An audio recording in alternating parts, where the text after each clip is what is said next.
all the rumour mongering, then they were very wrong. Laura, many thanks indeed. Next, Reform UK is set to make a major announcement later on this hour with reports that Lee Anderson is expected to defect from the Conservative Party. We can get the latest now with our political correspondent Matthew Thompson. And Matthew, bring us up to date on what you're hearing.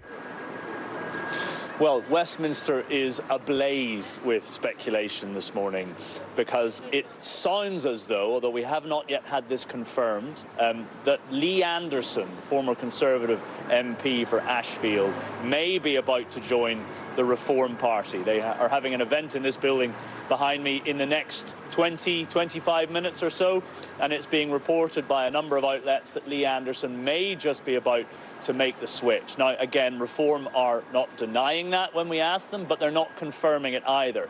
If it is the case, and I stress if at this stage, it would be a seismic moment. It would be particularly damaging for the Prime Minister, Rishi Sunak, and that is in large part because there are many people within the Conservative Party who really rather like Lee Anderson, would really rather he had stayed in the party. What was very interesting in the days after the whip was removed, after comments you might remember he made over Islamists directed at the Mayor of London, Sadiq Khan, was that a number of prominent front-bench Conservatives gave interviews in which they appeared to leave the door open for Lee Anderson to come back to the party. And that is in large part because for some people in the Conservatives, Lee Anderson is seen as a Rottweiler, is the word that's often used about him. He's seen as someone who can say things others can't.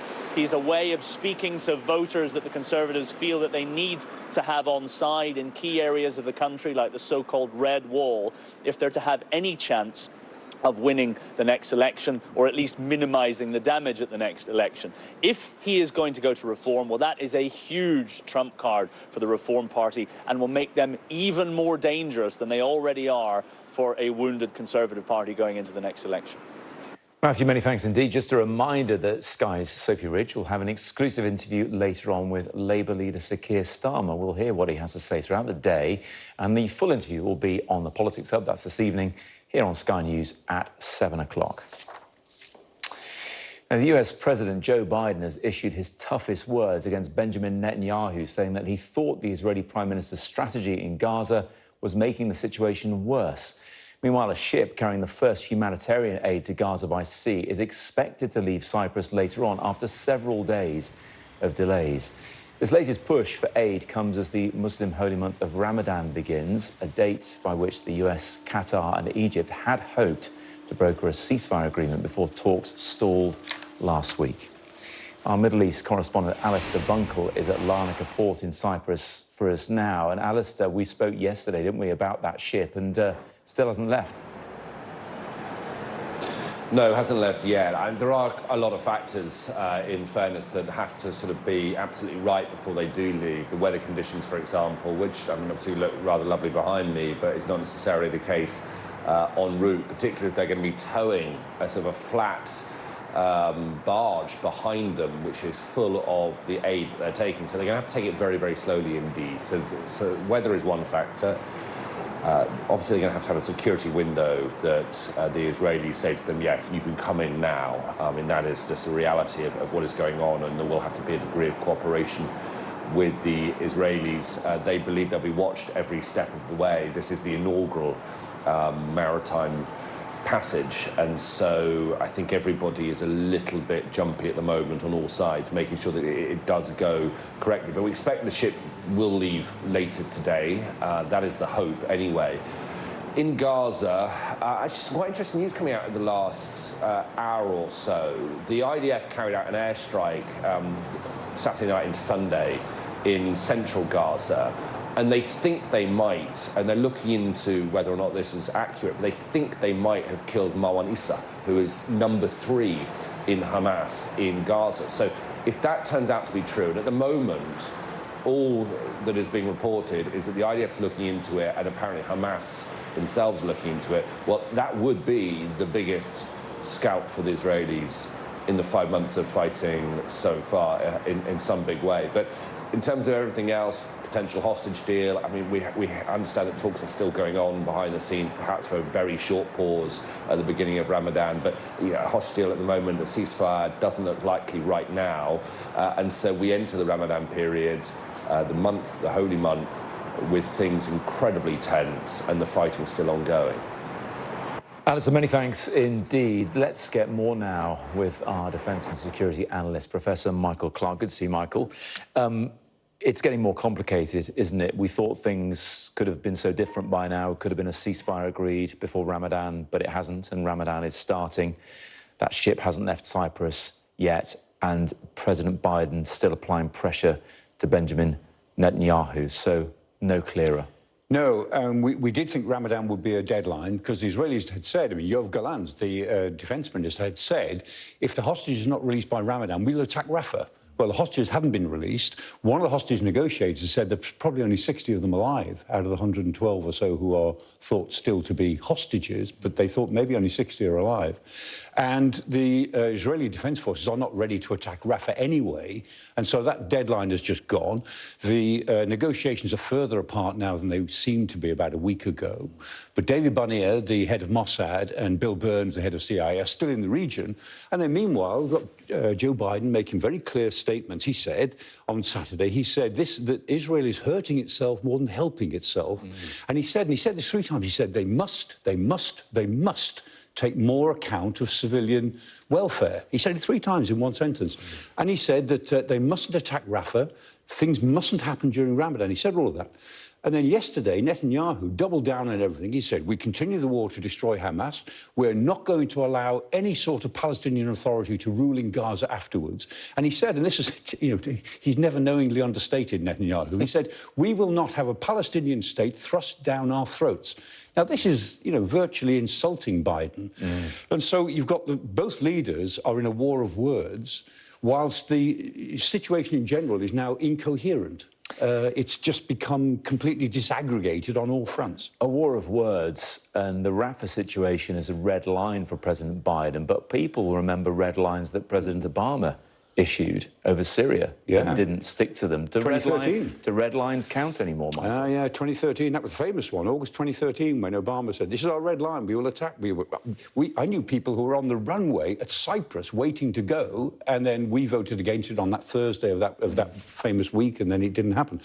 Red lines get crossed, and Biden's been very careful. He said, I'm not establishing a red line. People said, well, what's your red line? And he said, well, I'm not having a red line because we support Israel's right to defend itself. And remember, I mean, the United States is legally obliged by its own law to supply Israel with $3.5 billion worth of military aid every year. That's in law. You can't affect that.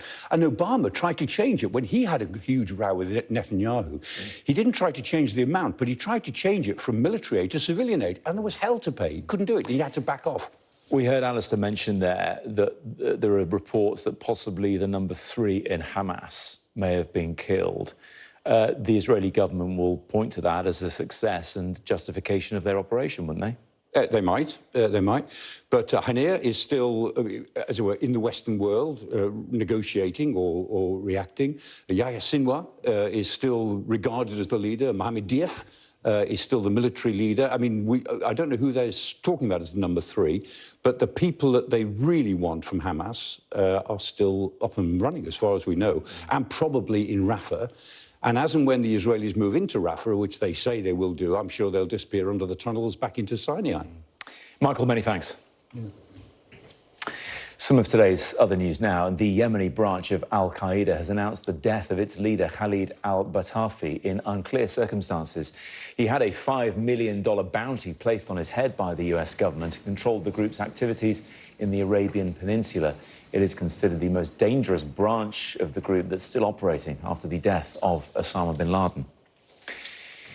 The US military has evacuated non-essential staff from its embassy in Haiti as gang attacks in the country worsen.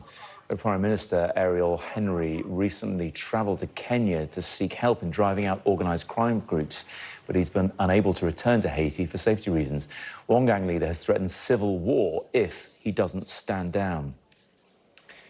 At least 50 people have been injured on a Chilean plane flying from Australia to New Zealand. LATAM Airlines says there was a technical event during the flight which caused a strong movement. 13 people were taken to hospital, with one person said to be in a serious condition. A family of 5 skiers have been found dead in the Swiss Alps after they went missing on a ski tour from the alpine town of Zermatt. Another skier who was with the family remains missing, and mountain rescuers are continuing their search operation near the Matterhorn mountain. Police say the group got into trouble following difficult weather conditions. A teenager in Australia has pleaded guilty to murdering a British woman in the city of Brisbane. 41-year-old Emma Lovell was stabbed when 2 boys broke into her home on Boxing Day 2 years ago. Her husband was also wounded in the attack. 8 children and a woman have died after eating sea turtle meat in Zanzibar. The local authorities there say another 78 people have been hospitalised. A disaster management team have urged locals to avoid consuming the meat, which is widely considered a delicacy in the region.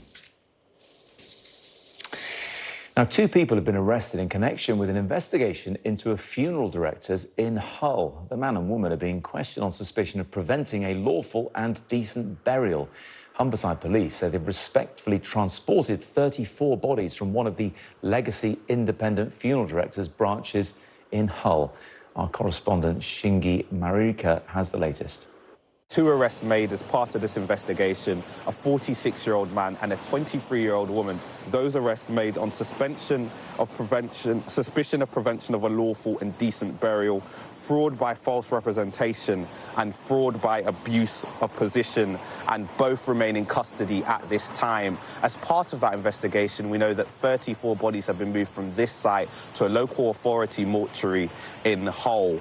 We also know that this is part of a bigger policing operation in which the 3 sites run by legacy independent funeral directors who operate on the Humberside and East Yorkshire have a police presence outside of those. You can see over my shoulder a police car here. We know that there are police officers at the 2 other sites that they run as well.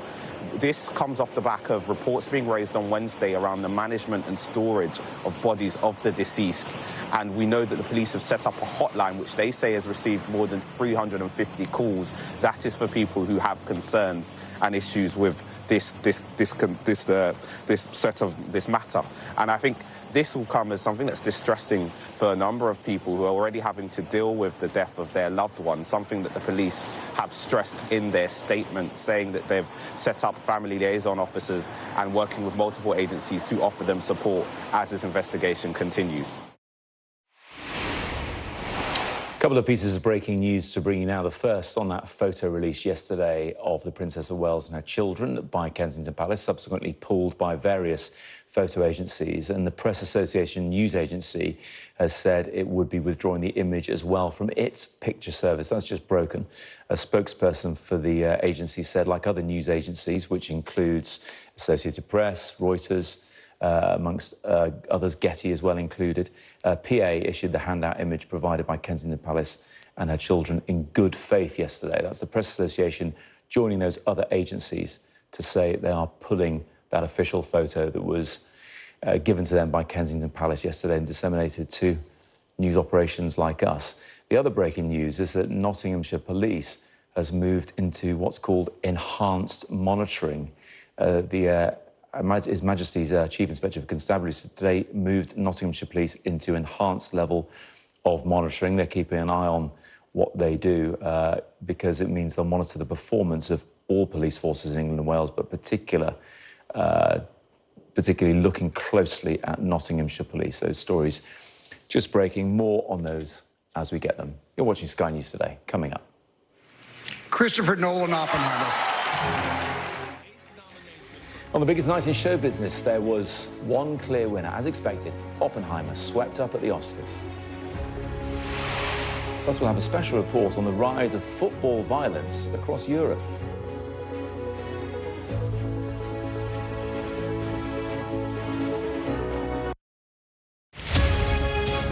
Thanks for tuning in. I'm Gotti Schwartz. Here are the stories we're following tonight. Storms keep coming here in California. The U.S. government just declassified this video. A lot more stories trending like crazy on social media. A controversy pitting lawmakers against young voters. What's the state of crypto today? Is it safe for investors? We've got another mind-bending story on artificial intelligence. This is what my voice sounds like when I clone it. That wasn't me. You gotta see this. Stay tuned now, weeknights at 8 Eastern, 5 Pacific on NBC News Now.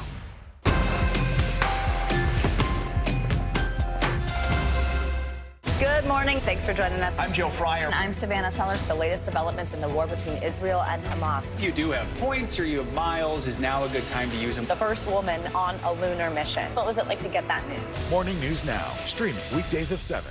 Thanks for tuning in. I'm Gotti Schwartz. Here are the stories we're following tonight. Storms keep coming here in California. The U.S. government just declassified this video. A lot more stories trending like crazy on social media. A controversy pitting lawmakers against young voters. What's the state of crypto today? Is it safe for investors? We've got another mind-bending story on artificial intelligence. This is what my voice sounds like when I clone it. That wasn't me. You gotta see this. Stay tuned now, weeknights at 8 Eastern, 5 Pacific on NBC News Now.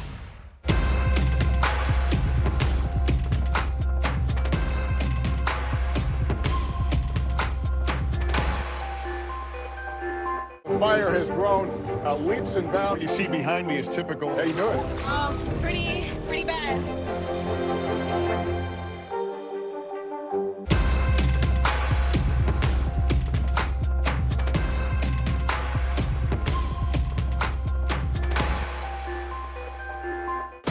News for the generation of now is NBC News Now.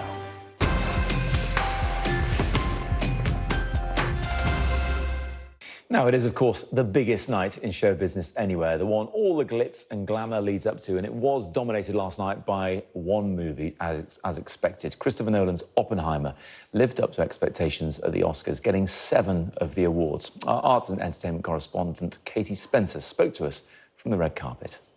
Look, it was the ending that we could all see coming, wasn't it? Oppenheimer cleaning up at this year's Oscars.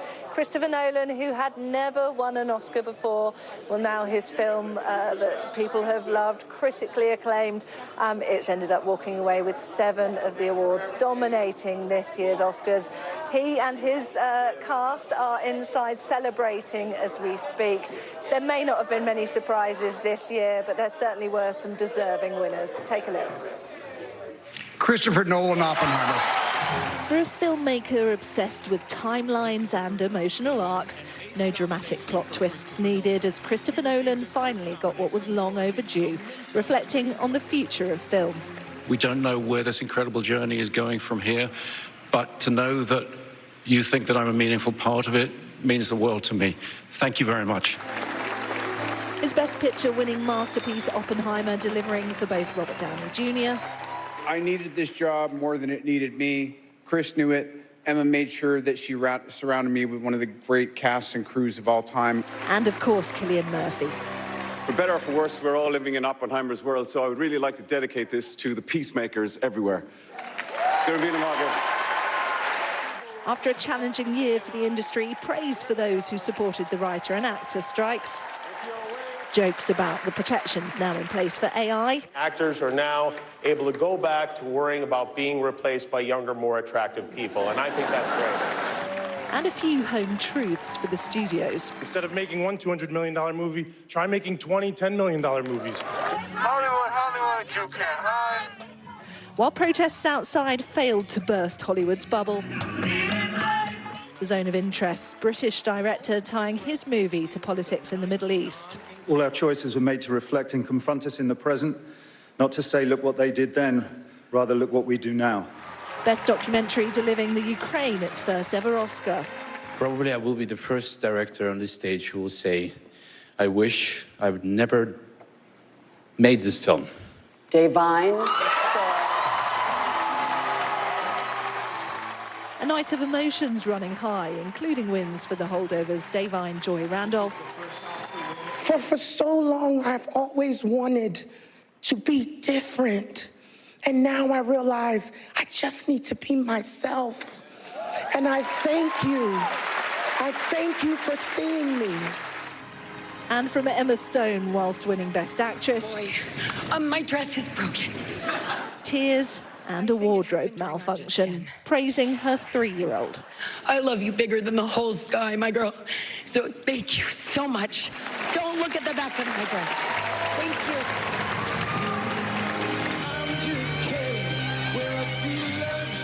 Although Barbie, or should we say Ryan Gosling's Ken, almost stole the show, despite the film about a woman doing all the heavy lifting at the box office, ultimately it was the one about the man which got all the credit. Aside from Al Pacino jumping the gun by announcing the Best Picture winner before the nominations, a night of few surprises. Christopher Nolan now finally able to call himself an Oscar winner. But Christopher Nolan isn't known for being particularly chatty on the red carpet. You saw in that speech, though, tonight was very emotional for him, the tears welling up as he gave his speech after winning Best Director. He came through a little earlier on the red carpet here, walking straight into the party. He didn't even stop for photographs, actually. I think for him, this was about the award. It wasn't about the press. It was for a man who loves making films, just getting the recognition from within the industry. We did, however, manage to catch up with another Oppenheimer winner, Jennifer LeMay, who won for Best Film Editing, and she told us what it was like to be to work for Christopher Nolan. For sure, because I haven't won a ton, but this is pretty great. Yes. Names engraved on it. I mean, it's such a special moment. Yes, thank you. It's very special. Tell us about the Oppenheimer gang. Do you know how to party? Does Christopher Nolan have a secret? Do you guys know how to party?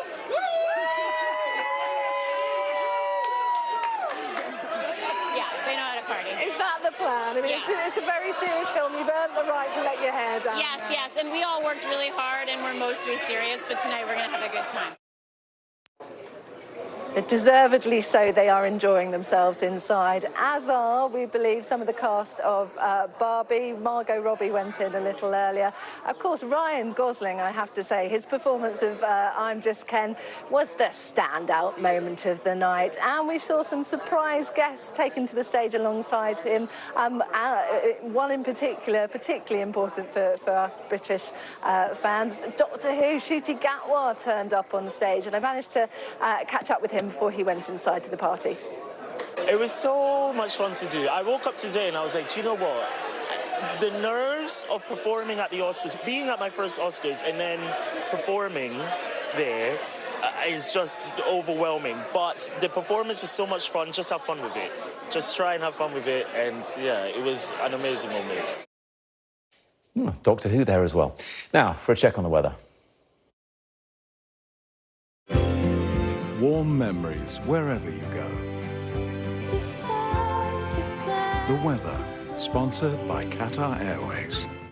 Afraid it's going to be an unsettled week out there, although fairly quiet today, but it will turn a bit warmer. Today then looks quite mild in the southwest, rather chilly and breezy in the northeast, although it's not as windy there as it has been recently. Most places, though, will be grey this afternoon, but there'll be some brighter spells, mainly over Ireland and southwestern Britain later on. There'll be a few showers there as well, while western Scotland will see some more general rain. The far west of Ireland will turn wet later. Most other places will be dry once patchy rain over Northern Ireland clears. The weather, sponsored by Qatar Airways.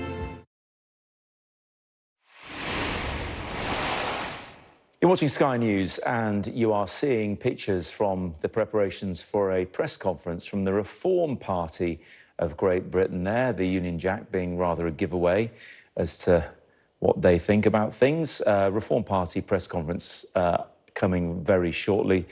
Rumours abound as to what that might be. We are expecting an announcement on the possible defection of Lee Anderson from the Conservative Party. You remember that Lee Anderson, formerly a deputy chair of the Conservative Party, and prior to joining the Conservatives, was also a Labour councillor. So could Reform be announcing themselves as his third party? We'll bring you the latest on that in the next couple of minutes.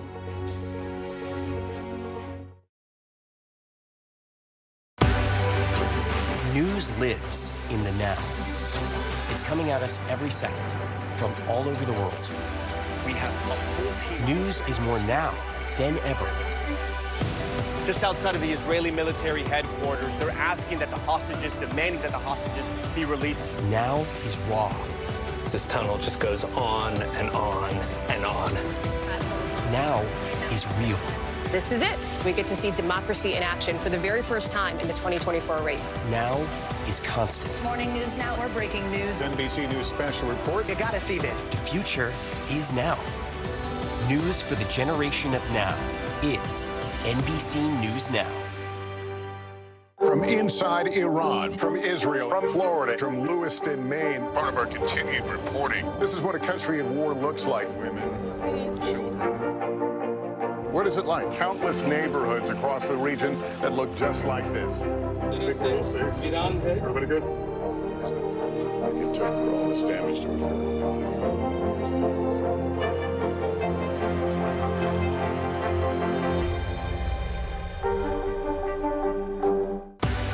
News lives in the now. It's coming at us every second. News is more now than ever.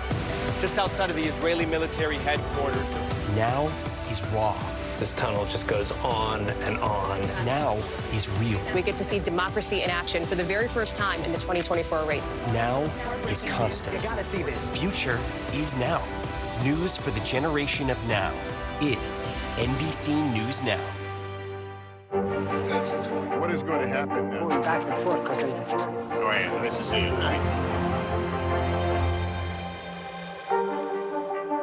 We report live from Tel Aviv. We are live tonight from Juarez, Mexico. Reporting over the skies of Lahaina. Here in Florida. The time to evacuate has come and gone. You were seeing people just running for their lives? People running for their lives. Hundreds of Israelis have gathered to demonstrate. What do the people in Gaza, do you think, what do they need most? A place where Palestinians and Israelis have found common ground. Every night, it's your news playlist. Top Story with Tom Yamas. Streaming weeknights at 7 on NBC News Now. From inside Iran, from Israel, from Florida. Part of our continued reporting. Everybody safe? Everybody good? Women, children,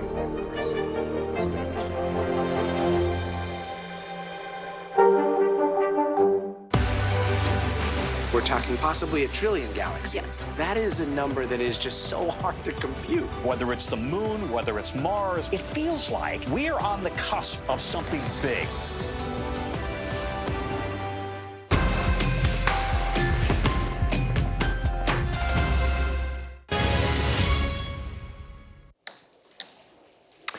This is Sky News, the top stories this hour. We've got some breaking news for you, actually, and we have had a reaction from Kensington Palace over this picture. And it says, like many amateur photographers, I do occasionally experiment with editing. I wanted to express my apologies for any confusion the family photograph we shared yesterday caused. I hope everyone's celebrating at a very happy Mother's Day.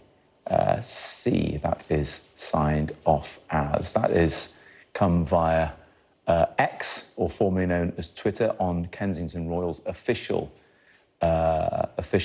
X account. Let me just reread that for you. Like many amateur photographers, I do occasionally experiment with editing. I wanted to express my apologies for any confusion the family photograph we shared yesterday caused. I hope everyone celebrating had a very happy Mother's Day. Signed C. Going to assume that's Catherine, and likening herself to many amateur photographers, and many people do indeed edit their photos to make them look better. Many mobile phones advertise themselves as doing that for you these days via AI. So the first response there from Kensington Palace as to that photo that was put out yesterday that picture agencies subsequently spotted had some inconsistencies in it, looked like it had been edited somehow. And the statement, that tweet, in fact, is certainly from Kate, and they apologise for the confusion. And at the end of that, I hope everyone celebrated, had a very happy Mother's Day. OK, we're going to go straight from that image and that response from Kensington Palace to this, which is Richard Tice, the leader of Reform, starting a press conference. Let's listen in. Clearly no one's told them that that recession per person is the longest since records began almost 70 years ago. People are getting poorer. That recession, almost 2 years per person. If that's their plan, well, it's not the plan of the British people to get poorer. Let's be honest, it's not surprising they're sinking in the polls if they think a recession is a good idea. And something significant has changed in recent months. I've noticed people's concerns and anxiety has turned to anger and fury. Because nothing works. Britain is broken, and we all know who broke it. There are so many areas where it's broken, but let me just give you a few examples. I mean, there is absolute fury across the country that the Tories have imposed on us without any democratic consent whatsoever, in complete breach of what they promised in the 2019 manifesto and previous manifestos. They've imposed on us mass immigration that we can see from the data is making us poorer. No question whatsoever.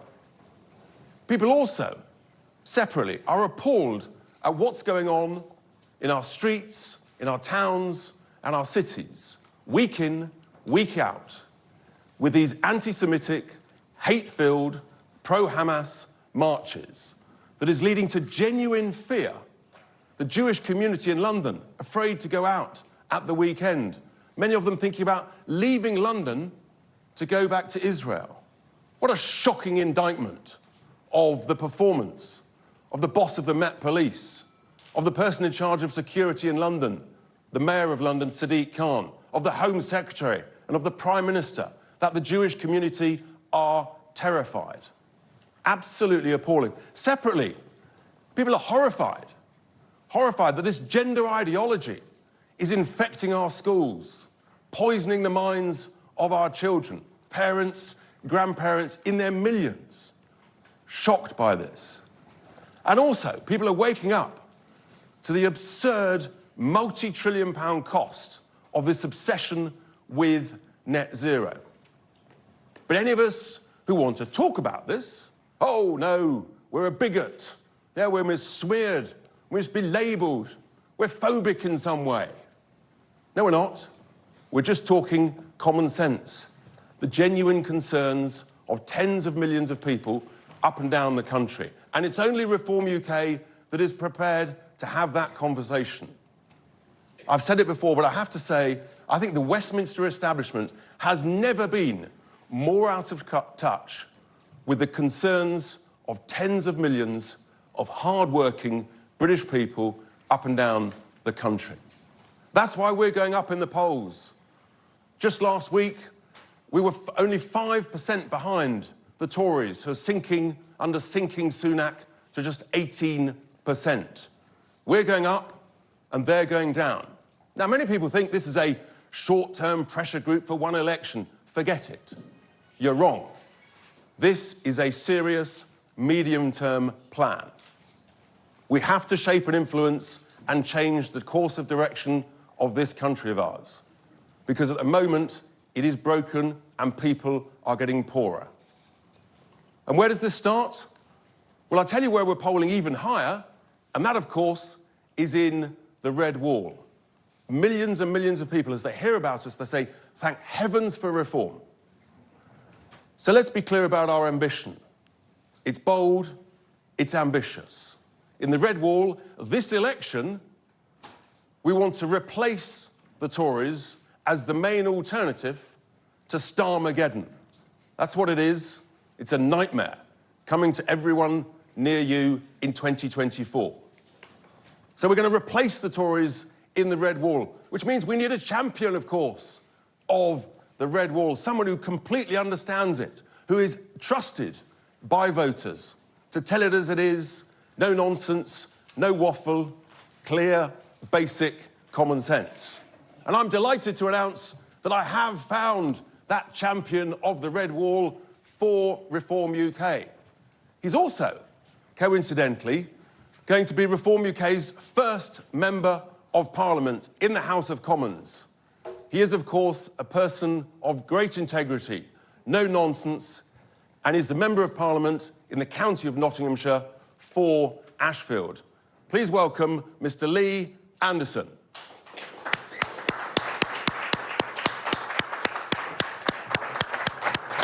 Thanks, Richard. Thank you very much indeed. Brilliant. Let's go have a quick photo with him.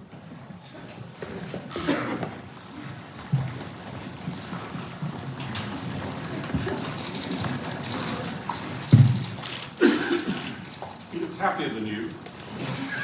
Who said that? He's not having an interview now. He's not having an interview. Brilliant, well done. Over to you. Can you see me? Can you all see me here?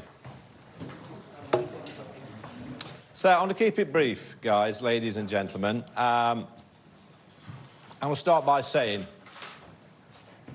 I want my country back. Over the last year or so, I've had to do a lot of soul-searching on my political journey. And it was laughing. And I don't expect much in politics other than to be able to speak my mind and speak on behalf... Is that you, Harry, laughing? Speak on behalf of my friends, family and my constituents. Now, I might not know a lot of these long words some of the people use in Parliament, but I know a few short ones. But unfortunately, this sometimes leads me to be labelled as controversial in my opinions. But my opinions are not controversial. There are opinions which are shared by millions of people up and down the country. It's not controversial to be concerned about illegal immigration. It's not controversial to be concerned about legal migration. It's not controversial to be, worried, concerned about the Metropolitan Police and a failing London mayor and the hate marchers, the street crime and the shoplifters literally getting away with ruining businesses on a daily basis. It's not controversial to fight back in a culture war that is sweeping our nation. I am proud of our great country and the gifts it has given to the world over hundreds of years. Gifts like the Industrial Revolution, railways, culture, sports, medicine, such as vaccines, which have saved hundreds of millions of lives. And we've defeated fascism in 2 world wars. We've always punched above our weight on the international stage. But now, like millions of people in this country, I feel that we are slowly giving our country away. We are giving away our way of life. We are allowing people to erase our history. We are giving up our streets to a minority of people who literally hate our way of life. We are allowing people into our country that will never integrate and adopt our British values. Parliament doesn't seem to understand what many British people want. And quite frankly, some of them need to get out more. I made some remarks a few weeks back about the London mayor, for which I was stripped of the whip from the Conservative Party. And let me be clear right now, on this stage, I will not apologise. It is no secret that I've been talking to my friends in Reform for a while, and Reform UK has offered me the chance to speak out in Parliament on behalf of millions of people up and down the country who feel that they're not being listened to. People will say that I've took a gamble, and I'm prepared to gamble on myself, as I know from my mailbag how many people in this country support Reform UK on what they have to say. And like millions of people up and down the country, all I want is my country back. Now, this may sound offensive to the Liberal elite, but it's not offensive to my friends, my family, my constituents and some of my donors. Constituents like my mum and dad, who told me they could not vote for me unless I joined Reform UK. My parents are both nearly 80, and they get it, and I must not let them down. As I said at the beginning, I want my country back. Thank you. Brilliant. Well done. Fantastic. Fantastic. So, thank you for that. I'm going to take some questions from members of the media and the press. We'll start with the People's Channel. Chris Hope, GB News. Chris Hope from GB News. Lee Anderson, on the 2nd of January, you said reform is not the answer. It leaves the door open for Sir Keir Starmer. What has changed in 10 weeks? And how can voters trust you at the election when you so publicly betrayed the Tories? Well, over the last 10 weeks, we've seen, well, one big thing changed last week, Chopper, and that was Mr Galloway coming into Parliament. And we have to fight back as a country. And the only party that's offering that fight back, what I can see, is Reform UK. You know, this is a big problem. It's a concern. It's worrying my constituents, people up and down the country who are worried about people like George Galloway getting into Parliament. We have to fight back, and unfortunately, the Conservative Party and the Labour Party won't fight back.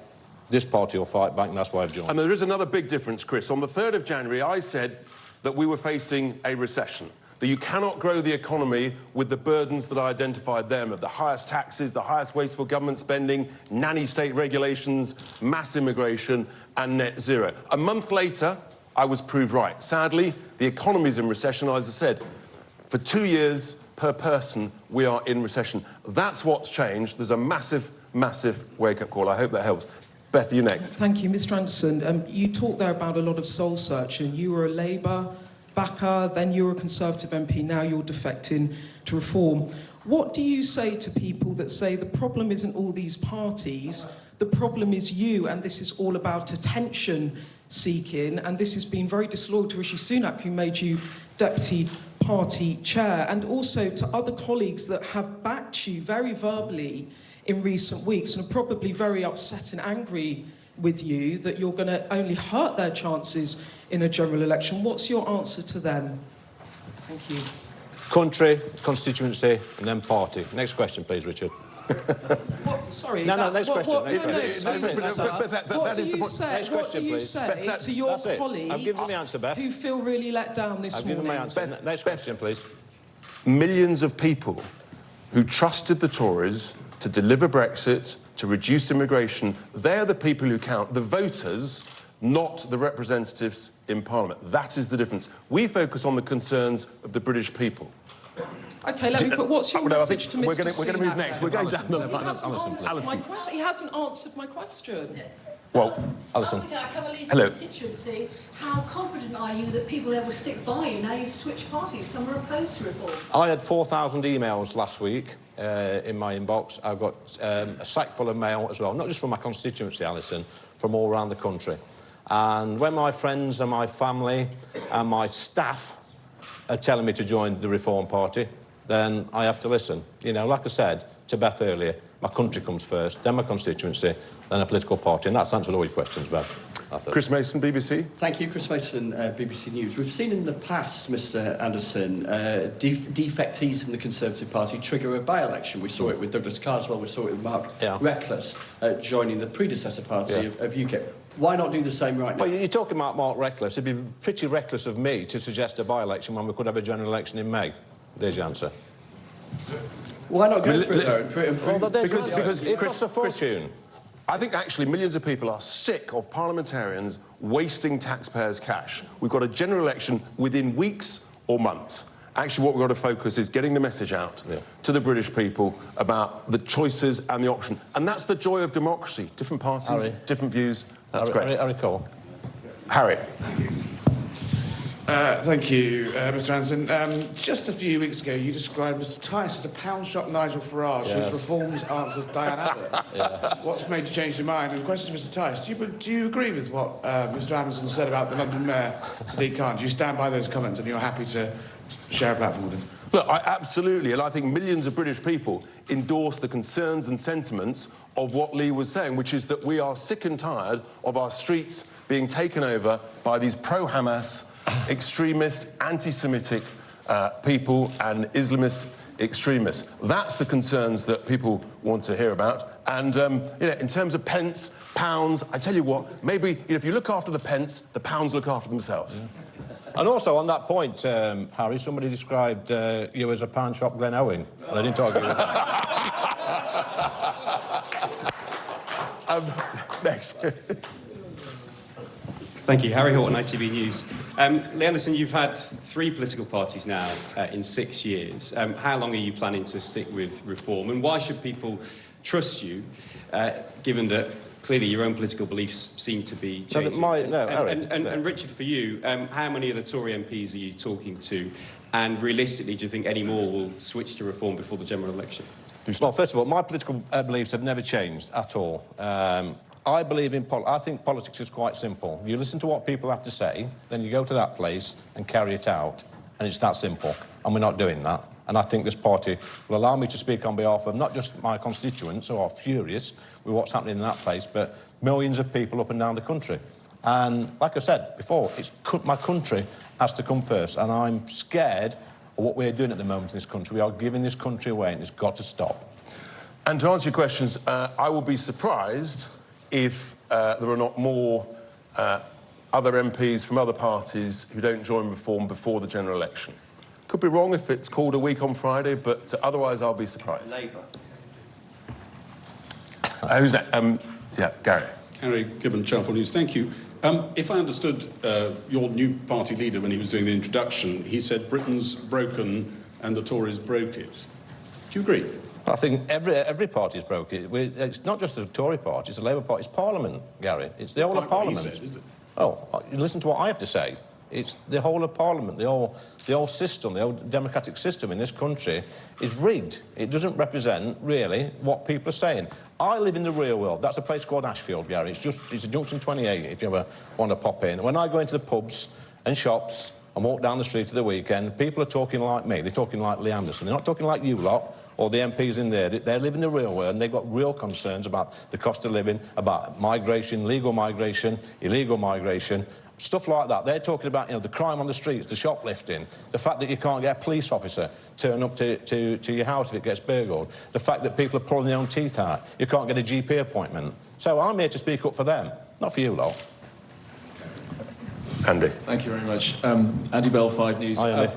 Lee Anderson, haven't you just made it much harder for your Conservative colleagues who are fighting to try and hang on to their seats? Haven't you just helped Keir Starmer win the next election? Do you feel comfortable with that? Somebody, Andy, has to make a stand, and I said it last week, there's 650 MPs in that building over there, and if not one can speak out for the good of this country, then, quite frankly, what's the point in being there? I have to live with my conscience. My conscience is clear. When I go and see my parents yesterday on Mother's Day, happy Mother's Day, Mother, and they say to me, Lee, you need to join Reform. This country needs saving. We're absolutely fed up with what's happening on the streets of London. We're fed up with what's happening up and down the country.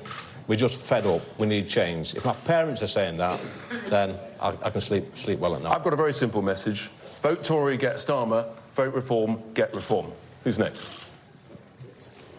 We'll leave that press conference there from the Reform Party. Richard Tice, the leader, alongside his new recruit, Lee Anderson, the MP for Ashfield, who has defected from the Conservatives to the Reform Party, having previously been a Labour councillor as well. Just to sum up what Lee Anderson said in his brief speech there to that press conference, is he wants his country back. He said he'd done a lot of soul-searching ahead of this decision. He said he's comfortable being labelled controversial, and he wouldn't apologise for criticising the Mayor of London, Sadiq Khan, for those comments he made a couple of weeks ago, which lost him the Conservative whip, where he accused the Mayor of London, Sadiq Khan, of being friends with Islamists and London being run by Islamists. The final thing to sum up was he said he'd spoken to his mum and dad, and they said they couldn't vote for him unless he joined Reform UK, and he wished his mum happy Mother's Day for yesterday again. So that's Lee Anderson there on the right, who's defected from the Conservatives to Reform UK. More on that later on, no doubt. But let's return now to our breaking news. And the Princess of Wales has apologised for editing a family photograph which was issued by Kensington Palace on Mother's Day. Our royal correspondent, Rhiannon Mills, joins us now. Morning, Rhiannon. And the Princess of Wales issued this statement via X. What does she say? Yeah, so the statement, have to preface this, the royal family are not usually a reactive institution, so a personal statement like this is incredibly rare, but I think the air around this, the noise around it was building so much they had to say something. So in this statement, they have said, Catherine has personally said, like many amateur photographers, I do occasionally experiment with editing. I wanted to express my apologies for any confusion the family photograph we shared yesterday caused.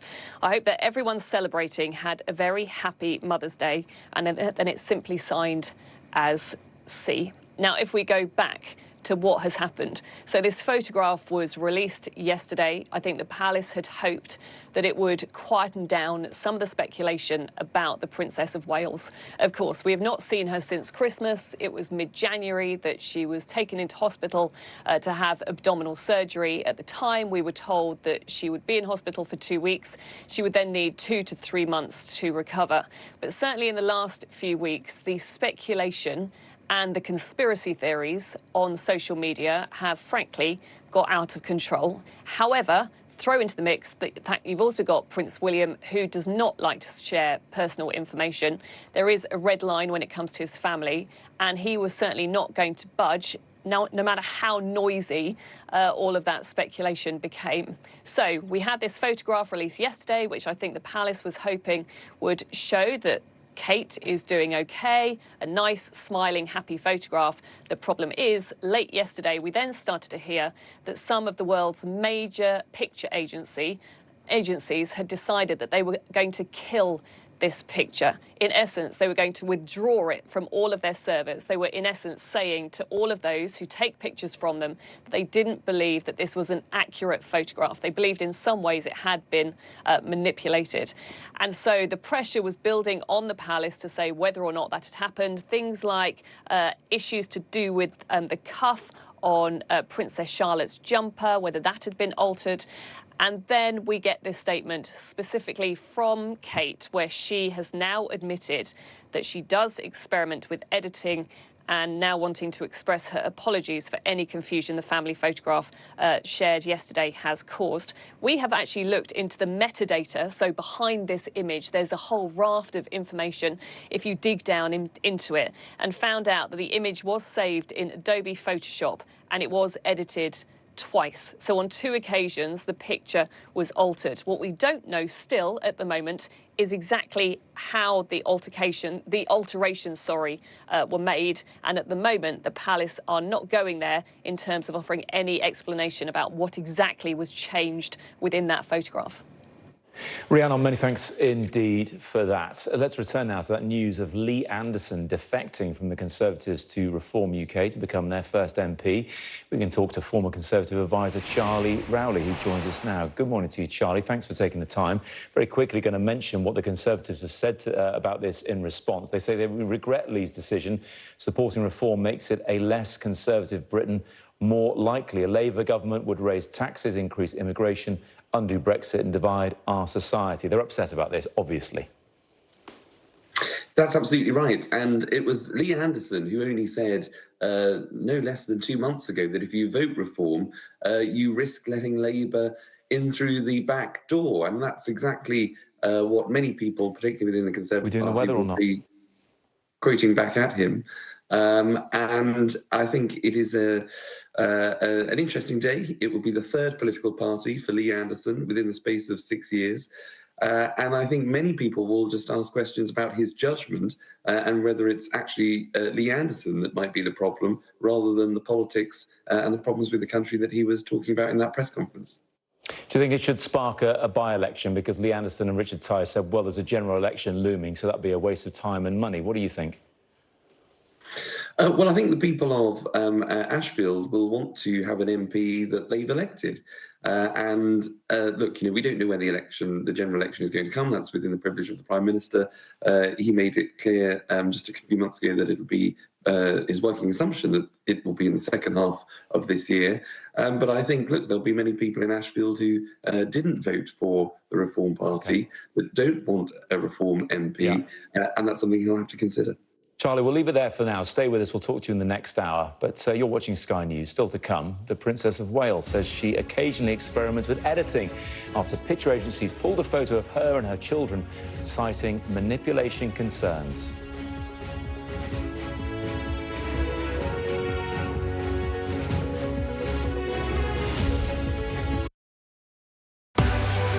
What's the message that you're trying to get out to young people? Know what is in the drug supply. We've got important news this hour about your money. Mental health, big picture, why is it so tough right now? News for the generation of now is NBC News Now. The fire has grown leaps and bounds. What you see behind me is typical. How you doing? Pretty bad. Were you calling the shots, though, Mr. President, ultimately? Do you bear responsibility for what is happening at the border, what the president himself has called a crisis? Is it clear who's going to govern Gaza once this war is over? If it's Sunday, It's Meet the Press. We're talking possibly 1 trillion galaxies. Yes. That is a number that is just so hard to compute. Whether it's the moon, whether it's Mars, it feels like we're on the cusp of something big.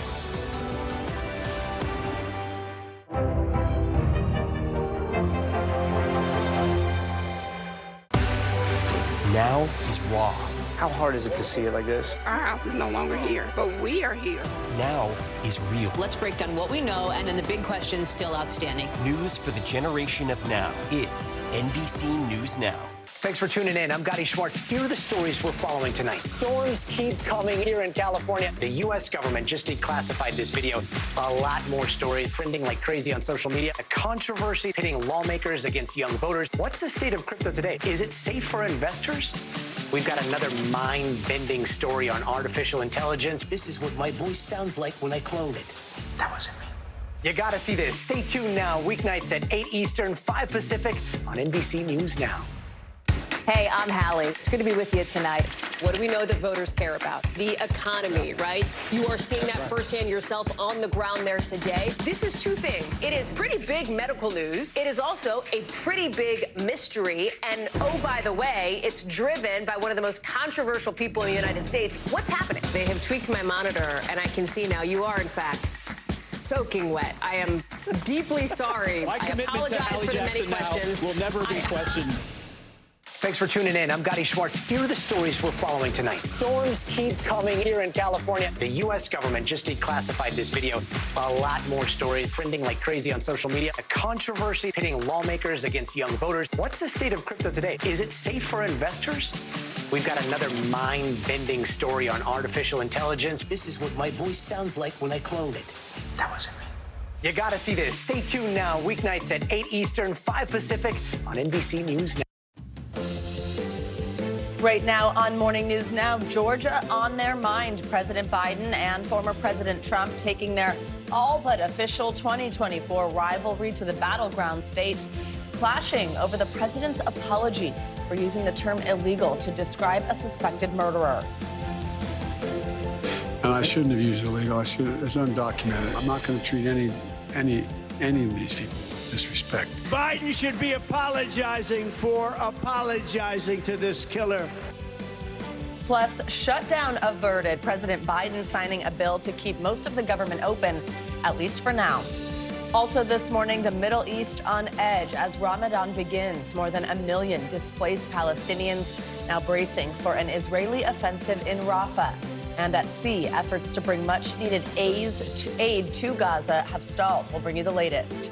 And time could be running out for TikTok, with Congress set to vote on whether to ban the app nationwide. More on the controversial bill. It could change how you scroll.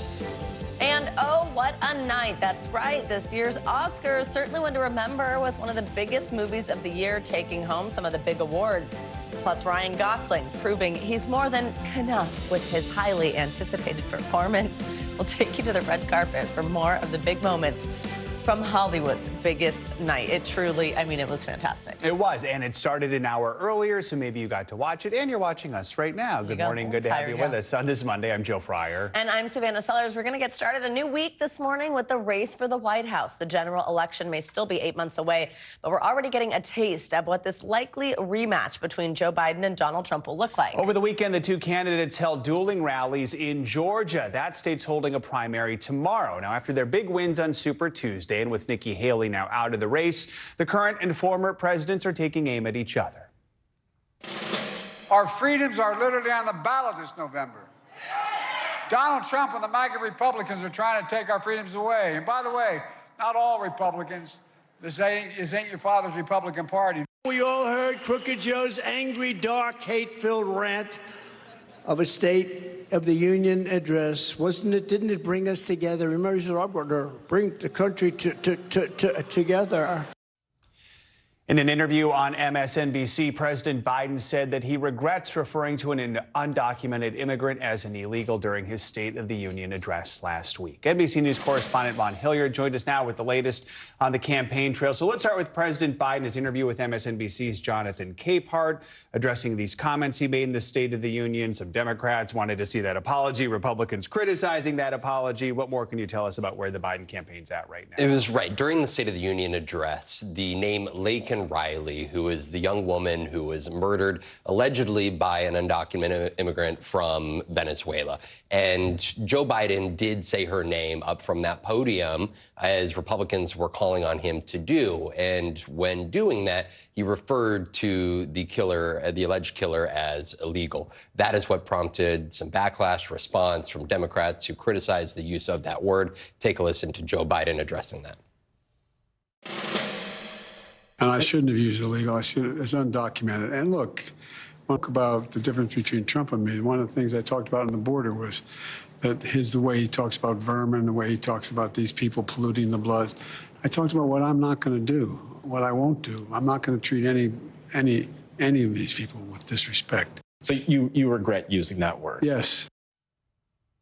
Joe Biden giving this interview. We're now just 7.5 months away from the general election. Let's talk about what we heard from former President Trump on this. He was also in Georgia. What were his comments on this apology? Right. Dueling rallies, dueling events here in Georgia. And Donald Trump, of course, looking to capitalize off of this well in Georgia. Of course, the home state of where that young woman, Laken Riley, was murdered. Take a listen to his remarks from that stage. That Joe Biden went on television and apologized for calling Laken's murderer an illegal. He didn't want to call him illegal. He apologized. He was an illegal immigrant. He was an illegal migrant, and he shouldn't have been in our country, and he never would have been under the Trump policy. And Biden should be apologizing for apologizing to this killer. Of course, the influx of migrants into the United States has been a top concern for American voters, and Donald Trump looking to use this as a political opportunity to try to galvanize support for himself in a key critical state of Georgia. And one reason they're galvanizing support, they need money. President Biden and his campaign says they brought in $10 million in the 24 hours after the State of the Union speech. In that speech, he talked about his age, which he realizes is a huge issue for many voters. There's a new ad that's trying to address that issue. What more should we know about that? Right. More than 20 million people around the country watched that State of the Union address. Of course, other folks saw it through other channels. And for Joe Biden, raising $10 million in 24 hours, that is a significant amount of money. I mean, compare that to the 24 hours after the mugshot came out when Donald Trump was arrested in Fulton County. Donald Trump's campaign raised just over $4 million. So in that advertisement that Joe Biden put out, he is talking about his age and talking about the wisdom and experience that his age allows him to provide to the job. So the Biden campaign, they are looking to utilize not just that speech, but also the fact that his age is a positive attribute for him in his campaign. One other piece of news before we let you go. NBC News reporting that former President Trump will receive intelligence briefings after he officially secures the GOP nomination. Tell us about that. Right. Since 1952, Harry Truman began offering presumptive nominees, the opposing party's presidential candidate, the opportunity to gather intelligence briefings. Now, this isn't all of the classified information or information on confidential sources, but it is a level of classified information in order to ensure a peaceful transfer of power if that opposing candidate were to win. Now, there were questions, would that same opportunity be made available to Donald Trump, especially after an indictment pertaining to his alleged mishandling of classified information at his Mar-a-Lago estate? The answer we have is yes, that Donald Trump, beginning this summer, is expected to continue to receive that sort of a briefing despite that indictment. All right, Vaughn, thank you so much. Thank you, guys. Over the weekend, President Biden signed a major government funding bill into law that, at least for now, diffuses fears of a partial government shutdown. The Senate voted 75-22 to approve the $460 billion package before Friday's midnight deadline. The move will keep the Departments of Agriculture, Justice, Transportation, and other government agencies running through September. For more, we're joined by NBC News senior White House correspondent Gabe Gutierrez. Gabe, great to see you. So this has got to be a major relief for the Biden administration. What is the White House saying about this last-minute deal?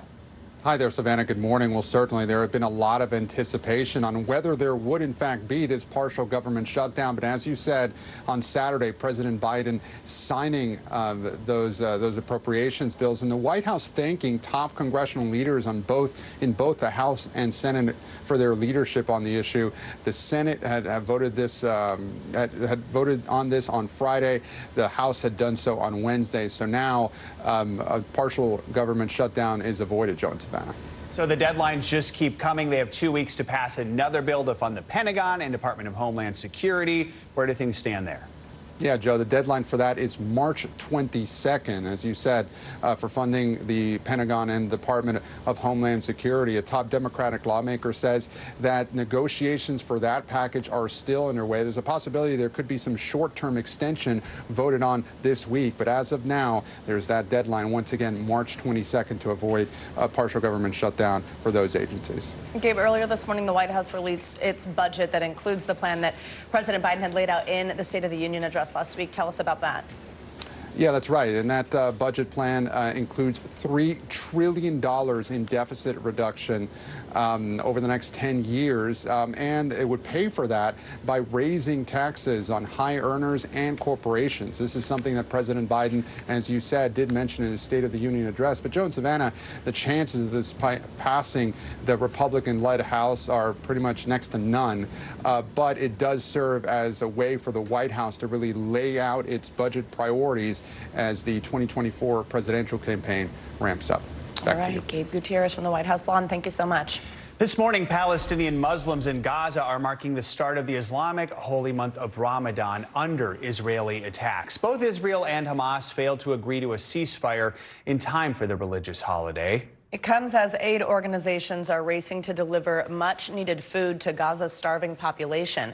This ship carrying 200 tons of food was supposed to have set sail from Cyprus yesterday, but the government there says it remains docked due to technical difficulties.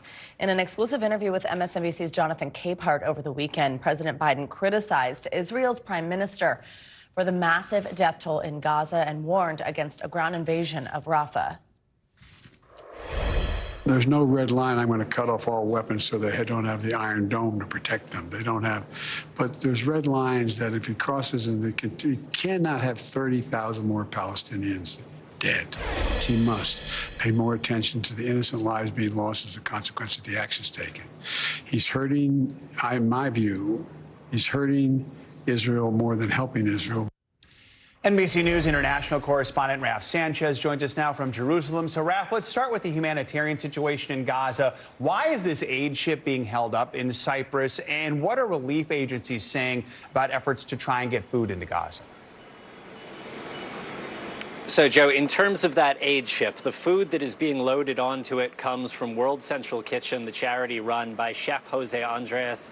And World Central Kitchen is saying they are ready to go. They say technically there are no holdups. They say the issue here is diplomatic. They say diplomacy at this point is ongoing. They are not being specific about what that diplomatic holdup is, but it appears that they don't have agreement from all parties at this point to depart from Cyprus, head to the coast of Gaza, and begin delivering that aid. It does remain unclear what the so-called last mile of this delivery is going to look like, how this aid is actually going to make it off of this ship in the Eastern Mediterranean to the people who so badly need it in northern Gaza. In terms of humanitarian organizations, we have heard about President Biden's plan for the U.S. military to build a temporary pier off the coast of Gaza. That is going to take 2 months, U.S. officials tell NBC News, and these humanitarian organizations say famine is already here in northern Gaza. They say around 20 children have died of malnutrition, dehydration in recent weeks. And the overwhelming message from humanitarian organizations, the UN, has been that these airdrops, the idea of getting food in from the sea, is not a substitute for getting more food in from land, either through Israel or through Egypt. And they say that needs to happen, and there needs to be safe conditions to actually distribute that food if there's going to be real chance of fending off famine in Gaza. Guys. So, Raf, as we mentioned, Ramadan started today. You are in Jerusalem. Tell us, what is the mood like among Palestinian Muslims there? And what's this going to look like? Is Israel going to impose restrictions on worshippers at the Al-Aqsa Mosque? That's a key Muslim holy site there in Jerusalem. Yeah, Savannah, there is a heaviness in Jerusalem right now. Ramadan is supposed to be a time of celebration, a time of being close to family, feeling close to God. But the streets here are empty. Our team has been inside the old city of Jerusalem earlier, and many of the shops that sell those distinctive Ramadan candies say nobody's buying this year. Our team spoke to a 38-year-old Palestinian man. He says this is the most painful Ramadan he can remember. And people here in Jerusalem are not underneath the bombs, but they are thinking about their fellow Palestinians in Gaza. And I can tell you the security presence in East Jerusalem right now is very intense. We've been seeing Israeli security patrols on the streets behind us. There's a checkpoint just a couple hundred yards from where we are that really looks like something that you'd see in the occupied West Bank as opposed to Jerusalem. You have Israeli troops up behind concrete barriers. So there is a real heaviness. In terms of the Al-Aqsa Mosque, there was a video making the rounds last night, verified by NBC News, that shows Israeli police hitting Palestinians with batons, with nightsticks in the streets of the old city last night as they were trying to get into the mosque for prayers. We asked the Israeli police about this. They say that they are trying to safely facilitate very large numbers, but I can tell you there is a lot of concern worldwide that the Al-Aqsa Mosque, the third holiest site in Islam, known as the Temple Mount to Jews, could be a tinderbox that spreads this conflict here to Jerusalem. Guys. Raf, we heard earlier from President Biden rebuking Prime Minister Netanyahu over the death toll and humanitarian situation in Gaza. Talk to us a little bit about the growing frustration from the Biden administration and what Netanyahu makes of President Biden's comments. Yeah, Joe, so the specific phrase that's got a lot of attention here is the the president said Prime Minister Netanyahu is hurting Israel more than he is helping Israel. Now, we saw Prime Minister Netanyahu get in front of the cameras pretty shortly after that interview went out on MSNBC. He said he didn't know what the president meant by that, but he said that some of the positions he holds, which put him on a diplomatic collision course with the Biden administration, are supported by the Israeli public. And he gave a couple of examples. One, going into Rafah, that southernmost city in Gaza where more than 1 million Palestinians are sheltering, something the Biden administration says they should not do without a credible plan. He says the Israeli public supports that. He also says the Israeli public supports him in opposing the Palestinian Authority returning to Gaza, which is something the Biden administration says needs to happen. Guys. All right. Raf Sanchez. Raf, thank you. Thank you. This morning, Alaska Airlines says it is fully cooperating as the Department of Justice opens a criminal investigation into that blowout on a Boeing flight in January when a piece of plane broke away in midair. NBC News correspondent George Solis has more. The Justice Department is conducting a criminal investigation into that mid-air scare on an Alaskan Airlines flight involving a MAX 9 jet where a door plug blew out over Portland, according to the Wall Street Journal. The Journal reporting investigators contacting pilots, flight attendants, and even passengers on board Flight 1282 that was forced to make an emergency landing where, fortunately, no one was hurt. Alaska 1282, just detected. The Justice Department provided no comment to NBC News. The focus of the investigation said to center on whether Boeing has complied with a previous settlement following a federal investigation into the airline's handling of the deadly jet crashes in 2018 and 2019 that killed 346 people. The company providing no comment to NBC News. They're going to look pretty seriously at, is this a one-off or is this systemic? In a preliminary report last month, the NTSB found 4 bolts needed to keep the door plug in place were missing. Alaska Airlines saying in a statement in part, it's normal for the DOJ to be conducting an investigation. We are fully cooperating and do not believe we are a target of the investigation. News of this criminal investigation comes as the NTSB has blasted Boeing for failing to turn in records about the blowout, a claim the company refutes. But in a letter to U.S. Senator Maria Cantwell, Boeing revealing they can't find any documentation on the removal of the door plug. That's probably not a good answer either. It's a horrible answer. And when I read that, I was shocked that, one, they don't have the documentation. They're required to have that documentation. And if not, then we're talking about a much deeper problem of procedural compliance.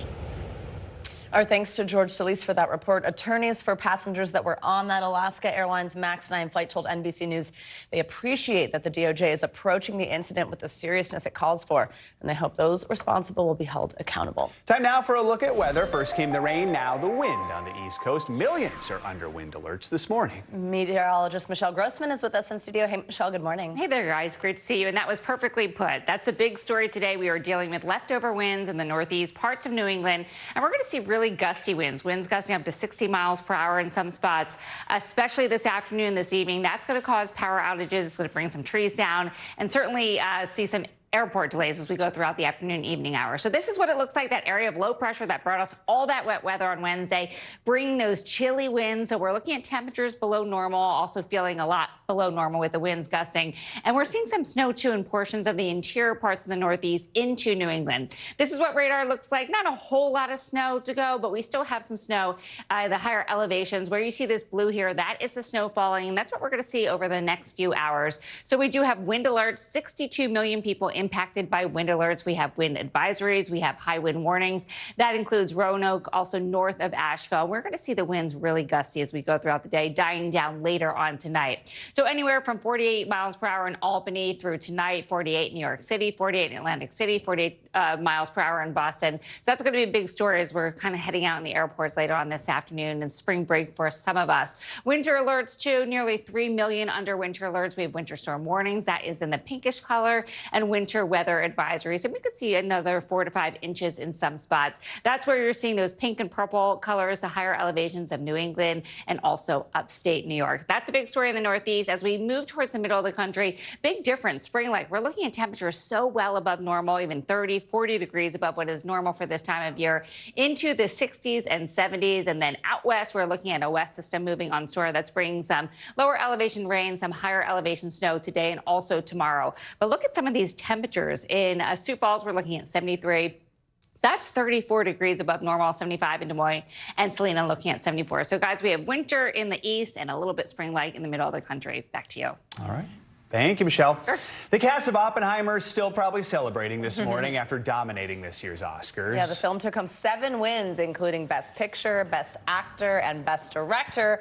While the film Poor Things was close behind with 4 wins, Jimmy Kimmel returned as host for Hollywood's biggest night, and this year's show did not disappoint. Eric Davis, the managing editor for Fandango, joins us now with all the highlights. Good to have you with us. So let's talk about the winners first. What were some of the notable wins from last night? Yeah, I mean, despite the collective Kenergy we were all feeling this morning, it was Oppenheimer that ultimately toppled Barbie, at least at the Academy Awards. 7 wins, becomes the 3rd highest grossing Best Picture winner ever.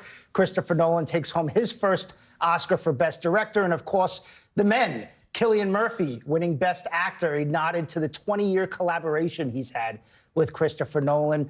Also, Robert Downey Jr. winning Best Supporting Actor. He thanked his bad childhood. Right. He also, before the Academy. Yes, he also thanked his wife, compared himself to a rescue dog, and that she rescued him and really saved his life. That was such a sweet moment. There were a lot of those, a lot of emotional moments, including Divine Joy Randolph broke down in tears when she was accepting her speech when she won for Best Supporting Actress. This is for her role in The Holdovers. Let's play a little bit of what she said. I thank you to all the people who have stepped in my path and has been there for me, who has ushered me and guided me. I am so grateful to all you beautiful people out here. For so long, I've always wanted to be different. And now I realize I just need to be myself. Tell us more about this touching moment and other ones that stood out to you. Yeah, it was really great, and she was crying. Paul Giamatti was actually crying in the audience. He co-starred in The Holdovers with her. Really, I mean, these are the Oscars, right? First-time nominee, first-time winner. That raw emotion is kind of what you saw. I thought that was a great way to open up the night. Honestly, one of the bigger surprises, Emma Stone winning Best Actress. Another really emotional moment. I think she was in shock. Her dress kind of broke, so she was, you know, talking about that. But she was overwhelmed. This is her 2nd Oscar. I think Emma Stone now is an elite actress in terms of our era. Also, director of 20 Days of Mariupol, the Best Documentary winner, coming out saying this is the first ever Oscar win for Ukraine. Of course, he also said, I wish I didn't have to make this movie in the first place.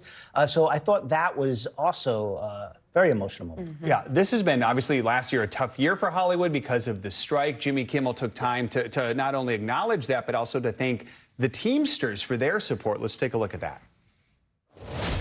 The reason we were able to make a deal is because of the people who rallied beside us. So before we celebrate ourselves, let's have a very well-deserved round of applause for the people who work behind the scenes, the Teamsters, the truck drivers, the lighting crew, sound, camera, gaffers, grips. That's right. All the people who refused to cross the picket lines, there they are. That That was a moment. The Oscars are all about the moments. Any other moments stand out to you? Yeah, I mean, that moment, of course, I'm just Ken. I mean, Ryan Gosling's performance of that, I think, was the highlight of the night. Also, I think it's going to go down as one of the all-time Oscar moments. I mean, of course, he's paying homage to Marilyn Monroe here. Diamonds Are a Girl's Best Friend. He's in all hot pink. I mean, he had the crowd singing. It was like one of the first sing-alongs, the choreography. Yes, I love that. Yeah, just an amazing moment here. I thought this was really great. Also, John Cena coming out naked on stage to present Best Costume, I thought was a highlight of the night. A lot of people, brave man. Yeah, a lot of people, and he was really naked. Yeah. People were taking pictures in intermission showing that. So I mean, you know what you do for the Oscars. John Cena, really, really great there. Maybe he'll get an Emmy next year for that. I don't know how that would work, but you know. That was quite the moment. I was cracking up. Eric Davis, thank you so much for recapping with us this morning. We appreciate it. Good to see you. Much more to come here on Morning News Now. Later this hour, TikTok. Congress set to vote on a bill that would ban TikTok nationwide. More on the controversial crackdown that could mean big changes in the world of social media. Up first after the break, royal retraction. Several news outlets sounding the alarm on this photo released by Kensington Palace. Why it's raising new concerns about the health of Kate Middleton. Plus the new statement just posted online. Stay with us. Morning News Now. We'll be right back.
Welcome back. The U.S. military is racing to evacuate non-essential personnel from the U.S. embassy in Haiti. The mission comes as the country spirals out of control amid a renewed surge of gang violence. The prime minister there now facing growing pressure to resign. NBC News correspondent Marissa Parra has the latest. Yeah, humanitarians I've spoken to who have spent decades working in Haiti explained that the crisis there was bad before, but this is worse than it's ever been. An evacuation amid a country in chaos. A U.S. military operation airlifting non-essential embassy employees out of Haiti. A move approved by President Biden, who a U.S. official says remains deeply concerned. The administration also boosting embassy security. U.S. Southern Command saying no Haitians were on board that flight. Last week, the White House emphasizing the urgency of the crisis. We think about food, health care, clean water, and other forms of critical assistance through UN and NGO partners to help people in need. A state of emergency in Haiti now extended to next month. The UN reporting 5.5 million people, almost half the entire country's population, are in need of humanitarian aid. Years of political violence came to a boiling point last weekend when gangs attacked the capital, Port-au-Prince, and set free thousands of violent criminals from the prisons. Haiti's Prime Minister Ariel Henry still in Puerto Rico, forced to land there, as calls for his resignation now growing louder. Haiti's main airports shut down, leaving Haitians stranded. It's been bad before. This is probably the worst. I think we are reaching peak crisis. Mercy Corps has been working to reduce violence in Haiti since 2019. The situation in Haiti is delicate, and it is important to make the right decisions moving forward. And I'm sure the U.S. government, just like all governments, do not want to make the situation worse. Leaders from Caribbean nations will be meeting on Monday in Kingston, Jamaica, to discuss what they call a dire situation, hoping to decide on a resolution that will bring stability and relief to Haiti, but stressing time is not on their side. All right, Marissa Parra, thank you. Well, now to new developments in London over the controversies surrounding that new photo of Kate Middleton, the Princess of Wales. Picture agencies took the extraordinary step of sending out notices like the one you see here, telling media outlets not to run the photograph over concerns it had been manipulated. Now, in the last hour this morning, the princess herself apologizing for altering the image. She wrote on social media, "Like many amateur photographers, I do occasionally experiment with editing. I wanted to express my apologies for any confusion the family photograph we shared yesterday caused." For more on this, we are joined by NBC News royal contributor and royal editor of the British Sunday Times, Roya Nika. Roya, good morning. Thanks for joining us. So just catch us up on this picture being released over the weekend, when people started questioning whether something was up with it, and then how unusual it is that we just got that statement from the princess herself. Well, good morning. It has been a really quite wild 24 hours here in royal news. This photo was supposed to quell all the gossip and rumor and very strange conspiracy theories that have been going around on social media for the last few weeks since Kate had that abdominal surgery a couple of months ago in January. And initially when it dropped, it looked like a very lovely, positive, very wholesome image taken by William at Windsor earlier this week, which was supposed to sort of show that Kate is indeed doing well and recovering, like Kensington Palace keep telling us she is. But then people started noticing slight discrepancies in the photographs, slight things that looked like they'd been photoshopped. And then last night, we had four of the biggest international picture agencies pulling it, saying it had sort of breached their manipulation, digital retouching guidelines, which have been tightened up recently because of all the concerns over AI. As you said, we've just had that extraordinary personal statement from Kate this morning saying, "I'm sorry, guys, I'm just an amateur photographer. Like all of you, sometimes, I try and make things look a little bit better. Perhaps all the children weren't smiling in one picture together," and apologising for all the confusion. But it's very rare that we get personal apologies from members of the royal family over pictures that have been put out. So it's been a wild 24 hours. What kind of manipulation did picture agencies think was going on here? Well, it's interesting. None of the picture agencies that withdrew it have yet said, this is what we think has been done. What we've seen is various people on social media in some areas of the media look at the sleeve on Princess Charlotte's jumper doesn't quite line up. There's a pattern on on Louis's jumper, something to do with Kate's zip. I think just to be clear, I don't think there's any doubt over the authenticity that William took this picture last week of all of them together. But it may be that, as lots of parents will know, sometimes you don't get all the children lining up, smiling at the same time, and you might take bits from here and there. There's a question mark over that. But we have been asking the palace, can you either publish the original photo, which I don't think we're going to get, or can you set out exactly what was changed? And I think some media outlets are starting to get their picture desks to sort of see what the original image might have looked like. Not huge differences, just sort of small things that make it look a little bit better. I mean, look, it was no secret that there's been a lot of talk about the Princess of Wales even prior to this picture. I mean, it was all over the internet, kind of questions, concerns about her well-being and her whereabouts. And then this picture made so much news because it was the first official image of Kate since she had that surgery and since there's been so many questions surrounding her. Rumors, speculation, all that. How do you think that this admission of editing the photo feeds into kind of this frenzy of concern? I think hopefully most people will look at that statement from Catherine this morning and just, say, a lot of parents out there will know that they do exactly the same with their family photos, and she's no different. She is a woman who is recovering from major surgery. I think, most of the media here have been very respectful of that and not speculative over what's been going on. They wanted to keep things very private. I think the sort of wildness that we've seen in the last 24 hours over this photo it shows you that things are very febrile here at the moment with the royal family. We have a king who's not doing public engagements. We have the Princess of Wales, one of the most popular members of the royal family, not doing public engagements. Although we are told she will be back after Easter. But I think there's a sort of a hole in a vacuum there that is being filled a little bit sometimes by perhaps some unnecessary commentary. Roya, Nika, thank you very much for joining us. Coming up, joining forces, U.S. Marines and a dozen allies now training together in the Arctic. When we come back, an exclusive look at what's being called the largest NATO exercise since the Cold War. And a sinking feeling, new concerns after a startling new study shows several cities are sinking. This is Morning News Now.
News lives in the now. It's coming at us every second. News is more now than ever. Just outside of the Israeli military headquarters. Now is raw. This tunnel just goes on and on. Now is real. We get to see democracy in action for the very first time in the 2024 race. Now is constant. You gotta see this. Future is now. News for the generation of now is NBC News Now. We are back with an NBC News exclusive, a rare look at U.S. Marines training in the Arctic. It's a major test of NATO's military capabilities in the region as tensions grow between Russia and the West. NBC News international correspondent Josh Letterman has more from northern Norway. The frosty Arctic is the new battleground in a growing military competition between Russia and the West. The U.S. Marines and a dozen allies joining forces for war games in northern Norway as part of the largest NATO exercises since the Cold War. U.S. and NATO troops are practicing storming a beach from the sea and the air as they work to defend NATO territory from any threat. I'll go ahead and continue maintaining airway, and I'll grab a leg. In this mass casualty drill, languages blend together as American and Norwegian troops work shoulder to shoulder. These war games taking place not far from Russia's border on NATO's northern front line. As global warming melts sea ice, the U.S., Russia, and China are all seeking to expand their Arctic foothold. For the Marines, it's a sharp shift after decades fighting in the hot, dry climates of the Middle East. After a rocky journey through the mountains, we reach Marines dug in on the mountainside. At night, the temperatures can drop below zero. We had Marines who had never been in the snow before coming to Norway. The scenario, repelling an invasion by a major hostile power from the east. You see in multiple vehicles. And Moscow is watching. Norwegian officials tell NBC News they've detected Russian vessels nearby spying on the exercises. Is it easier for an adversary to hide in snowy forest than it is, for example, in a desert? I'd say it depends on the conditions. If you're here on a day like this, their snow tracks would be left. But if it was a snowstorm, those snow tracks would rapidly be closed. These Marines have spent nearly 2 weeks here, sleeping up to 6 to a tent, boiling snow for water, even praying in the snow. Amen. Go in peace, serve the Lord. Lance Corporal Cooper Corey from Massachusetts joined the Marines a year ago. My first time touching a ski pole was here. I fell in love with skiing. How'd it go? Oh, I fell a lot. But, you know, I had fun. Biggest smile on my face. A forceful message from the U.S. and its allies. Anywhere we go, I know we can fight. I know we can thrive. Our thanks to Josh Letterman for that report. Now to a warning involving America's coastal cities and climate change. New research shows America's coastal cities are sinking, and that's raising concerns that more people in the U.S. will be at risk for flooding as sea levels continue to rise. CNBC senior climate correspondent Diana Olick joins us now with more on this. Diana, good morning. Good morning, Joe. Yeah, we already know that as the Earth warms and glaciers melt, sea level rise will increase.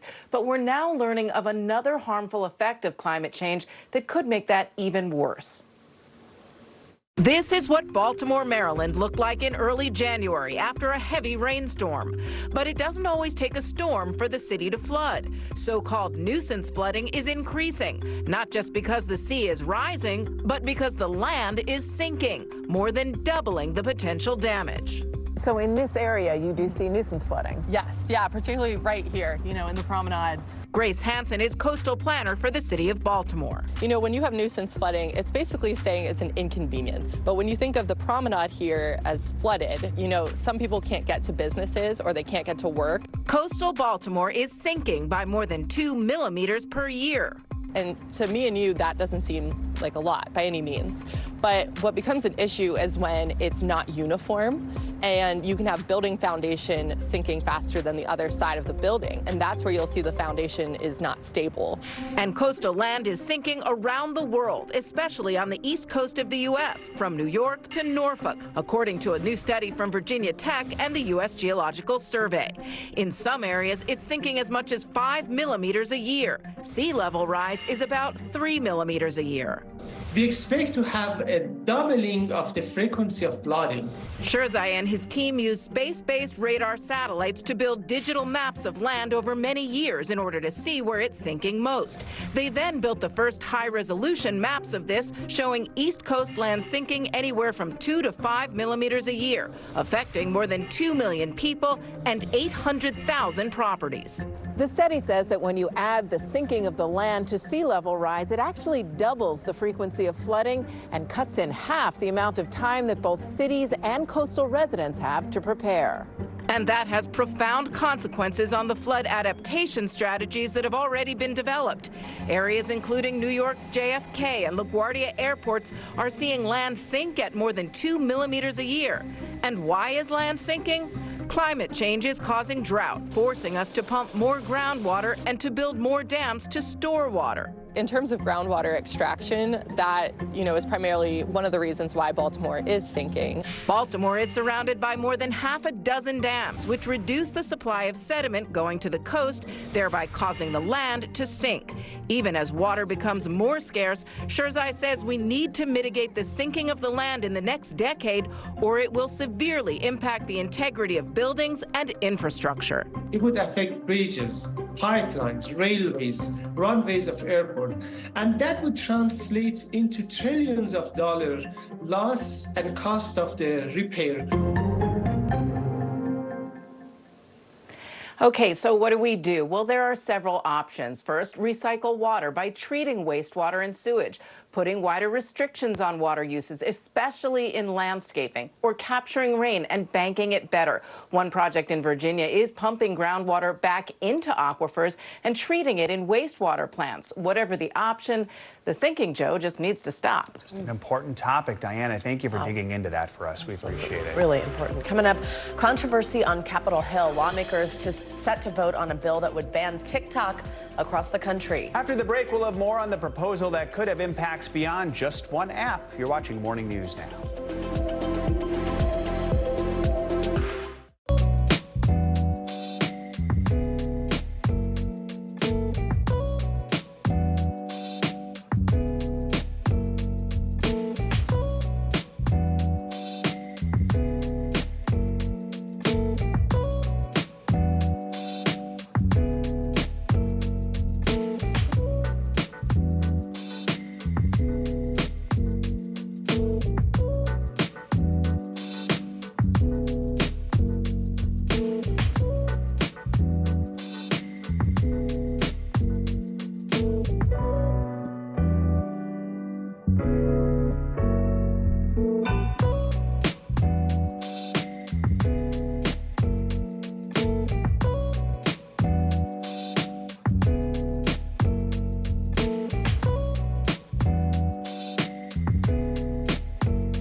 People really don't know what's going to happen. Nearly a dozen hours after the eye roared ashore. More good people than bad people, I know, right? 5 seconds. 4, 3. There is some late-breaking news 4 hours into the Iowa caucuses by the Hampton Deliberations. All right, it just me too.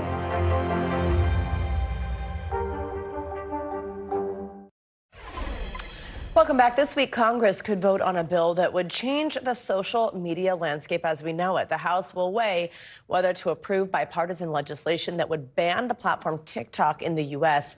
unless it's sold by its Chinese parent company, ByteDance. President Biden had this to say about the bill. Mr. President, do you still support banning TikTok? Would you sign that bill? If they pass it, I'll sign it.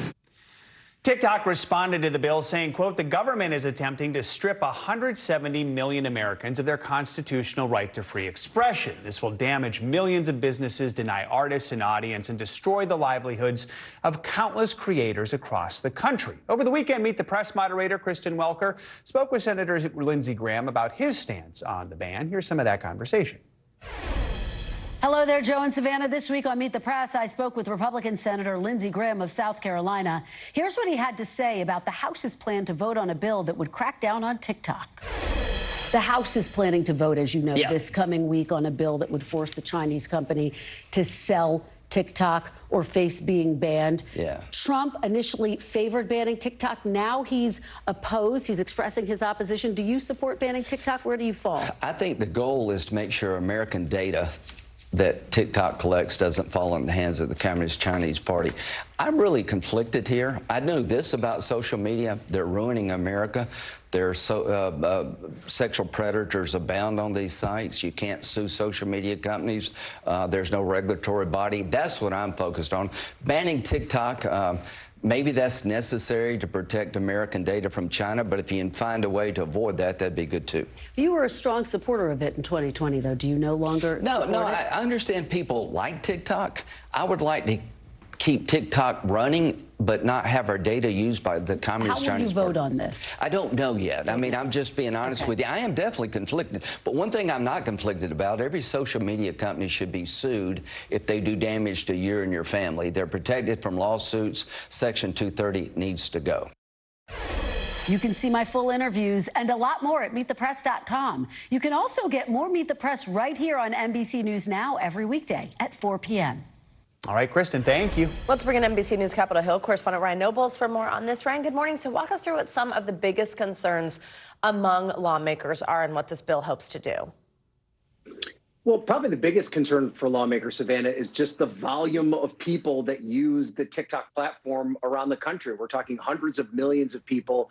A lot of them use it as part of their livelihood, these content creators that have become very popular throughout the country. So there's just this overall concern about the consumer impact that it would have to ban such a huge social media platform. But it really goes beyond that. There's also constitutional concerns, First Amendment freedom of speech concerns, and also regulatory concerns about the ability for the federal government to just swoop in and say this particular business can exist while other similar businesses can exist.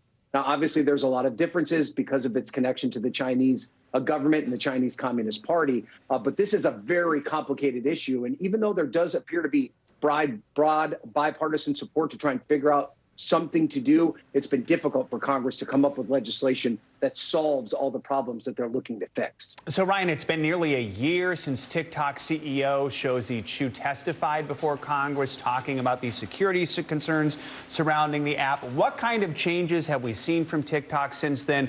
What else are they saying responding to this proposed law? Well, if you talk to the lawmakers that want to pass this bill, they feel like TikTok has not been responsive at all. You know, they're very concerned about the ability for ByteDance, the company that owns TikTok, to have access to the data of millions of Americans on a day-to-day basis. They feel that they haven't put enough safeguards in place to prevent that from happening. In reality, there's an issue of trust here between members of Congress and the company ByteDance. They just do not believe ByteDance when they say that there's no ability for the Chinese government to have access to Americans' data. That's why they think the only way to solve this problem is to separate ByteDance from TikTok. As we've already talked about, that's a really complicated problem and one that they haven't been able to figure out completely. On screens a moment ago, viewers were seeing something else that was kind of really complicated this whole thing and also made it quite interesting, was that TikTok actually did this whole pressure campaign where they sent out a notification to users sort of geolocating them to call their representatives, say, do not pass this. There's that notification right there. Ryan, so not everyone's on board with this, though. I mean, New York Congressman Jamal Bowman posted a TikTok last week where he said this bill is crazy. What do we think in terms of support? Do other people feel that way? And walk us through the steps that happen next, especially since, as we just played for our viewers, the president did say he would sign this. Yeah, well, first of all, that lobbying campaign where they used the platform to encourage their users to call their members of Congress was the biggest cell phone in the history of lobbying. It certainly backfired. It turned a lot of members that were on the fence off, and they ended up voting for it in committee. But secondly, I do think that there is the real possibility that it passes the House this week. It does seem as though there's enough inertia in that direction. But there are a number of senators, along constitutional kind of personal liberty lines have said that they're really concerned about this idea that, A, you could potentially rip the platform away from everyday Americans, but also that you could put this sort of pressure on a campaign, or I'm sorry, on a big company to prevent this from happening. So, there's a lot that needs to be worked out. There's even the possibility that it passes the House, goes to the Senate tweaks it, and maybe they send it back to the House. But this isn't something that's going to happen tomorrow. If you have a TikTok account, you don't have to worry about it going away in the immediate future. But down the line, there's no doubt that the federal government wants to do something to try and regulate this platform because they are concerned not only about its connection to the Chinese government, but the impact that it's having on everyday Americans. Ryan Nobles, thank you so much. I appreciate it. More financial headlines, starting with what's coming up this week on Wall Street and what's happening with your money. CNBC's Silvana Hanau joins us with that and other news. Silvana, good morning. Savannah, Joe, good morning to you. All right, well, Wall Street could feel more pressure this week as the markets come off a negative week, with the Dow suffering its worst week since October, and investors cashing in some profits from the rally led by AI chip maker NVIDIA and other momentum and mega cap tech stocks. Now, the focus will shift this week to two key reports on inflation with consumer and producer prices, which could offer further support for the Federal Reserve to start cutting interest rates this summer. The Biden administration is asking United Health to expedite payments to healthcare providers following the recent cyber attack of its Change Healthcare unit. Bloomberg reports officials from Health and Human Services and the Labor Department are urging United Health to ensure no provider is impacted by cash flow challenges resulting from the incident. The hack, which occurred last month, has affected parts of Change Health's network that handle payments and medical claims. And Nintendo and animation studio Illumination are working on a second Super Mario Brothers movie, seeking to recreate the surprise box office success of the first movie, which generated nearly $1.4 billion worldwide. The new film will be produced by Illumination and the video game's original creator and is scheduled for release in 2026. And like the first movie, it will be distributed by Universal Pictures, which is owned by Comcast, guys. All right, Silvana Henao, thank you so much. You got it. Coming up, branching out in the world of STEM. When we come back, how one nonprofit is working to increase representation in science, technology, engineering, and math. Stay with us. You're watching Morning News Now.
We're talking possibly 1 trillion galaxies. Yes. That is a number that is just so hard to compute. Whether it's the moon, whether it's Mars, it feels like we're on the cusp of something big. From inside Iran, from Israel, from Florida. Part of our continued reporting. It is safe. Everybody good? Women, children,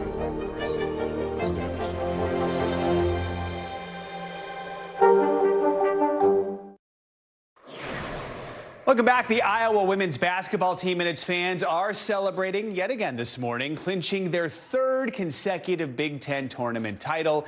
Caitlin Clark and her Hawkeyes bested Nebraska yesterday. It was an overtime nail-biter in Minneapolis.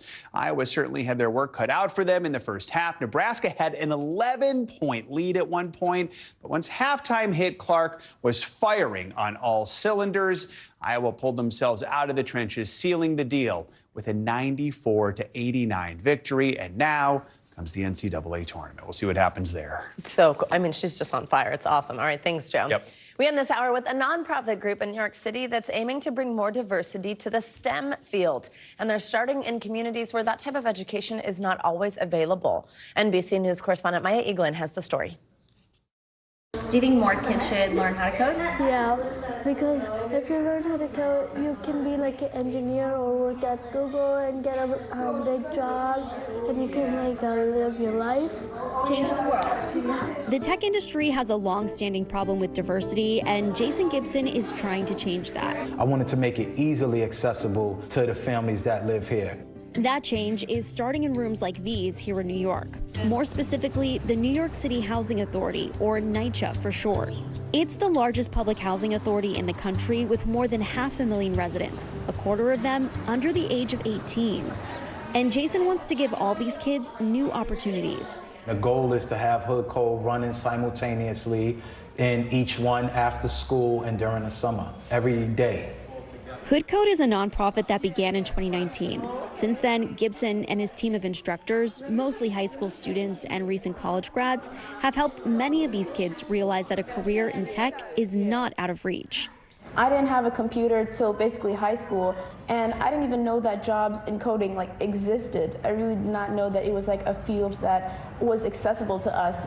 In some ways, neither did Gibson. So I came up with the idea during my incarceration in 2017. You know, I've always been an entrepreneur. Gibson says he thought maybe a career in the tech industry could have kept him out of the criminal justice system. And he used his entrepreneurial spirit to get others on board, sponsors and community members, to make sure his program would be free for students and a paid job for tutors. The easiest part about coding is the fun. The best thing about coding is that you get to use your imagination. It feels like a game. But if these kids do decide to go in tech, there are still challenges ahead. Black employees made up 8% of the IT workforce in 2022, according to the IT trade group CompTIA. And the numbers at some of the biggest tech companies like X, Meta, and Google show similar gaps. And then you can hit copy. Shigo, one of Hood Code's tutors, says these kids have already been through obstacles and are not discouraged. The passion, the drive that these kids have is something that you don't see in your ordinary kid, because I know that they had to work 10 times harder to be here.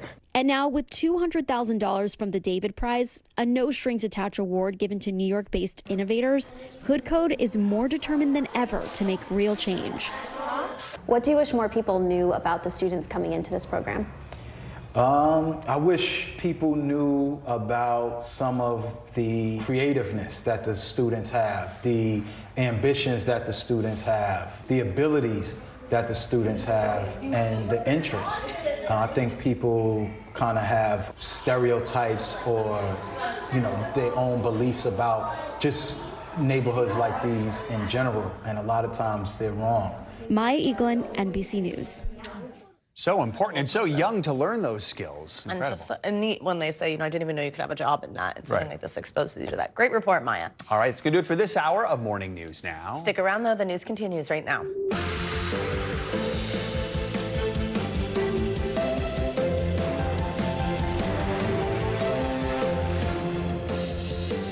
Good morning. Happy Monday. I'm Savannah Sellers. I'm Joe Fryer. Right now on Morning News Now, a nasty swing state showdown over the weekend that's setting the stage for a bitter battle for the White House. President Biden and former President Trump hosting dueling events in battleground Georgia.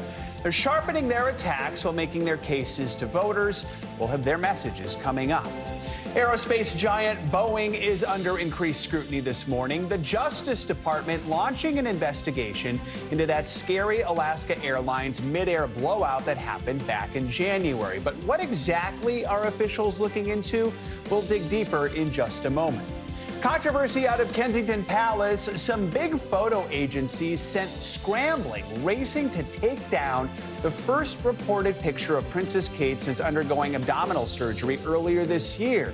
More on those widespread kill notices and what the Princess of Wales is now saying about it. Plus, all of the big moments and big wins from last night's Academy Awards. Oppenheimer racking up even more trophies, and everyone is feeling the Kenergy this morning. Oh, yeah. For that incredible performance from Ryan Gosling. So and epic. Dozens and dozens of Kens. It was so fantastic. We'll dig into it all in a little bit. Let's begin this hour with what's shaping up to be a long and fiery general election campaign ahead. With President Biden and former President Trump headed towards a likely 2020 rematch, the leading candidates for the White House took aim at each other over the weekend in dueling rallies in Georgia ahead of Tuesday's primary in the state.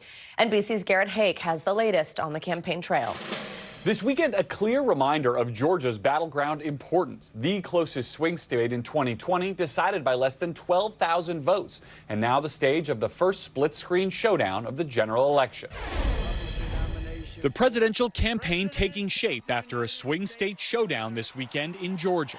Hello, Georgia. In his first rally as the GOP's presumptive nominee, Donald Trump taking a dark turn, mocking President Biden's State of the Union address and the lifelong stutter he deals with. I'm going to bring the country together. The former president lashing out at his successor. Everything Joe Biden touches turns to everything. Fewer than 100 miles away, President Biden firing back. Well, we all know Donald Trump sees a different America. An American story of resentment, revenge, and retribution. That's not me. The president's campaign boasting of raising $10 million in the 24 hours following the State of the Union and firing off a $30 million ad blitz with a new commercial addressing one of his biggest vulnerabilities. Look, I'm not a young guy. That's no secret. But here's the deal. I understand how to get things done for the American people. On another potential vulnerability, immigration, the president telling MSNBC's Jonathan Capehart he regretted referring to the suspect in Georgia college student Laken Riley's murder as, quote, an illegal. And I shouldn't have used illegal. It's undocumented. Mr. Trump, who says he met with Riley's family before his event, responding. He was an illegal immigrant. He was an illegal migrant. And he shouldn't have been in our country, and he never would have been under the Trump policy. And in more fallout from the State of the Union, Alabama Senator Katie Britt, who gave the Republican response, now under growing scrutiny after attacking President Biden and telling a story of a girl who was sex trafficked by cartels. We wouldn't be okay with this happening in a third world country. President Biden's border policies are a disgrace.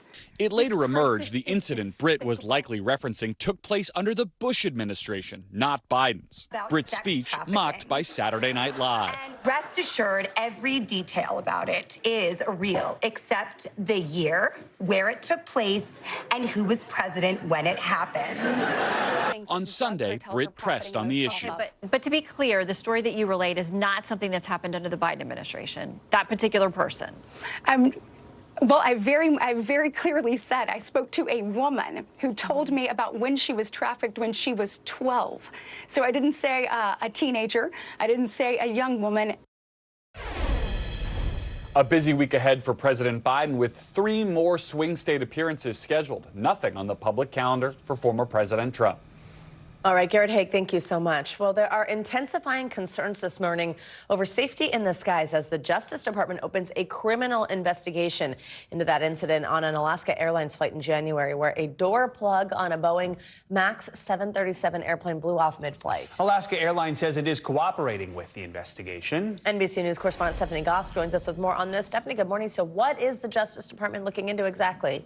Well, Alaska Airlines says it's not the target of this investigation, and the investigators are looking into that incident on January 5th, that terrifying moment when the door panel flew off of Alaska Airlines' Boeing 737 MAX 9 plane. The airline saying that it is normal for an investigation like this to take place. Meanwhile, the Wall Street Journal is reporting that multiple passengers and crew have been questioned about the incident. No one was actually hurt in that incident. It was remarkable when you look at those pictures that we've been looking at now for weeks. But multiple passengers, dozens, have hired attorneys to represent them. One of those attorneys spoke over the weekend in response to this news about the investigation and said that his clients are looking for accountability. Neither Boeing nor the DOJ has commented on the investigation, guys. So what's definitely normal is the National Transportation Safety Board is already investigating this incident. What's the latest on that one? Yeah, that's, I know, on top of this DOJ investigation, that's been ongoing. The NTSB chair last week in a Senate hearing accused Boeing, the manufacturer, of not turning over documents and information that it asked for.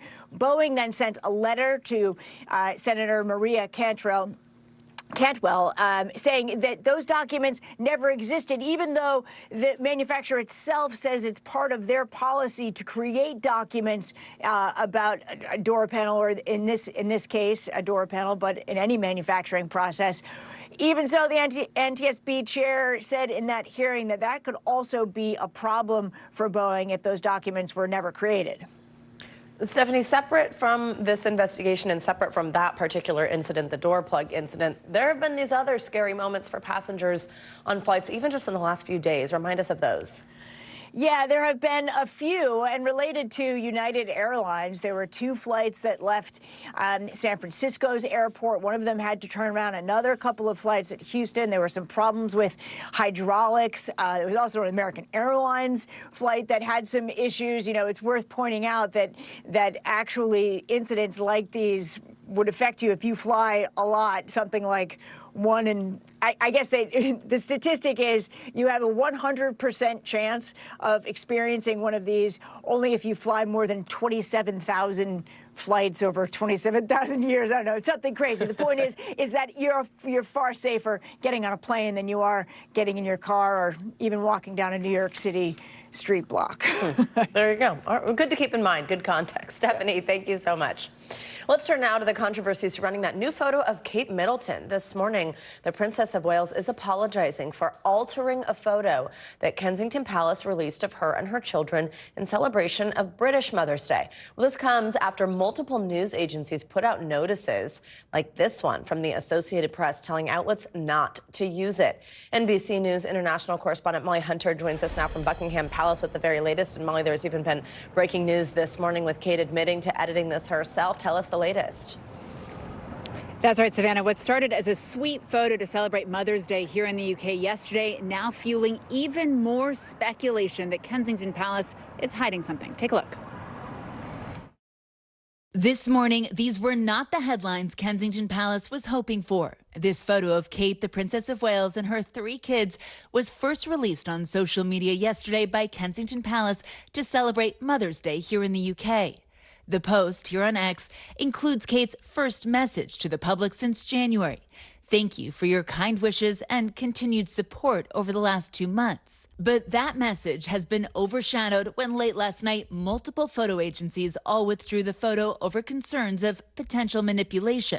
That message intended to show that all is well has backfired. So the point of this picture was very clearly designed to send a message to the world. Yes, she's here. Yes, she's recovering well. The AP saying in a statement they retracted the image because at closer inspection, it appears that the source had manipulated the image in a way that did not meet AP's photo standards. Adding, the photo shows an inconsistency in the alignment of Princess Charlotte's left hand, seen right here. Moments ago, responding to the backlash, Kensington Palace posting this explanation. Like many amateur photographers, I do occasionally experiment with editing. I wanted to express my apologies for any confusion the family photograph we shared yesterday caused. The photo fiasco, as it has spiraled in the last 24 hours, follows weeks of speculation about Kate's health. Royal watchers reading into every little clue, and eagle-eyed observers this morning noting that Kate is without her usual jewelry, including her engagement ring. But Kensington Palace has been clear since her January abdominal surgery that she would not be returning to public duties until after Easter. But that hasn't stopped the social media frenzy and questions to Kensington Palace about why they haven't shared more details. The princess has only been spotted once since January, last week in a grainy image appearing to show her in a car near Windsor Castle. I'll pass those on to Catherine as well. Thank you very much, guys. While husband Prince William has been balancing family time and carrying the burden of royal events. So, Savannah, one of the big confusions, one of the big questions in this PR disaster, I think we can call it, as you mentioned in your intro, is that yesterday the photo credit was given to Prince William. Well, today, Kate said she was the one who edited it. So we've gone back to Kensington Palace to kind of get clarity on that. After the apology, though, a lot of questions about why they didn't just release the original photo. Savannah?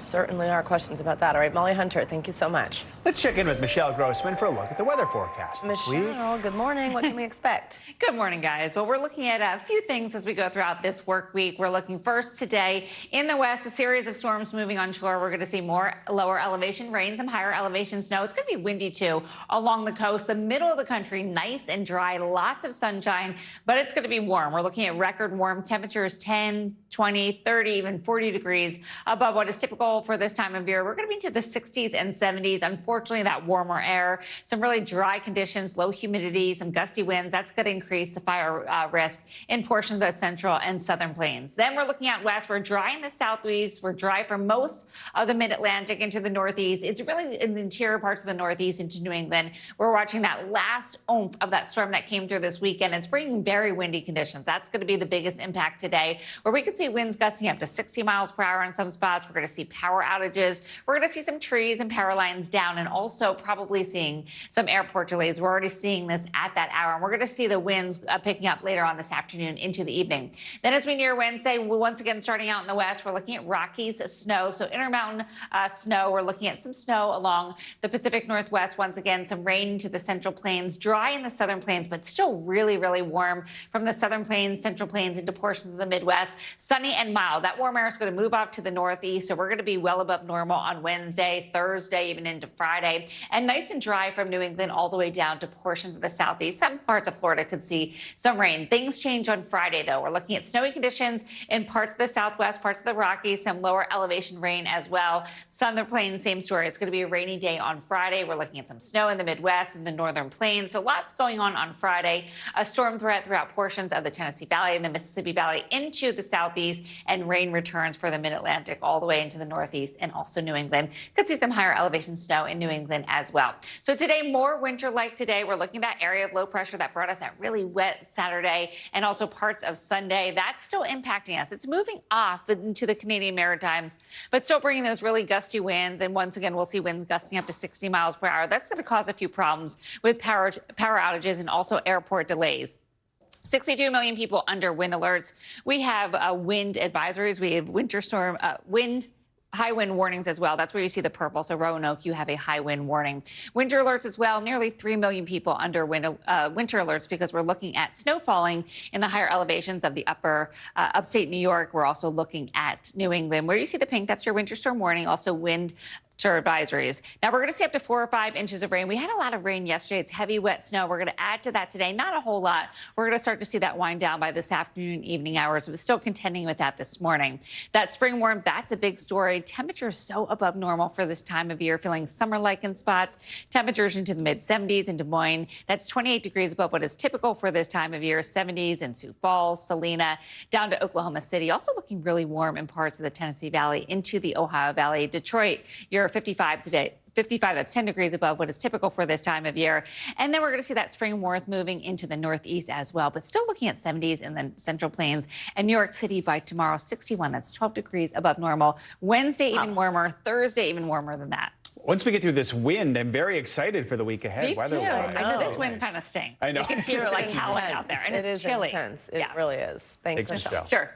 Now to Hollywood's biggest night, the 96th Annual Academy Awards. It was a huge night for Oppenheimer, as expected, which took home many of the night's top prizes, including the big one, Best Picture. NBC News correspondent Kaylee Hartung joins us now with the highlights. Kaylee, good morning.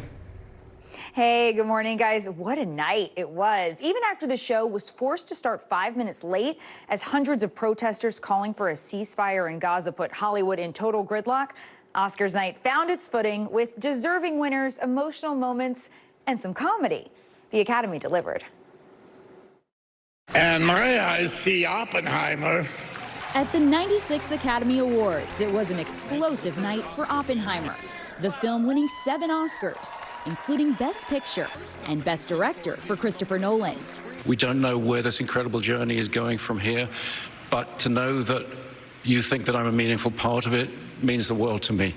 Cillian Murphy also taking home his first Oscar for his leading role as Robert Oppenheimer. For better or for worse, we're all living in Oppenheimer's world, so I would really like to dedicate this to the peacemakers everywhere. Emma Stone.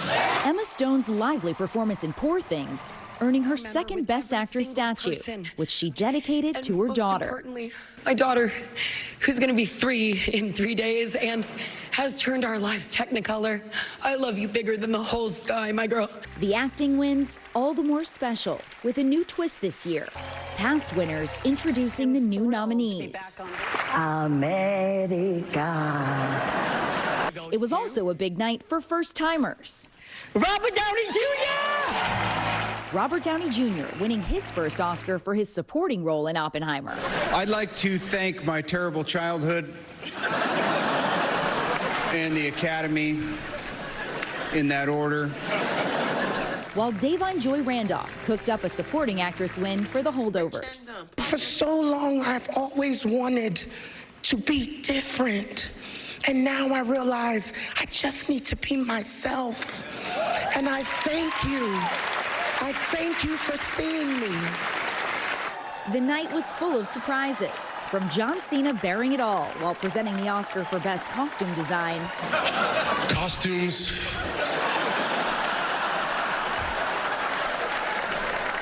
They are so important. To Messi, the beloved dog from Anatomy of a Fall, applauding. To a Barbenheimer standoff. Emily Blunt and Ryan Gosling poking fun at the showdown that dominated the summer box office. And the way this award season's turned out wasn't that much of a rivalry, so... Still, Gosling proved he was enough with a spectacular performance of I'm Just Ken. I'm just Ken. The Barbie-themed bonanza featuring Slash on guitar. And a star-studded sing-along that had everyone feeling the Kenergy. I'm just Ken. And that electric performance from Ryan Gosling that had everyone in the theater on their feet, it had Emma Stone so excited, she popped open the seams on the back of her dress, just rocking out with her former La La Land co-star. Now, it was another song from Barbie that took home the coveted Oscar for Best Original Song. But get this, with that win, pop superstar Billie Eilish made history, becoming the youngest two-time Oscar winner at the age of 22. Wow. Guys, how about that? That is amazing. 2 Oscars at such a young age. That performance was also great, by the way. But yeah, oh my gosh, the Ken one was too fun. And now we have the Ken song in our head again for the rest of the day. All right, Kaylee, thank you so much. Appreciate it. Thank you. Much more to come on this Monday edition of Morning News Now, including the brother of Princess Diana, Charles Spencer, now speaking out about alleged physical and sexual abuse he says he experienced as a young student. But first, the growing fallout from that curious Republican response to President Biden's State of the Union by Alabama Senator Katie Britt. Stay with us.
Thanks for tuning in. I'm Gotti Schwartz. Here are the stories we're following tonight. Storms keep coming here in California. The U.S. government just declassified this video.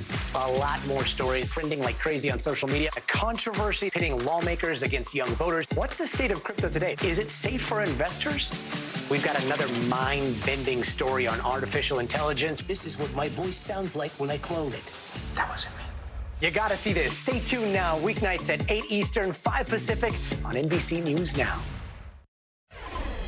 Welcome back. Let's return to the fallout from those remarks that Alabama Senator Katie Britt made during the Republican response to the State of the Union address last week. The freshman senator was criticized for a story she told about a victim of human trafficking. She implied it happened in the United States and during President Biden's tenure. But a journalist named Jonathan Katz looked into that claim and discovered that it actually happened in Mexico about 20 years ago during the George W. Bush administration. For more on this, we're joined by NBC News senior national politics reporter Jonathan Allen. John, good morning. So walk us through this controversy and how exactly all of this was discovered.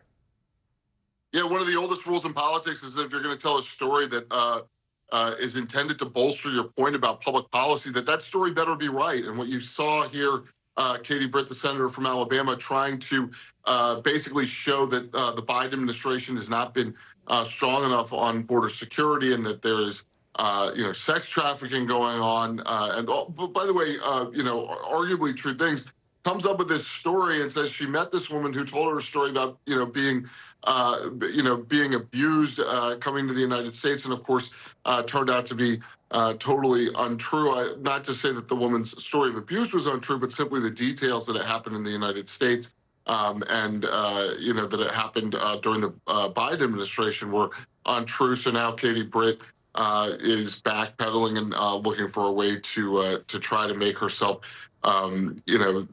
seem like she wasn't telling a fib. So over the weekend, she faced questions about this story. Tell us how she's responding to the allegations. Well, she's trying to explain, what she meant, what the intent was, the sort of overall of the situation here. But it's a little late. The horse is out of the barn. I think we have a soundbite. Let's listen to that. Did you mean to give the impression that this horrible story happened on President Biden's watch? No, Shannon, look, I very specifically said this is what President Biden did during his first 100 days. Okay, but to be clear, the story that you relayed is not something that's happened under the Biden administration, that particular person. Well, I very clearly said I spoke to a woman who told me about when she was trafficked when she was 12. So I didn't say a teenager. I didn't say a young woman, a grown woman, a woman when she was trafficked when she was 12. So, John, this is obviously not what the GOP wanted to be talking about in the aftermath of the state union, especially as we gear up for the long general election fight ahead. What is it Republicans are saying just about these accusations and Senator Britt's response? Yeah, on the other hand, just Joe, certainly they don't want to be talking about the accuracy of the issue, but they do want to be talking about the border. And so to the extent that issue is focused on, I think that's something that they're not terribly uncomfortable with. What they are, what they're looking to do, though, is make a stronger case about individual incidents and the broader stuff that's happening under the Biden administration. So you saw Senator Britt there, trying to back away from what she said, but the border argument is one that's going to continue. All right, John, thank you so much. Appreciate it. Well, the brother of Princess Diana, Charles Spencer, has alleged he was sexually and physically abused as a child by staff members at his boarding school. In his new book titled A Very Private School, Spencer chronicles what he describes as years of abuse, and it is already causing shockwaves. Spencer sat down at his family's estate in the English countryside for his first interview about the book with NBC News senior investigative and legal correspondent Cynthia McFadden. A happy memory from childhood. Charles Spencer still has the little red jacket he wore standing next to his sister Diana at the local day school they attended together. From the beginning, she was his protector. My first day there, the headmistress said Diana wouldn't settle in the classroom. And she said, go and check on him. And Diana ran out and came and looked into my classroom to see I was okay. And then she came back and said to the headmistress, he's fine. But all that would soon change. Within 4 years, I was 8, being sent off to a brutal place by myself, saying goodbye to Diana, who I grew up with. His eyes stung with tears. He was headed to Madewell Hall, the all-boys boarding school he says he can't bear to remember, but will never forget. We were like prisoners. We were prey to very bad people's worst instincts. He says the worst of those bad people was the school's headmaster, Mr. Porch. In my view, a pedophile and a sadist. And he staffed the school himself with either people who were going along with what he was doing or were going to be mute about it. What was going on, he says, was not just bleak, but often criminal. This is not a bunch of mid-teen, late-teen kids going through a rough school. This is children being sexually, physically, and emotionally abused on a daily basis. We sat down with Spencer, a best-selling author and historian at Althorp, home to his ancestors since 1508. It's surrounded by over 10,000 acres of farm and parkland. Inside, priceless paintings by Van Dyck and others. It is also his famous sister's burial place. So much of what you write about, I think, will leave readers speechless. So contrary to everything we think about the privileged life. All the money, the home, being the godson of the queen, which you are. I told a friend of mine about this recently, and he said, I just can't believe you weren't protected, as if coming from this incredibly privileged background somehow would be a protection against pedophiles and sadists. But there is no protection against those sorts of people. Especially when secrecy is paramount. The most important code of this very flawed regime was never to tell tales. The secrets the 75 boys, all under 13, kept were dark. Every week, at least half a dozen would be whipped with a cane. And we all had showers together after sports, and you could see the blood, the split skin. How could the parents not have asked questions? I have a theory. So the old money there sort of thought, well, this is going to make my son tougher and more successful. And then people who had made money more recently thought, well, this is what they do, and we want to be part of this set. He says abuse came from some of the teachers, too. There was one particularly violent master, and he caught me by myself in a changing room going out to play cricket. And he just grabbed me and threw me over his knee. And cricket boots have spikes on them, metal spikes. And he beat me and beat me. But what has truly haunted him was being sexually abused at the age he was in this portrait, 11. The predator, he says, a young adult female, a member of the staff charged with taking care of the young boys. She would come round to my bed when others were asleep and kiss me, you know, French kiss, for ages. And it was so, if I was 17, 18, it would be a different thing, but I was 11. It was so confusing. He says she was sexually abusing several other boys and having intercourse with at least 2 of them. I mean, I'm embarrassed to say it was thrilling, especially in an emotional desert. But of course, it was terrible. She pretended she was going to have to leave early to keep us all on tenterhooks, really. And I remember cutting myself as a sort of, I thought if I hurt myself enough, then God will let her stay. When he was 12, he says, in traveling with his mother in Italy, he secretly acted out the final scene of the sexual abuse from the year before. I had not had sexual intercourse with the predator, and I took my pocket money and I lost my virginity to a prostitute, and at the age of 12, and I see that as the completion of what she had done to me. Who's the first person you ever told what had happened to you? A therapist when I was about 42. You kept this inside? Yes. And he said, whisper to me one thing you've never told anyone. And I said I was sexually abused by a woman when I was a child. He dedicates the book to Buzz. That was the nickname I had in my family before I went to Madewell. And that was the boy who had part of him snuffed out during those 5 years at the school. I wanted to reconnect with the carefree, happy little guy I was before I was sent to this place. Well, Madewell School is taking his charges seriously and told NBC News in a statement they have now reached out to the local authorities charged with protecting children and will follow their guidance, they told us, about what to do from this point. And they also encourage anyone with similar experiences to come forward and contact those officials or the police. And a key part of this is that he says he's not alone, right? Absolutely. He interviewed over 24 of the men, then boys, who he went to school with, who were there during the period of roughly 1972 to 77. And he says some of their stories are even more horrific than his. You know, he's so keen to make sure that everyone understands he's not looking for sympathy. He is hoping this will promote healing. He is hoping that maybe this will give courage to some other kids who have been in a similar situation, maybe now grown adults. Oh, all right. Cynthia McFadden, incredible reporting. Thank you so much. Thank you.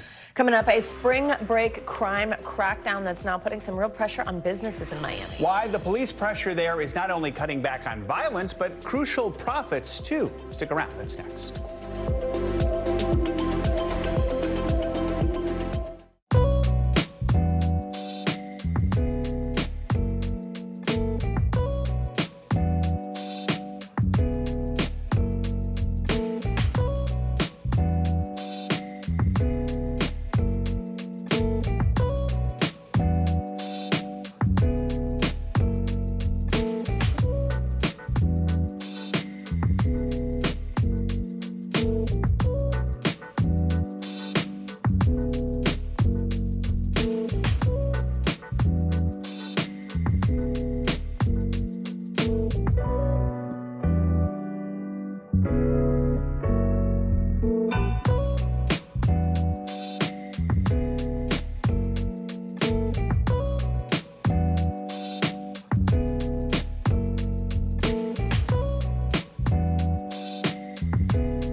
Thanks for tuning in. I'm Gotti Schwartz. Here are the stories we're following tonight. Storms keep coming here in California. The U.S. government just declassified this video.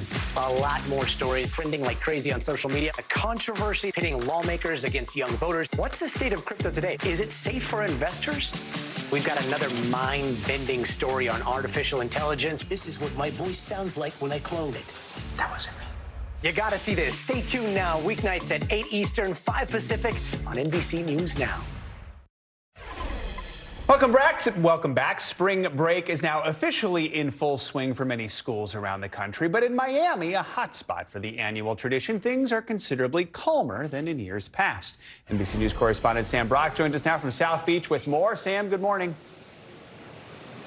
Yeah, Joe, Savannah, good morning. Look, we've been talking about this for a long time. This weekend was the test, one of the busiest of the spring break period, and the city passed with flying colors, Joe. I got to tell you that we're seeing success, not just from all the police officers, people saying they're seeing more officers than actual partiers, but also measures like this. You see barricades over my shoulder. They're stacked up now, but they were all up and down Ocean Drive and the street next to that and the street next to that, preventing parking and keeping chaos at a minimum, even as it was putting some pressure on local businesses. This morning, spring break, Miami Beach, and peaceful, all in the same sentence. We've actually been surprised with how calm everything's been. That's something we haven't been able to say in years. Did you think it was going to be a crush of people off of Ocean Drive? Yeah, like it regularly be when we come. I've seen more police than people. To really get the full picture, it might help to see the beach from above, compared to recent years when unruly crowds and fatal shootings led to states of emergency, darkening the sun-soaked celebrations. This year, though, authorities cracking down to protect families and partiers alike. When you look around, what are you seeing today? A lot of police officers.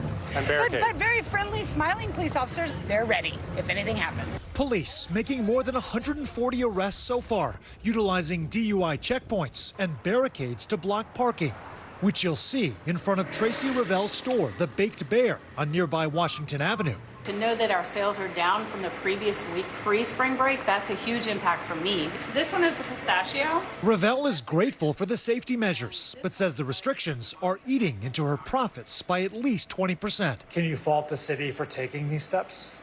It's kind of hard to fault them because, again, we want them to be safe. We don't want Miami to shut down. We want people to want to come to South Beach.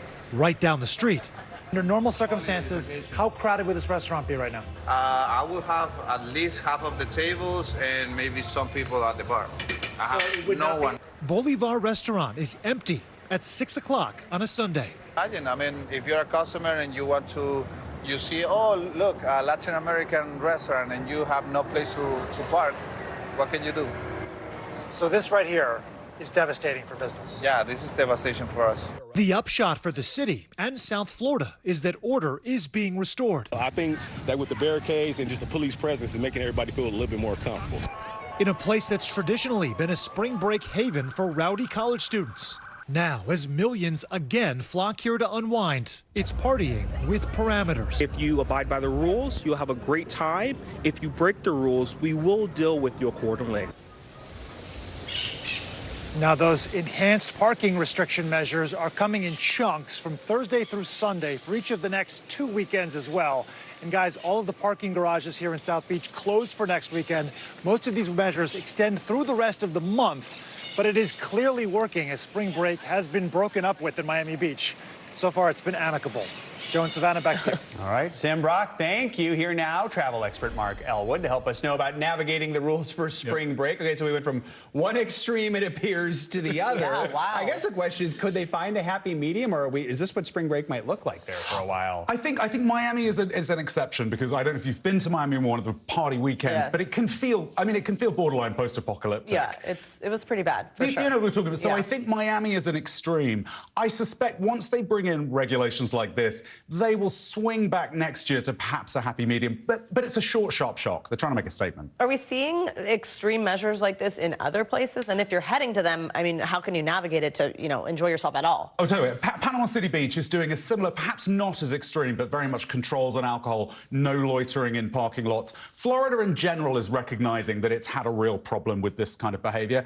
I think it's always about luck. If you do, as the police chief said there, if you do follow the rules, you're not really going to have any problems. Travel light, don't bring big bags that might need to be checked. Think of it a bit like going through the airport. How do you prepare?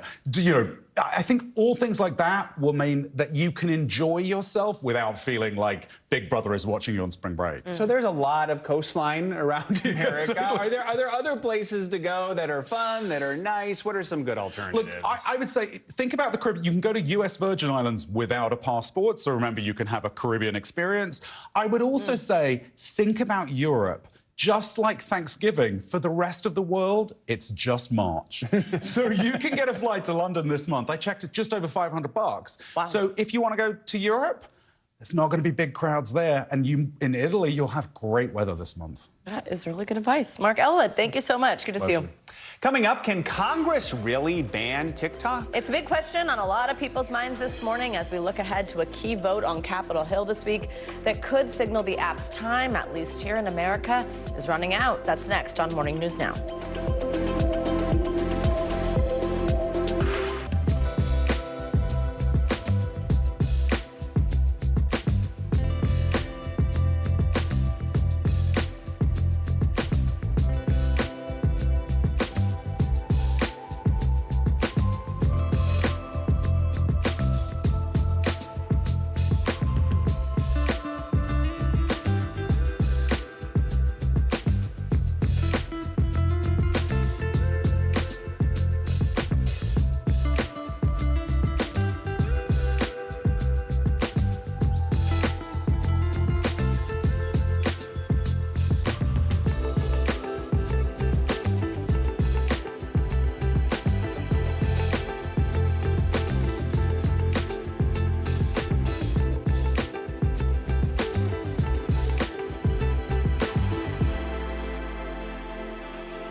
report live from Tel Aviv, from Juarez, Mexico, reporting over the skies of Lahaina.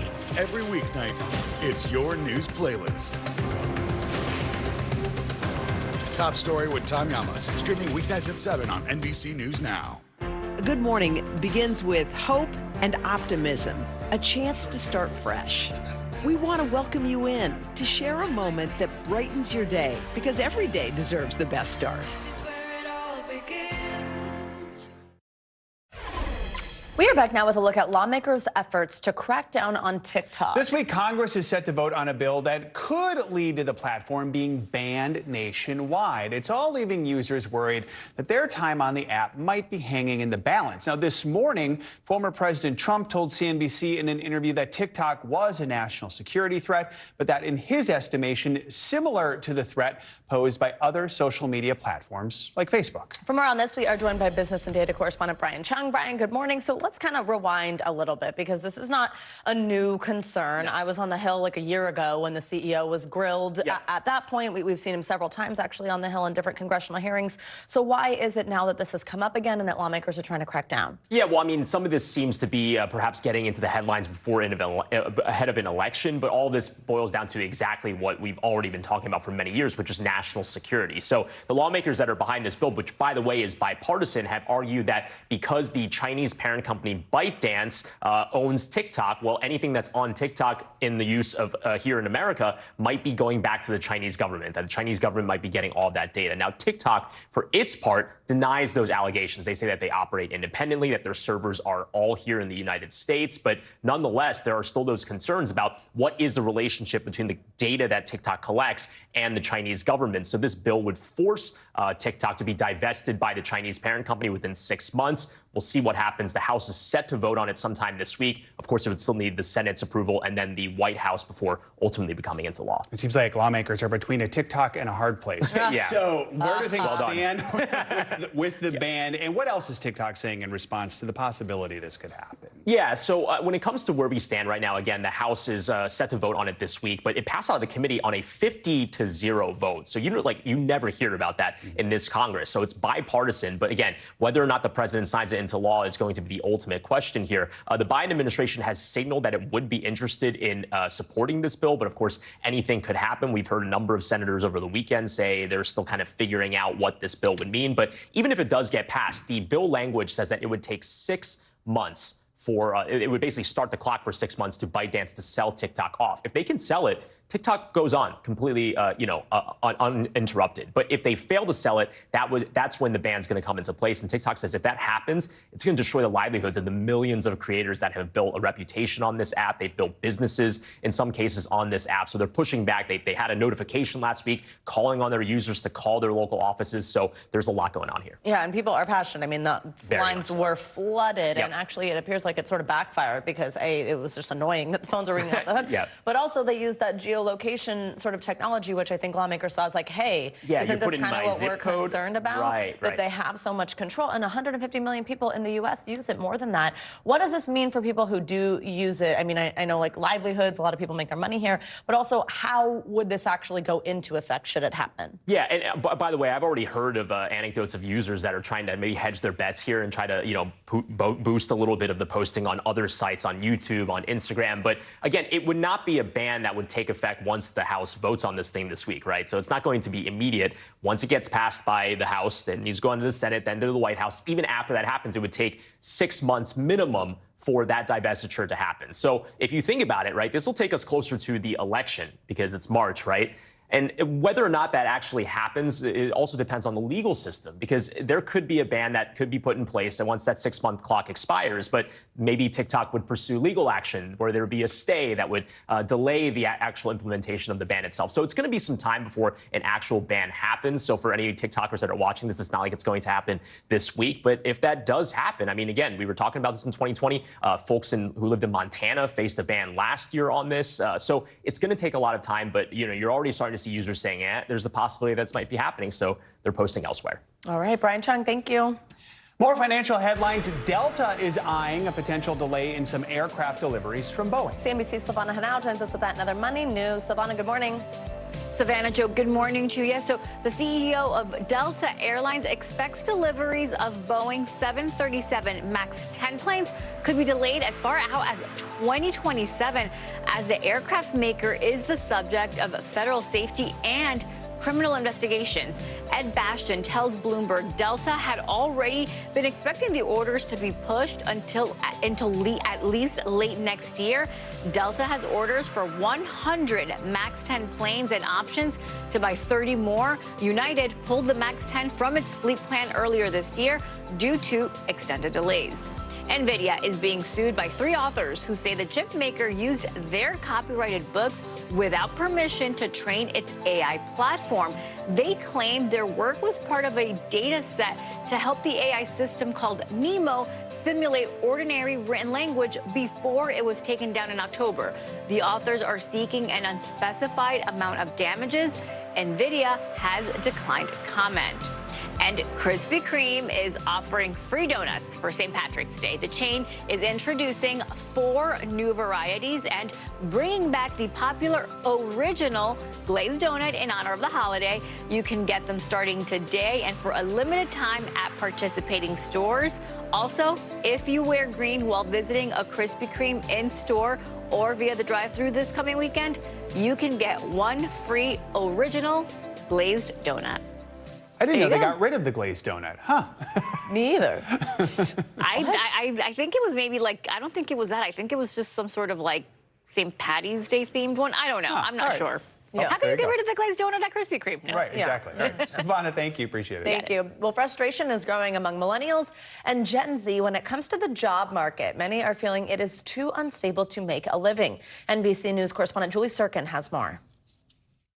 If you're on social media, chances are you've seen these videos all over your For You page. I'm pretty sure I'm getting laid off today. Job cuts, no matter the industry, can be found all over the headlines. So, to avoid being just another one of the more than 160,000 layoffs this year alone, Gen Z and millennials found a little hack, calling it quits on the private sector and going public.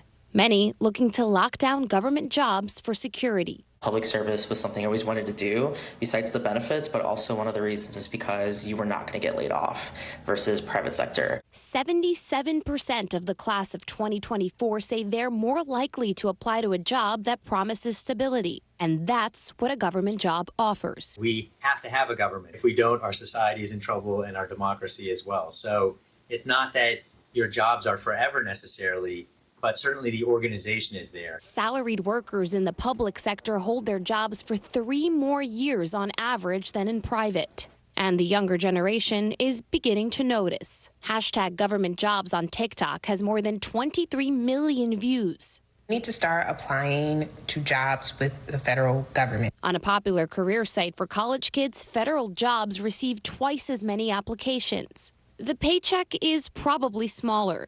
On average, federal workers earned about 22% less than private sector workers with similar roles. But for many, the benefits are the selling point. Good health insurance, retiring early with a pension.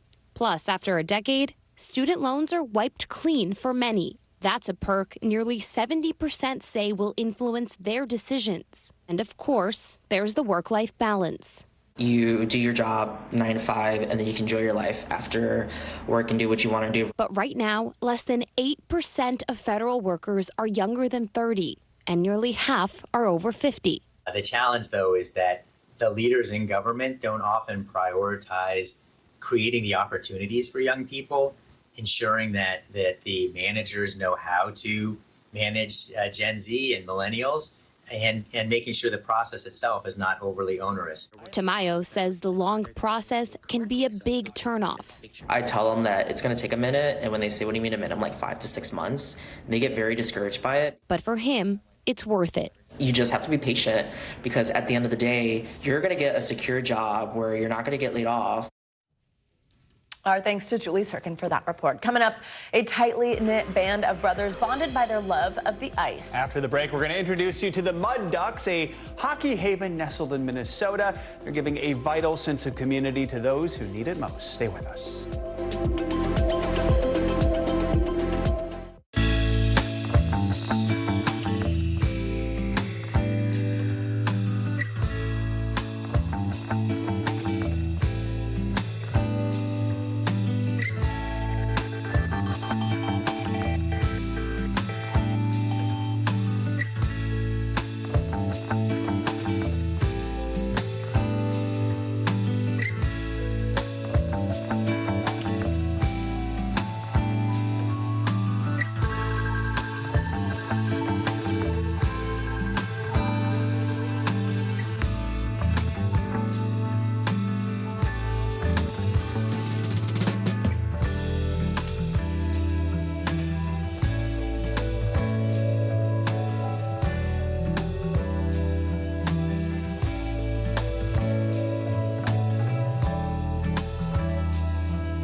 career has grown leaps and bounds. You see behind me is typical. How you doing?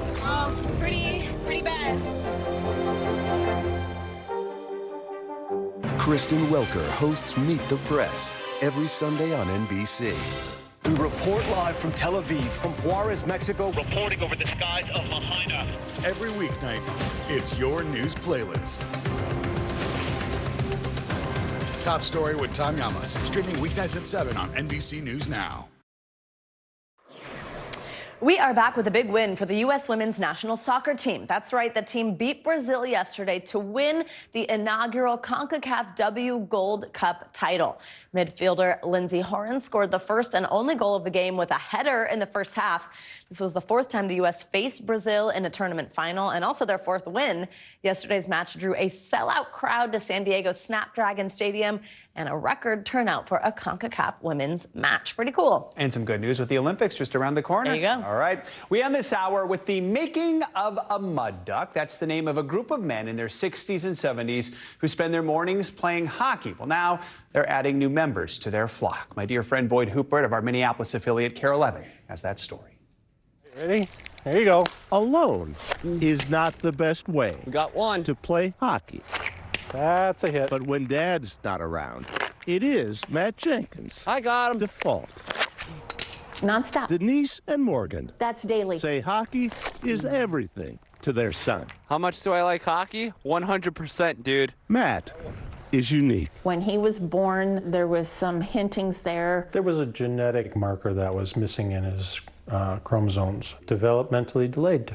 That's all they can tell us. Delayed. Yeah. And delightful. Don't do this at home. Got him. Matt liked his high school years. Game on. And 3 more spent after graduation in his school district's transition program. After that, here you go.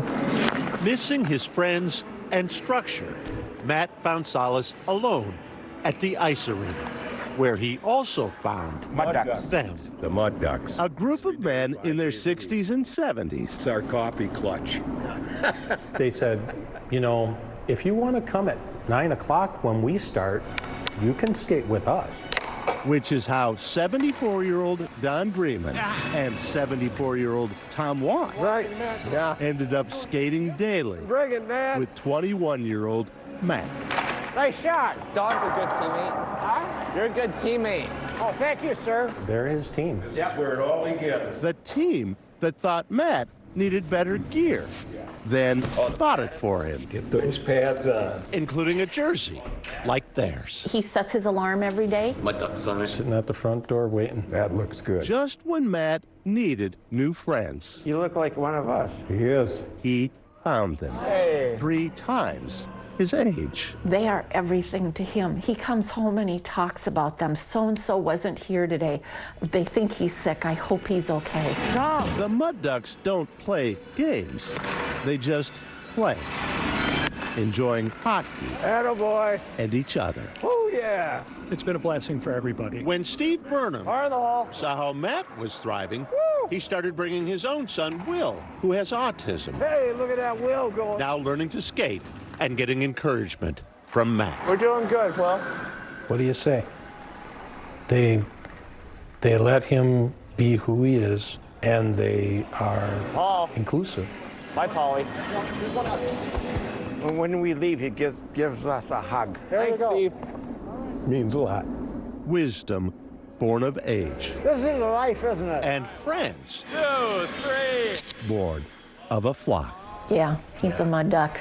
Boyd Huppert, NBC News, Cottage Grove, Minnesota. Minnesota nice on the ice. There you go. Love to Oh, see he's that. a mud duck. Love it. Thanks to Boyd for sharing that story with us. That is going to do it for this hour of Morning News Now. Stay with us as the news continues right now.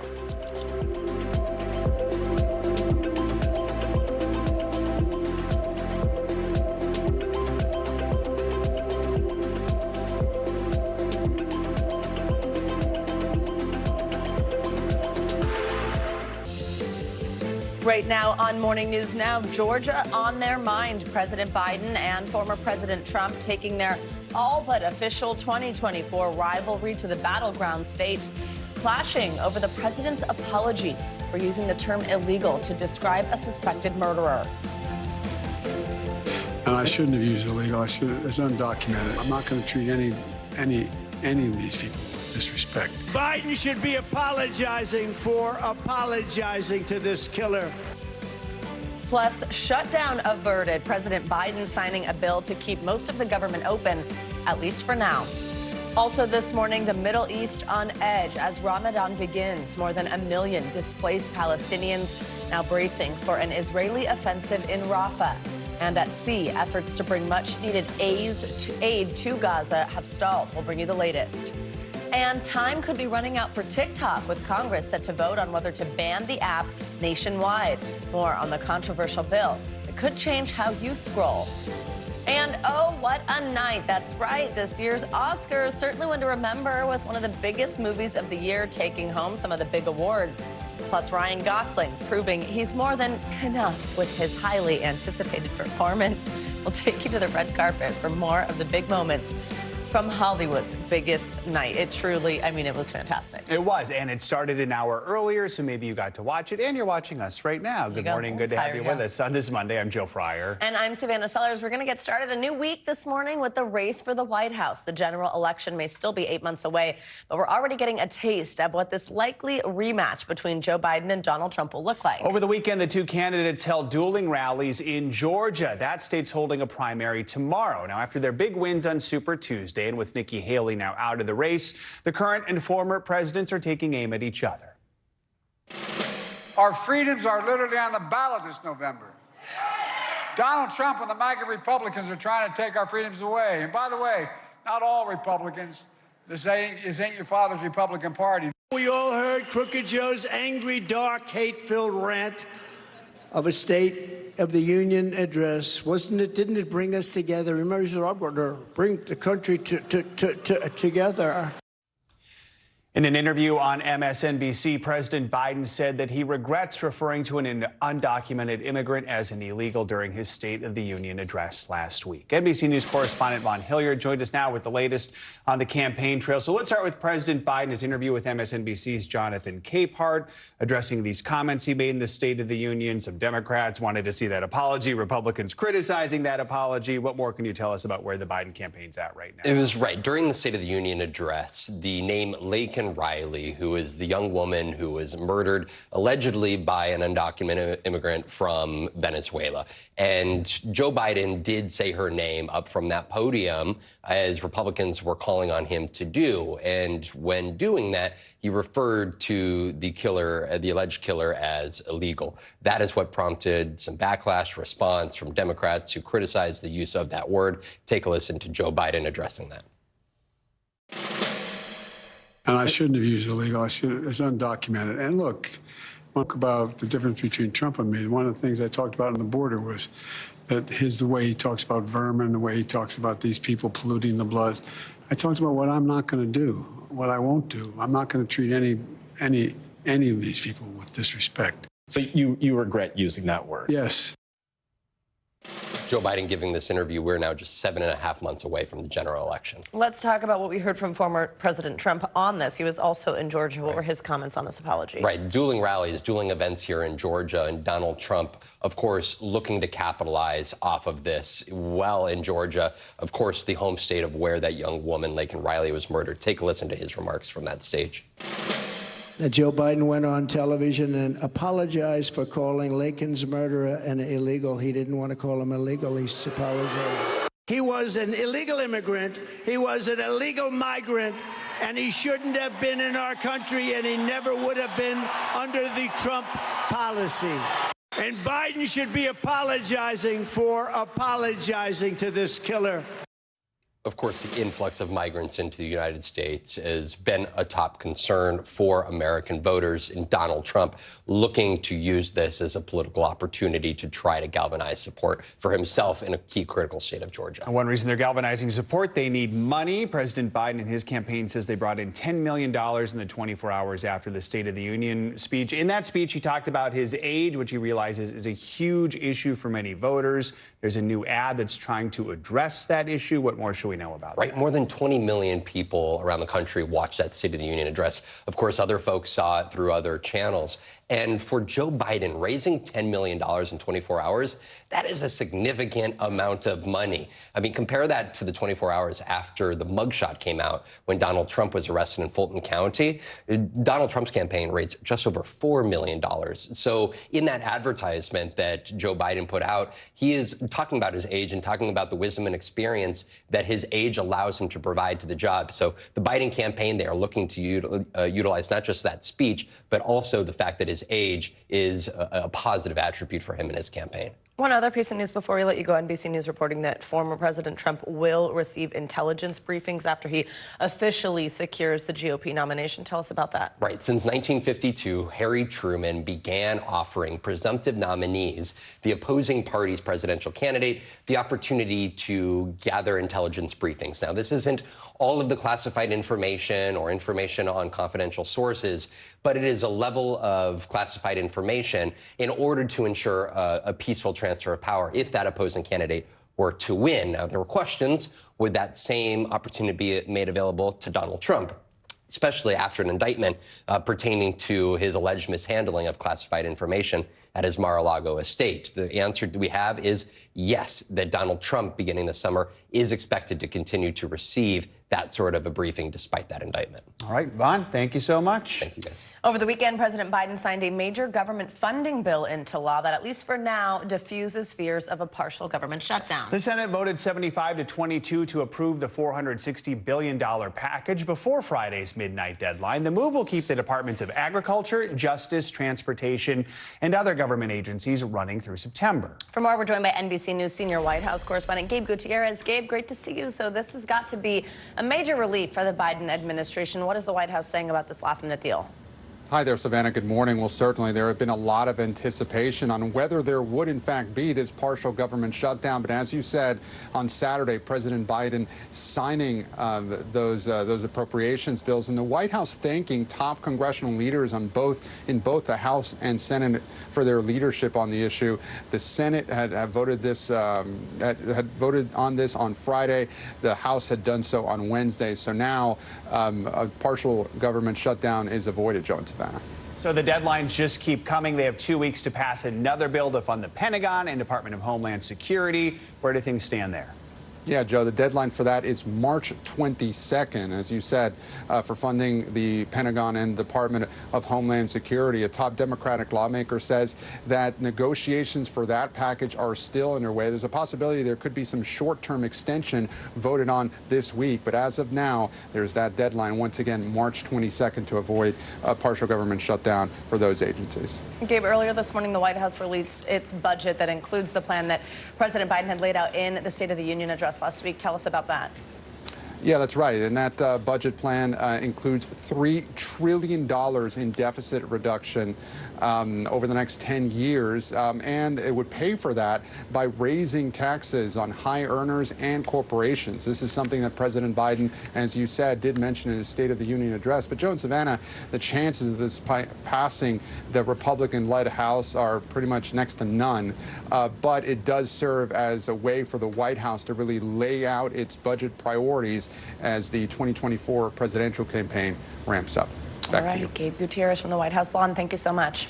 This morning, Palestinian Muslims in Gaza are marking the start of the Islamic holy month of Ramadan under Israeli attacks. Both Israel and Hamas failed to agree to a ceasefire in time for the religious holiday. It comes as aid organizations are racing to deliver much-needed food to Gaza's starving population. This ship carrying 200 tons of food was supposed to have set sail from Cyprus yesterday, but the government there says it remains docked due to technical difficulties. In an exclusive interview with MSNBC's Jonathan Capehart over the weekend, President Biden criticized Israel's prime minister for the massive death toll in Gaza and warned against a ground invasion of Rafah.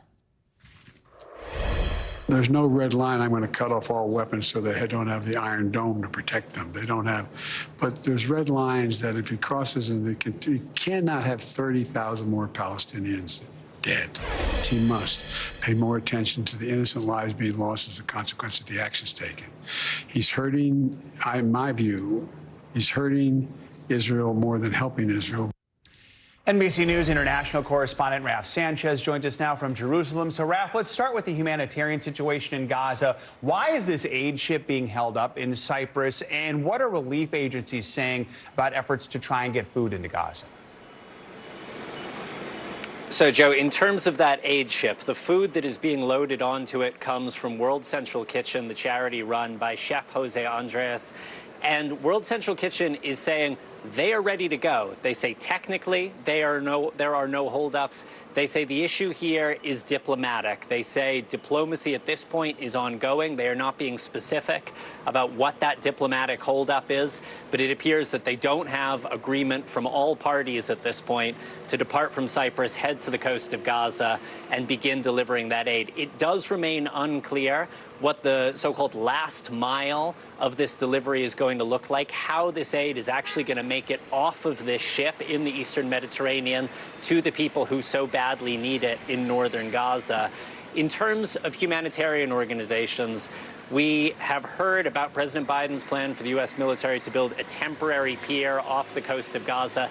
That is going to take 2 months, U.S. officials tell NBC News, and these humanitarian organizations say famine is already here in northern Gaza. They say around 20 children have died of malnutrition, dehydration in recent weeks. And the overwhelming message from humanitarian organizations, the UN, has been that these airdrops, the idea of getting food in from the sea, is not a substitute for getting more food in from land, either through Israel or through Egypt. And they say that needs to happen, and there needs to be safe conditions to actually distribute that food if there's going to be real chance of fending off famine in Gaza. Guys. So, Raf, as we mentioned, Ramadan started today. You are in Jerusalem. Tell us, what is the mood like among Palestinian Muslims there? And what's this going to look like? Is Israel going to impose restrictions on worshippers at the Al-Aqsa Mosque? That's a key Muslim holy site there in Jerusalem. Yeah, Savannah, there is a heaviness in Jerusalem right now. Ramadan is supposed to be a time of celebration, a time of being close to family, feeling close to God.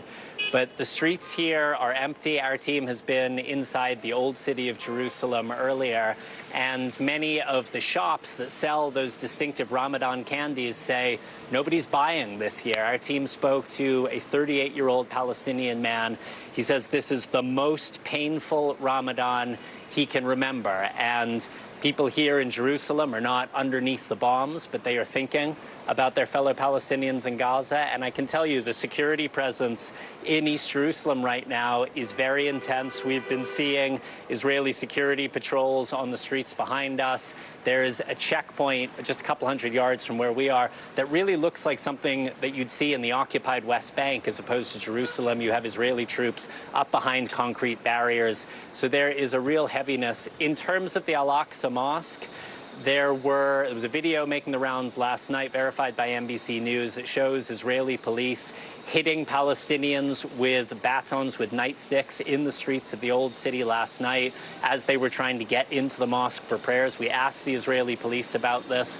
They say that they are trying to safely facilitate very large numbers, but I can tell you there is a lot of concern worldwide that the Al-Aqsa Mosque, the third holiest site in Islam, known as the Temple Mount to Jews, could be a tinderbox that spreads this conflict here to Jerusalem. Guys. Raf, we heard earlier from President Biden rebuking Prime Minister Netanyahu over the death toll and humanitarian situation in Gaza. Talk to us a little bit about the growing frustration from the Biden administration and what Netanyahu makes of President Biden's comments.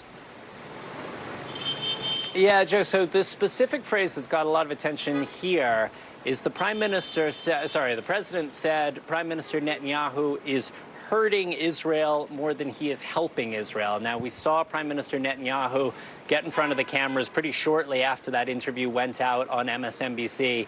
He said he didn't know what the president meant by that, but he said that some of the positions he holds, which put him on a diplomatic collision course with the Biden administration, are supported by the Israeli public. And he gave a couple of examples. One, going into Rafah, that southernmost city in Gaza where more than 1 million Palestinians are sheltering, something the Biden administration says they should not do without a credible plan. He says the Israeli public supports that. He also says the Israeli public supports him in opposing the Palestinian Authority returning to Gaza. which is something the Biden administration says needs to happen. Guys. All right. Raph Sanchez. Raph, thank you. Thank you. This morning, Alaska Airlines says it is fully cooperating as the Department of Justice opens a criminal investigation into that blowout on a Boeing flight in January when a piece of plane broke away in midair. NBC News correspondent George Solis has more. The Justice Department is conducting a criminal investigation into that mid-air scare on an Alaskan Airlines flight involving a MAX 9 jet where a door plug blew out over Portland, according to the Wall Street Journal. The Journal reporting investigators contacting pilots, flight attendants, and even passengers on board Flight 1282 that was forced to make an emergency landing where fortunately no one was hurt. Alaska 1282, The Justice Department provided no comment to NBC News. The focus of the investigation said to center on whether Boeing has complied with a previous settlement following a federal investigation into the airline's handling of the deadly jet crashes in 2018 and 2019 that killed 346 people. The company providing no comment to NBC News. They're going to look pretty seriously at, is this a one-off or is this systemic? In a preliminary report last month, the NTSB found 4 bolts needed to keep the door plug in place were missing. Alaska Airlines saying in a statement in part, it's normal for the DOJ to be conducting an investigation. We are fully cooperating and do not believe we are a target of the investigation. News of this criminal investigation comes as the NTSB has blasted Boeing for failing to turn in records about the blowout, a claim the company refutes. But in a letter to U.S. Senator Maria Cantwell, Boeing revealing they can't find any documentation on the removal of the door plug. That's probably not a good answer either. It's a horrible answer. And when I read that, I was shocked that, one, they don't have the documentation.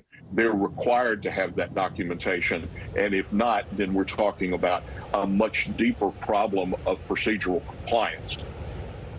Our thanks to George Solis for that report. Attorneys for passengers that were on that Alaska Airlines MAX 9 flight told NBC News they appreciate that the DOJ is approaching the incident with the seriousness it calls for, and they hope those responsible will be held accountable. Time now for a look at weather. First came the rain, now the wind on the East Coast. Millions are under wind alerts this morning. Meteorologist Michelle Grossman is with us in studio. Hey, Michelle, good morning. Hey there, guys. Great to see you. And that was perfectly put. That's a big story today. We are dealing with leftover winds in the Northeast, parts of New England, and we're going to see really gusty winds gusting up to 60 miles per hour in some spots, especially this afternoon, this evening. That's going to cause power outages. It's going to bring some trees down and certainly see some airport delays as we go throughout the afternoon, evening hours. So this is what it looks like, that area of low pressure that brought us all that wet weather on Wednesday, bringing those chilly winds. So we're looking at temperatures below normal, also feeling a lot below normal with the winds gusting. And we're seeing some snow, too, in portions of the interior parts of the Northeast into New England. This is what radar looks like. Not a whole lot of snow to go, but we still have some snow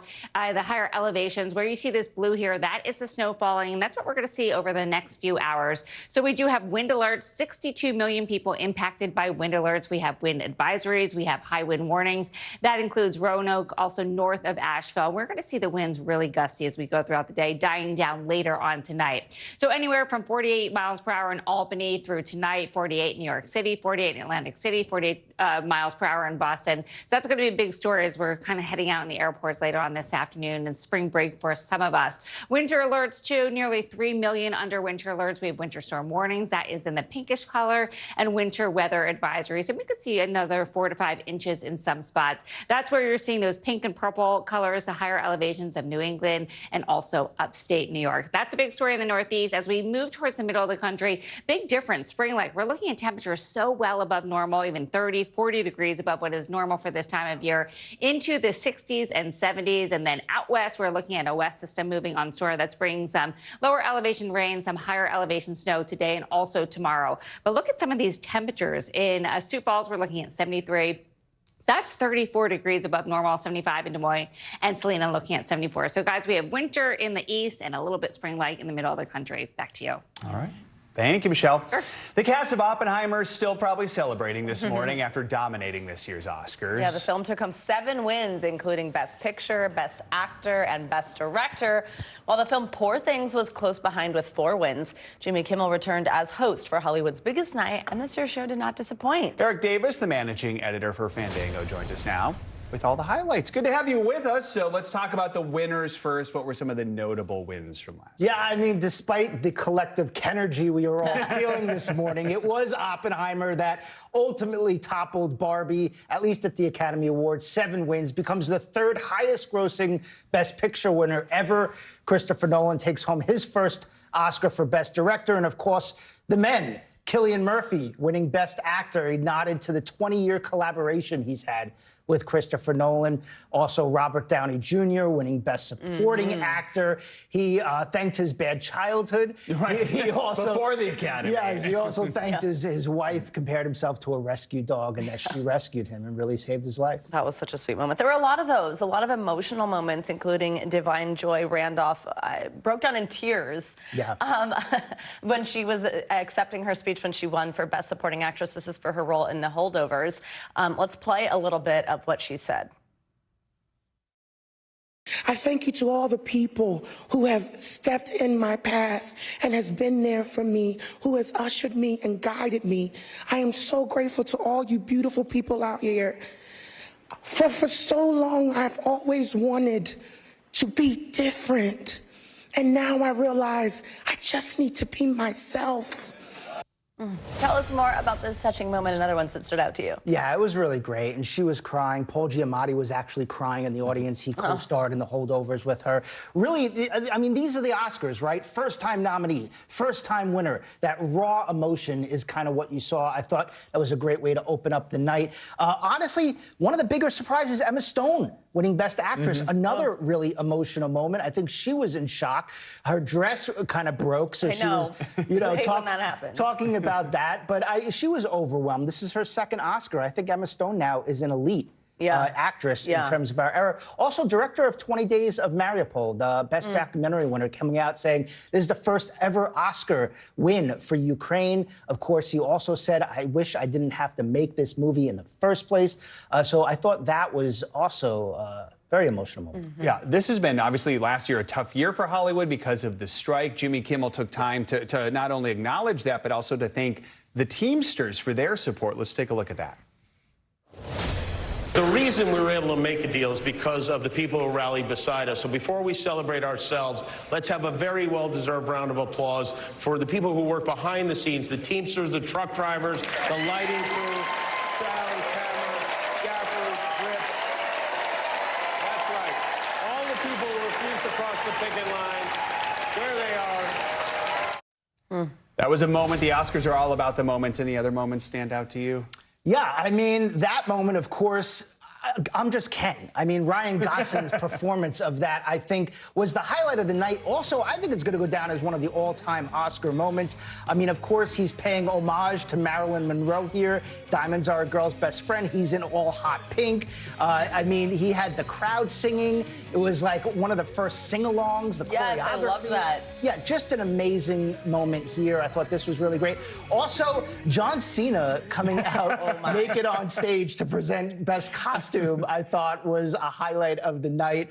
A lot of people, brave man. Yeah, a lot of people, and he was really naked. People were taking pictures in intermission showing that. So, I mean, you know, what you do for the Oscars, John Cena, really, really great there. Maybe he'll get an Emmy next year for that. I don't know how that would work, but, you know. That was quite the moment. I was cracking up. Eric Davis, thank you so much for recapping with us this morning. We appreciate it. Good to see you. Much more to come here on Morning News Now. Later this hour, TikTok. Congress set to vote on a bill that would ban TikTok nationwide. More on the controversial crackdown that could mean big changes in the world of social media. Up first after the break, royal retraction. Several news outlets sounding the alarm on this photo released by Kensington Palace. Why it's raising new concerns about the health of Kate Middleton. Plus the new statement just posted online. Stay with us. Morning News Now. We'll be right back. Still to come on the Channel 2 News. Well, the waters are certainly receding now. Still too close to call. Lester Holt reporting from Ground Zero, as it's being referred to. It is, in fact, the taste of freedom. The Haitian people know a little something about resiliency. What's the biggest risk right now? Some of the troops who have been proud. I want to welcome you to the first presidential debate. In fact, we've been told we can't go any farther. You were some resilient folks. Let me get in.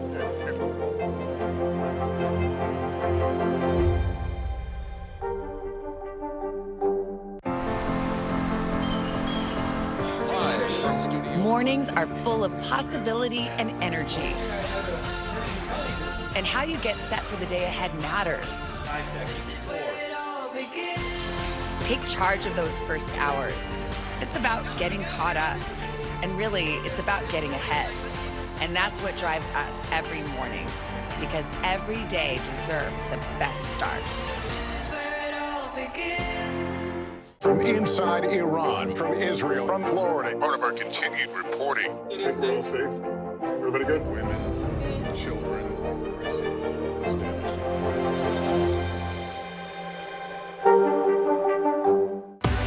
News lives in the now. It's coming at us every second. News is more now than ever. Just outside of the Israeli military headquarters. Now is raw. This tunnel just goes on and on. Now is real. We get to see democracy in action for the very first time in the 2024 race. Now is constant. You gotta see this. Future is now. News for the generation of now is NBC News Now. Hey, I'm Hallie. It's good to be with you tonight. What do we know that voters care about? The economy, right? You are seeing that firsthand yourself on the ground there today. This is two things. It is pretty big medical news. It is also a pretty big mystery. And oh, by the way, it's driven by one of the most controversial people in the United States. What's happening? They have tweaked my monitor, and I can see now you are, in fact, soaking wet. I am deeply sorry. I apologize for the many questions. Will never be questioned. Kristen Welker hosts Meet the Press every Sunday on NBC. NBC News Daily is #1 for afternoon news across all of television. I'm Morgan Radford. I'm Vicki Wynn. I'm Kate Snow. And I'm Zinklea Samwat. What's happening around the world? Israel's military is building up there along the border. And what matters here at home? New numbers are out today showing more encouraging signs for our economy. Let's zero in on exercise. We know we're supposed to be doing it. What does it do for our health? What needs to change for social media to be a safer place? NBC News Daily, weekdays from 12 to 4 on NBC News Now.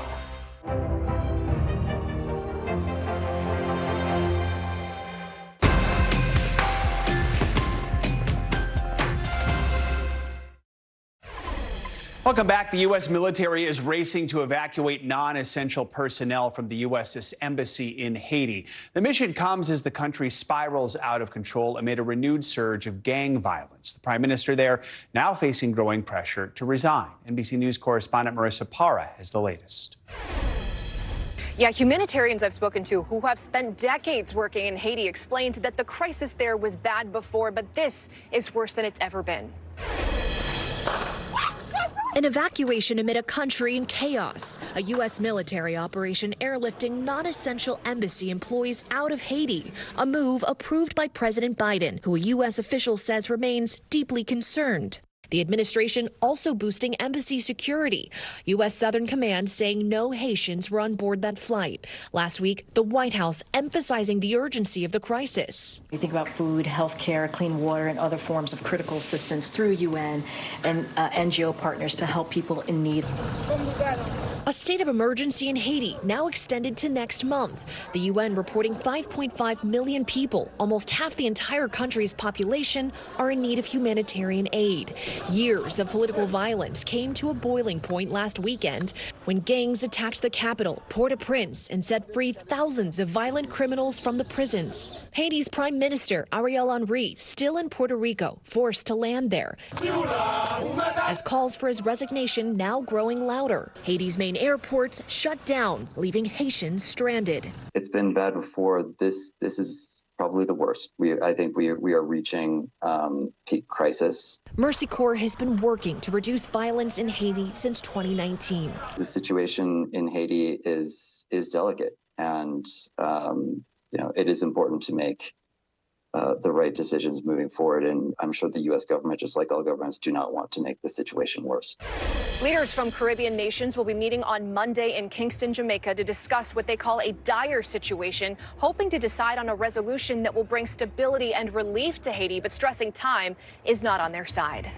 All right, Marissa Parra, thank you. Well, not a new developments in London over the controversy surrounding that new photo of Kate Middleton, the Princess of Wales. Picture agencies took the extraordinary step of sending out notices like the one you see here, telling media outlets not to run the photograph over concerns it had been manipulated. Now, in the last hour this morning, the princess herself apologizing for altering the image. She wrote on social media, like many amateur photographers, I do occasionally experiment with editing. I wanted to express my apologies for any confusion the family photograph we shared yesterday caused. For more on this, we are joined by NBC News royal contributor and royal editor of the British Sunday Times, Roya Nika. Roya, good morning. Thanks for joining us. So just catch us up on this picture being released over the weekend, when people started questioning whether something was up with it, and then how unusual it is that we just got that statement from the princess herself. Well, good morning. It has been a really quite wild 24 hours here in royal news. This photo was supposed to quell all the gossip and rumor and very strange conspiracy theories that have been going around on social media for the last few weeks since Kate had that abdominal surgery a couple of months ago in January. And initially when it dropped, it looked like a very lovely, positive, very wholesome image taken by William at Windsor earlier this week, which was supposed to sort of show that Kate is indeed doing well and recovering, like Kensington Palace keep telling us she is. But then people started noticing slight discrepancies in the photographs, slight things that looked like they'd been photoshopped. And then last night, we had four of the biggest international picture agencies pulling it, saying it had sort of breached their manipulation, digital retouching guidelines, which have been tightened up recently because of all the concerns over AI. As you said, we've just had that extraordinary personal statement from Kate this morning saying, I'm sorry, guys, I'm just an amateur photographer. Like all of you, sometimes, you know, I try and make things look a little bit better. Perhaps all the children weren't smiling in one picture together, and apologising for all the confusion. But it's very rare that we get personal apologies from members of the royal family over pictures that have been put out. So it's been a wild 24 hours. What kind of manipulation did picture agencies think was going on here? Well, it's interesting. None of the picture agencies that withdrew it have yet said, this is what we think has been done. What we've seen is various people on social media, in some areas of the media, look at the sleeve on Princess Charlotte's jumper doesn't quite line up. There's a pattern on one of on Louis's jumper, something to do with Kate's zip. I think just to be clear, I don't think there's any doubt over the authenticity that William took this picture last week of all of them together. But it may be that, as lots of parents will know, sometimes you don't get all the children lining up, smiling at the same time, and you might take bits from here and there. There's a question mark over that. But we have been asking the palace, can you either publish the original photo, which I don't think we're going to get, or can you set out exactly what was changed? And I think some media outlets are starting to get their picture desks to sort of see what the original image might have looked like. Not huge differences, just sort of small things that make it look a little bit better. I mean, look, it was no secret that there's been a lot of talk about the Princess of Wales even prior to this picture. I mean, it was all over the internet, kind of questions, concerns about her well-being and her whereabouts. And then this picture made so much news because it was the first official image of Kate since she had that surgery and since there's been so many questions surrounding her. Rumors, speculation, all that. How do you think that this admission of editing the photo feeds into kind of this frenzy of concern? I think hopefully most people will look at that statement from Catherine this morning and just, say, a lot of parents out there will know that they do exactly the same with their family photos, and she's no different. She is a woman who is recovering from major surgery. I think, most of the media here have been very respectful of that and not speculative over what's been going on. They wanted to keep things very private. I think the sort of wildness that we've seen in the last 24 hours over this photo it shows you that things are very febrile here at the moment with the royal family. We have a king who's not doing public engagements. We have the Princess of Wales, one of the most popular members of the royal family, not doing public engagements. So though we are told she will be back after Easter, but I think there's a sort of a hole in a vacuum there that is being filled a little bit sometimes by perhaps some unnecessary commentary. Roya Nika, thank you very much for joining us. Coming up, joining forces, U.S. Marines and a dozen allies now training together in the Arctic. When we come back, an exclusive look at what's being called the largest NATO exercise since the Cold War. And a sinking feeling, new concerns after a startling new study shows several cities are sinking. This is Morning News Now.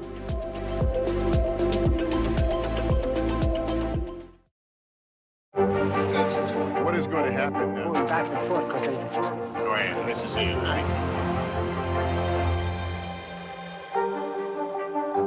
Good morning, and thanks for joining us. I'm Joe Fryer. I'm Savannah Sellers. We're going to get started with breaking news. The record number of migrant crossings. The latest developments in the war between Israel and Hamas. A closer look at the good news we got about the economy. If you do have points or you have miles, is now a good time to use them. A lot of people spend a lot of time sitting. 20 minutes of exercise might be able to help out. How does it feel to be an out college athlete? Freeing the first woman on a lunar mission. What was it like to get that news? Morning News Now, streaming weekdays at 7. NBC News Daily is #1 for afternoon news across all of television. I'm Morgan Radford. I'm Vicki Wynn. I'm Kate Snow. And I'm Zinklaya Samwat. What's happening around the world? Israel's military is building up there along the border. And what matters here at home? New numbers are out today showing more encouraging signs for our economy. Let's zero in on exercise. We know we're supposed to be doing it. What does it do for our health? What needs to change for social media to be a safer place? NBC News Daily, weekdays from 12 to 4 on NBC News Now. News lives in the now. The front lines are still very active. This is like quicksand, and officials say an entire town is cut off. This close to actually understand why people had to jump in the ocean. News for the generation of now is NBC News Now. We report live from Tel Aviv, from Juarez, Mexico. Reporting over the skies of Lahaina. Every weeknight, it's your news playlist. Top Story with Tom Llamas, streaming weeknights at 7 on NBC News Now. Now is raw. How hard is it to see it like this? Our house is no longer here, but we are here. Now is real. Let's break down what we know and then the big questions still outstanding. News for the generation of now is NBC News Now.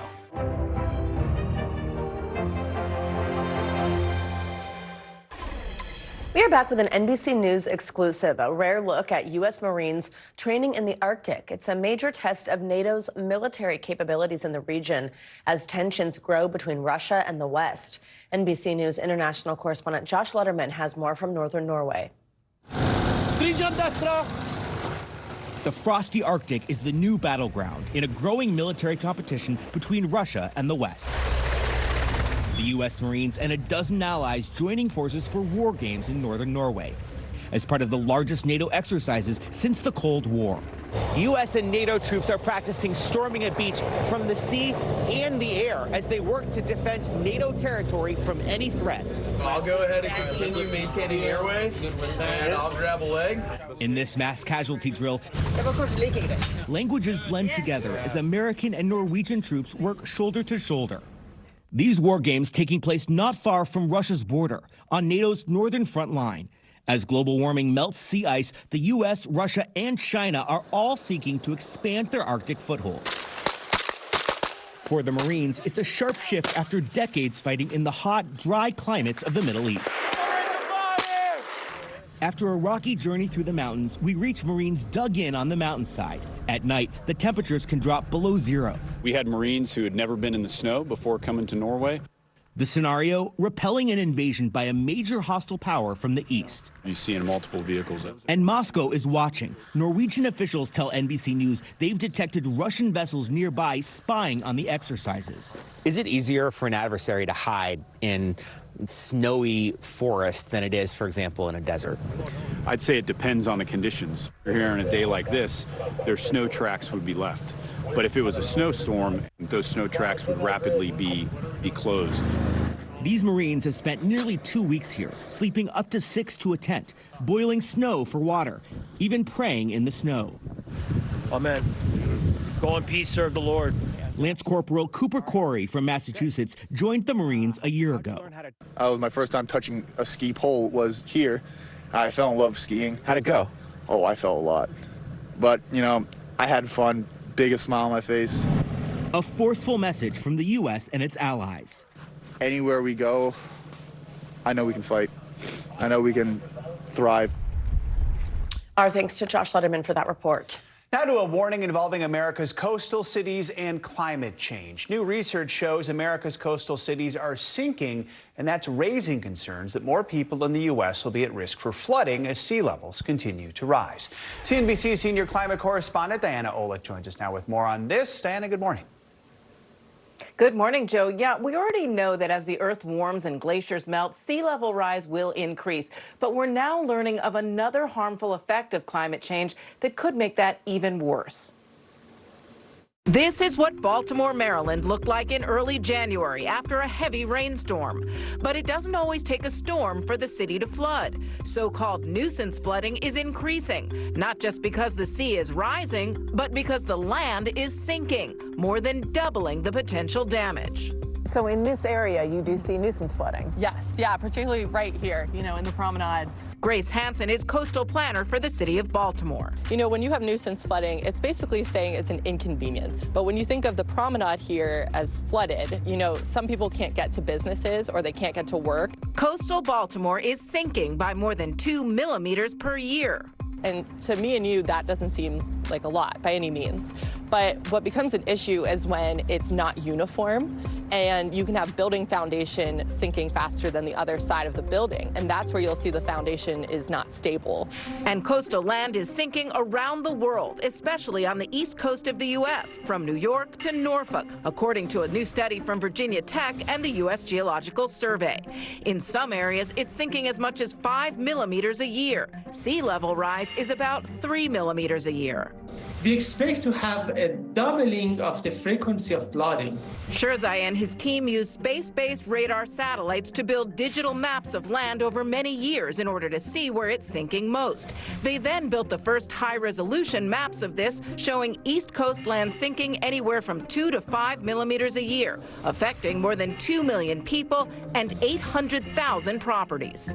The study says that when you add the sinking of the land to sea level rise, it actually doubles the frequency of flooding and cuts in half the amount of time that both cities and coastal residents have to prepare.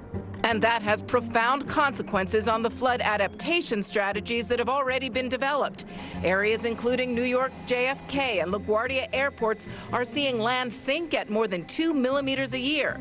And why is land sinking? Climate change is causing drought, forcing us to pump more groundwater and to build more dams to store water. In terms of groundwater extraction, that, is primarily one of the reasons why Baltimore is sinking. Baltimore is surrounded by more than half a dozen dams, which reduce the supply of sediment going to the coast, thereby causing the land to sink. Even as water becomes more scarce, Sherzai says we need to mitigate the sinking of the land in the next decade, or it will severely impact the integrity of buildings and infrastructure. It would affect bridges, pipelines, railways, runways of airports, and that would translate into trillions of dollars loss and cost of the repair.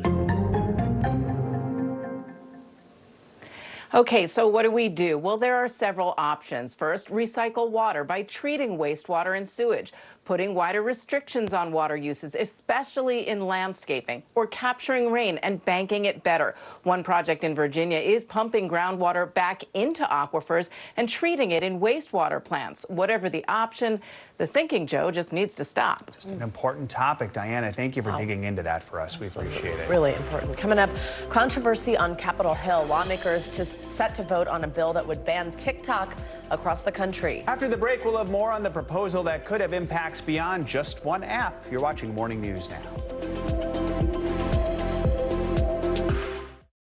From inside Iran, from Israel, from Florida, from Lewiston, Maine. Part of our continued reporting. This is what a country in war looks like. Women, children. What is it like? Countless neighborhoods across the region that look just like this. Everybody good? It took for all this damage to occur.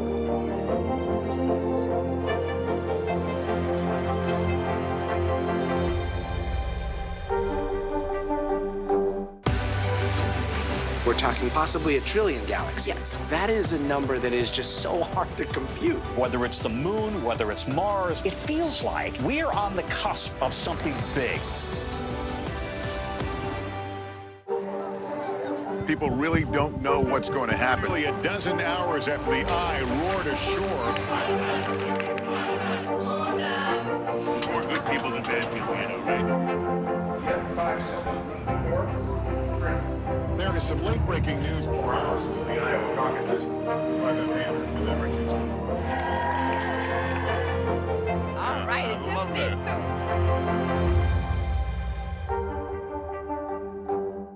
the NBC News mobile app. Get connected to your favorite news shows. For the top stories, breaking news, and live video, download the NBC News mobile app now. Still to come on the Channel 2 News. Well, the waters are certainly receding now. Still too close to call. Lester Holt reporting from Ground Zero, as it's being referred to. It is, in fact, the taste of freedom. The Haitian people know a little something about resiliency. What's the biggest risk right now? Some of the troops who have been proud. I want to welcome you to the first presidential debate. In fact, we've been told we can't go any farther. You with some resilient folks. Let me get in.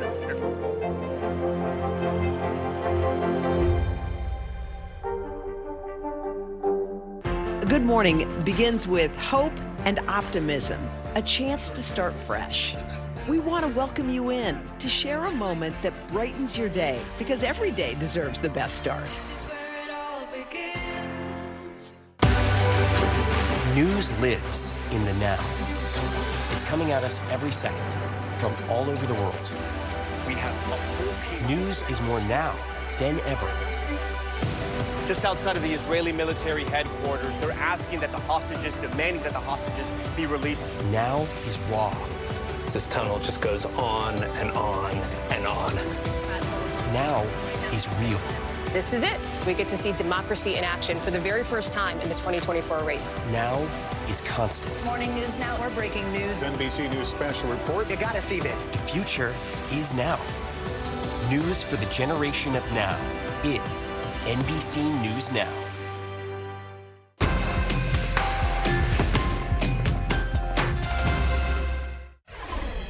Welcome back. This week, Congress could vote on a bill that would change the social media landscape as we know it. The House will weigh whether to approve bipartisan legislation that would ban the platform TikTok in the U.S.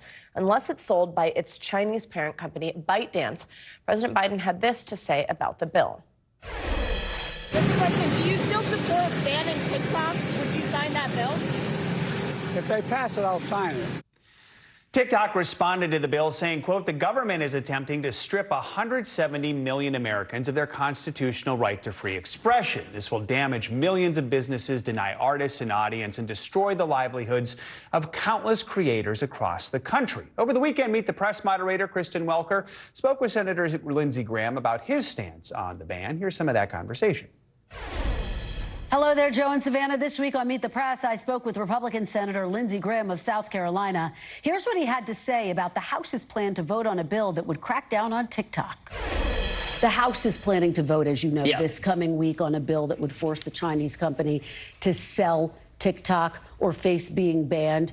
Trump initially favored banning TikTok. Now he's opposed. He's expressing his opposition. Do you support banning TikTok? Where do you fall? I think the goal is to make sure American data that TikTok collects doesn't fall in the hands of the Communist Chinese Party.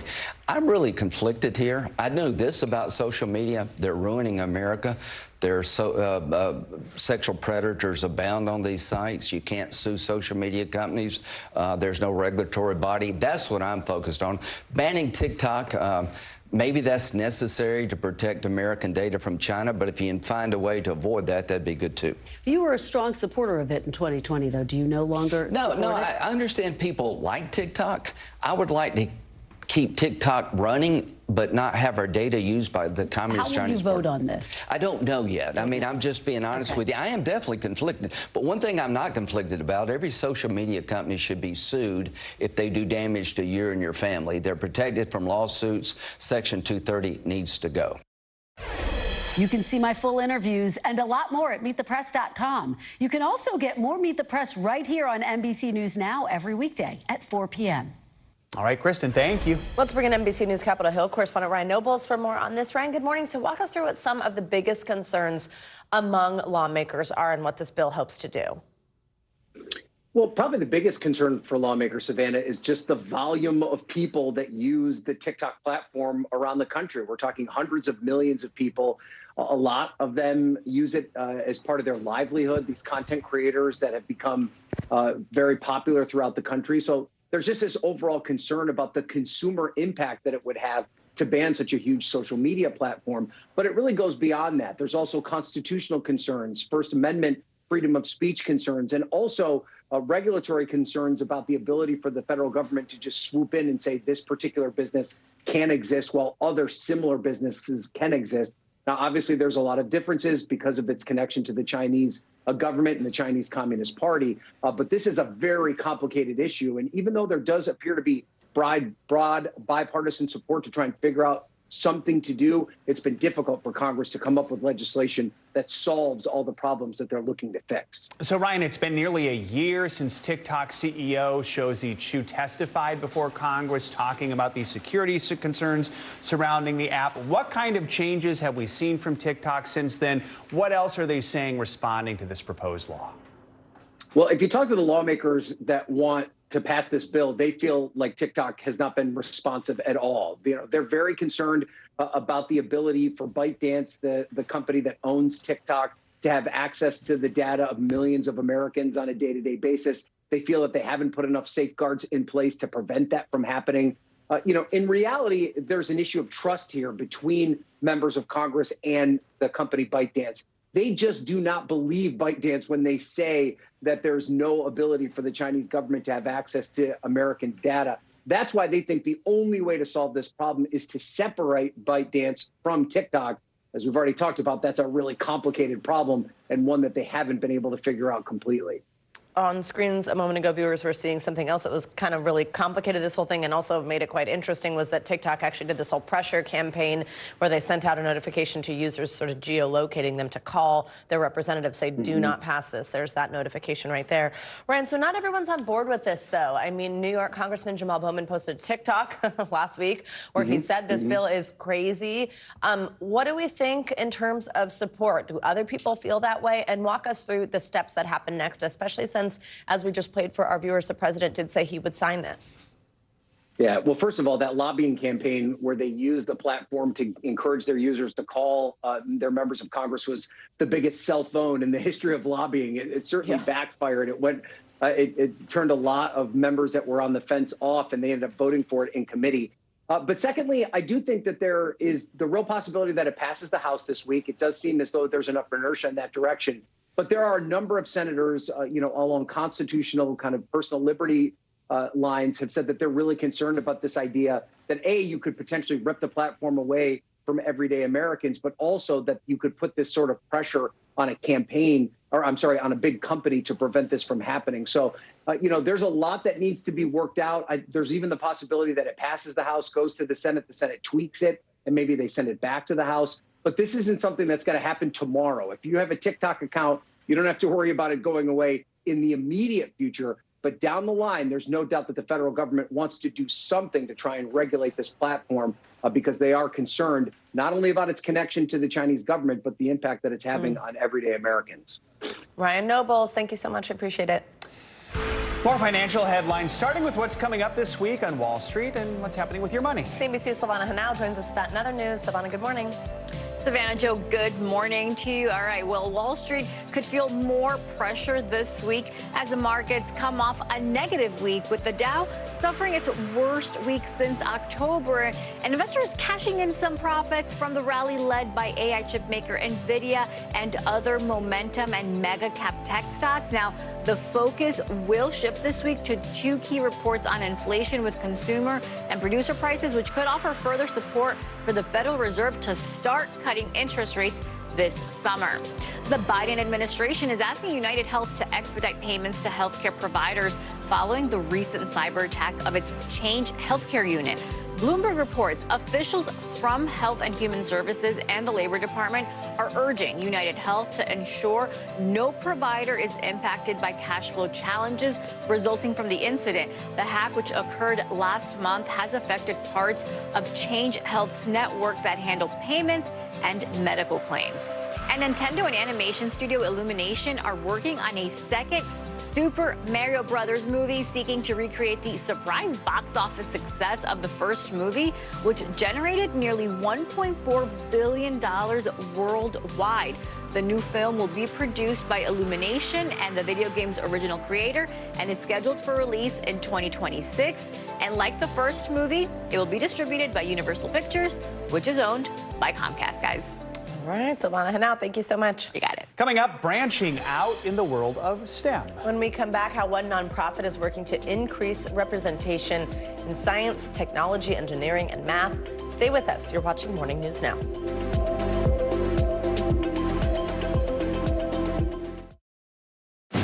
Democracy is happening now. Welcome to a big night that could help shape Republican politics for years to come. Now never stops. It comes down to turnout. Who shows up? Is it going to be that big block of independents? Now is where it counts. What are the issues that matter most to you guys? What did this debate change for you? Their number one issue is the economy. 2024, who's your candidate? The race is on now. The countdown has begun. News for the generation of now is NBC News Now. People really don't know what's going to happen. Nearly a dozen hours after the eye roared ashore. More good people than bad people, you know, right? Yeah, 5 seconds. 4, 3. There is some late-breaking news 4 hours into the Iowa caucuses. All right, it just me too.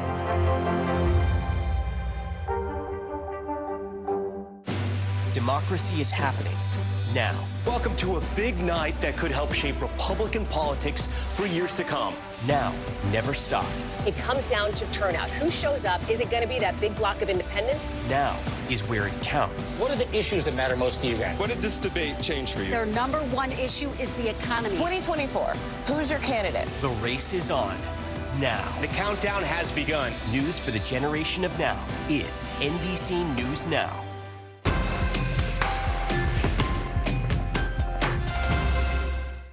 Good Morning begins with hope and optimism, a chance to start fresh. We want to welcome you in to share a moment that brightens your day, because every day deserves the best start. Kristen Welker hosts Meet the Press every Sunday on NBC. News for the generation of now is NBC News Now. Welcome back. The Iowa women's basketball team and its fans are celebrating yet again this morning, clinching their third consecutive Big Ten tournament title. Caitlin Clark and her Hawkeyes bested Nebraska yesterday. It was an overtime nail-biter in Minneapolis. Iowa certainly had their work cut out for them in the first half. Nebraska had an 11-point lead at one point, but once halftime hit, Clark was firing on all cylinders. Iowa pulled themselves out of the trenches, sealing the deal with a 94-89 victory. And now comes the NCAA tournament. We'll see what happens there. So, I mean, she's just on fire. It's awesome. All right, thanks, Joe. Yep. We end this hour with a nonprofit group in New York City that's aiming to bring more diversity to the STEM field. And they're starting in communities where that type of education is not always available. NBC News correspondent Maya Eaglin has the story. Do you think more kids should learn how to code? Yeah, because if you learn how to code, you can be like an engineer or work at Google and get a big job, and you can live your life. Change the world. Yeah. The tech industry has a long-standing problem with diversity, and Jason Gibson is trying to change that. I wanted to make it easily accessible to the families that live here. That change is starting in rooms like these here in New York. More specifically, the New York City Housing Authority, or NYCHA for short. It's the largest public housing authority in the country with more than 500,000 residents, a quarter of them under the age of 18. And Jason wants to give all these kids new opportunities. The goal is to have Hood Code running simultaneously in each one after school and during the summer, every day. Hood Code is a nonprofit that began in 2019. Since then, Gibson and his team of instructors, mostly high school students and recent college grads, have helped many of these kids realize that a career in tech is not out of reach. I didn't have a computer till basically high school, and I didn't even know that jobs in coding existed. I really did not know that it was a field that was accessible to us. In some ways, neither did Gibson. So I came up with the idea during my incarceration in 2017. You know, I've always been an entrepreneur. Gibson says he thought maybe a career in the tech industry could have kept him out of the criminal justice system. And he used his entrepreneurial spirit to get others on board, sponsors and community members, to make sure his program would be free for students and a paid job for tutors. The easiest part about coding is the fun. The best thing about coding is that you get to use your imagination. It feels like a game. But if these kids do decide to go in tech, there are still challenges ahead. Black employees made up 8% of the IT workforce in 2022, according to the IT trade group CompTIA. And the numbers at some of the biggest tech companies like X, Meta, and Google show similar gaps. And then you can hit copy. Shigo, one of Hood Code's tutors, says these kids have already been through obstacles and are not discouraged. The passion, the drive that these kids have is something that you don't see in like your ordinary kid, because I know that they had to work 10 times harder to be here. And now with $200,000 from the David Prize, a no-strings-attached award given to New York-based innovators, Hood Code is more determined than ever to make real change. What do you wish more people knew about the students coming into this program? I wish people knew about some of the creativeness that the students have, the ambitions that the students have, the abilities that the students have, and the interests. I think people kind of have stereotypes or, their own beliefs about just neighborhoods like these in general, and a lot of times they're wrong. Maya Eaglin, NBC News. So important and so young to learn those skills. And Incredible. just neat when they say, I didn't even know you could have a job in that. And something Right. like this exposes you to that. Great report, Maya. All right, it's going to do it for this hour of Morning News Now. Stick around, though. The news continues right now.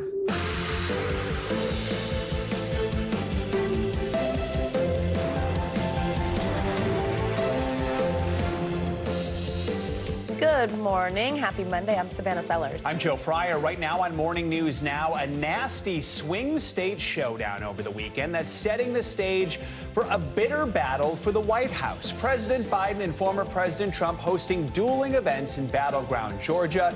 They're sharpening their attacks while making their cases to voters. We'll have their messages coming up. Aerospace giant Boeing is under increased scrutiny this morning. The Justice Department launching an investigation into that scary Alaska Airlines mid-air blowout that happened back in January. But what exactly are officials looking into? We'll dig deeper in just a moment.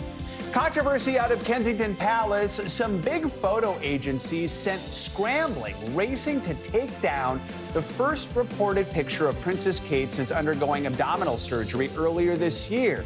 More on those widespread kill notices and what the Princess of Wales is now saying about it. Plus, all of the big moments and big wins from last night's Academy Awards. Oppenheimer racking up even more trophies, and everyone is feeling the Kenergy this morning. Oh, yeah. For that incredible performance from Ryan Gosling. So and epic. Dozens and dozens of Kens. It was so fantastic. We'll dig into it all in a little bit. Let's begin this hour with what's shaping up to be a long and fiery general election campaign ahead. With President Biden and former President Trump headed towards a likely 2020 rematch, the leading candidates for the White House took aim at each other over the weekend in dueling rallies in Georgia ahead of Tuesday's primary in the state. NBC's Garrett Haake has the latest on the campaign trail. This weekend, a clear reminder of Georgia's battleground importance. The closest swing state in 2020, decided by less than 12,000 votes, and now the stage of the first split-screen showdown of the general election. The presidential campaign taking shape after a swing state showdown this weekend in Georgia. Hello, Georgia. In his first rally as the GOP's presumptive nominee, Donald Trump taking a dark turn, mocking President Biden's State of the Union address and the lifelong stutter he deals with. I'm going to bring the country together. The former president lashing out at his successor. Everything Joe Biden touches turns to everything. Fewer than 100 miles away, President Biden firing back. But we all know Donald Trump sees a different America. An American story of resentment, revenge, and retribution. That's not me. The president's campaign boasting of raising $10 million in the 24 hours following the State of the Union and firing off a $30 million ad blitz with a new commercial addressing one of his biggest vulnerabilities. Look, I'm not a young guy. That's no secret. But here's the deal. I understand how to get things done for the American people. On another potential vulnerability, immigration, the president telling MSNBC's Jonathan Capehart he regretted referring to the suspect in Georgia college student Laken Riley's murder as, quote, an illegal. And I shouldn't have used illegal. It's undocumented. Mr. Trump, who says he met with Riley's family before his event, responding. He was an illegal immigrant. He was an illegal migrant. And he shouldn't have been in our country, and he never would have been under the Trump policy. And in more fallout from the State of the Union, Alabama Senator Katie Britt, who gave the Republican response, now under growing scrutiny after attacking President Biden and telling a story of a girl who was sex trafficked by cartels. We wouldn't be okay with this happening in a third world country. President Biden's border policies are a disgrace. It later emerged the incident Britt was likely referencing took place under the Bush administration, not Biden's. Britt's speech mocked by Saturday Night Live. And rest assured, every detail about it is real, except the year, where it took place, and who was president when it happened. On Sunday, Britt pressed on the issue. But to be clear, the story that you relayed is not something that's happened under the Biden administration, that particular person. Well, I very clearly said I spoke to a woman who told me about when she was trafficked when she was 12. So I didn't say a teenager. I didn't say a young woman. A busy week ahead for President Biden with 3 more swing state appearances scheduled. Nothing on the public calendar for former President Trump. All right, Garrett Haig, thank you so much. Well, there are intensifying concerns this morning over safety in the skies as the Justice Department opens a criminal investigation into that incident on an Alaska Airlines flight in January where a door plug on a Boeing MAX 737 airplane blew off mid-flight. Alaska Airlines says it is cooperating with the investigation. NBC News correspondent Stephanie Gosk joins us with more on this. Stephanie, good morning. So what is the Justice Department looking into exactly? Well, Alaska Airlines says it's not the target of this investigation, and the investigators are looking into that incident on January 5th, that terrifying moment when the door panel flew off of Alaska Airlines' Boeing 737 MAX 9 plane. The airline saying that it is normal for an investigation like this to take place. Meanwhile, the Wall Street Journal is reporting that multiple passengers and crew have been questioned about the incident. No one was actually hurt in that incident. It was remarkable when you look at those pictures that we've been looking at now for weeks. But multiple passengers, dozens, have hired attorneys to represent them. One of those attorneys spoke over the weekend in response to this news about the investigation and said that his clients are looking for accountability. Neither Boeing nor the DOJ has commented on the investigation, guys. So what's definitely normal is the National Transportation Safety Board is already investigating this incident. What's the latest on that one? Yeah, that's, I know, on top of this DOJ investigation, that's been ongoing. The NTSB chair last week in a Senate hearing accused Boeing, the manufacturer, of not turning over documents and information that it asked for. Boeing then sent a letter to Senator Maria Cantwell, saying that those documents never existed, even though the manufacturer itself says it's part of their policy to create documents about a door panel, or in this case, a door panel, but in any manufacturing process. Even so, the NTSB chair said in that hearing that that could also be a problem for Boeing if those documents were never created. Stephanie, separate from this investigation and separate from that particular incident, the door plug incident, there have been these other scary moments for passengers on flights, even just in the last few days. Remind us of those.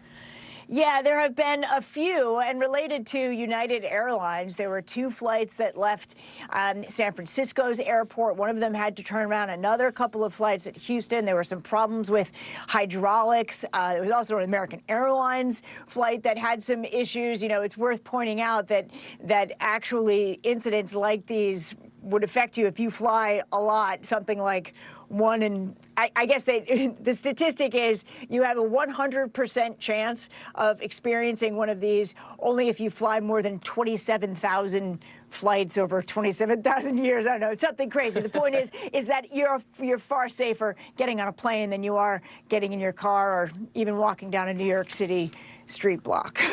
There you go. All right, good to keep in mind. Good context. Stephanie, thank you so much.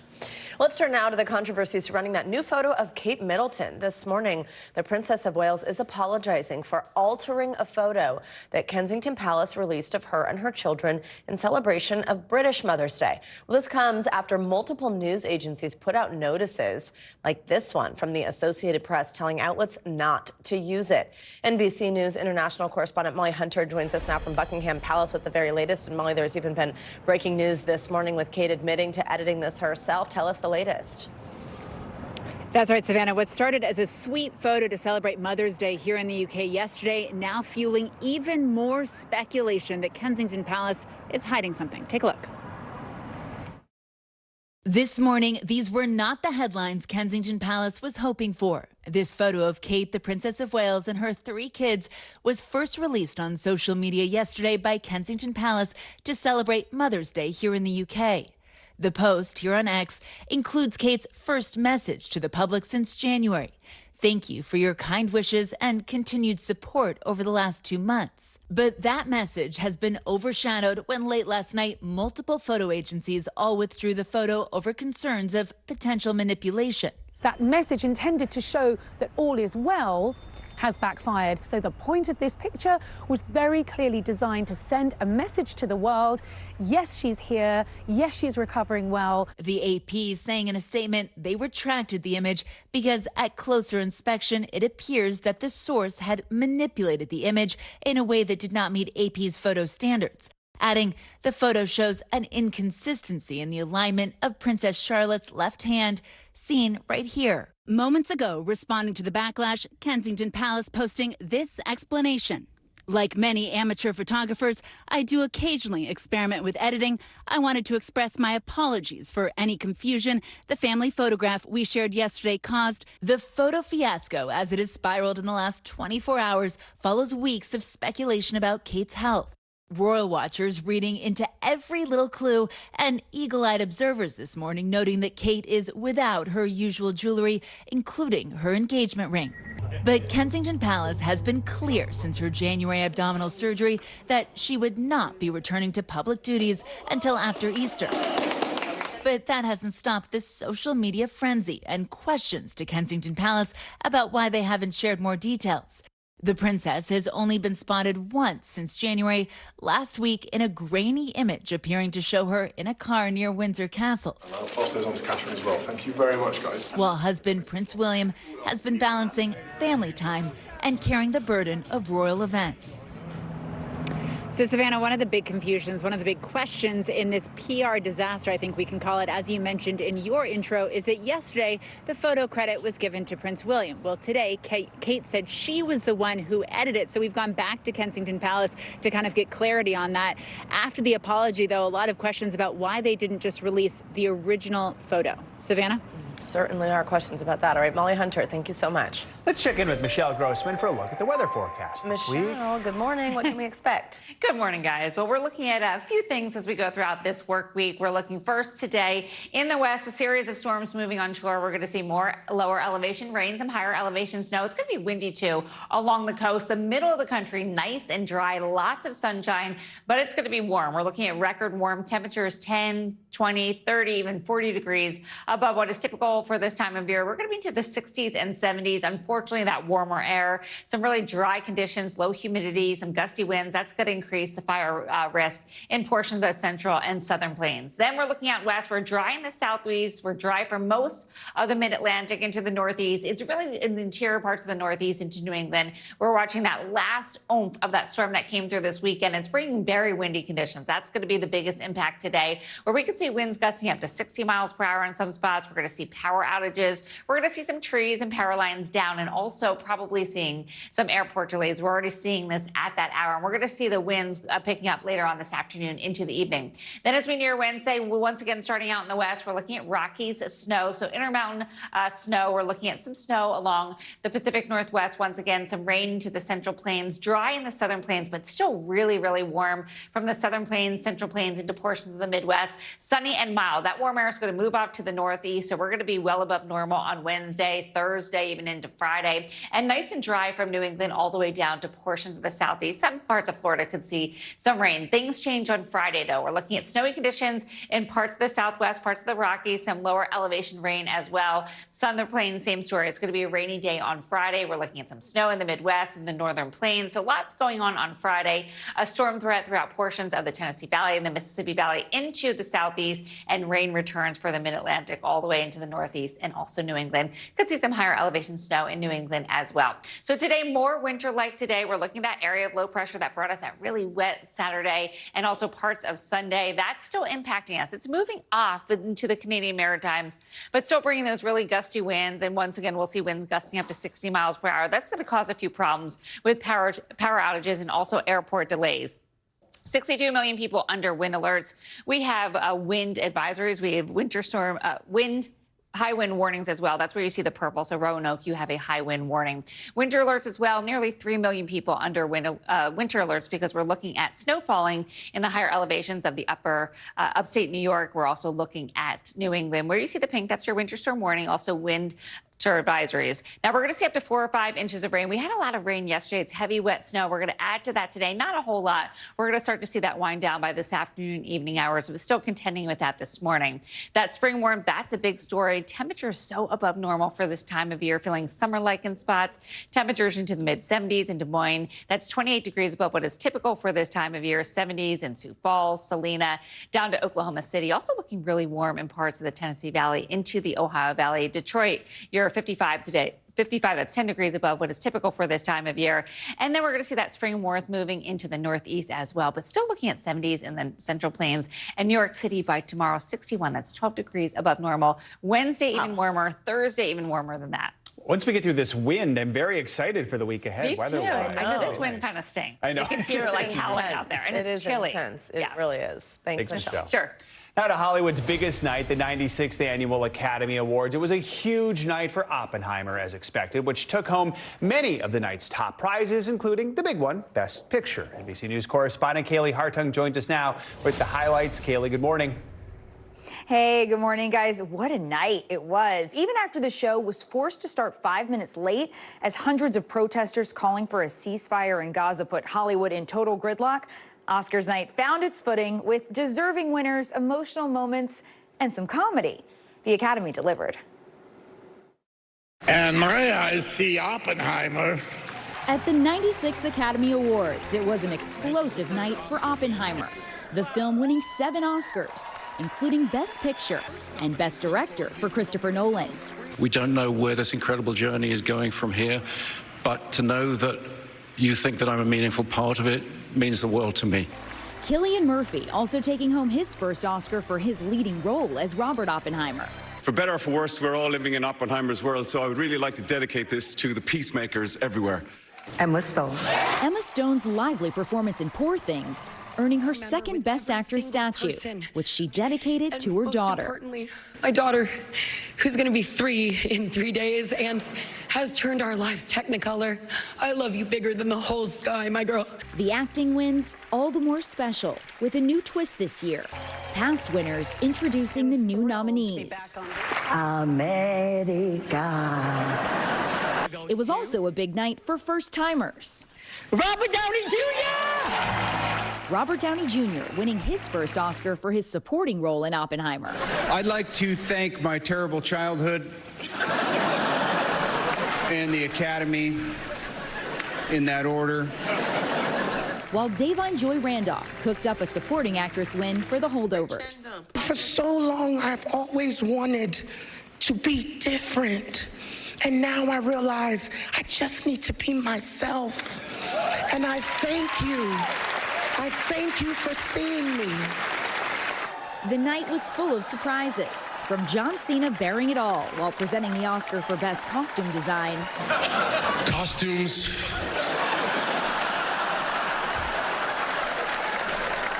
They are so important. To Messi, the beloved dog from Anatomy of a Fall, applauding. To a Barbenheimer standoff. Emily Blunt and Ryan Gosling poking fun at the showdown that dominated the summer box office. And the way this award season's turned out wasn't that much of a rivalry, so... Still, Gosling proved he was Ken with a spectacular performance of I'm Just Ken. I'm just Ken. The Barbie-themed bonanza featuring Slash on guitar. And a star-studded sing-along that had everyone feeling the Kenergy. I'm just Ken. And that electric performance from Ryan Gosling that had everyone in the theater on their feet, It had Emma Stone so excited, she popped open the seams on the back of her dress, just rocking out with her former La La Land co-star. Now, it was another song from Barbie that took home the coveted Oscar for Best Original Song. But get this, with that win, pop superstar Billie Eilish made history, becoming the youngest two-time Oscar winner at the age of 22. Wow. Guys, how about that? That is amazing. 2 Oscars at such a young age. That performance was also great, by the way. But yeah, oh my gosh, just the Ken one was too fun. And now we have the Ken song in our head again for the rest of the day. All right, Kaylee, thank you so much. Appreciate it. Thank you. Much more to come on this Monday edition of Morning News Now, including the brother of Princess Diana, Charles Spencer, now speaking out about alleged physical and sexual abuse he says he experienced as a young student. But first, the growing fallout from that curious Republican response to President Biden's State of the Union by Alabama Senator Katie Britt. Stay with us. We report live from Tel Aviv, from Juarez, Mexico, reporting over the skies of Lahaina. Every weeknight, it's your news playlist. Top Story with Tom Llamas, streaming weeknights at 7 on NBC News Now. Fire has grown leaps and bounds. What you see behind me is typical. How you doing? Pretty bad. We report live from Tel Aviv. We are live tonight from Juarez, Mexico, reporting over the skies of Lahaina here in Florida. The time to evacuate has come and gone. You were seeing people just running for their lives? People running for their lives. Hundreds of Israelis have gathered to demonstrate. What do the people in Gaza, do you think, what do they need most? A place where Palestinians and Israelis have found common ground. Every night, it's your news playlist. Top Story with Tom Llamas, streaming weeknights at 7 on NBC News Now. People really don't know what's going to happen. Nearly a dozen hours after the eye roared ashore. There's more good people than bad people, I know, right? Yeah, 5 seconds. 4, 3. There is some late-breaking news 4 hours into the Iowa caucuses. Private Hammer delivering. All right, it just meant to.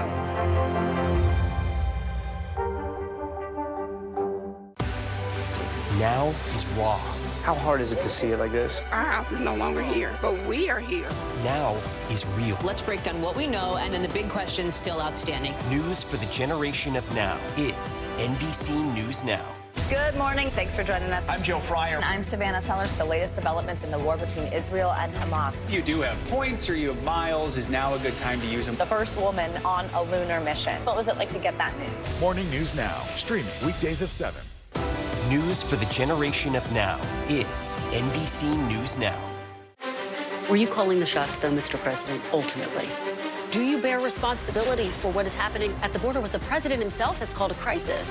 Is it clear who's going to govern Gaza once this war is over? If it's Sunday, it's Meet the Press.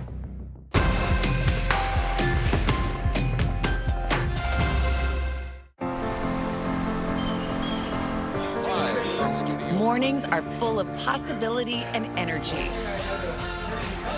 And how you get set for the day ahead matters. Take charge of those first hours. It's about getting caught up. And really, it's about getting ahead. And that's what drives us every morning. Because every day deserves the best start. This is where it all begins. The NBC News mobile app. Get connected to your favorite news shows. For the top stories, breaking news, and live video, download the NBC News mobile app now.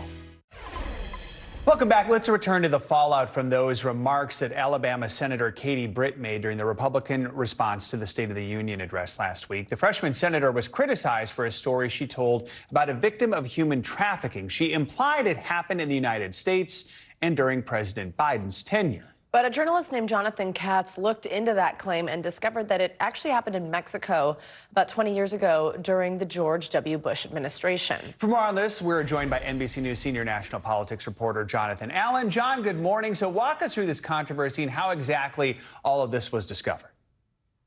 Yeah, one of the oldest rules in politics is that if you're going to tell a story that is intended to bolster your point about public policy, that story better be right. And what you saw here, Katie Britt, the senator from Alabama, trying to basically show that the Biden administration has not been strong enough on border security and that there is sex trafficking going on, and all, but by the way, arguably true things. Comes up with this story and says she met this woman who told her a story about being abused coming to the United States, and of course turned out to be totally untrue. Not to say that the woman's story of abuse was untrue, but simply the details that it happened in the United States and that it happened during the Biden administration were untrue. So now Katie Britt is backpedaling and looking for a way to try to make herself seem like she wasn't telling a fib. So over the weekend, she faced questions about this story. Tell us how she's responding to the allegations. Well, she's trying to explain, what she meant, what the intent was, the sort of overall of the situation here. But it's a little late. The horse is out of the barn. I think we have a soundbite. Let's listen to that. Did you mean to give the impression that this horrible story happened on President Biden's watch? No, Shannon, look, I very specifically said this is what President Biden did during his first 100 days. Okay, but to be clear, the story that you relayed is not something that's happened under the Biden administration, that particular person. Well, I very clearly said I spoke to a woman who told me about when she was trafficked when she was 12. So I didn't say a teenager. I didn't say a young woman, a grown woman, a woman when she was trafficked when she was 12. So, John, I mean, this is obviously not what the GOP wanted to be talking about in the aftermath of the state union, especially as we gear up for the long general election fight ahead. What is it Republicans are saying just about these accusations and Senator Britt's response? Yeah, I mean, on the other hand, just Joe, certainly they don't want to be talking about the the accuracy of the issue, but they do want to be talking about the border. And so, to the extent that that issue is focused on, I think that that's something that they're not terribly uncomfortable with. What they are, what they're looking to do, though, is make a stronger case about individual incidents and the broader stuff that's happening under the Biden administration. So you saw Senator Britt there, trying to back away from what she said, but the border argument is one that's going to continue. All right, John, thank you so much. Appreciate it. Well, the brother of Princess Diana, Charles Spencer, has alleged he was sexually and physically abused as a child by staff members at his boarding school. In his new book titled A Very Private School, Spencer chronicles what he describes as years of abuse, and it is already causing shockwaves. Spencer sat down at his family's estate in the English countryside for his first interview about the book with NBC News senior investigative and legal correspondent Cynthia McFadden. A happy memory from childhood. Charles Spencer still has the little red jacket he wore standing next to his sister Diana at the local day school they attended together. From the beginning, she was his protector. My first day there, the headmistress said Diana wouldn't settle in the classroom, and she said, go and check on him. And Diana ran out and came and looked into my classroom to see I was okay, and then she came back and said to the headmistress, he's fine. But all that would soon change. Within 4 years, I was 8, being sent off to a brutal place by myself, saying goodbye to Diana, who I grew up with. His eyes stung with tears. He was headed to Madewell Hall, the all-boys boarding school he says he can't bear to remember, but will never forget. We were like prisoners. We were prey to very bad people's worst instincts. He says the worst of those bad people was the school's headmaster, Mr. Porch. In my view, a pedophile and a sadist. And he staffed the school himself with either people who were going along with what he was doing or were going to be mute about it. What was going on, he says, was not just bleak, but often criminal. This is not a bunch of mid-teen, late-teen kids going through a rough school. This is children being sexually, physically, and emotionally abused on a daily basis. We sat down with Spencer, a best-selling author and historian at Althorp, home to his ancestors since 1508. It's surrounded by over 10,000 acres of farm and parkland. Inside, priceless paintings by Van Dyck and others. It is also his famous sister's burial place. So much of what you write about, I think, will leave readers speechless. So contrary to everything we think about the privileged life, all the money, the homes, being the godson of the queen, which you are. I told a friend of mine about this recently, and he said, I just can't believe you weren't protected, as if coming from this incredibly privileged background somehow would be a protection against pedophiles and sadists.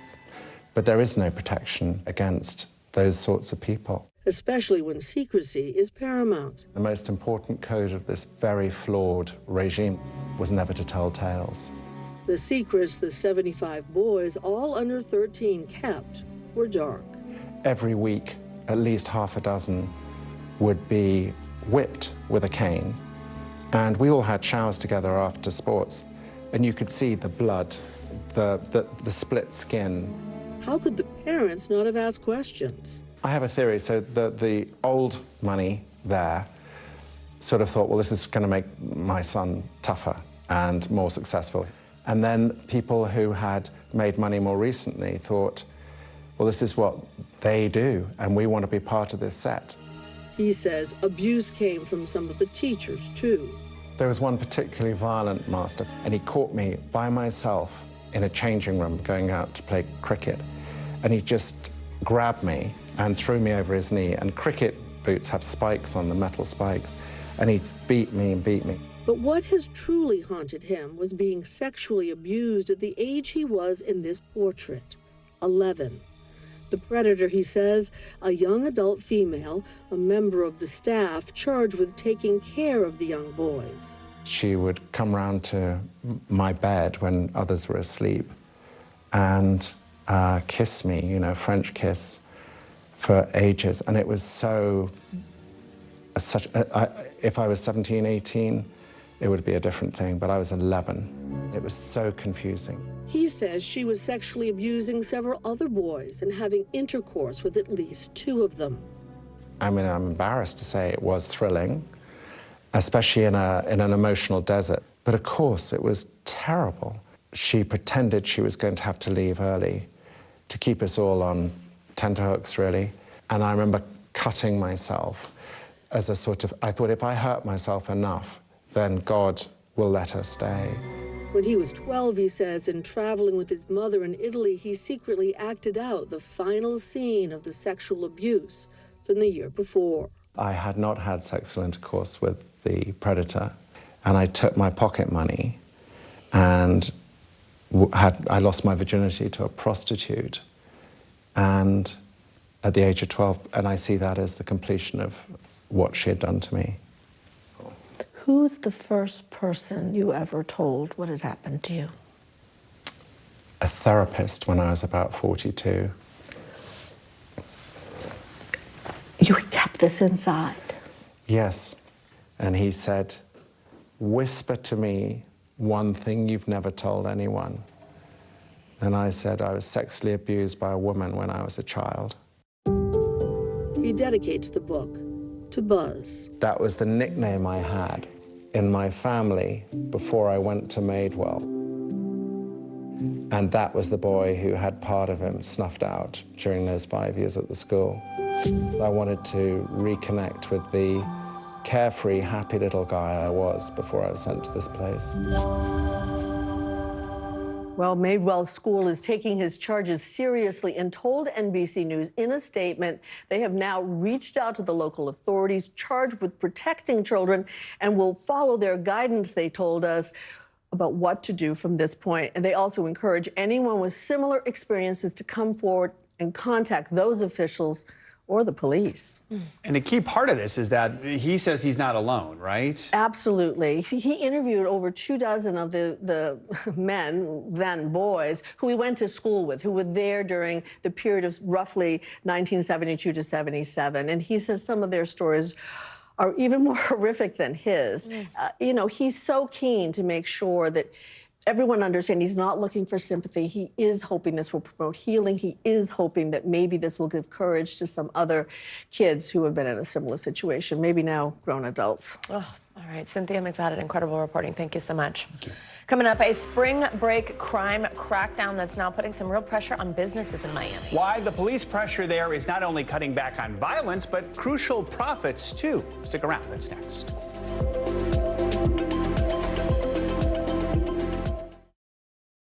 NBC News Daily is #1 for afternoon news across all of television. I'm Morgan Radford. I'm Vicki Wynn. I'm Kate Snow. And I'm Zinklea Samwat. What's happening around the world? Israel's military is building up there along the border. And what matters here at home? New numbers are out today showing more encouraging signs for our economy. Let's zero in on exercise. We know we're supposed to be doing it. What does it do for our health? What needs to change for social media to be a safer place? NBC News Daily, weekdays from 12 to 4 on NBC News Now. Kristen Welker hosts Meet the Press every Sunday on NBC. Still to come on the Channel 2 News. Well, the waters are certainly receding now. Still too close to call. Lester Holt reporting from Ground Zero, as it's being referred to. It is, in fact, a taste of freedom. The Haitian people know a little something about resiliency. What's the biggest risk right now? Some of the troops who have been proud. I want to welcome you to the first presidential debate. In fact, we've been told we can't go any farther. Here are some resilient folks. Let me get a hint.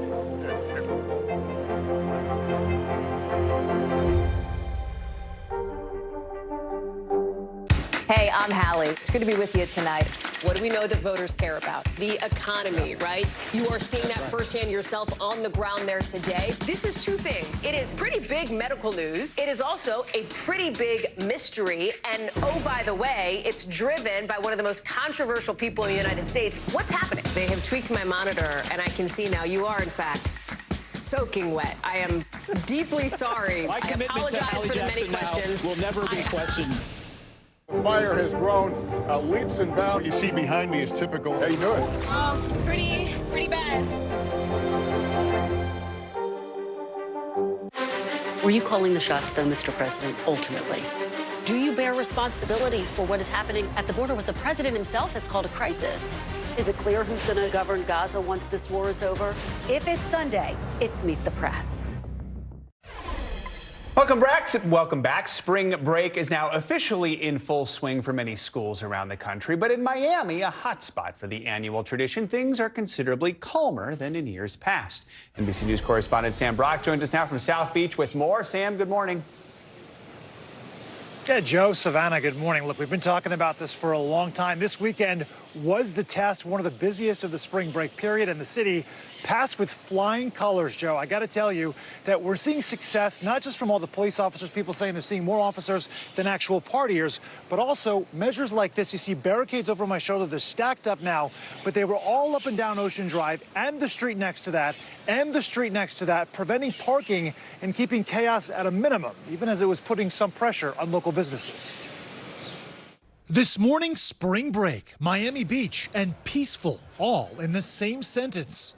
We've actually been surprised with how calm everything's been. That's something we haven't been able to say in years. Did you think it was going to be a crush of people off of Ocean Drive? Yeah, like it regularly be when we come. I've seen more police than people. To really get the full picture, it might help to see the beach from above, compared to recent years when unruly crowds and fatal shootings led to states of emergency, darkening the sun-soaked celebrations. This year, though, authorities cracking down to protect families and partiers alike. When you look around, what are you seeing today? A lot of police officers. And barricades. But very friendly, smiling police officers. They're ready if anything happens. Police making more than 140 arrests so far, utilizing DUI checkpoints and barricades to block parking, which you'll see in front of Tracy Ravel's store, The Baked Bear, on nearby Washington Avenue. To know that our sales are down from the previous week pre-spring break, that's a huge impact for me. This one is the pistachio. Ravel is grateful for the safety measures, but says the restrictions are eating into her profits by at least 20%. Can you fault the city for taking these steps? It's kind of hard to fault them because, again, we want them to be safe. We don't want Miami to shut down. We want people to want to come to South Beach. Right down the street. Under normal circumstances, how crowded would this restaurant be right now? I will have at least half of the tables and maybe some people at the bar. I have no one. Bolivar restaurant is empty at 6 o'clock on a Sunday. Imagine, I mean, if you're a customer and you want to, you see, oh, look, a Latin American restaurant and you have no place to park, what can you do? So this right here is devastating for business. Yeah, this is devastation for us. The upshot for the city and South Florida is that order is being restored. I think that with the barricades and just the police presence is making everybody feel a little bit more comfortable. In a place that's traditionally been a spring break haven for rowdy college students. Now, as millions again flock here to unwind, it's partying with parameters. If you abide by the rules, you'll have a great time. If you break the rules, we will deal with you accordingly. Now, those enhanced parking restriction measures are coming in chunks from Thursday through Sunday for each of the next 2 weekends as well. And guys, all of the parking garages here in South Beach closed for next weekend. Most of these measures extend through the rest of the month, but it is clearly working as spring break has been broken up with in Miami Beach. So far, it's been amicable. Joe and Savannah, back to you. All right, Sam Brock, thank you. Here now, travel expert Mark Elwood to help us know about navigating the rules for spring break. Okay, so we went from one extreme, it appears, to the other. Yeah, wow. I guess the question is, could they find a happy medium, or is this what spring break might look like there for a while? I think Miami is an exception, because I don't know if you've been to Miami on one of the party weekends, but it can feel, it can feel borderline post-apocalyptic. Yeah, it was pretty bad, for sure. You know what we're talking about. So I think Miami is an extreme. I suspect once they bring in regulations like this, they will swing back next year to perhaps a happy medium. But it's a short, sharp shock. They're trying to make a statement. Are we seeing extreme measures like this in other places? And if you're heading to them, how can you navigate it to, enjoy yourself at all? I'll tell you, Panama City Beach is doing a similar, perhaps not as extreme, but very much controls on alcohol, no loitering in parking lots. Florida in general is recognizing that it's had a real problem with this kind of behavior.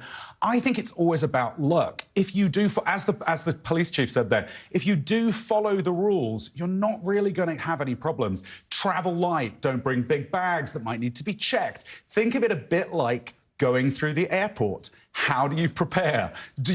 I think all things like that will mean that you can enjoy yourself without feeling like Big Brother is watching you on spring break. So there's a lot of coastline around America. Totally. Are there other places to go that are fun, that are nice? What are some good alternatives? Look, I would say, think about the Caribbean. You can go to US Virgin Islands without a passport, so remember, you can have a Caribbean experience. I would also say, think about Europe. Just like Thanksgiving, for the rest of the world, it's just March.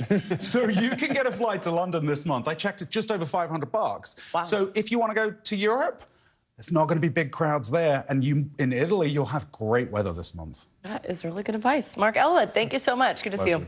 Coming up, can Congress really ban TikTok? It's a big question on a lot of people's minds this morning as we look ahead to a key vote on Capitol Hill this week that could signal the app's time, at least here in America, is running out. That's next on Morning News Now.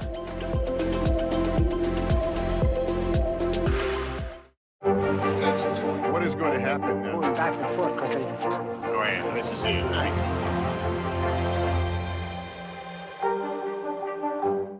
Good Morning begins with hope and optimism, a chance to start fresh. We want to welcome you in to share a moment that brightens your day, because every day deserves the best start. We're talking possibly a trillion galaxies. Yes. That is a number that is just so hard to compute. Whether it's the moon, whether it's Mars, it feels like we're on the cusp of something big. Good morning. Thanks for joining us. I'm Joe Fryer. And I'm Savannah Sellers. The latest developments in the war between Israel and Hamas. If you do have points or you have miles, is now a good time to use them. The first woman on a lunar mission. What was it like to get that news? Morning News Now, streaming weekdays at 7. News lives in the now. Look at this. You can't even see anything anymore. Let's break down what we know. You gotta see this. News for the generation of now is NBC News Now.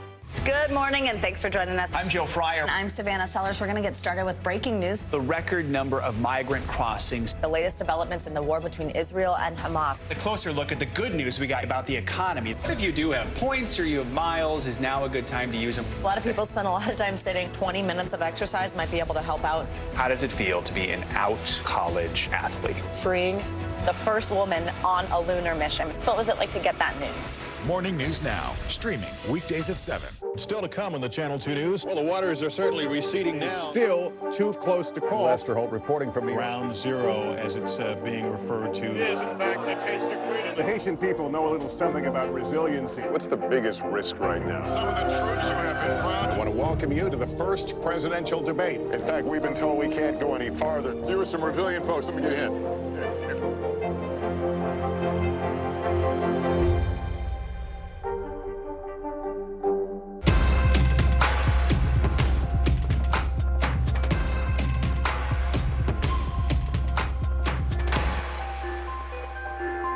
Thanks for tuning in. I'm Gotti Schwartz. Here are the stories we're following tonight. Storms keep coming here in California. The U.S. government just declassified this video. A lot more stories trending like crazy on social media. A controversy pitting lawmakers against young voters. What's the state of crypto today? Is it safe for investors? We've got another mind-bending story on artificial intelligence. This is what my voice sounds like when I clone it. That wasn't me. You gotta see this. Stay tuned now, weeknights at 8 Eastern, 5 Pacific on NBC News Now.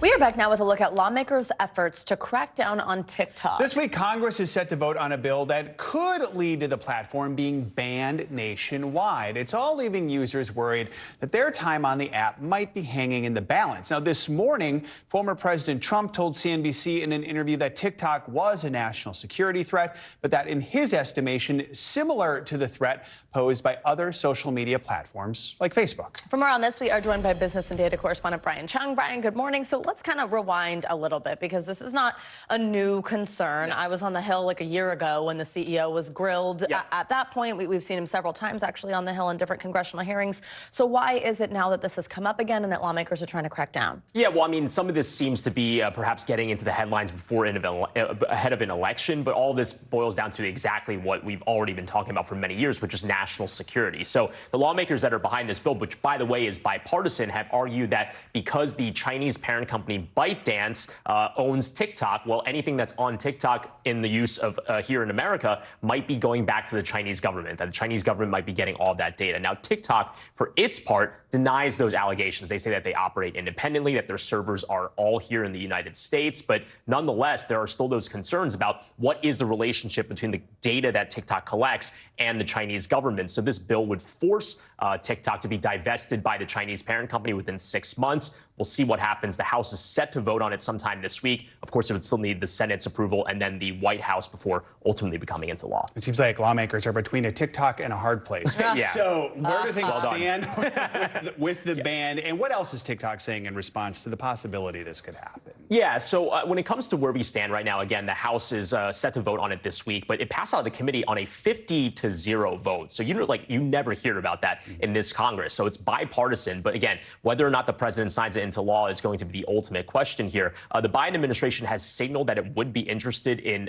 supporting this bill. But of course, anything could happen. We've heard a number of senators over the weekend say they're still kind of figuring out what this bill would mean. But even if it does get passed, the bill language says that it would take 6 months for it would basically start the clock for 6 months to ByteDance to sell TikTok off. If they can sell it, TikTok goes on completely, uninterrupted. But if they fail to sell it, that's when the ban's going to come into place. And TikTok says if that happens, it's going to destroy the livelihoods of the millions of creators that have built a reputation on this app. They've built businesses in some cases on this app. So they're pushing back. They had a notification last week calling on their users to call their local offices. So there's a lot going on here. Yeah, and people are passionate. I mean, the lines were flooded, and actually it appears like it sort of backfired because it was just annoying that the phones were ringing out the hook. But also they used that geolocation sort of technology, which I think lawmakers saw as like, hey, isn't this kind of what we're concerned about? That they have so much control, and 150 million people in the U.S. use it, more than that. What does this mean for people who do use it? I mean, I know like livelihoods, a lot of people make their money here,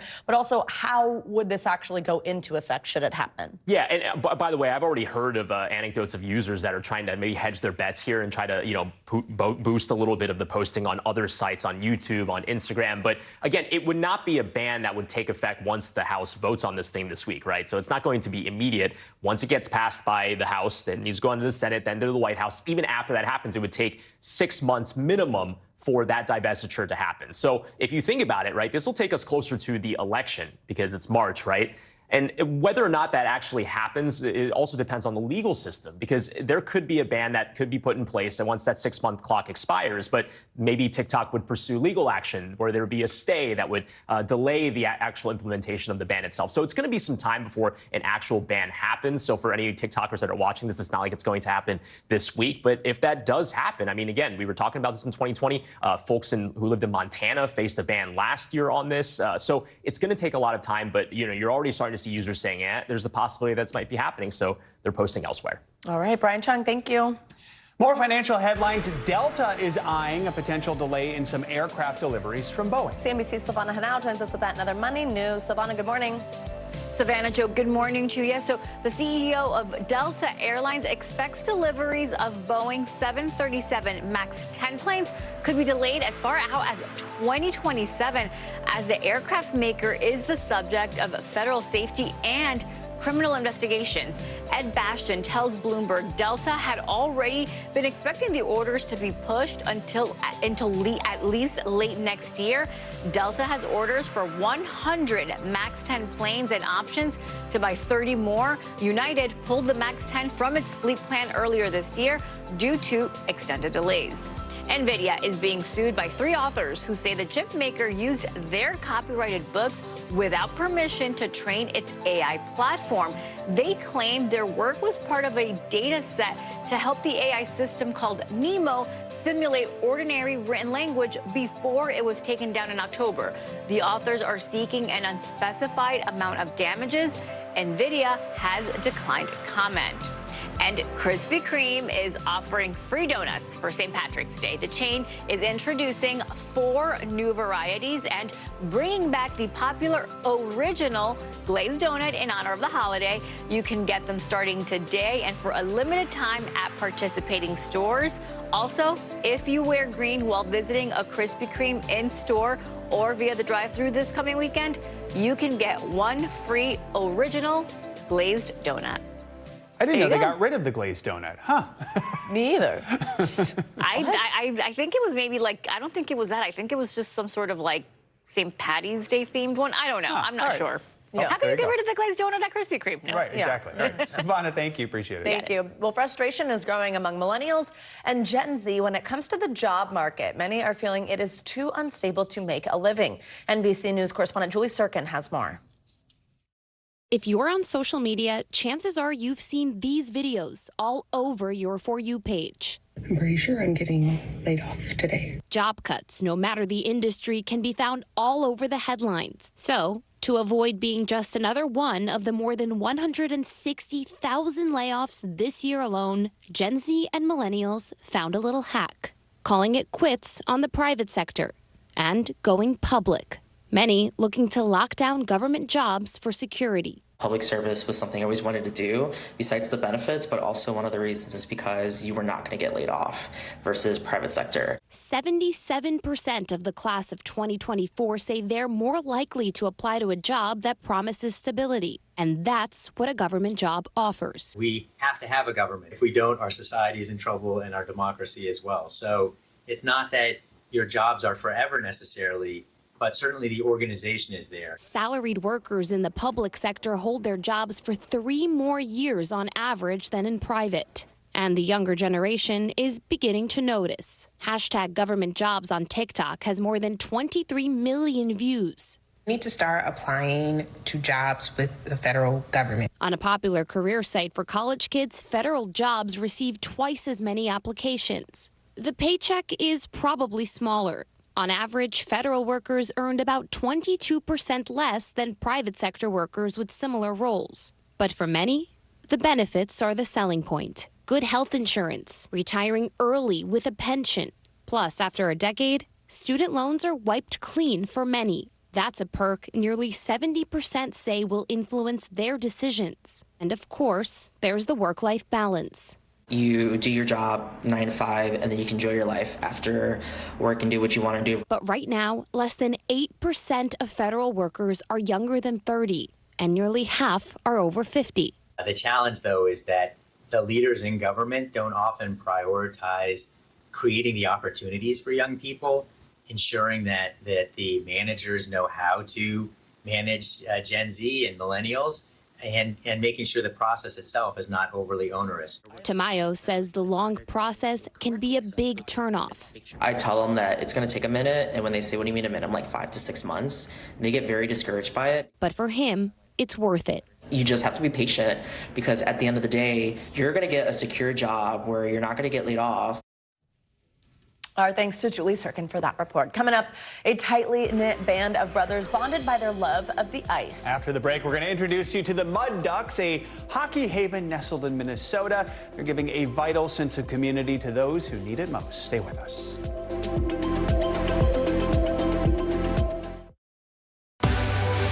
Now is raw. How hard is it to see it like this? Our house is no longer here, but we are here. Now is real. Let's break down what we know and then the big questions still outstanding. News for the generation of now is NBC News Now.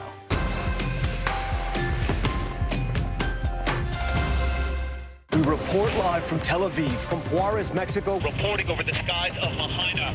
Every weeknight, it's your news playlist. Top Story with Tom Llamas, streaming weeknights at 7 on NBC News Now.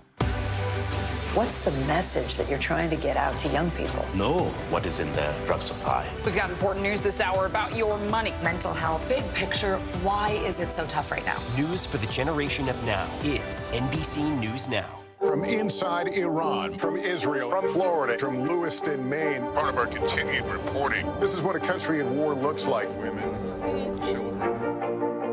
What is it like? Countless neighborhoods across the region that look just like this. Everybody good? I get took for all this damage to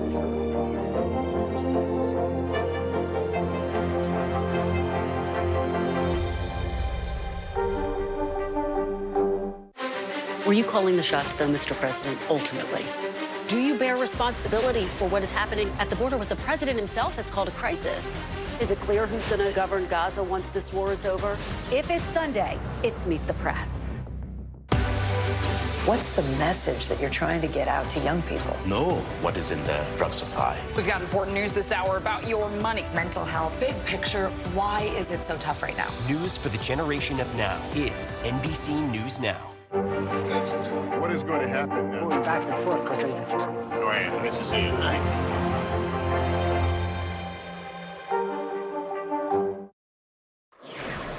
We are back with a big win for the U.S. women's national soccer team. That's right, the team beat Brazil yesterday to win the inaugural CONCACAF W Gold Cup title. Midfielder Lindsey Horan scored the first and only goal of the game with a header in the first half. This was the fourth time the U.S. faced Brazil in a tournament final and also their fourth win. Yesterday's match drew a sellout crowd to San Diego's Snapdragon Stadium and a record turnout for a CONCACAF women's match. Pretty cool. And some good news with the Olympics just around the corner. There you go. All right. We end this hour with the making of a mud duck. That's the name of a group of men in their 60s and 70s who spend their mornings playing hockey. Well, now they're adding new members to their flock. My dear friend Boyd Hoopert of our Minneapolis affiliate Carol Levin has that story. Ready? There you go. Alone is not the best way. We got one. To play hockey. That's a hit. But when Dad's not around, it is Matt Jenkins. I got him. Default. Nonstop. Denise and Morgan. That's daily. Say hockey is everything to their son. How much do I like hockey? 100%, dude. Matt is unique. When he was born, there was some hintings there. There was a genetic marker that was missing in his chromosomes. Developmentally delayed. That's all they can tell us. Delayed. Yeah. And delightful. Don't do this at home. Got him. Matt liked his high school years. Game on. And 3 more spent after graduation in his school district's transition program. After that, here you go. Missing his friends and structure, Matt found solace alone at the ice arena, where he also found them. The Mud Ducks. A group of men in their 60s and 70s. It's our coffee clutch.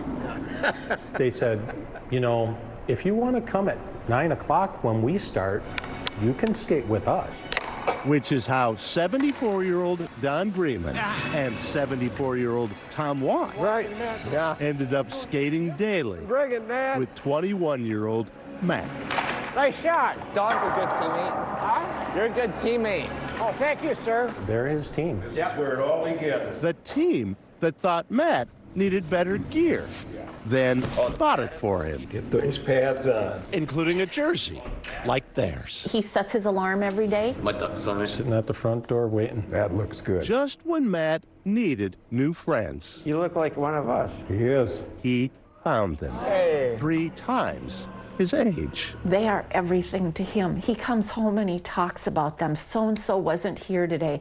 They think he's sick. I hope he's okay. Tom! The Mud Ducks don't play games. They just play. Enjoying hockey. Attaboy. And each other. Oh, yeah. It's been a blessing for everybody. When Steve Burnham saw how Matt was thriving, he started bringing his own son, Will, who has autism. Hey, look at that Will going. Now learning to skate and getting encouragement from Matt. We're doing good, Will. What do you say? They let him be who he is, and they are inclusive. Bye, Polly. When we leave, he gives us a hug. Thanks, Steve. Means a lot. Wisdom born of age. This is life, isn't it? And friends 2, 3. born of a flock. Yeah, he's a mud duck. Boyd Huppert, NBC News, Cottage Grove, Minnesota. Minnesota nice on the ice. There you go. Love to see He's that. a mud duck. Love it. Thanks to Boyd for sharing that story with us. That is going to do it for this hour of Morning News Now. Stay with us as the news continues right now.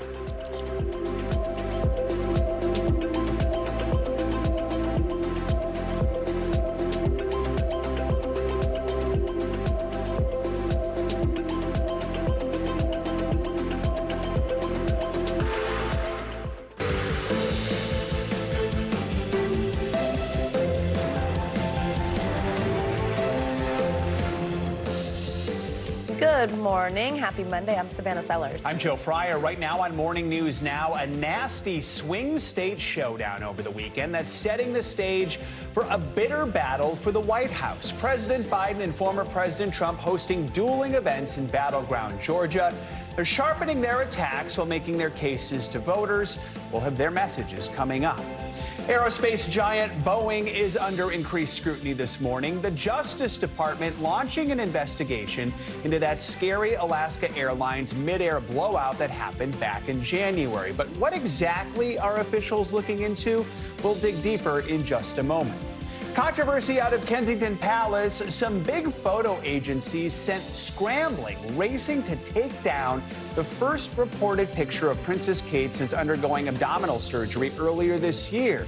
More on those widespread kill notices and what the Princess of Wales is now saying about it. Plus, all of the big moments and big wins from last night's Academy Awards. Oppenheimer racking up even more trophies, and everyone is feeling the Kenergy this morning. Oh, yeah. For that incredible performance from Ryan Gosling. So and epic. Dozens and dozens of Kens. It was so fantastic. We'll dig into it all in a little bit. Let's begin this hour with what's shaping up to be a long and fiery general election campaign ahead. With President Biden and former President Trump headed towards a likely 2020 rematch, the leading candidates for the White House took aim at each other over the weekend in dueling rallies in Georgia ahead of Tuesday's primary in the state.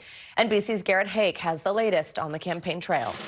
This weekend, a clear reminder of Georgia's battleground importance. The closest swing state in 2020, decided by less than 12,000 votes, and now the stage of the first split-screen showdown of the general election. The presidential campaign taking shape after a swing state showdown this weekend in Georgia. Hello, Georgia. In his first rally as the GOP's presumptive nominee, Donald Trump taking a dark turn, mocking President Biden's State of the Union address and the lifelong stutter he deals with. I'm going to bring the country together. The former president lashing out at his successor. Everything Joe Biden touches turns to everything. Fewer than 100 miles away, President Biden firing back. But we all know Donald Trump sees a different America. An American story of resentment, revenge, and retribution. That's not me. The president's campaign boasting of raising $10 million in the 24 hours following the State of the Union and firing off a $30 million ad blitz with a new commercial addressing one of his biggest vulnerabilities. Look, I'm not a young guy. That's no secret. But here's the deal. I understand how to get things done for the American people. On another potential vulnerability, immigration, the president telling MSNBC's Jonathan Capehart he regretted referring to the suspect in Georgia college student Laken Riley's murder as, quote, an illegal. And I shouldn't have used illegal. It's undocumented. Mr. Trump, who says he met with Riley's family before his event, responding. He was an illegal immigrant. He was an illegal migrant. And he shouldn't have been in our country, and he never would have been under the Trump policy. And in more fallout from the State of the Union, Alabama Senator Katie Britt, who gave the Republican response, now under growing scrutiny after attacking President Biden and telling a story of a girl who was sex trafficked by cartels. We wouldn't be okay with this happening in a third world country. President Biden's border policies are a disgrace. It later emerged the incident Britt was likely referencing took place under the Bush administration, not Biden's. Britt's speech mocked by Saturday Night Live. And rest assured, every detail about it is real, except the year, where it took place, and who was president when it happened. On Sunday, Britt pressed on the issue. But to be clear, the story that you relayed is not something that's happened under the Biden administration, that particular person. Well, I very clearly said I spoke to a woman who told me about when she was trafficked when she was 12. So I didn't say a teenager. I didn't say a young woman. A busy week ahead for President Biden with 3 more swing state appearances scheduled. Nothing on the public calendar for former President Trump. All right, Garrett Haig, thank you so much. Well, there are intensifying concerns this morning over safety in the skies as the Justice Department opens a criminal investigation into that incident on an Alaska Airlines flight in January where a door plug on a Boeing MAX 737 airplane blew off mid-flight. Alaska Airlines says it is cooperating with the investigation. NBC News correspondent Stephanie Goss joins us with more on this. Stephanie, good morning. So what is the Justice Department looking into exactly? Well, Alaska Airlines says it's not the target of this investigation, and the investigators are looking into that incident on January 5th, that terrifying moment when the door panel flew off of Alaska Airlines' Boeing 737 MAX 9 plane. The airline saying that it is normal for an investigation like this to take place. Meanwhile, the Wall Street Journal is reporting that multiple passengers and crew have been questioned about the incident. No one was actually hurt in that incident. It was remarkable when you look at those pictures that we've been looking at now for weeks. But multiple passengers, dozens, have hired attorneys to represent them. One of those attorneys spoke over the weekend in response to this news about the investigation and said that his clients are looking for accountability. Neither Boeing nor the DOJ has commented on the investigation, guys. So what's definitely normal is the National Transportation Safety Board is already investigating this incident. What's the latest on that one? Yeah, that's, I know, on top of this DOJ investigation, that's been ongoing. The NTSB chair last week in a Senate hearing accused Boeing, the manufacturer, of not turning over documents and information that it asked for.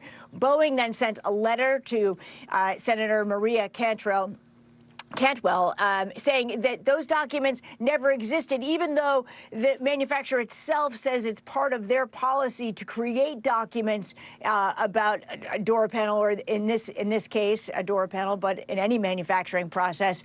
Even so, the NTSB chair said in that hearing that that could also be a problem for Boeing if those documents were never created. Stephanie, separate from this investigation and separate from that particular incident, the door plug incident, there have been these other scary moments for passengers on flights, even just in the last few days. Remind us of those. Yeah, there have been a few, and related to United Airlines, there were 2 flights that left San Francisco's airport. One of them had to turn around. Another couple of flights at Houston, there were some problems with hydraulics. There was also an American Airlines flight that had some issues. You know, it's worth pointing out that actually incidents like these would affect you if you fly a lot, something like one in, I guess the statistic is you have a 100% chance of experiencing one of these only if you fly more than 27,000 flights over 27,000 years. I don't know, it's something crazy. The point is that you're far safer getting on a plane than you are getting in your car or even walking down a New York City street block. There you go. Good to keep in mind. Good context. Stephanie, thank you so much. Let's turn now to the controversy surrounding that new photo of Kate Middleton. This morning, the Princess of Wales is apologizing for altering a photo that Kensington Palace released of her and her children in celebration of British Mother's Day. Well, this comes after multiple news agencies put out notices like this one from the Associated Press telling outlets not to use it. NBC News international correspondent Molly Hunter joins us now from Buckingham Palace with the very latest. And Molly, there's even been breaking news this morning with Kate admitting to editing this herself. Tell us the latest. That's right, Savannah. What started as a sweet photo to celebrate Mother's Day here in the UK yesterday, now fueling even more speculation that Kensington Palace is hiding something. Take a look. This morning, these were not the headlines Kensington Palace was hoping for. This photo of Kate, the Princess of Wales, and her 3 kids was first released on social media yesterday by Kensington Palace to celebrate Mother's Day here in the UK. The post here on X includes Kate's first message to the public since January. Thank you for your kind wishes and continued support over the last 2 months. But that message has been overshadowed when late last night, multiple photo agencies all withdrew the photo over concerns of potential manipulation. That message intended to show that all is well has backfired. So the point of this picture was very clearly designed to send a message to the world. Yes, she's here. Yes, she's recovering well. The AP saying in a statement they retracted the image because at closer inspection, it appears that the source had manipulated the image in a way that did not meet AP's photo standards. Adding, the photo shows an inconsistency in the alignment of Princess Charlotte's left hand, seen right here. Moments ago, responding to the backlash, Kensington Palace posting this explanation. Like many amateur photographers, I do occasionally experiment with editing. I wanted to express my apologies for any confusion the family photograph we shared yesterday caused. The photo fiasco, as it has spiraled in the last 24 hours, follows weeks of speculation about Kate's health. Royal watchers reading into every little clue, and eagle-eyed observers this morning noting that Kate is without her usual jewelry, including her engagement ring. But Kensington Palace has been clear since her January abdominal surgery that she would not be returning to public duties until after Easter. But that hasn't stopped this social media frenzy and questions to Kensington Palace about why they haven't shared more details. The princess has only been spotted once since January, last week in a grainy image appearing to show her in a car near Windsor Castle. And I'll pass those on to Catherine as well. Thank you very much, guys. While husband Prince William has been balancing family time and carrying the burden of royal events. So, Savannah, one of the big confusions, one of the big questions in this PR disaster, I think we can call it, as you mentioned in your intro, is that yesterday the photo credit was given to Prince William. Well, today, Kate said she was the one who edited it. So we've gone back to Kensington Palace to kind of get clarity on that. After the apology, though, a lot of questions about why they didn't just release the original photo. Savannah? Certainly are questions about that. All right, Molly Hunter, thank you so much. Let's check in with Michelle Grossman for a look at the weather forecast this week. Michelle, good morning. What can we expect? Good morning, guys. Well, we're looking at a few things as we go throughout this work week. We're looking first today in the west, a series of storms moving onshore. We're going to see more lower elevation rain, some higher elevation snow. It's going to be windy, too, along the coast. The middle of the country, nice and dry, lots of sunshine, but it's going to be warm. We're looking at record warm temperatures, 10, 20, 30, even 40 degrees above what is typical for this time of year. We're going to be into the 60s and 70s. Unfortunately, that warmer air, some really dry conditions, low humidity, some gusty winds. That's going to increase the fire risk in portions of the central and southern plains. Then we're looking out west. We're dry in the southeast. We're dry for most of the mid-Atlantic into the northeast. It's really in the interior parts of the northeast into New England. We're watching that last oomph of that storm that came through this weekend. It's bringing very windy conditions. That's going to be the biggest impact today, where we could see winds gusting up to 60 miles per hour in some spots. We're going to see power outages. We're going to see some trees and power lines down, and also probably seeing some airport delays. We're already seeing this at that hour, and we're going to see the winds picking up later on this afternoon into the evening.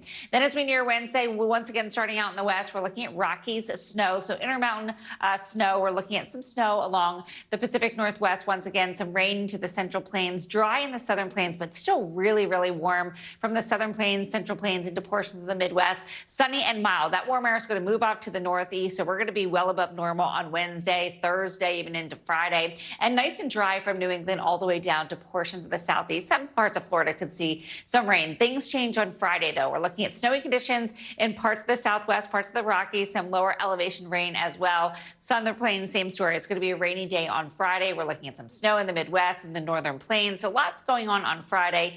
A storm threat throughout portions of the Tennessee Valley and the Mississippi Valley into the southeast, and rain returns for the mid-Atlantic all the way into the northeast and also New England. Could see some higher elevation snow in New England as well. So today, more winter-like today. We're looking at that area of low pressure that brought us that really wet Saturday and also parts of Sunday. That's still impacting us. It's moving off into the Canadian Maritimes, but still bringing those really gusty winds. And once again, we'll see winds gusting up to 60 miles per hour. That's going to cause a few problems with power outages and also airport delays. 62 million people under wind alerts.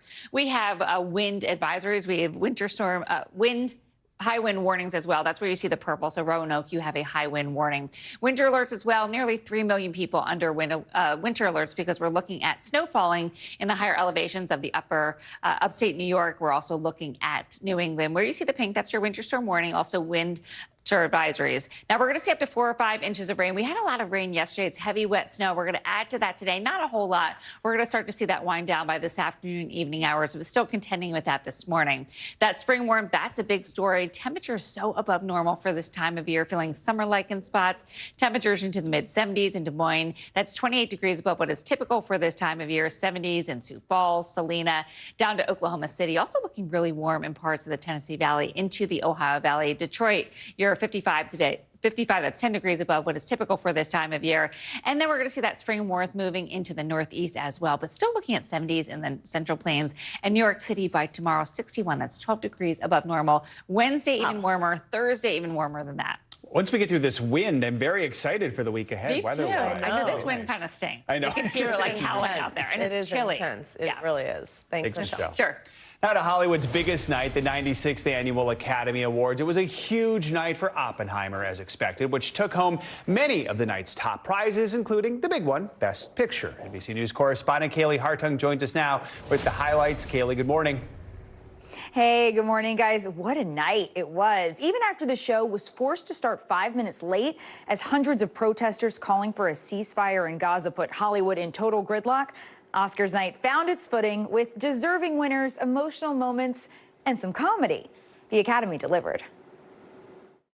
And my eyes see Oppenheimer. At the 96th Academy Awards, it was an explosive night for Oppenheimer. The film winning 7 Oscars, including Best Picture and Best Director for Christopher Nolan. We don't know where this incredible journey is going from here, but to know that you think that I'm a meaningful part of it means the world to me. Cillian Murphy also taking home his first Oscar for his leading role as Robert Oppenheimer. For better or for worse, we're all living in Oppenheimer's world, so I would really like to dedicate this to the peacemakers everywhere. Emma Stone. Emma Stone's lively performance in Poor Things, earning her second Best Actress statue, which she dedicated to her daughter. Importantly, my daughter, who's going to be 3 in 3 days and has turned our lives technicolor. I love you bigger than the whole sky, my girl. The acting wins all the more special with a new twist this year. Past winners introducing the new nominees.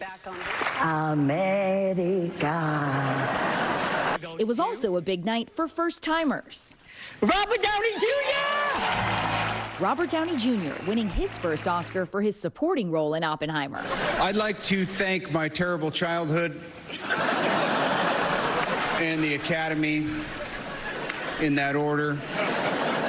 While Da'Vine Joy Randolph cooked up a supporting actress win for The Holdovers. For so long, I've always wanted to be different.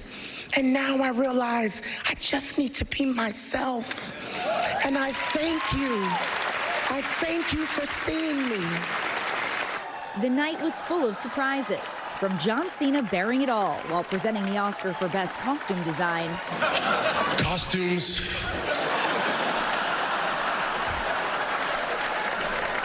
They are so important. To Messi, the beloved dog from Anatomy of a Fall, applauding. To a Barbenheimer standoff. Emily Blunt and Ryan Gosling poking fun at the showdown that dominated the summer box office. And the way this award season's turned out wasn't that much of a rivalry, so... Still, Gosling proved he was Kenough with a spectacular performance of I'm Just Ken. I'm just Ken. The Barbie-themed bonanza featuring Slash on guitar. And a star-studded sing-along that had everyone feeling the Kenergy. I'm just Ken. And that electric performance from Ryan Gosling that had everyone in the theater on their feet, it had Emma Stone so excited, she popped open the seams on the back of her dress, just rocking out with her former La La Land co-star. Now, it was another song from Barbie that took home the coveted Oscar for Best Original Song. But get this, with that win, pop superstar Billie Eilish made history, becoming the youngest two-time Oscar winner at the age of 22. Wow. Guys, how about that? That is amazing. 2 Oscars at such a young age. That performance was also great, by the way. But yeah, oh my gosh, just the Ken one was too fun. And now we have the Ken song in our head again for the rest of the day. All right, Kaylee, thank you so much. Appreciate it. Thank you. Much more to come on this Monday edition of Morning News Now, including the brother of Princess Diana, Charles Spencer, now speaking out about alleged physical and sexual abuse he says he experienced as a young student. But first, the growing fallout from that curious Republican response to President Biden's State of the Union by Alabama Senator Katie Britt. Stay with us. Good morning. Thanks for joining us. I'm Joe Fryer. And I'm Savannah Sellers. The latest developments in the war between Israel and Hamas. If you do have points or you have miles, is now a good time to use them. The first woman on a lunar mission. What was it like to get that news? Morning News Now, streaming weekdays at 7. What is going to happen now? Going back and forth because they... Go ahead. This is it, right?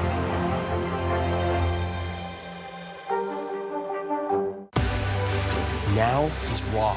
How hard is it to see it like this? Our house is no longer here, but we are here.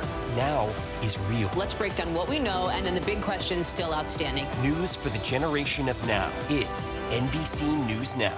We report live from Tel Aviv. We are live tonight from Juarez, Mexico, reporting over the skies of Lahaina here in Florida. The time to evacuate has come and gone.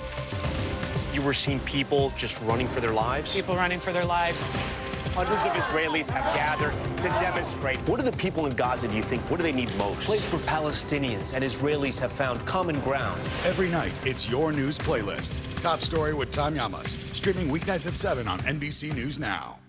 News lives in the now. The front lines are still very active. This is like quicksand, and officials say an entire town is cut off. This close to actually understand why people had to jump in the ocean. News for the generation of now is NBC News Now. Good morning begins with hope and optimism, a chance to start fresh. We want to welcome you in to share a moment that brightens your day, because every day deserves the best start.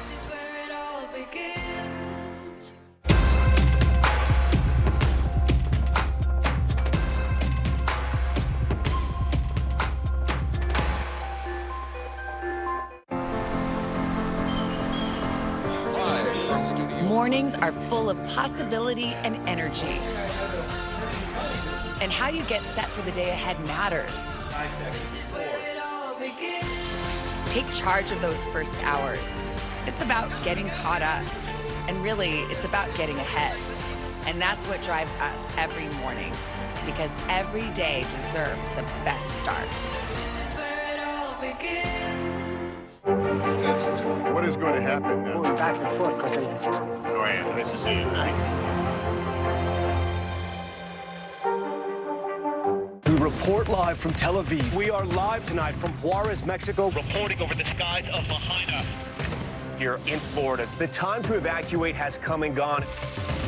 You were seeing people just running for their lives? People running for their lives. Hundreds of Israelis have gathered to demonstrate. What do the people in Gaza, do you think, what do they need most? A place where Palestinians and Israelis have found common ground. Every night, it's your news playlist. Top Story with Tom Llamas, streaming weeknights at 7 on NBC News Now.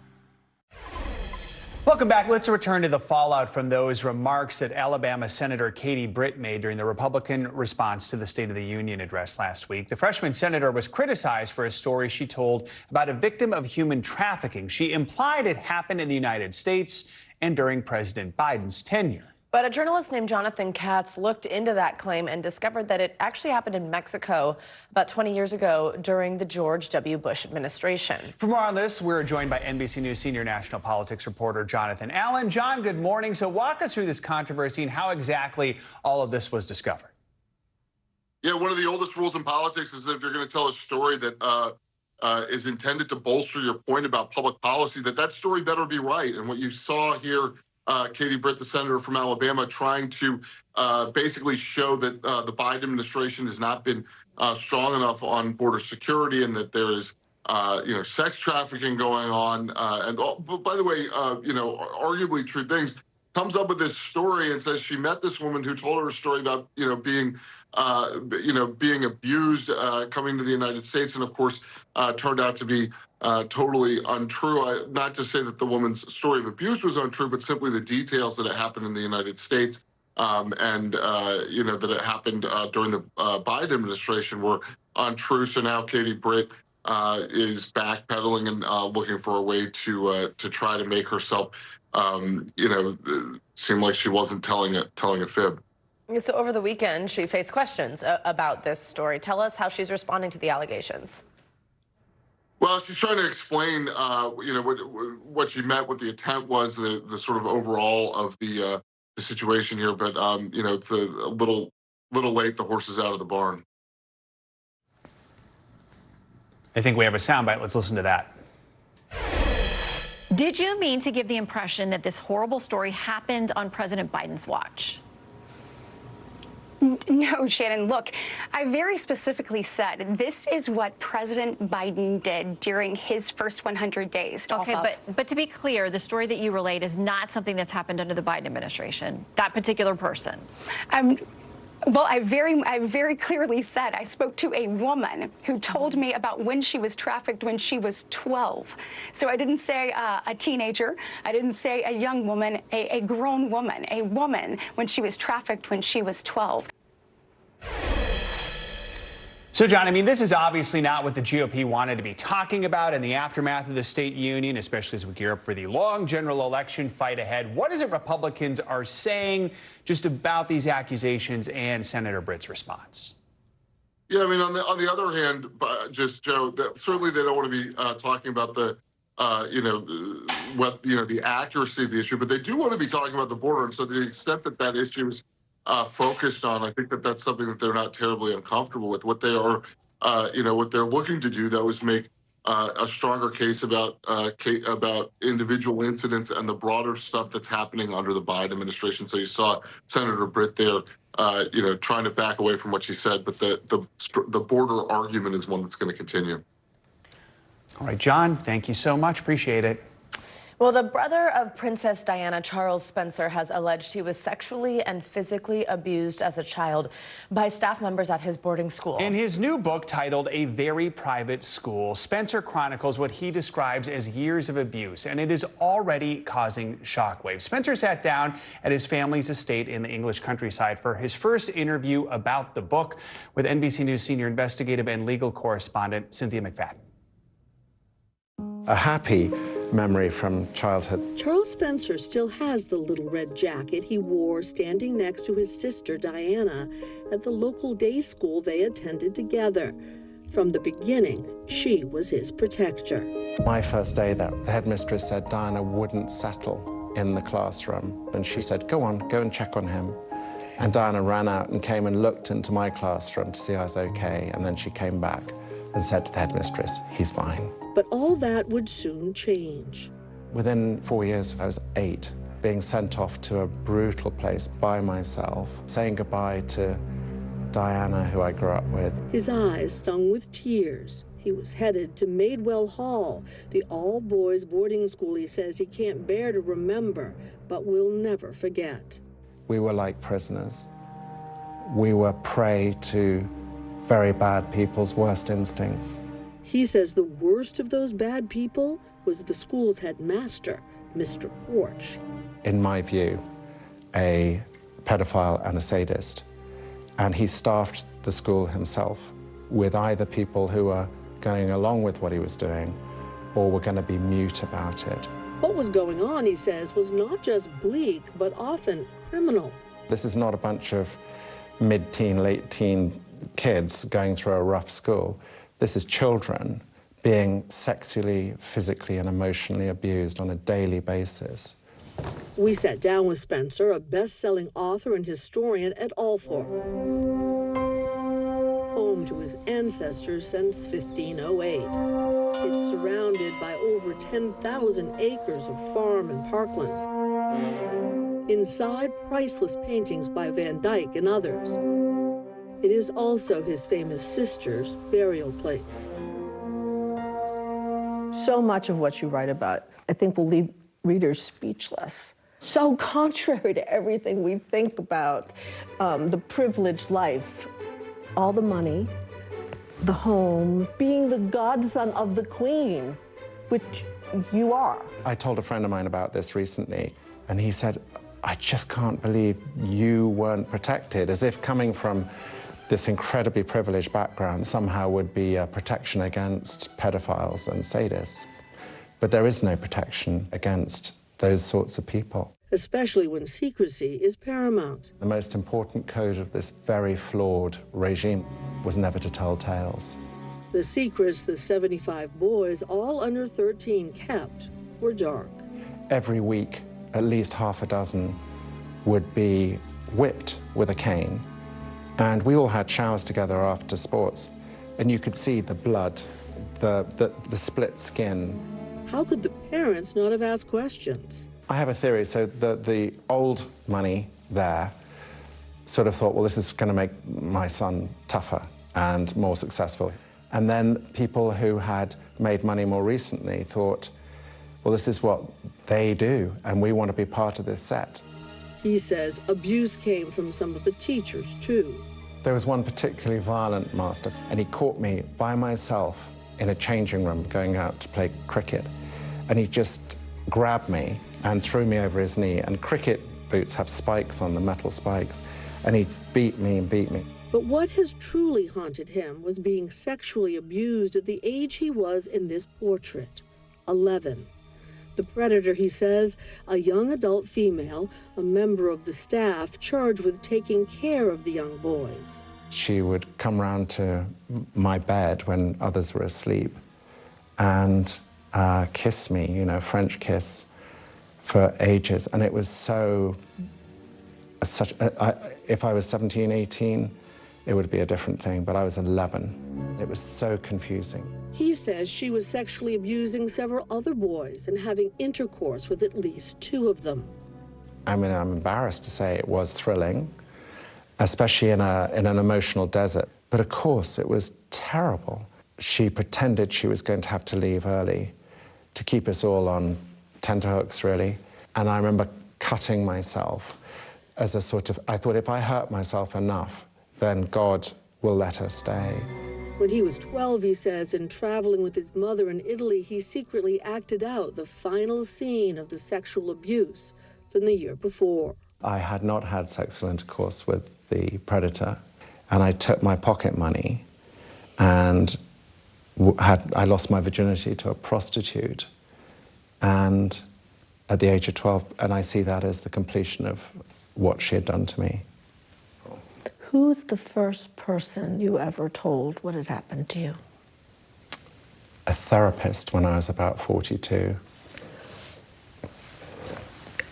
You kept this inside? Yes, and he said, whisper to me one thing you've never told anyone. And I said I was sexually abused by a woman when I was a child. He dedicates the book to Buzz. That was the nickname I had in my family before I went to Madewell. And that was the boy who had part of him snuffed out during those 5 years at the school. I wanted to reconnect with the carefree, happy little guy I was before I was sent to this place. Well, Madewell School is taking his charges seriously and told NBC News in a statement they have now reached out to the local authorities charged with protecting children and will follow their guidance, they told us, about what to do from this point. And they also encourage anyone with similar experiences to come forward and contact those officials or the police. And a key part of this is that he says he's not alone, right? Absolutely. He interviewed over 24 of the men, then boys, who he went to school with, who were there during the period of roughly 1972 to 77. And he says some of their stories are even more horrific than his. You know, he's so keen to make sure that everyone understands he's not looking for sympathy. He is hoping this will promote healing. He is hoping that maybe this will give courage to some other kids who have been in a similar situation, maybe now grown adults. Oh, all right. Cynthia McFadden, incredible reporting. Thank you so much. Coming up, a spring break crime crackdown that's now putting some real pressure on businesses in Miami. Why the police pressure there is not only cutting back on violence, but crucial profits, too. Stick around. That's next.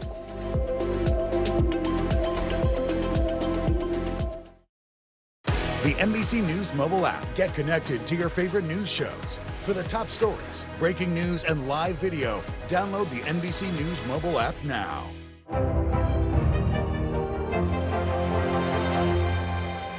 News lives in the now. The front lines are still very active. This is like quicksand, and officials say an entire town is cut off. This close to actually understand why people had to jump in the ocean. News for the generation of now is NBC News Now. Good morning begins with hope and optimism, a chance to start fresh. We want to welcome you in to share a moment that brightens your day, because every day deserves the best start.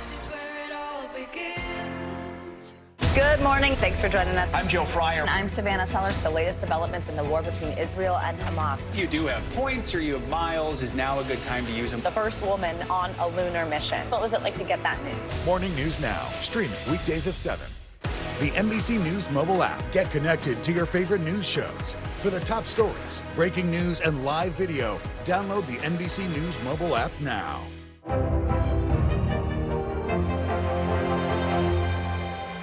Thanks for tuning in. I'm Gotti Schwartz. Here are the stories we're following tonight. Storms keep coming here in California. The U.S. government just declassified this video.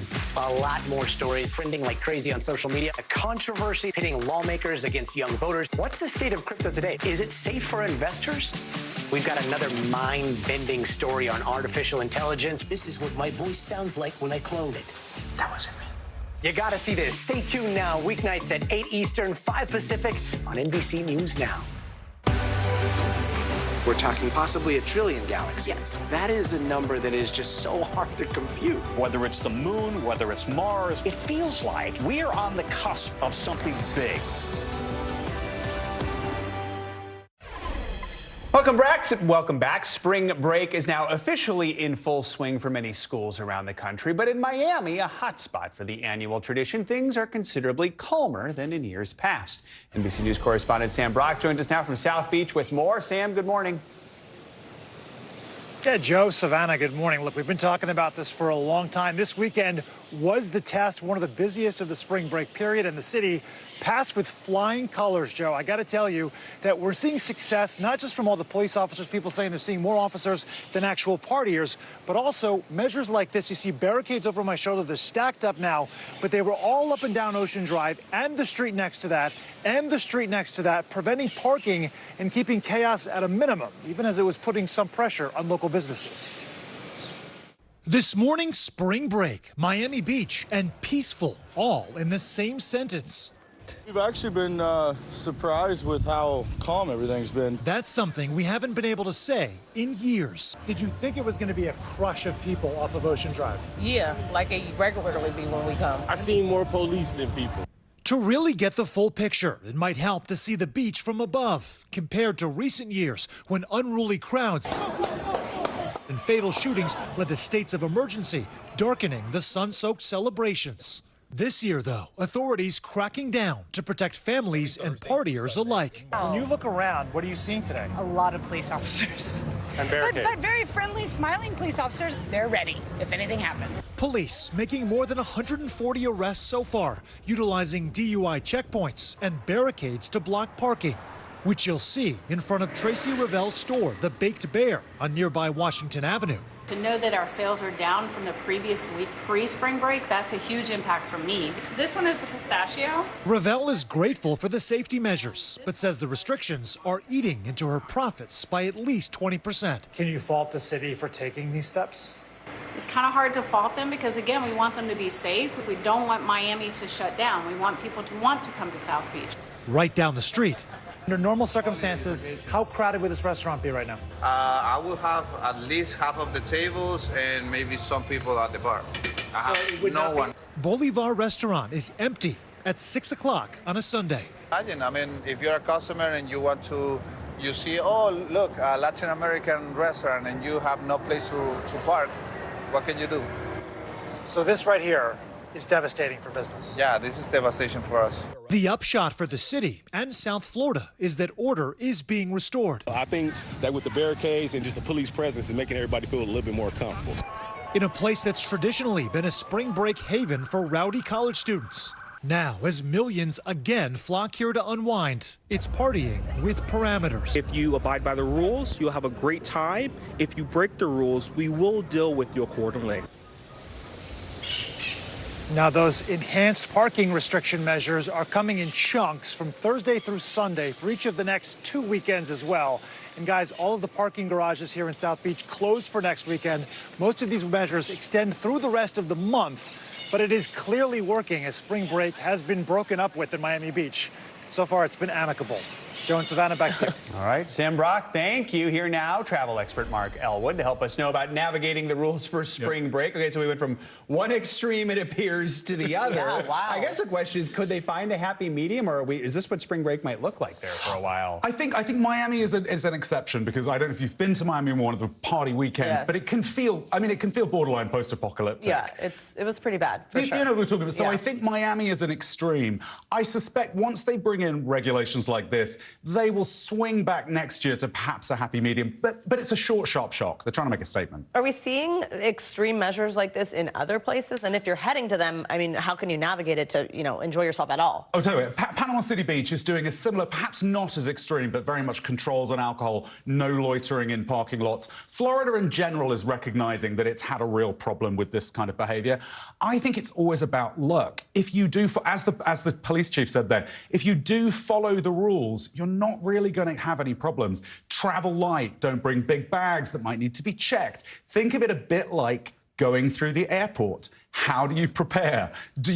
I think all things like that will mean that you can enjoy yourself without feeling like Big Brother is watching you on spring break. So there's a lot of coastline around America. Totally. Are there other places to go that are fun, that are nice? What are some good alternatives? Look, I would say, think about the Caribbean. You can go to US Virgin Islands without a passport, so remember, you can have a Caribbean experience.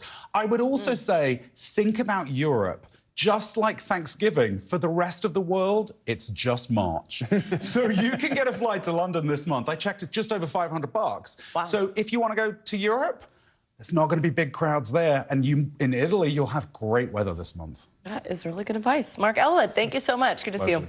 Coming up, can Congress really ban TikTok? It's a big question on a lot of people's minds this morning as we look ahead to a key vote on Capitol Hill this week that could signal the app's time, at least here in America, is running out. That's next on Morning News Now. News lives in the now. The front lines are still very active. This is like quicksand, and officials say an entire town is cut off. This close to actually understand why people had to jump in the ocean. News for the generation of now is NBC News Now. Good morning begins with hope and optimism, a chance to start fresh. We want to welcome you in to share a moment that brightens your day, because every day deserves the best start. NBC News Daily is #1 for afternoon news across all of television. I'm Morgan Radford. I'm Vicki Wynn. I'm Kate Snow. And I'm Zinklea Samwat. What's happening around the world? Israel's military is building up there along the border. And what matters here at home? New numbers are out today showing more encouraging signs for our economy. Let's zero in on exercise. We know we're supposed to be doing it. What does it do for our health? What needs to change for social media to be a safer place? NBC News Daily, weekdays from 12 to 4 on NBC News Now. Nearly a dozen hours after the eye roared ashore. There is some late-breaking news.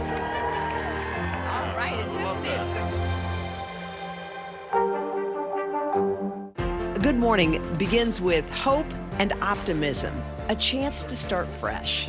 We want to welcome you in to share a moment that brightens your day, because every day deserves the best start. Good morning. Thanks for joining us. I'm Joe Fryer. And I'm Savannah Sellers. The latest developments in the war between Israel and Hamas. If you do have points or you have miles, is now a good time to use them. The first woman on a lunar mission. What was it like to get that news? Morning News Now, streaming weekdays at 7. What's the message that you're trying to get out to young people? Know what is in the drug supply. We've got important news this hour about your money. Mental health. Big picture, why is it so tough right now? News for the generation of now is NBC News Now. From inside Iran, from Israel, from Florida. Part of our continued reporting. Everybody safe? Everybody good? Women, children.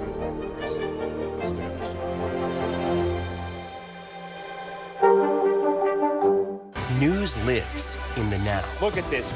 You can't even see anything anymore. Let's break down what we know. You gotta see this. News for the generation of now is NBC News Now.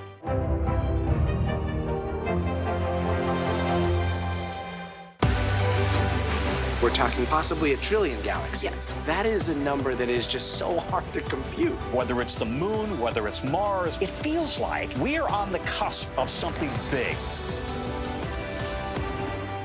From inside Iran, from Israel, from Florida. Part of our continued reporting. Everybody safe? Everybody good? Women, children.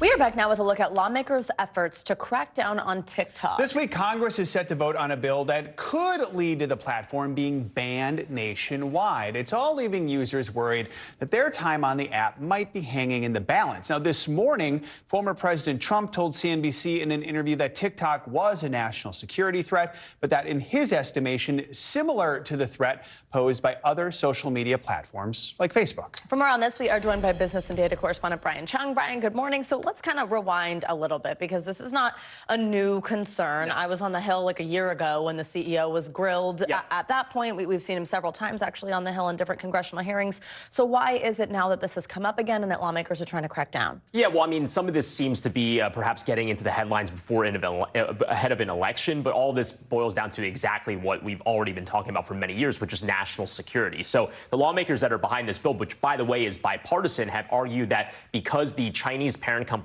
ByteDance owns TikTok, well, anything that's on TikTok in the use of here in America might be going back to the Chinese government, that the Chinese government might be getting all of that data. Now, TikTok, for its part, denies those allegations. They say that they operate independently, that their servers are all here in the United States. But nonetheless, there are still those concerns about what is the relationship between the data that TikTok collects and the Chinese government. So this bill would force TikTok to be divested by the Chinese parent company within 6 months. We'll see what happens. The House is set to vote on it sometime this week. Of course, it would still need the Senate's approval and then the White House before ultimately becoming into law. It seems like lawmakers are between a TikTok and a hard place. Yeah. So where do things well stand with the ban? And what else is TikTok saying in response to the possibility this could happen? Yeah, so when it comes to where we stand right now, again, the House is set to vote on it this week, but it passed out of the committee on a 50-0 vote. So you never hear about that in this Congress. So it's bipartisan. But again, whether or not the president signs it into law is going to be the ultimate question here.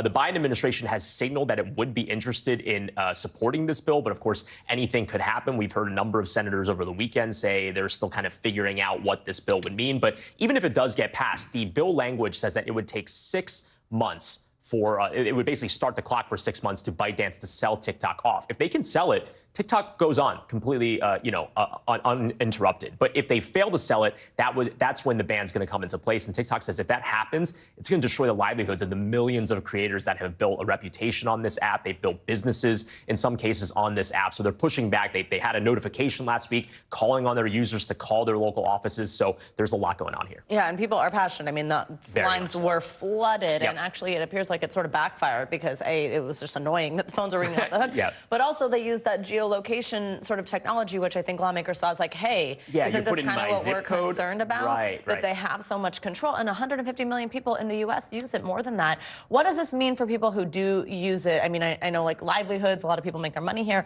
but also how would this actually go into effect should it happen? Yeah, and by the way, I've already heard of anecdotes of users that are trying to maybe hedge their bets here and try to, you know, boost a little bit of the posting on other sites, on YouTube, on Instagram. But again, it would not be a ban that would take effect once the House votes on this thing this week, right? So it's not going to be immediate. Once it gets passed by the House, then needs to go into the Senate, then to the White House. Even after that happens, it would take 6 months minimum for that divestiture to happen. So if you think about it, right, this will take us closer to the election because it's March, right? And whether or not that actually happens, it also depends on the legal system, because there could be a ban that could be put in place and once that 6-month clock expires, but maybe TikTok would pursue legal action where there would be a stay that would delay the actual implementation of the ban itself. So it's going to be some time before an actual ban happens. So for any TikTokers that are watching this, it's not like it's going to happen this week. But if that does happen, I mean, again, we were talking about this in 2020.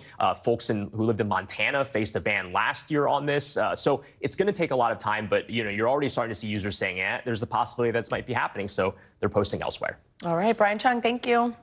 More financial headlines. Delta is eyeing a potential delay in some aircraft deliveries from Boeing. CNBC's Silvana Hanau joins us with that and other money news. Silvana, good morning. Savannah, Joe, good morning to you. So the CEO of Delta Airlines expects deliveries of Boeing 737 MAX 10 planes could be delayed as far out as 2027, as the aircraft maker is the subject of federal safety and criminal investigations. Ed Bastian tells Bloomberg Delta had already been expecting the orders to be pushed until at least late next year. Delta has orders for 100 MAX 10 planes and options to buy 30 more. United pulled the MAX 10 from its fleet plan earlier this year due to extended delays. NVIDIA is being sued by 3 authors who say the chip maker used their copyrighted books without permission to train its AI platform. They claim their work was part of a data set to help the AI system called NeMo simulate ordinary written language before it was taken down in October. The authors are seeking an unspecified amount of damages. NVIDIA has declined comment. And Krispy Kreme is offering free donuts for St. Patrick's Day. The chain is introducing 4 new varieties and bringing back the popular original glazed donut in honor of the holiday. You can get them starting today and for a limited time at participating stores. Also, if you wear green while visiting a Krispy Kreme in store or via the drive-thru this coming weekend, you can get 1 free original glazed donut. I didn't know they got rid of the glazed donut, huh? Me either. I think it was maybe like, I don't think it was that. I think it was just some sort of like St. Patty's Day themed one. I don't know. I'm not sure. Yeah. How can you get rid of the glazed donut at Krispy Kreme? No. Right, exactly. All right. Savannah, thank you. Appreciate it. Thank you. Well, frustration is growing among millennials and Gen Z when it comes to the job market. Many are feeling it is too unstable to make a living. NBC News correspondent Julie Sirkin has more. If you're on social media, chances are you've seen these videos all over your For You page. I'm pretty sure I'm getting laid off today. Job cuts, no matter the industry, can be found all over the headlines. So, to avoid being just another one of the more than 160,000 layoffs this year alone, Gen Z and millennials found a little hack, calling it quits on the private sector and going public.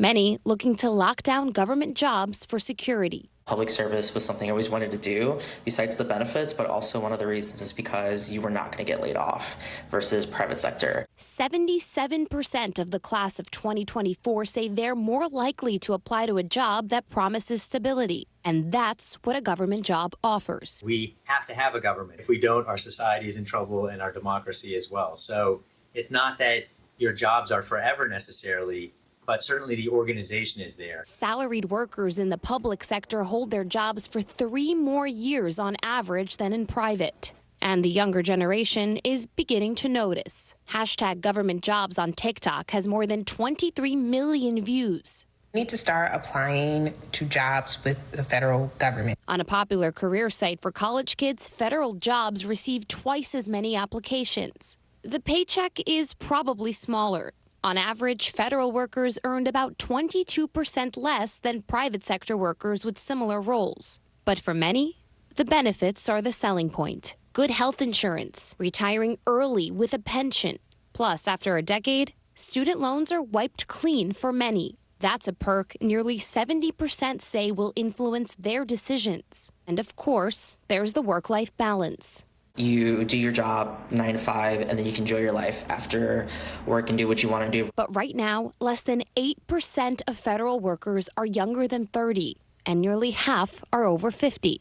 The challenge, though, is that the leaders in government don't often prioritize creating the opportunities for young people, ensuring that the managers know how to manage Gen Z and millennials, and making sure the process itself is not overly onerous. Tamayo says the long process can be a big turnoff. I tell them that it's going to take a minute, and when they say, "What do you mean a minute?" I'm like 5 to 6 months. They get very discouraged by it. But for him, it's worth it. You just have to be patient, because at the end of the day, you're going to get a secure job where you're not going to get laid off.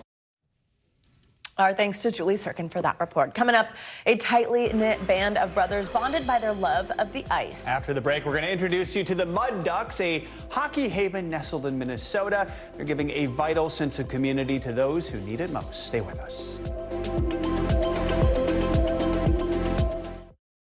Thanks for tuning in. I'm Gotti Schwartz. Here are the stories we're following tonight. Storms keep coming here in California. The U.S. government just declassified this video.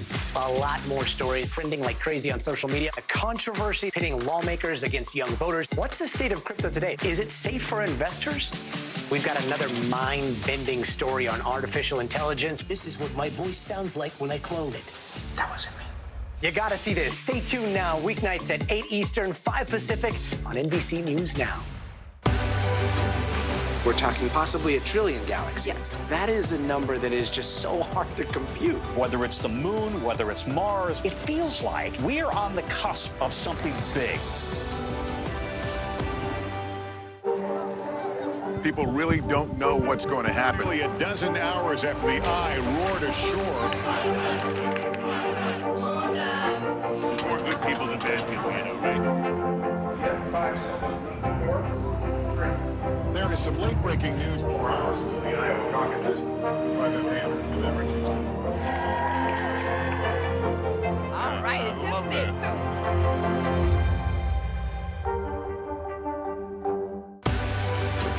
News lives in the now.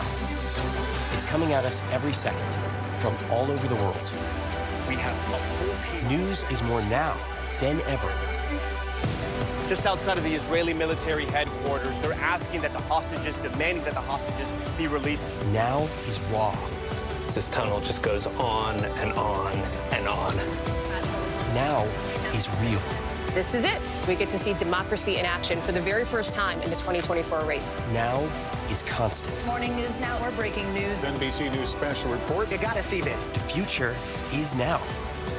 News for the generation of now is NBC News Now. Nearly a dozen hours after the eye roared ashore. There is some late-breaking news. All right, it just made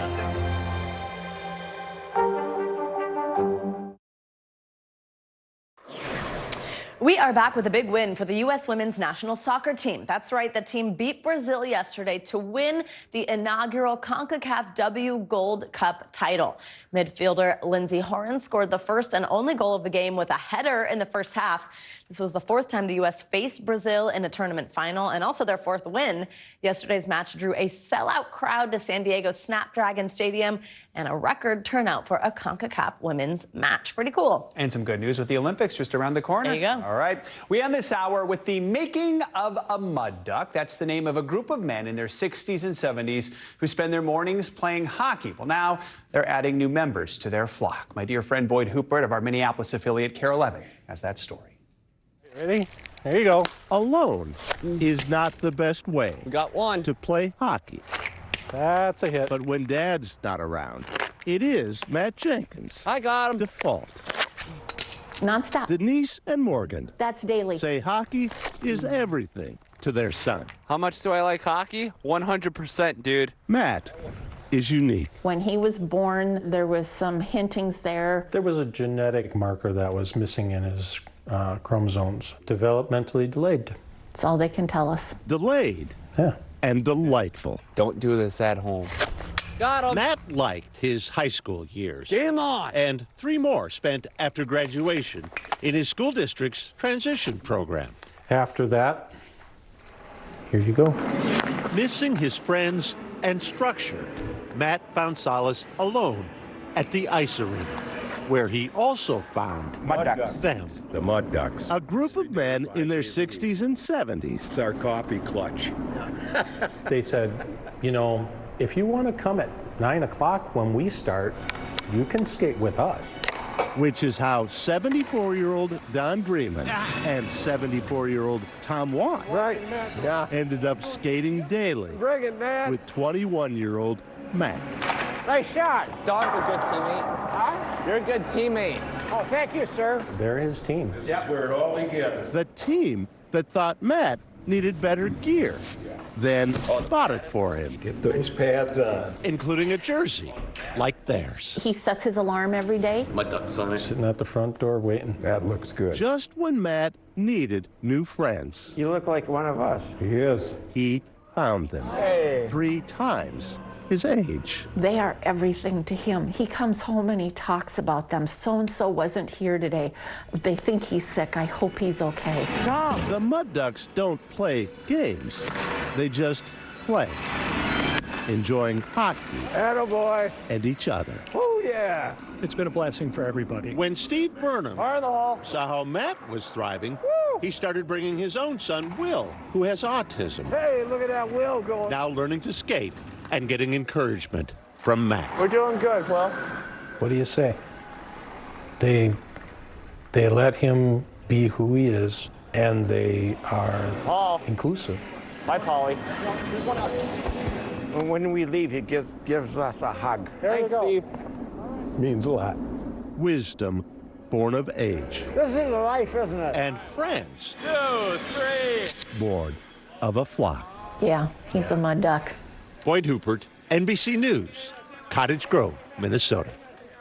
Minnesota nice on the ice. There you go. Love to Oh, see he's that. a mud duck. Love it. Thanks to Boyd for sharing that story with us. That is going to do it for this hour of Morning News Now. Stay with us as the news continues right now.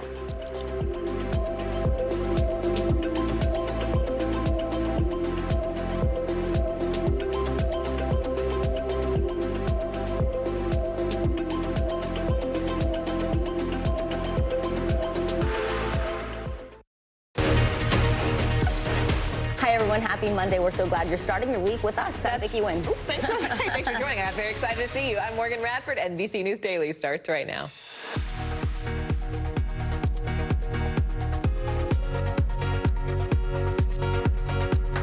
Today is Monday, March 11th. Quality Control, the Justice Department launched a criminal investigation into Boeing for that midair scare on board an Alaska Airlines flight earlier this year. Everything you need to know about the growing safety concerns. Crisis in Haiti. The U.S. military is evacuating non-essential embassy employees from Port-au-Prince because of dangerous gang activity. How the Biden administration is responding. Picture imperfect. A new photo of Kate Middleton and her kids has been pulled from several news agencies over concerns it was manipulated. Why the Princess of Wales is apologizing and blaming poor editing skills for the mix-up. Healthy habits. Nutrition might not be the first thing you think of when you're rushing out the door and really looking for a quick bite, but we do have a dietitian here with tips for eating clean even at the drive-thru. I know I need that. Yeah, I know I need that it'll segment. Be a good I don't do the drive-thru, conversation. but I'm, when I'm Hey, rushing we out the all door. love our fast food once in a while. Welcome to NBC News Daily. We're going to start with the growing safety concerns in the sky after the Justice Department launched a criminal investigation into Boeing. Officials say the plane maker failed to meet quality control standards that are related to an incident on an Alaska Airlines flight in January. You remember when that door panel blew off mid-flight.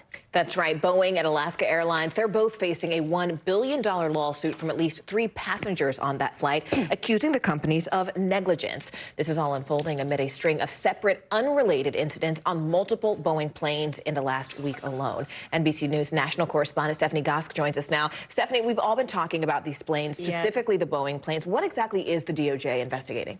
Well, the DOJ hasn't commented and Boeing hasn't commented, but Alaska Airlines has. And what they've said is that, and this is a criminal probe that the DOJ has launched, that they're cooperating with the DOJ, but that this is, in their words, a normal investigation to take place after something like what we saw in January, which is something we don't see very often. Right. Let's face it, that door blowing off the plane at 14,000 feet, scaring a lot of people. You know, you mentioned that lawsuit. There are dozens of passengers on that plane. No one was injured, but many of them have hired attorneys. And one of those attorneys over the weekend said that what they are looking for in this investigation and some of the other federal investigations that are ongoing, they're looking for accountability.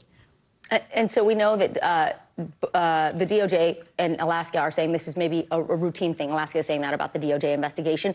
But talk to us about, the fact that there are these other incidents that are wrapped up in this investigation. Do we know specifically what else the DOJ might be looking at? Well, the DOJ is looking specifically at that door panel flying off, that particular moment, and also looking for, most likely, we believe, the paper trail, much like the NTSB is. And the NTSB chair last week had said that they are looking for documents and information that Boeing has not given them. There have been a number of Boeing incidents in the last week at multiple airports for United flights, most of them. There were 2 flights out of San Francisco where one plane lost a tire and another had a hydraulics issue. And then in Houston, there was an incident where there were flames shooting out of an engine. United, in that case, said that there had been some bubble wrap that was sucked into an engine. I think a lot of people are very heightened right now when they hear Boeing and they hear about these Boeing planes. These are all unrelated incidents. It is also worth pointing out that when it comes to airline accidents, there is 1 accident per 830,000 flights. So you're certainly safer getting on a plane than, let's say, walking out your door in New York City. Certainly a grounding statistic. Yeah, important to keep that perspective in mind. Thank you so much, NBC News national correspondent Stephanie Gosk.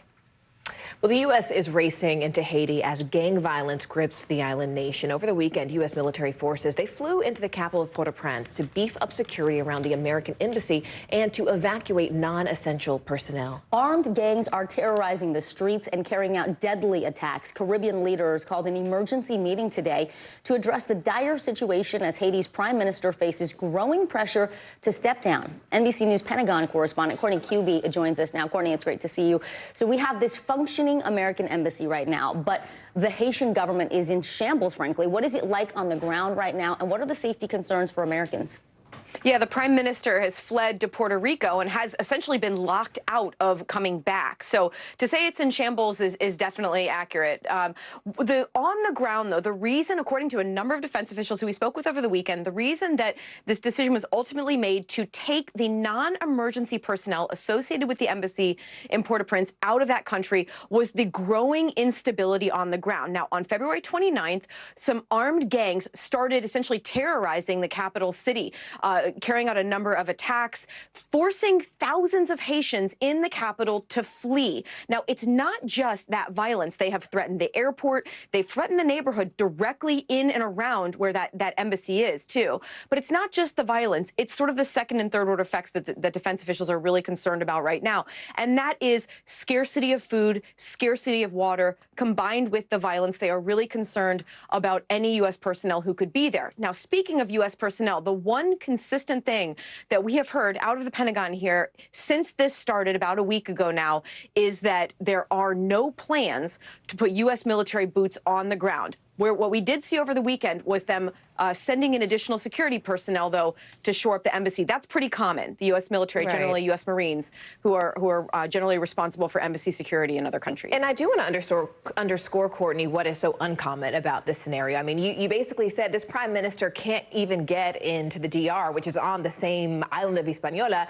And because basically in the DR, they're like, no, you can't come here because there are so many Haitians living here, and you are so hated that you pose a security threat. But speaking of that security threat, let's talk about the people people who are vying for power in the absence of power, right? You have somebody who calls himself Barbecue, who is essentially a gang leader, saying, I can do it. You have another man who says, no, I can do it, but I also serve time in an American prison, and I'm going to free all the gang leaders and pardon them if I do actually assume office. Tell us about the profiles of people who are now looking to be the next prime minister. Yeah, and remember, in this violence that we've already seen, the gangs have already, they've let at least 4,000, and the number seems to be even potentially growing or higher than that, of these prisoners out of the prisons just in the last several days. So that is also adding to the security problem. The reality is here, what we are expecting, according to a number of officials who are following these ongoing and frankly quick-moving negotiations that we will see today, there are really two options. The prime minister either needs to just flat out resign, cede any control that he has over the country, but there also needs to be some sort of a transitional government while they figure out who's going to be leading the country. There's really no other option, according to officials who we've been speaking to about this. There needs to be some sort of a transitional government put in place, and with the hope, and as long as that goes in is in some sort of a fashion that these gangs are in favor of, or they see as they can deal with, at least in a short term, the hope is that the violence then would start to stop in the capital city. I think that's a hope for everyone. NBC News Pentagon correspondent Courtney Kuby. Courtney, as always, thanks so much. Thanks. Well, what was meant to be a happy Mother's Day post showing Kate Middleton and her 3 children, it has now turned into a controversy. On Sunday, the Princess of Wales posted this photo of herself and her children on Instagram to celebrate the British holiday of Mother's Day. But that late last night, news outlets pulled the picture because it was manipulated. This is the first official photo of Middleton since her abdominal surgery back in January. NBC News international correspondent Matt Bradley joins us now from London. Matt, a lot of people are talking about this Monday morning. I mean, can you sort of explain how that photo is actually manipulated and why the news outlets decided to pull it? Yeah, I mean, that's a really remarkable thing. I've been working in news for like decades, and I've never seen these news agencies, these really respected news agencies like Reuters and others, pulling a photo after they've already run it. It's almost unprecedented, though I use that word very lightly. I'm not sure. It's probably been done before, but this is remarkable, and it really is pretty surprising just how much this effort, clearly an effort by the palace to try to tamp down speculation about Princess Kate's whereabouts, backfired incredibly and almost immediately. These online super sleuths who had been wondering where Kate was and why she hadn't been seen in public. You mentioned not since January, since her surgery. She hasn't been really seen since Christmas Day when she went to church with her children and her husband. That was the real last official sighting of the princess. So she's been gone for quite a while, but folks who were looking, folks who were paying attention, royal watchers, and they really do watch very closely, they picked up a couple of things that I didn't notice, even when I looked even more closely. There was a little bit on Charlotte's wrist that looked like a break in the photo, a little bit by the knee of Prince Louis, her son, that showed a break. But these are very, very minor details. But the princess admitted that she had manipulated the photo.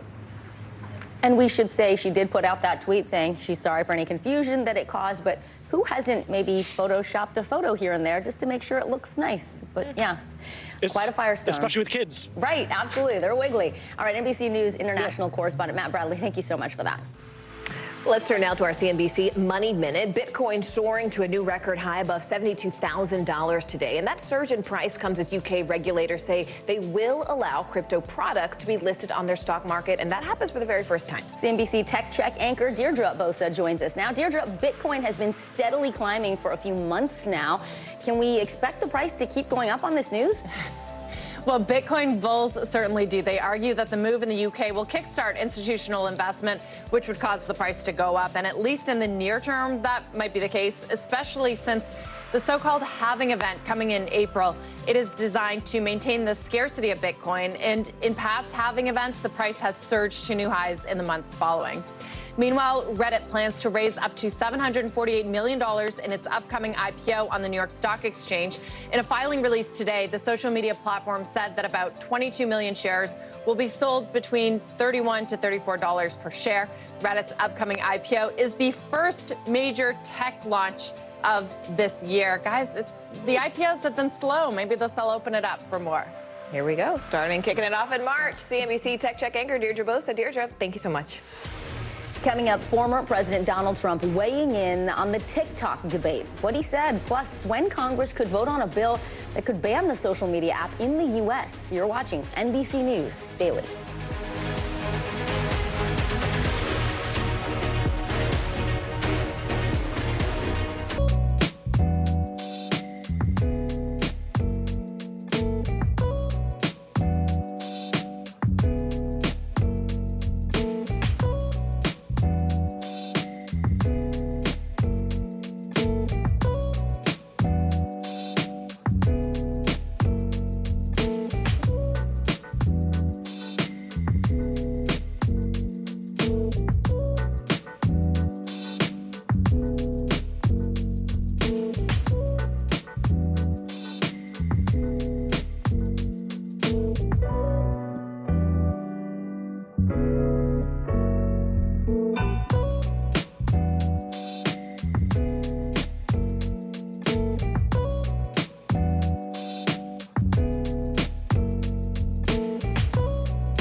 From Tel Aviv, from Juarez, Mexico, reporting over the skies of Lahaina.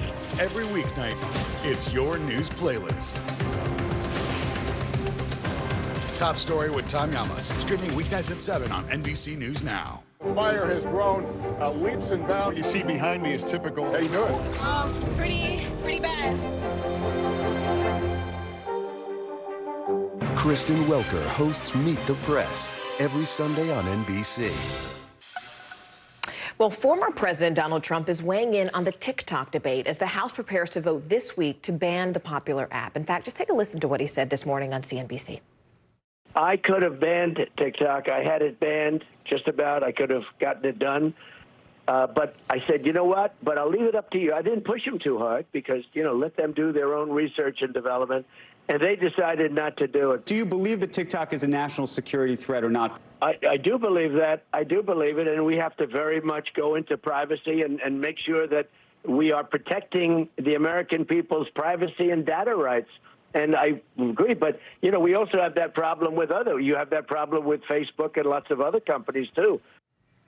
And to follow up on what you just heard, Trump said that he does think TikTok poses a national security threat, but he does not support a bill to ban it. NBC News correspondent Vaughn Hilliard joins us now. So, Vaughn, why did the former president change his mind on banning TikTok, and where does President Biden stand on this issue? Yeah, good afternoon, guys. Look, Donald Trump, when he was in the White House, was on the front lines of saying that TikTok should be banned from users in the United States. There's more than 150 current million users. And yet where you see him now is a stark departure from that. And what you heard his reasoning for his change in position is the fact that he says that Facebook and Meta and Instagram, all run by Mark Zuckerberg, would essentially double, in his words, and that it would take the business and give it to Zuckerberg, who he has been a longtime opponent of. You'll recall after the January 6, 2021 attack, Donald Trump was banned from Meta's platforms. 2 years later, he was reinstated. But Donald Trump has also alleged that the algorithms from Facebook kept right-wing articles and ones that were intended to hurt Joe Biden during the 2020 election off of users' pages. And so for him, he views TikTok as a competitor competitor to Facebook, somebody who he is opposed to.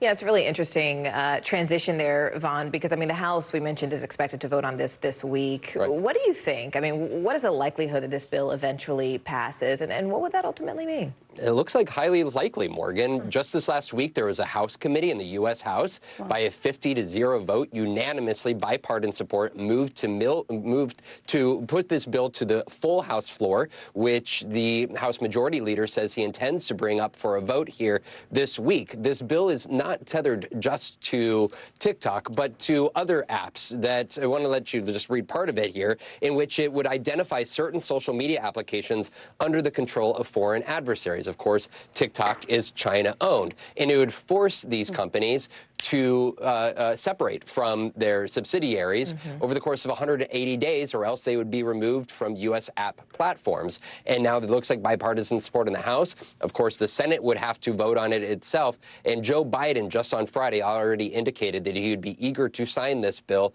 and bar TikTok from the United States if it does not separate from China. Wow, 180 days. All right, NBC News correspondent Vaughn Hilliard. Vaughn, thanks so much.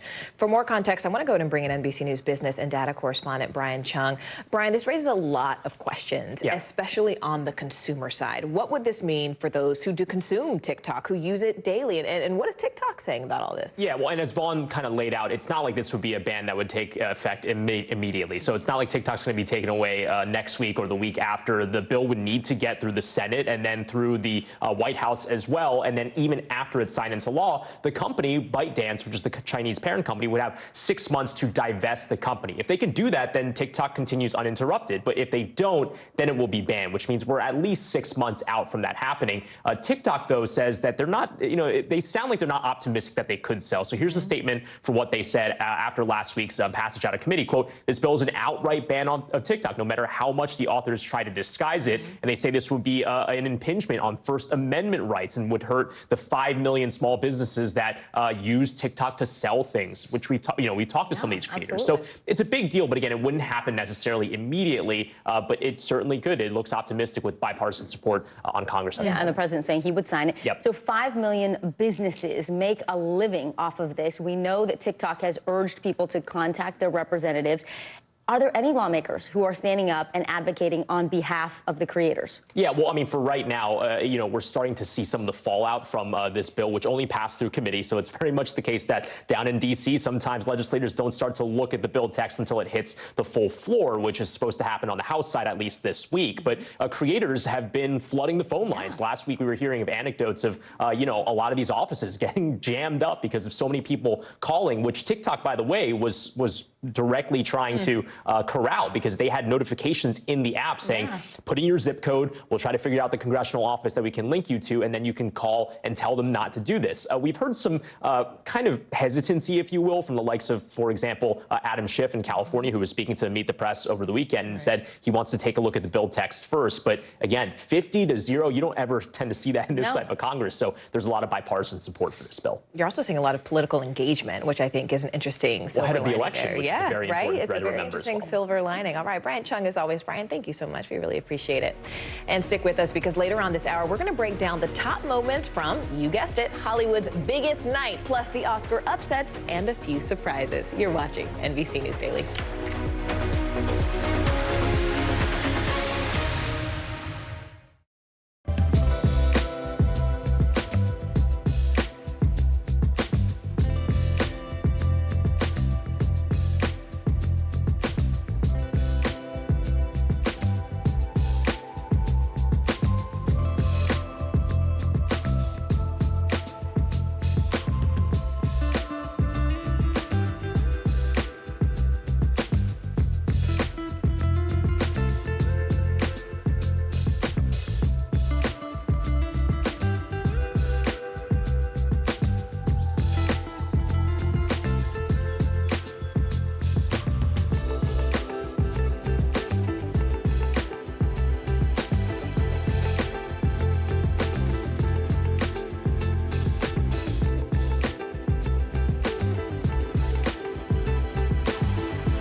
from inside Iran, from Israel, from Florida. Part of our continued reporting. We're all safe.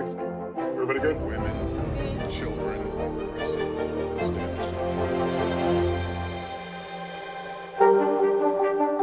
We report live from Tel Aviv, from Juarez, Mexico. Reporting over the skies of Lahaina.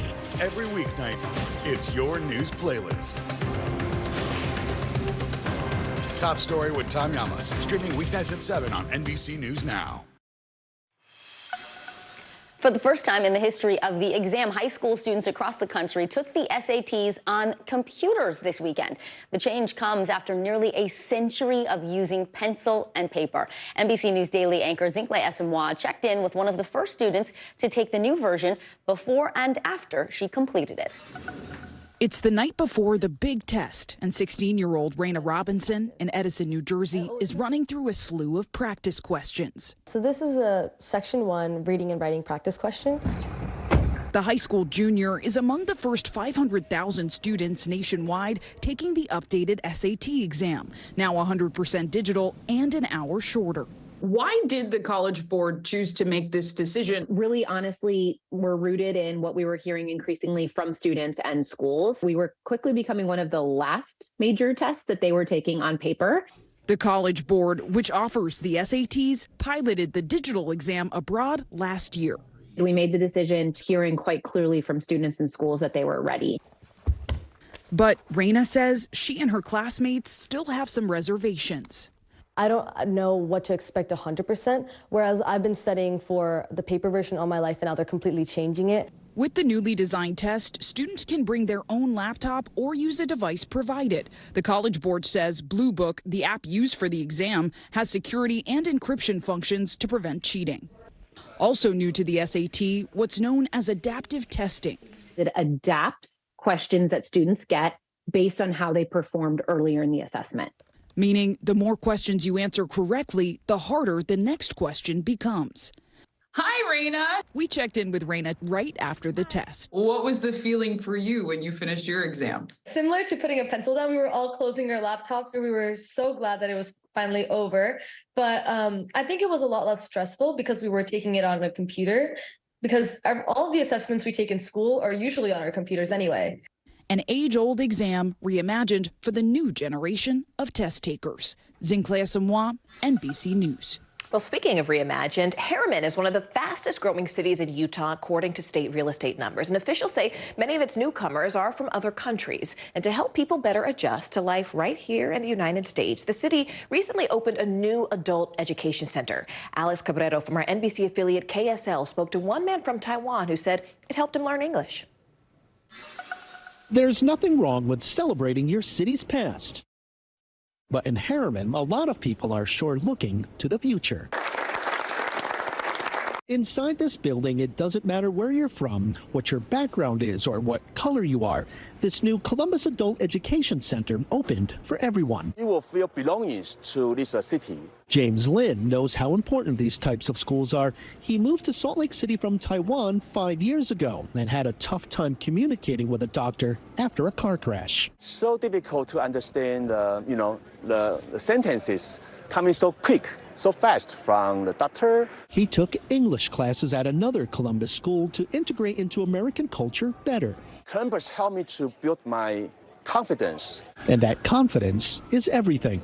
We're going to see life change after life change, and we're excited to be a part of it. Todd Manson is Columbus's director and says people who come here will not only learn better English, if that's what they need, but also job skills, continuing education classes, even citizenship classes, all to help people become more self-reliant, especially those new to America. This is a place that's not about politics. It's not about what's happening thousands of miles away or on border walls. This is about a community that we love and taking the people that are here and giving them the best opportunity. There are already 180 students signed up and more than 100 volunteers who want to help those students feel welcome. Harriman's mayor says it's perfect for the growing city. I think that's going to help with the growth as much as trying to keep that unity, that closeness, that as we serve together, I think that's how communities stay close, is serving together. It helped Lynn feel more American. He's hoping it helps others, too. I'm so happy So happy. We all are. Thanks to Alex Cabrero from our NBC affiliate KSL for that report. And you are watching NBC News Daily. Stay with us. You can watch us for free 24/7 on our streaming network. It's called NBC News Now, and you can do it wherever you stream. It includes YouTube, Hulu, Roku, Peacock. You got the Fire TV. Morgan, jump in here. Oh, yeah. Apple TV. Did you say Apple TV? Yeah, Xfinity, Plex. Don't miss it. All the places. The news continues right after this.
Were you calling the shots, though, Mr. President, ultimately?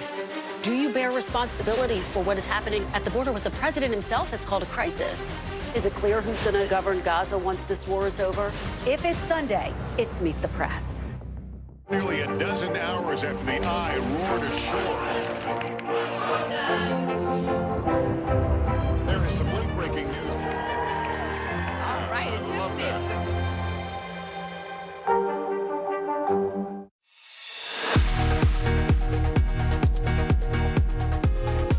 Welcome back, and thanks again for joining us. It is 12:30 in Hartford, Connecticut, and right here in New York City, New York. I'm Morgan Radford. I'm Vicki Nguyen. Here's what's making news right now. President Biden has signed a government funding bill into law, avoiding a partial shutdown. This will fund the Departments of Justice, Commerce, Transportation, and other parts of the government after federal funding was split into two packages.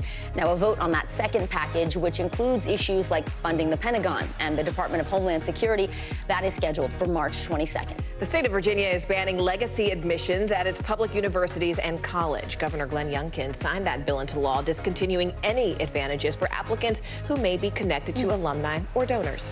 And dozens of passengers on board a Boeing plane are recovering from injuries after a flight from Sydney to Auckland. South American airline LATAM released a statement saying there was a technical event during the flight which caused a strong movement.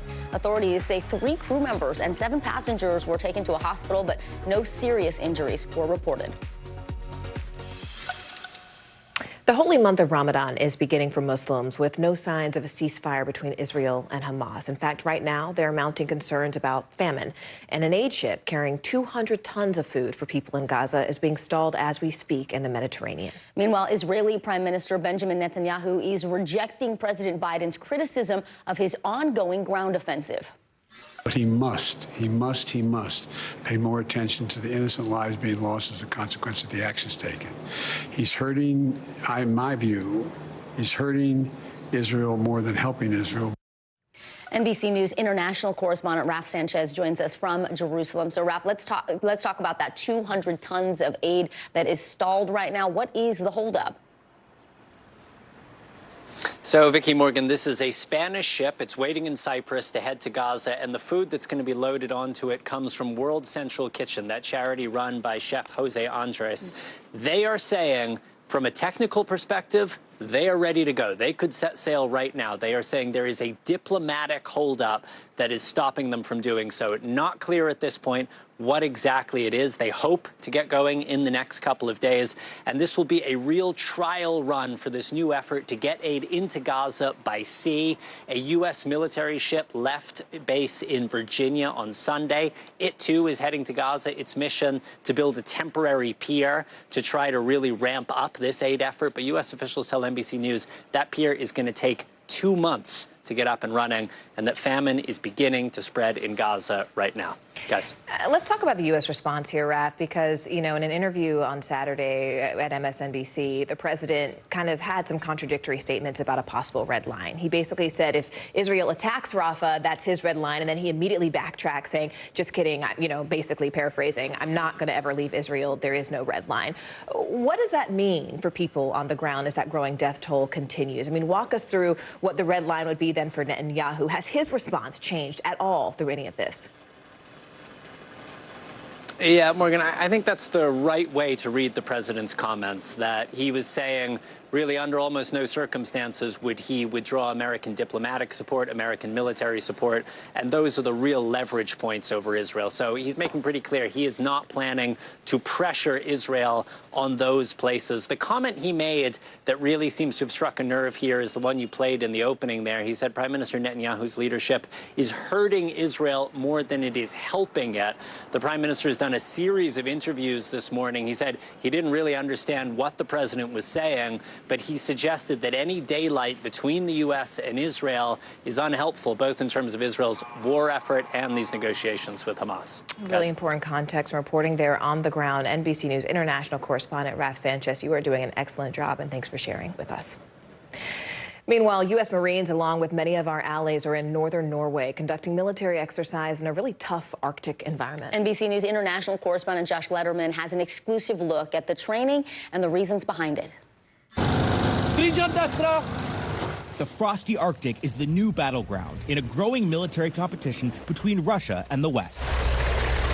The U.S. Marines and a dozen allies joining forces for war games in northern Norway as part of the largest NATO exercises since the Cold War. U.S. and NATO troops are practicing storming a beach from the sea and the air as they work to defend NATO territory from any threat. I'll go ahead and continue maintaining airway, and I'll grab a leg. In this mass casualty drill, languages blend together as American and Norwegian troops work shoulder to shoulder. These war games taking place not far from Russia's border on NATO's northern front line. As global warming melts sea ice, the U.S., Russia, and China are all seeking to expand their Arctic foothold.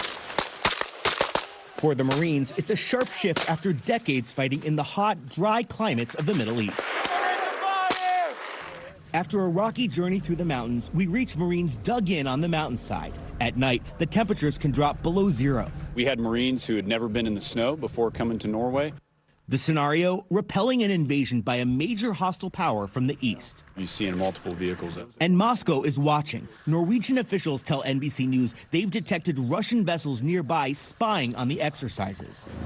These Marines have spent nearly 2 weeks here, sleeping up to 6 to a tent, boiling snow for water, even praying in the snow.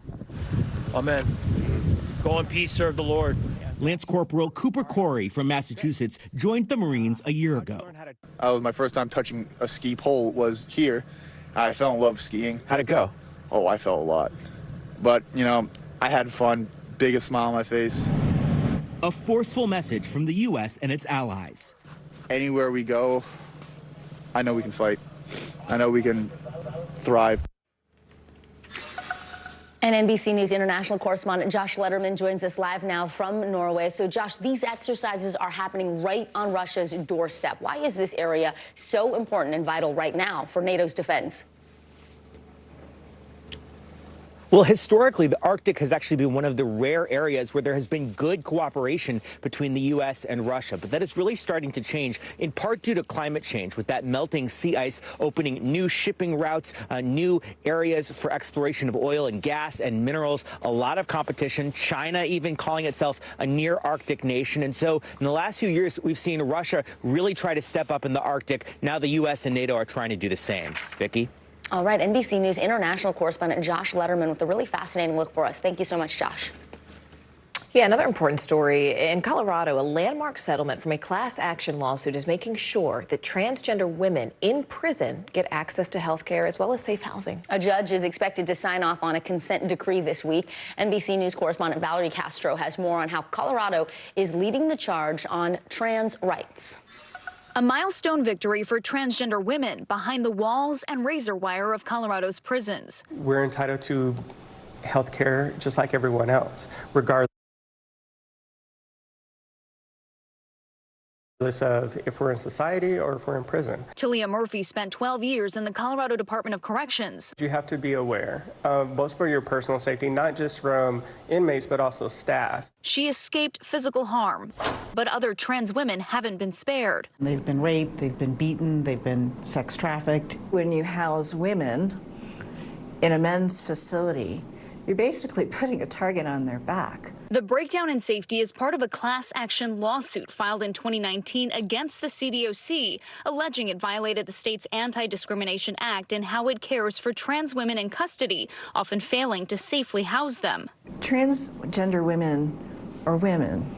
We're just talking about basic safety, basic human dignity, and allowing people to live their truth, not special privileges. The suit also alleging some inmates were denied gender-affirming care and treatment for gender dysphoria, including medication, mental health care, and transitional surgery. Gender dysphoria, the sense that one's gender identity doesn't match their biological sex, can lead to depression, anxiety, and in some cases, suicidal tendencies. Murphy, a class member in the lawsuit, says she was denied surgery despite a prison doctor initially approving the procedure as medically necessary to treat gender dysphoria. When it got submitted to the board, they're like, nope, we don't do this here. The lawsuit resulting in a $2.1 million settlement and a consent decree putting changes in motion across the CDOC. This is a landmark settlement. It's come up with a comprehensive way to protect them that frankly isn't in any system right now, prison system in the country right now. The CDOC saying in a statement it agrees to the provisions as outlined in the consent decree. That includes 2 transgender housing units. More transgender healthcare providers will be added, and CDOC staff will be trained on trans issues. Inmates will have access to canteen items like cosmetics, and cross-gender searches will be limited. One of the lawsuit's original class members is serving her time here at the Denver Women's Correctional Facility. This is one of 2 places that will have a transgender housing unit as outlined in that consent decree. We spoke to that class member and inmate, Lavinia Benoni, by phone. For transgender male to females, you're not doing time, you're surviving. About 2 years ago, her attorney says she became the first CDOC inmate to undergo transitional surgery, a move her attorney credits with pressure brought on by the lawsuit. It's a blessing to be able to wake up in the right body. I'm about to cry right now. It's just, it's so real. It's something that it fits me. It's me, period. When you are in custody, you have the right to basic health care. We're not talking about elective procedures.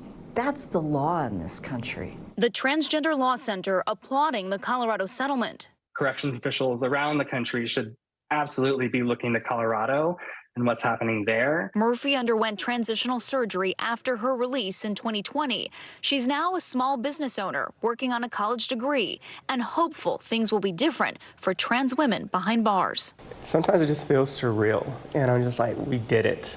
We did it. Valerie Castro, NBC News.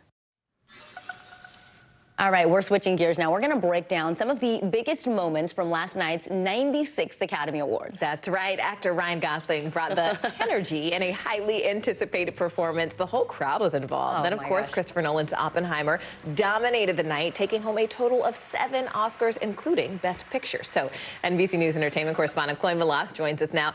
Chloe, this was a huge night for Oppenheimer. Tell us more. Well, I mean, it won 7 awards, and it was huge for Cillian Murphy. Yeah. Big for our parent company, NBC Universal, right? Donna Langley got a shout out for, during the speeches.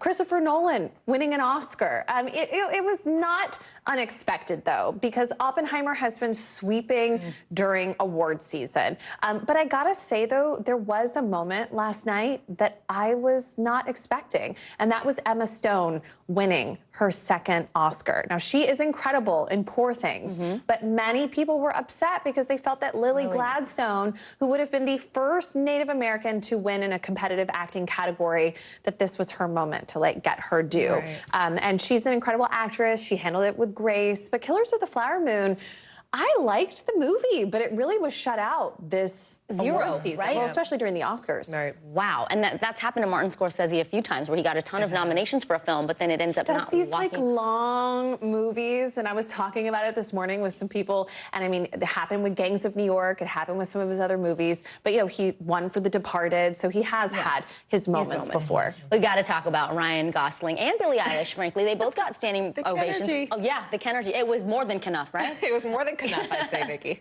Well, so he was part of the Mickey Mouse Club. I was saying this last night during our NBC News live blog that I was like, you know, typing away on. We were having so much fun doing that. And I was like, you guys, his entire career has led up to this moment with the dancing, the singing, Margot Robbie dying of laughter in the audience. Pink gloves. I wanted to see Eva Mendes in the audience. Right. We know she was backstage, being a supportive wife. She had on his jacket at one point, but he did so well. And then with Slash at the end. Yeah, I mean, people really loved it. And you know, something that was sort of disappointing to me is that the Academy Awards last night, they leaned so heavily into Barbie, yet it was royally snubbed. Greta Gerwig not being nominated for Best Director, Margot Robbie not being nominated for Best Actress, but it did win 1 Oscar with Billie Eilish and her brother. So that was really good. Yeah, that Can you was believe great. that? Her 2nd Oscar, and she's like 22. Yeah, it's she's like the amazing. youngest to win 2 Oscars. Isn't Only that up crazy? from here. We love that. Very deserving. Love it. All right, NBC News entertainment correspondent Chloe Melas. Thank you so much, Chloe. And stay with us. More NBC News Daily just after this.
Live from Tel Aviv, from Juarez, Mexico, reporting over the skies of Lahaina.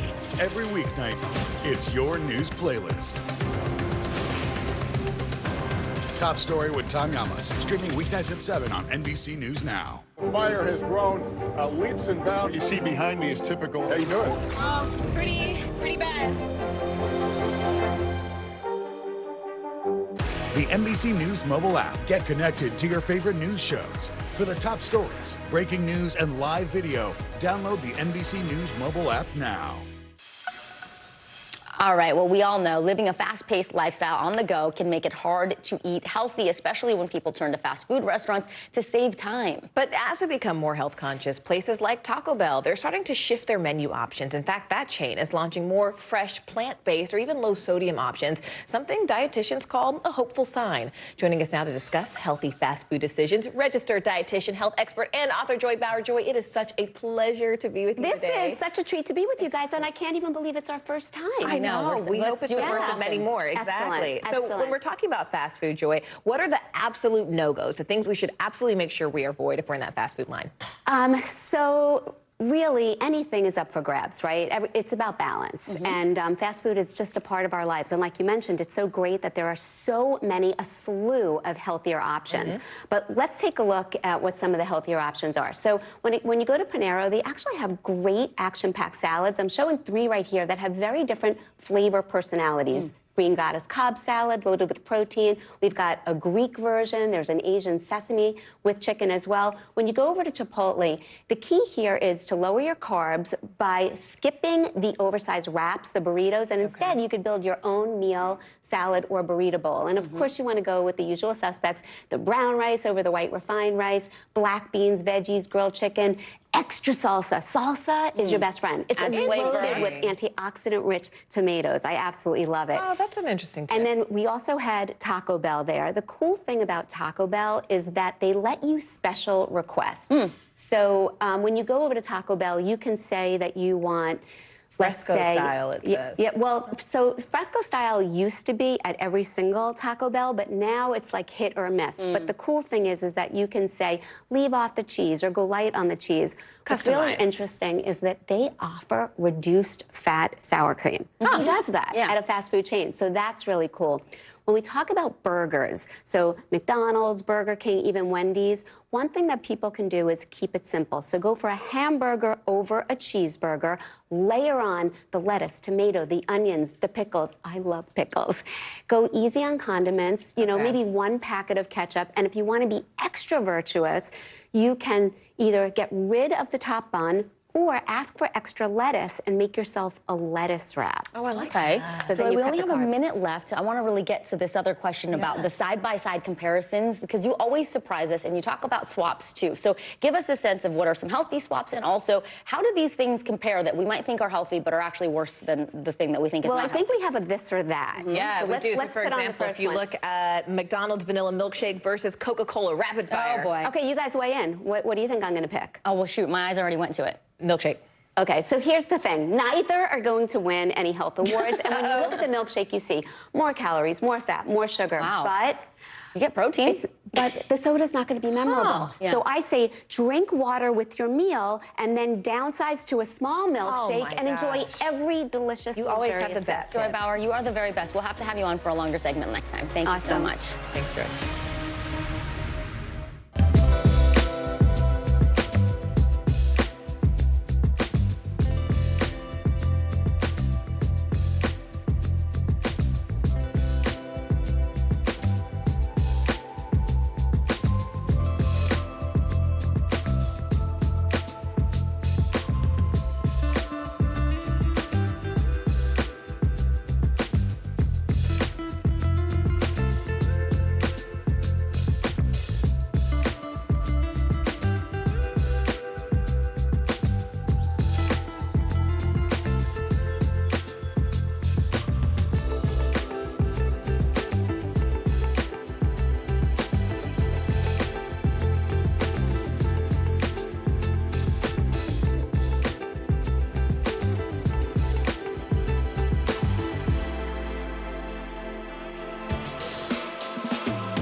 Good morning, and thanks for joining us. I'm Joe Fryer. And I'm Savannah Sellers. We're going to get started with breaking news. The record number of migrant crossings. The latest developments in the war between Israel and Hamas. A closer look at the good news we got about the economy. If you do have points or you have miles, is now a good time to use them. A lot of people spend a lot of time sitting. 20 minutes of exercise might be able to help out. How does it feel to be an out college athlete? Freeing. The first woman on a lunar mission. What was it like to get that news? Morning News Now, streaming weekdays at 7. Well, the wait is nearly over for Kacey Musgrave fans. The Texas native is releasing her newest album, Deeper Well, this week. The Grammy Award-winning singer and songwriter met up with Weekend Today show co-host Willie Geist to talk about her album and why this chapter of her life has so much meaning. He wants a breadwinner, he wants your dinner until Kacey Musgraves finds inspiration on a walk in the park. my Saturn has returned. Musgraves recorded her latest album, Deeper Well, just steps from New York's Washington Square Park at the legendary Electric Lady Studios.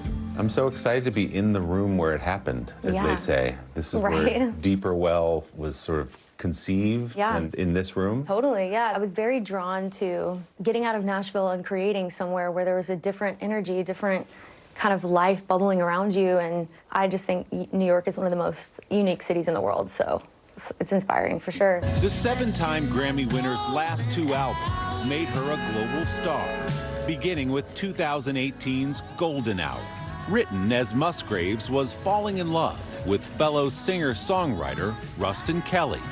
Then, 3 years later, came Star-Crossed, released in the wake of the couple's divorce. Golden Hour is I've found love. Star-Crossed is the Shakespearean, I'm in pain, I have heartbreak. Yeah. And that brings us to Deeper Well, which is what kind of album for you? It feels very grounded. I'm 35. I feel like I know myself better than maybe in the past. Deeper Well is more maybe like some of the older albums, which is more just like observations on life and just human emotion and nature and like lightness, darkness, like God. You take the title track, you take Deeper Well, which I think you said something like, this album is me ruthlessly clearing out my life. Ruthlessly removing resistance to growth. And that could mean a lot of different things. Everything has a season, you know, even friendships, even loves, business relationships, whatever. And some are meant to go, I think, the long haul, and then maybe some aren't. There's some growing up in that song, too, maybe isn't some there? growing up, but not all the way, just like a little bit. Musgraves was born and raised in the tiny town of Golden, Texas, where she always was ready with a song. When did music come into your life? It's hard to even remember a time where it wasn't there. I think I was always just carrying around, you know, one of those like 80s, 90s karaoke little tape machines with like the spiral cord and the mic. Just always kind of singing, and then my family like noticed that I had a kind of a knack for that. So you were writing songs when you were like 8, 9 years old? 9, I think, was my first one. And it's such a thirsty title. It was called Notice Me. I don't know, like, Notice Me. Yeah, it was a soft launch. At 18, Musgraves auditioned for the TV music competition Nashville Star. Drove me out of my mind. I'm halfway to Memphis. She finished 7th, but found a new home. You realize I need to be in Nashville? Yeah, it was eventually like, I just need to be here. Years pass, I write hundreds of songs. I noticed myself going, okay, I don't want to turn this song in for another artist. I think this one's for me. Long story short, I ended up signing the record deal. What was the message you were getting from the label? This is depressing. It's not going to do well for a first time, like a female in country. It's going to go down in flames. But I'm just like, okay, well, if I am going to go down in flames, I'd rather it be wholeheartedly for something that I truly believe in. It does take guts on your first album because that could be the end. If it doesn't work out. I don't know why that didn't occur to me. But yeah, and then it, goes on to win like Grammy Song of the Year. And it's like, okay, that internal compass means something. I'm sure the same people who are telling you you can't do this the first time were saying, that was great. We knew it all along. Of course, it's look do what it we've again done. on your next one. It's, we did it. We did it. You give me butterflies. Among the countless moments and 6 Grammys that have followed, one stands out. Golden Hour just took things to a totally different level, in part because it won Album of the Year, not just Country Album of the Year. Was that a shocker Oh my to you? God, yes. To have like something that you put your entire heart into, given that by peers and industry people, it's really special. And then, you know, life changes. Like, you know, you're on a high from that, you know, you're going through a divorce. Somewhat shortly after that, life is duality. It's highs, it's lows, it's all the things. I'm thankful to have beautiful little chapters of like little scrapbooks of moments. Our thanks to Weekend Today show co-host Willie Geist for that report. I'm Morgan Radford. And I'm Vicki Wynn. You're watching NBC News Daily.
For the generation of now is NBC News Now.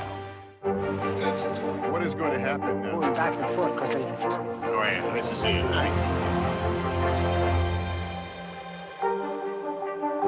Good morning. Thanks for joining us. I'm Joe Fryer. And I'm Savannah Sellers. The latest developments in the war between Israel and Hamas. You do have points or you have miles. Is now a good time to use them? The first woman on a lunar mission. What was it like to get that news? Morning News Now, streaming weekdays at 7. Hi, everyone. Thank you so much for joining. I'm Morgan Radford. I'm Vicki Wynn. NBC News Daily starts right now.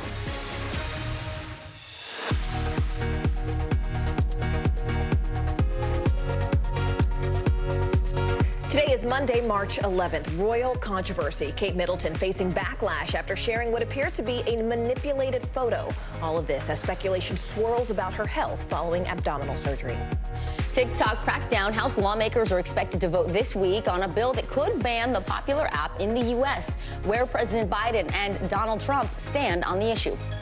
Painful price, inflation coming down, but the cost of owning and maintaining a new car still soaring. Why Americans aren't really getting much relief behind the wheel.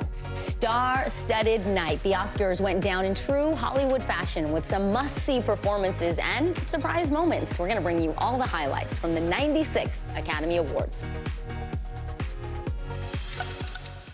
Thanks again for being with us. We begin this hour with the Kate Middleton controversy brewing overseas. On Sunday, the Princess of Wales posted this picture here on your screen. That's of herself and her children on Instagram to celebrate Mother's Day in the UK. However, overnight, news outlets pulled the picture. They say it was manipulated.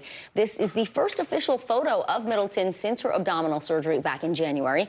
NBC News international correspondent Matt Bradley joins us now from London. So, Matt, obviously a lot of folks talking about this. Talk to us about how the photo is manipulated. manipulated and why news outlets pulled it. Well, we don't know how the photo was manipulated. We only heard from Kate Middleton herself that the photo was manipulated. But there have been a lot of online super sleuths who have come up with some really eye-watering detail that I had not noticed when I first saw that picture. But what we have been hearing from our own NBC photo editor here in London, he said that there are a couple of details that he noticed, really just two of them that he saw. One, if you look at Charlotte, little Charlotte, the only daughter there, if you look at Charlotte's wrist, there appears to be some sort of inconsistency between her sweater and the background, or a kind of break in the image. And then if you look at little Louis's leg on the right, you can see against the floor there seems to be a break in the image as well. So this, according to our own in-house expert, indicates that something was changed. But now we know something was changed. Kate Middleton admitted it.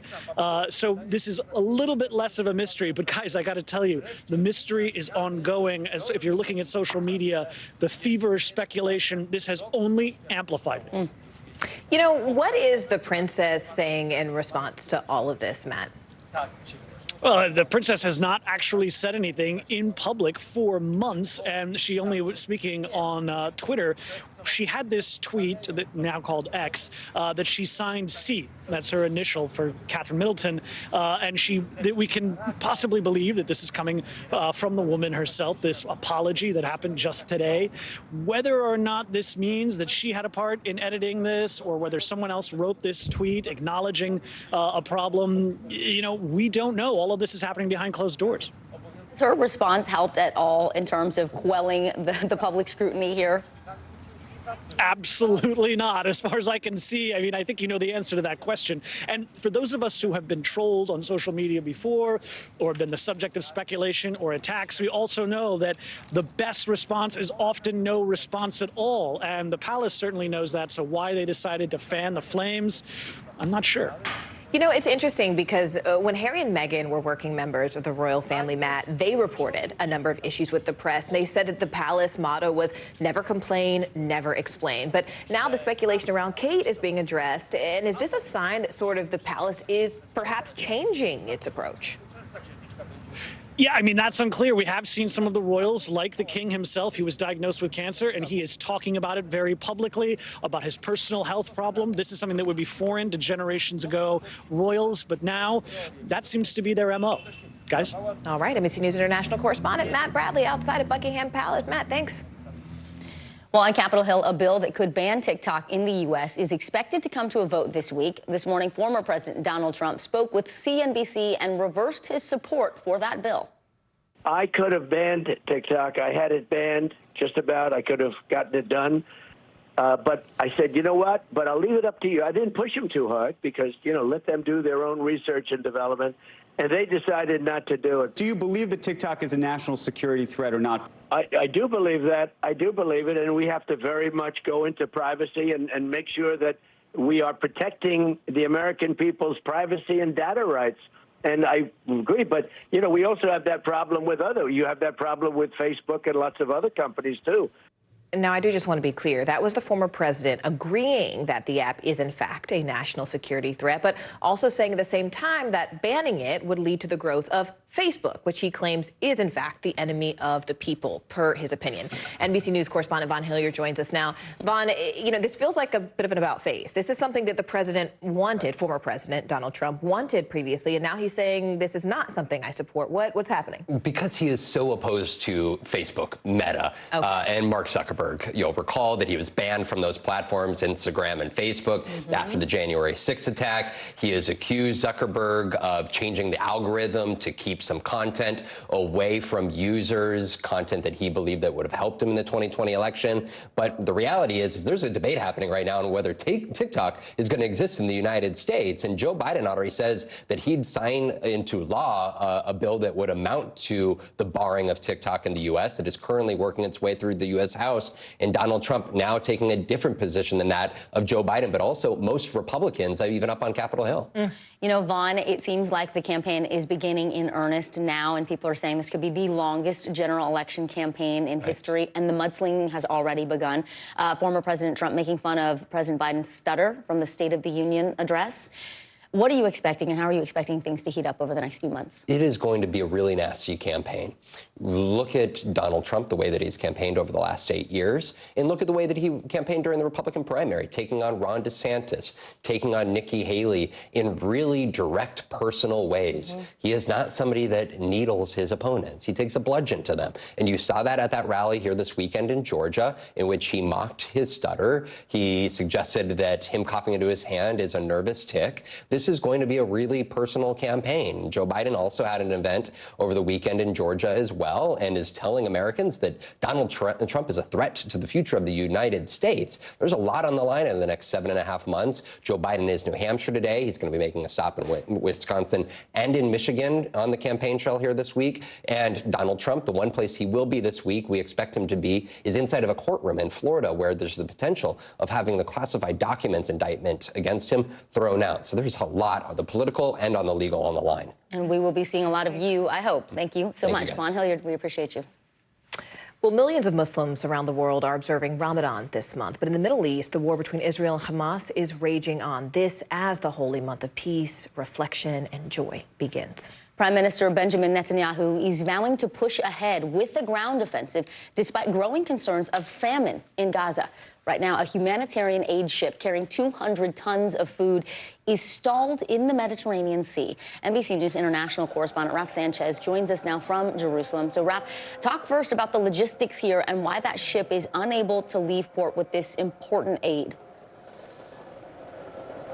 Yeah, Vicky Morgan. So this is a Spanish ship. It's in Cyprus, due to set sail for Gaza. It is full of food loaded by World Central Kitchen, that charity run by Chef Jose Andres.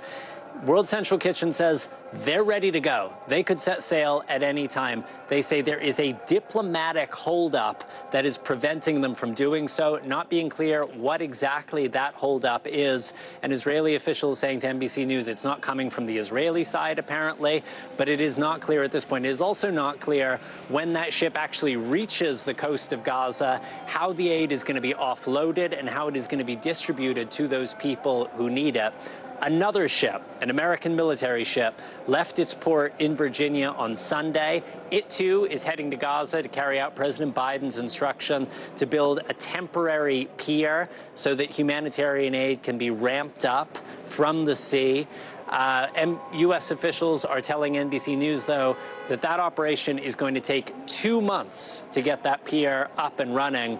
And humanitarian organizations, including the UN, are saying people in the north of Gaza are on the brink of famine right now.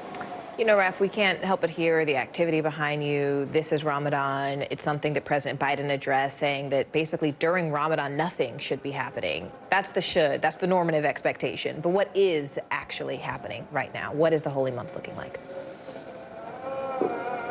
Yeah, Morgan, you can probably hear the call to prayer behind me. We've been seeing groups of Muslim worshippers on their way to the Al-Aqsa Mosque. This is supposed to be, as you said, a time of family, of celebration, of contemplation.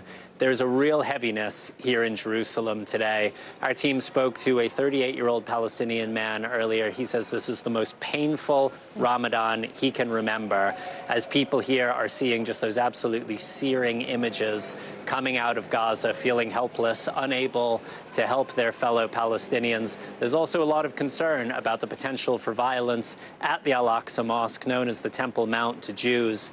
The Israeli government, it says it is not going to impose strict restrictions on Muslim worship at the mosque, something that the far-right national security minister has been calling for. But we are hearing from Palestinians that some people, especially younger men, have not been able to get into the mosque so far. Guys. All right, NBC News international correspondent Raf Sanchez reporting the holy month of Ramadan. There on the ground. Raf, thank you.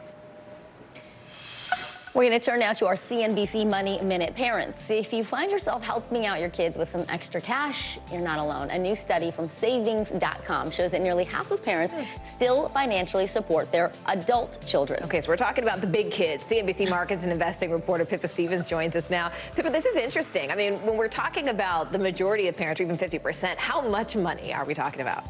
Well, Morgan, the report found that these parents are giving their kids nearly $1,400 per month on average. The money is going towards cell phone plans, covering health and auto insurance, buying food, and more. It comes as millennials and Generation Z face soaring housing costs, large student loan balances, and lower wages than their parents when adjusted for inflation. Meantime, The Body Shop shut down all of its U.S. locations after filing for bankruptcy. The brand, which markets itself as a cruelty-free, ethical choice for beauty products, has changed ownership several times since 2006. It is also scaling back operations in Canada. And online sports betting became legal in North Carolina earlier today.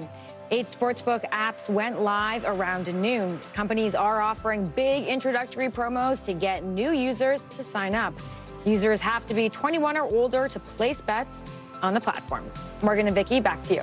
Oh, those are really heating up. CNBC markets and investing reporter Pippa Stevens. Pippa, thank you so much. And stay with us. Narcan is a simple nasal spray that can reverse drug overdoses in just a matter of seconds. Well, guess what? It's now available over the counter, but some say that finding it in stores, well, that isn't always easy. We're going to tell you why in just a moment. You're watching NBC News Daily.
Thanks for joining us. I'm Joe Fryer. And I'm Savannah Sellers. The latest developments in the war between Israel and Hamas. If you do have points or you have miles, is now a good time to use them. The first woman on a lunar mission. What was it like to get that news? Morning News Now, streaming weekdays at 7. We report live from Tel Aviv, from Juarez, Mexico. Reporting over the skies of Lahaina. Every weeknight, it's your news playlist. Top Story with Tom Yamas, streaming weeknights at 7 on NBC News Now. Ever since the FDA approved Narcan for over-the-counter use last spring, pharmacies nationwide have been stocking up. It all comes amid record-high overdose deaths in the U.S.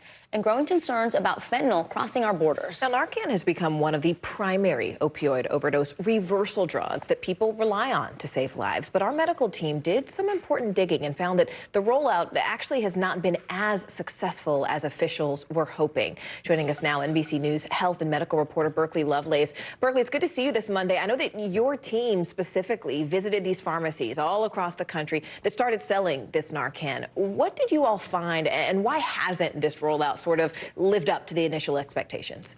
Right. So we visited more than 60 stores across the U.S., and what we found was a really inconsistent rollout. So some stores had it on display at the pharmacy counter, others had it in the pain medicine aisle or behind the register or behind the pharmacy. So sometimes it was very easy to spot, while other times customers had to like hunt around and find for it. So there was also one or two occasions where staff weren't aware that the OTC version was approved. So that kind of caused some confusion as well, Morgan.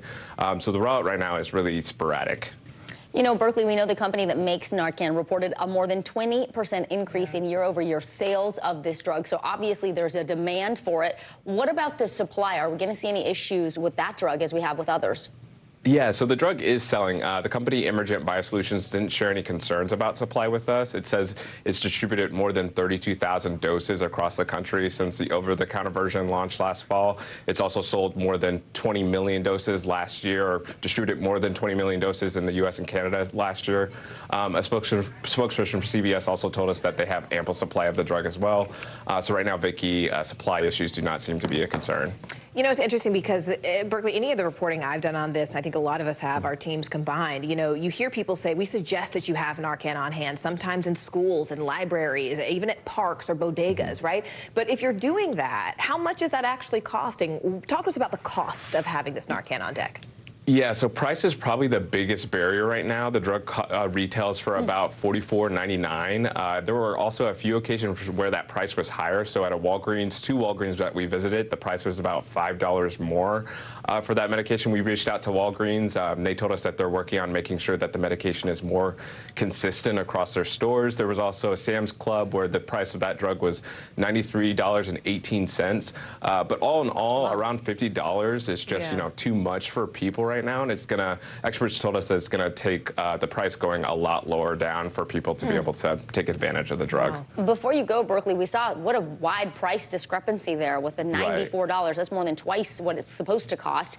Despite this bumpy rollout, is it still selling? What should people know if they need to get it? Right. So right now, I think the best thing that you can do right now is when you're going into the store and possibly looking to get this medication is to just go and ask a pharmacy or staff. CVS and Walgreens told us that they have staff trained to let you know where to find this medication. And also something to keep in mind is that there are a lot of government programs and community organizations that also distribute Narcan for free. So those are also very important to keep in mind, Vicki.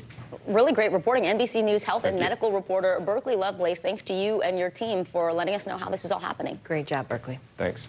Well, the Food and Drug Administration is now approving Novo Nordisk weight loss drug Wegovy for use against heart disease. The FDA says that this drug reduces the risk of cardiovascular death, of heart attack, even stroke in adults who have heart disease or are overweight or obese. Yeah, right now, heart disease is the leading cause of death in the United States, according to the CDC. This move could expand insurance coverage for some Americans. According to GoodRx, the out-of-pocket cost for Wegovy, it's more than $1,300 for just a 1-month supply. Well, safety in the skies. The Justice Department now looking into the mid-air blowout that left an Alaska Airlines plane with a hole in the side of it. The latest on the criminal investigation coming up. You're watching NBC News Daily.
We're talking possibly 1 trillion galaxies. Yes. That is a number that is just so hard to compute. Whether it's the moon, whether it's Mars, it feels like we're on the cusp of something big. What is going to happen now? Going back and forth because Go ahead. Nice to see you tonight.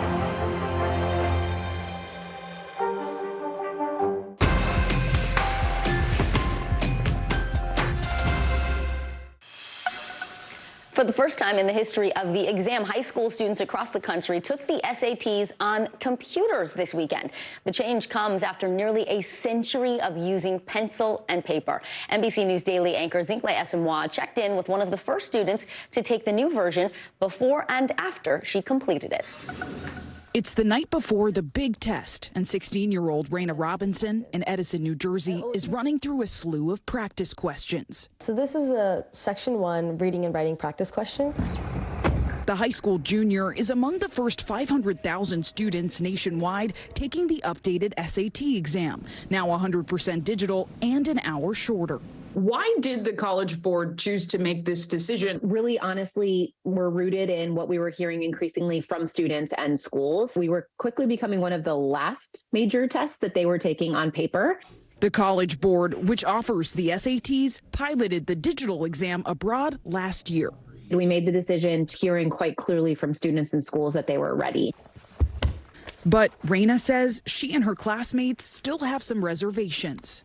I don't know what to expect 100%, whereas I've been studying for the paper version all my life, and now they're completely changing it. With the newly designed test, students can bring their own laptop or use a device provided. The College Board says Blue Book, the app used for the exam, has security and encryption functions to prevent cheating.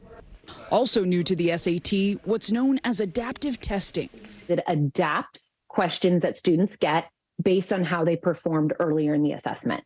Meaning the more questions you answer correctly, the harder the next question becomes.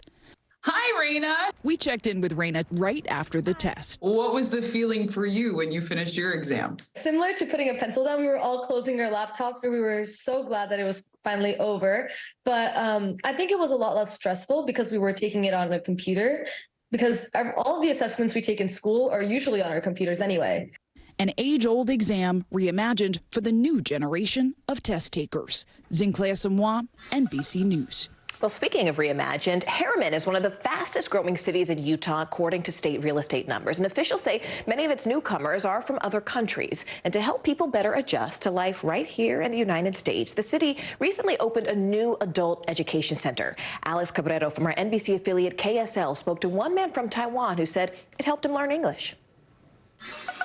There's nothing wrong with celebrating your city's past. But in Harriman, a lot of people are sure looking to the future. Inside this building, it doesn't matter where you're from, what your background is, or what color you are. This new Columbus Adult Education Center opened for everyone. You will feel belonging to this city. James Lin knows how important these types of schools are. He moved to Salt Lake City from Taiwan 5 years ago and had a tough time communicating with a doctor after a car crash. So difficult to understand, the sentences coming so quick, so fast from the doctor. He took English classes at another Columbus school to integrate into American culture better. Columbus helped me to build my confidence. And that confidence is everything. We're going to see life change after life change, and we're excited to be a part of it. Todd Manson is Columbus's director and says people who come here will not only learn better English, if that's what they need, but also job skills, continuing education classes, even citizenship classes, all to help people become more self-reliant, especially those new to America. This is a place that's not about politics. It's not about what's happening thousands of miles away or on border walls. This is about a community that we love and taking the people that are here and giving them the best opportunity. There are already 180 students signed up and more than 100 volunteers who want to help those students feel welcome. Harriman's mayor says it's perfect for the growing city. I think that's going to help with the growth as much as trying to keep that unity, that closeness, that as we serve together, I think that's how communities stay close, is serving together. It helped Lynn feel more American. He's hoping it helps others too. I'm so happy So happy. We all are. Thanks to Alex Cabrero from our NBC affiliate KSL for that report. And you are watching NBC News Daily. Stay with us. You can watch us for free 24/7 on our streaming network. It's called NBC News Now, and you can do it wherever you stream. It includes YouTube, Hulu, Roku, Peacock. You got the Fire TV. Morgan, jump in here. Oh, yeah. Apple TV. Did you say Apple TV? Yeah, Apple Xfinity, TV. Flex. Don't miss it. All the places. The news continues right after this.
Inside Iran, from Israel, from Florida, from Lewiston, Maine. Part of our continued reporting. This is what a country in war looks like. Women, children. What is it like? Countless neighborhoods across the region that look just like this. Everybody good? It took for all this damage to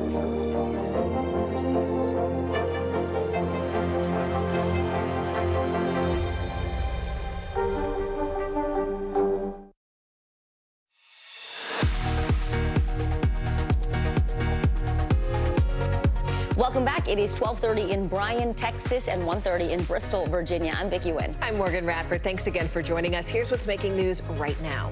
U.S. Secretary of State Antony Blinken meeting with Caribbean leaders in Jamaica to discuss the crisis in Haiti. All of this comes after the U.S. military announced that it's beefing up security at the U.S. Embassy in Haiti and evacuating all non-essential personnel. This as gang violence and unrest continues to grow. U.S. Housing and Urban Development Secretary Marcia Fudge is stepping down. President Joe Biden made the announcement today, but did not say why she was leaving. Fudge served as secretary since March of 2021. She will leave at the end of this month. She is now the second Biden cabinet member to leave the administration. And U.S. Senator Bob Menendez is pleading not guilty to 12 new felony charges, including obstruction of justice today. He was indicted last week for allegedly trying to obstruct a federal investigation into bribery charges. Prosecutors say the senator provided false information to his lawyers and tried to make bribes look like loans. His wife also pleading not guilty to the new charges. We begin this half hour with growing concerns over safety in the sky after the Justice Department announced it is launching a criminal investigation into the door plug blowout on an Alaska Airlines flight back in January. The Justice Department and Boeing have not commented publicly on the investigation. In a statement, Alaska said it's fully cooperating and does not believe it is a target of the DOJ. So, CNBC auto and airline industry reporter Phil LeBeau joins us now to break all of this down. Phil, what exactly are investigators focusing on? And for those who haven't been following, why is this a big deal? Couple of things are happening here. First of all, there is the investigation into the door plug blowout on the Alaska Airlines flight on January 5th. And what the DOJ is looking at, and they've interviewed crew members as well as passengers on that flight, and they'll likely talk with other people as well. Was this strictly an accident, or was this a case where Boeing has a pattern of not manufacturing to meet the compliance requirements, and as a result, there's a pattern of negligence here? That's what the investigators are trying to figure out. If there is a pattern of negligence, why is that important? You have to go back to 2021 when Boeing reached a deferred prosecution agreement following 2 737 MAX crashes and the DOJ investigation at that time. And as part of that settlement in 2021, Boeing paid $2.5 billion, agreed to essentially keep its nose clean for 3 years, follow all of the laws that are supposed to be followed, working with regulators, and in exchange, it would not be charged with conspiracy to defraud the FAA. That is likely what the investigators of the DOJ are looking at right now. Was there a pattern here, or was this a one-time accident in January? So, Phil, you talk about this 2021 agreement. What happens if the DOJ finds that Boeing has violated that agreement? Depends. Likely what it would mean is another negotiation with Boeing. They could charge them criminally if they felt that the case was so egregious that they need to bring criminal charges against Boeing. Or it could be that they say, look, we're going to extend our oversight, or the federal government's oversight of Boeing, for X amount of time. But we're a long ways from that happening, because they still have to complete this investigation before they reach some type of a conclusion where they say, yes, let's further charge them, or let's reopen the deferred prosecution agreement. All right, CNBC auto and airline industry reporter Phil LeBeau, thank you so much. Well, Vicki, spring break is a party with parameters in Miami this year after the city rolled out entirely new safety measures. More than 100 police officers and barricaded streets seem to be tapering those crowds. In fact, just look at the beach this year. There you have it on your screen. Some local business owners say, though, that they're worried about how all of this is going to affect the system financially. NBC News correspondent Sam Brock live for us in Miami Beach, Florida. Sam, you have been in that spot on the beach under so many different circumstances. You've been there during COVID. You've been there at the height of spring break.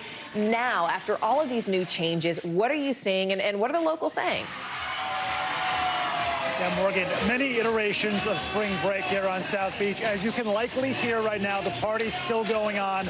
Lots of live performances. This is Ocean Drive behind me. There are obviously people still here. It's just the comparison between now and years past is so stark. And the biggest change, I would have to say, Morgan, is the sheer number of law enforcement on the ground. With all of Miami Beach Police Department on extended hours throughout the month of March, you have 16 or 17 other police agencies that are also helping out. And then the state sent in somewhere in the neighborhood of 60 state troopers just to South Florida to try to quell what had been chaotic and violent. And it's all worked. I mean, there's been other measures as well, from shutting down the beaches at 6 o'clock to DUI checkpoints and security checkpoints, not allowing people to eat outdoors at tables on Ocean Drive, and the barricades that you mentioned over my shoulder here that are stacked up right now, but they were all along the street yesterday from Thursday to Sunday. The same thing for the street next to Ocean Drive, the street after that as well.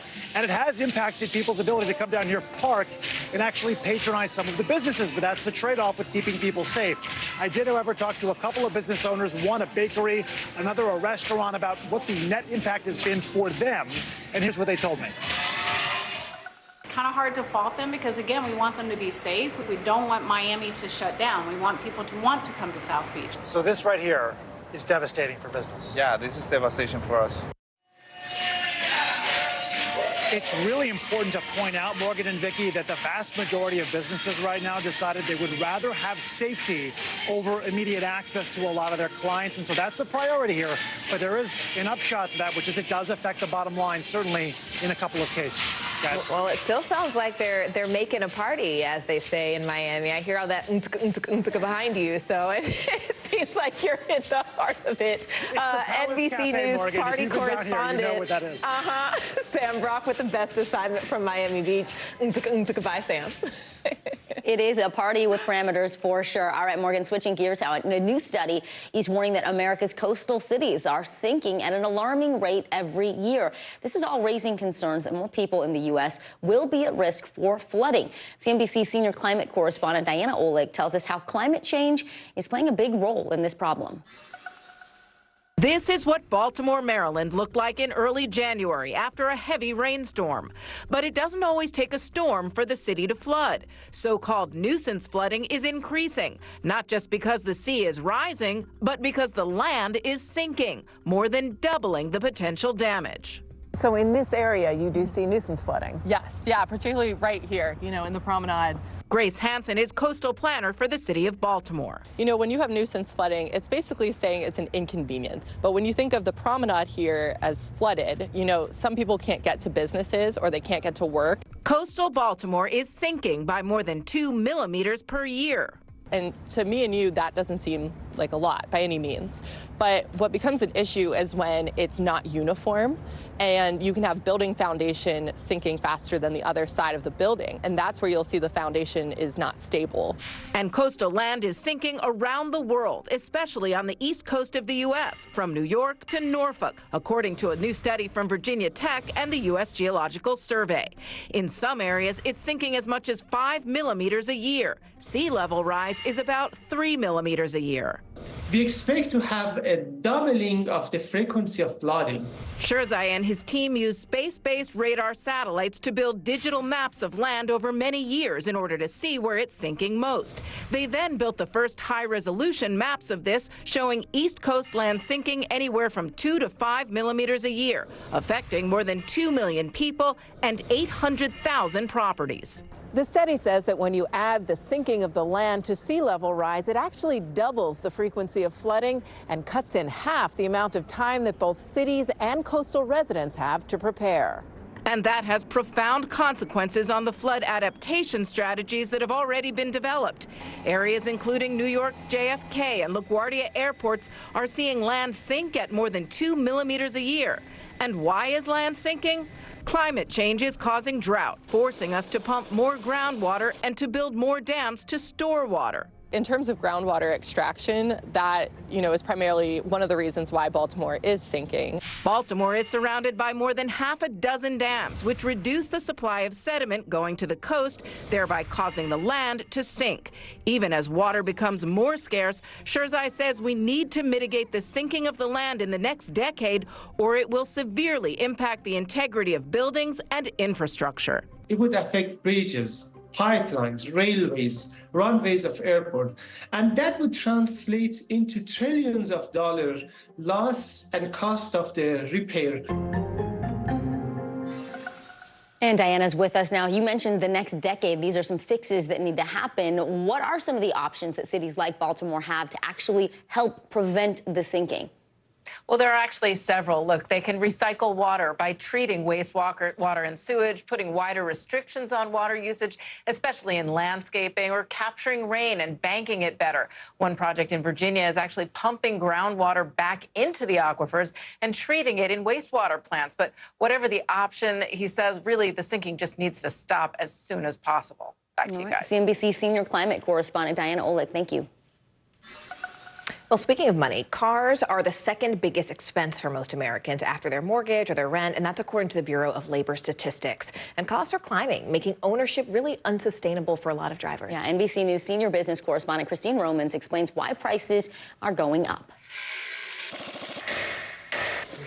At S&S Automotive in Secaucus, New Jersey, owner Keith Scaglione is working hard to keep prices low for his loyal customers.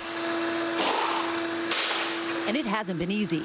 To do something like this, a few years ago, would it have cost the same or cost less? No, it's definitely costing more. Right. That's a sensor like that now is probably at least 10% more than it was 2 years ago. Keith used to adjust his prices once a year.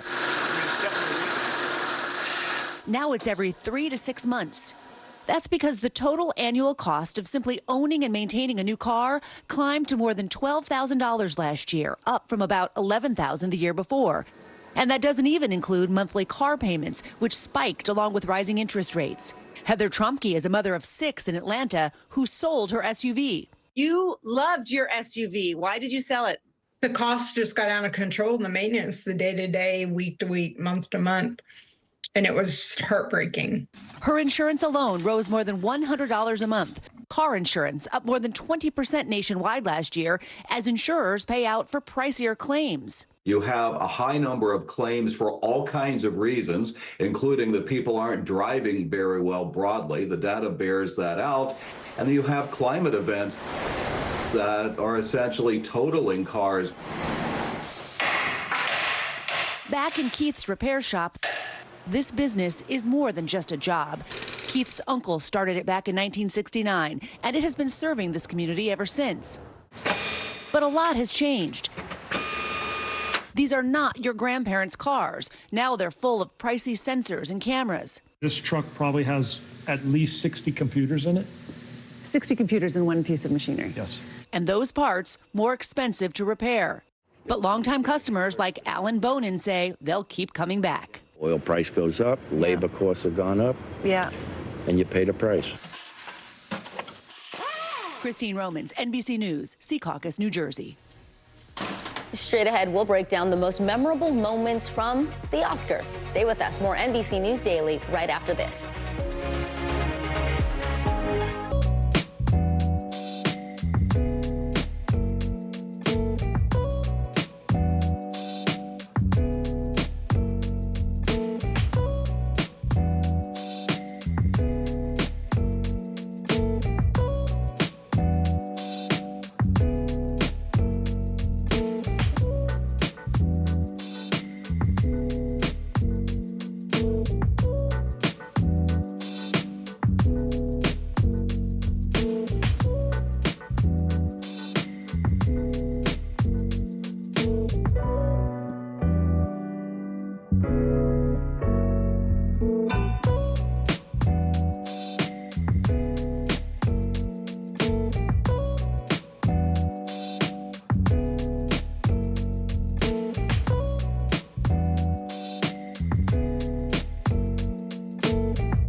Thanks for tuning in. I'm Gotti Schwartz. Here are the stories we're following tonight. Storms keep coming here in California. The U.S. government just declassified this video.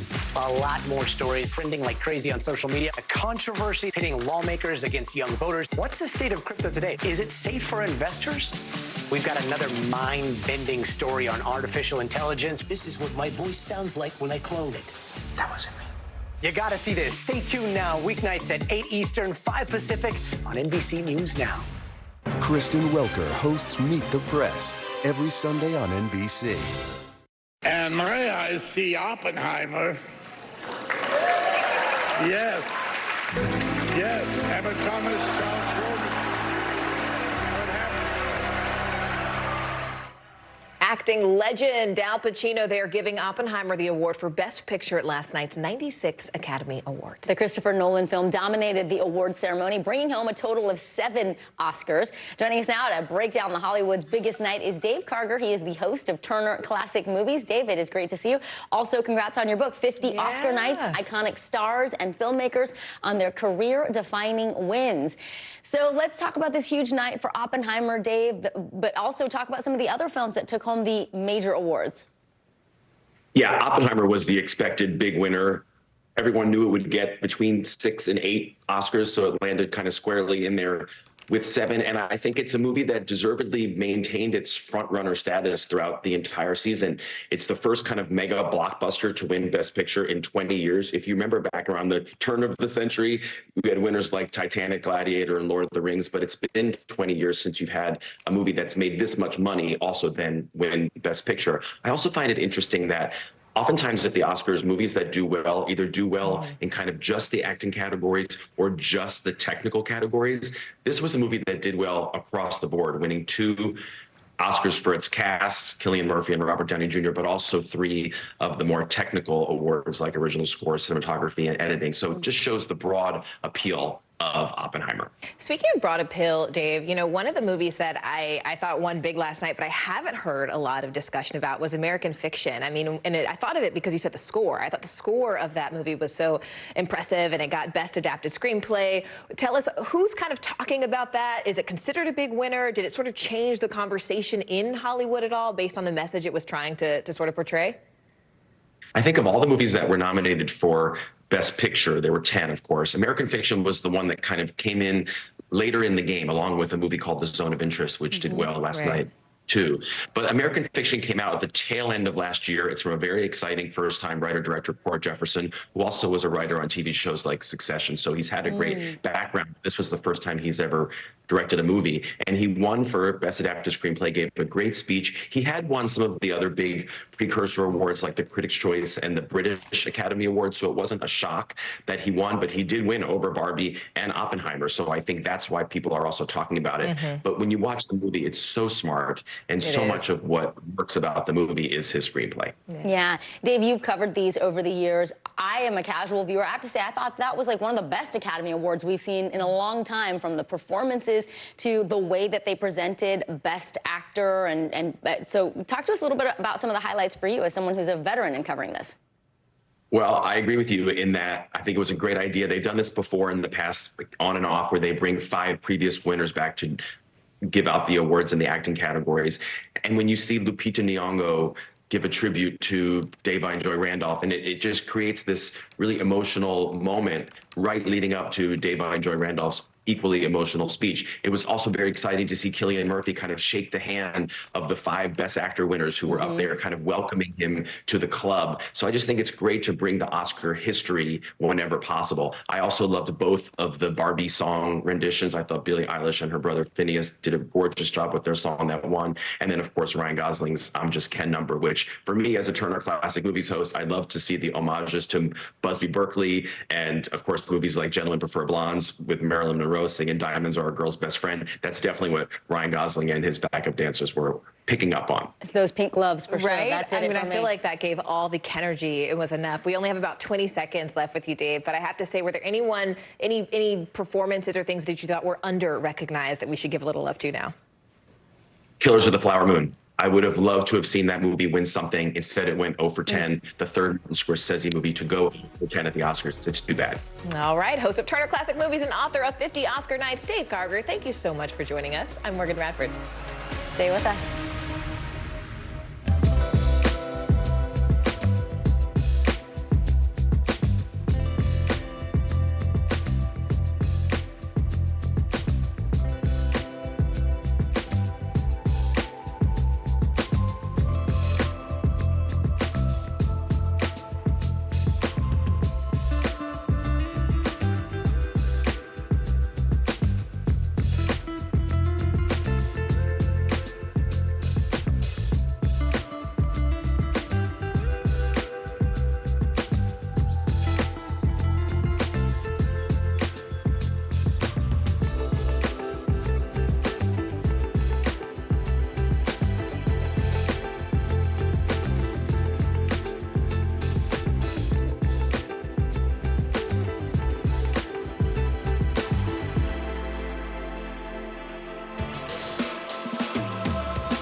Democracy is happening now. Welcome to a big night that could help shape Republican politics for years to come. Now never stops. It comes down to turnout. Who shows up? Is it going to be that big block of independents? Now is where it counts. What are the issues that matter most to you guys? What did this debate change for you? Their number one issue is the economy. 2024, who's your candidate? The race is on now. The countdown has begun. News for the generation of now is NBC News Now. Well, the wait is nearly over for Kacey Musgrave fans. The Texas native is releasing her newest album, Deeper Well, this week. The Grammy Award-winning singer and songwriter met up with Weekend Today show co-host Willie Geist to talk about her album and why this chapter of her life has so much meaning. He wants a breadwinner, he wants your dinner until Kacey Musgraves finds inspiration on a walk in the park.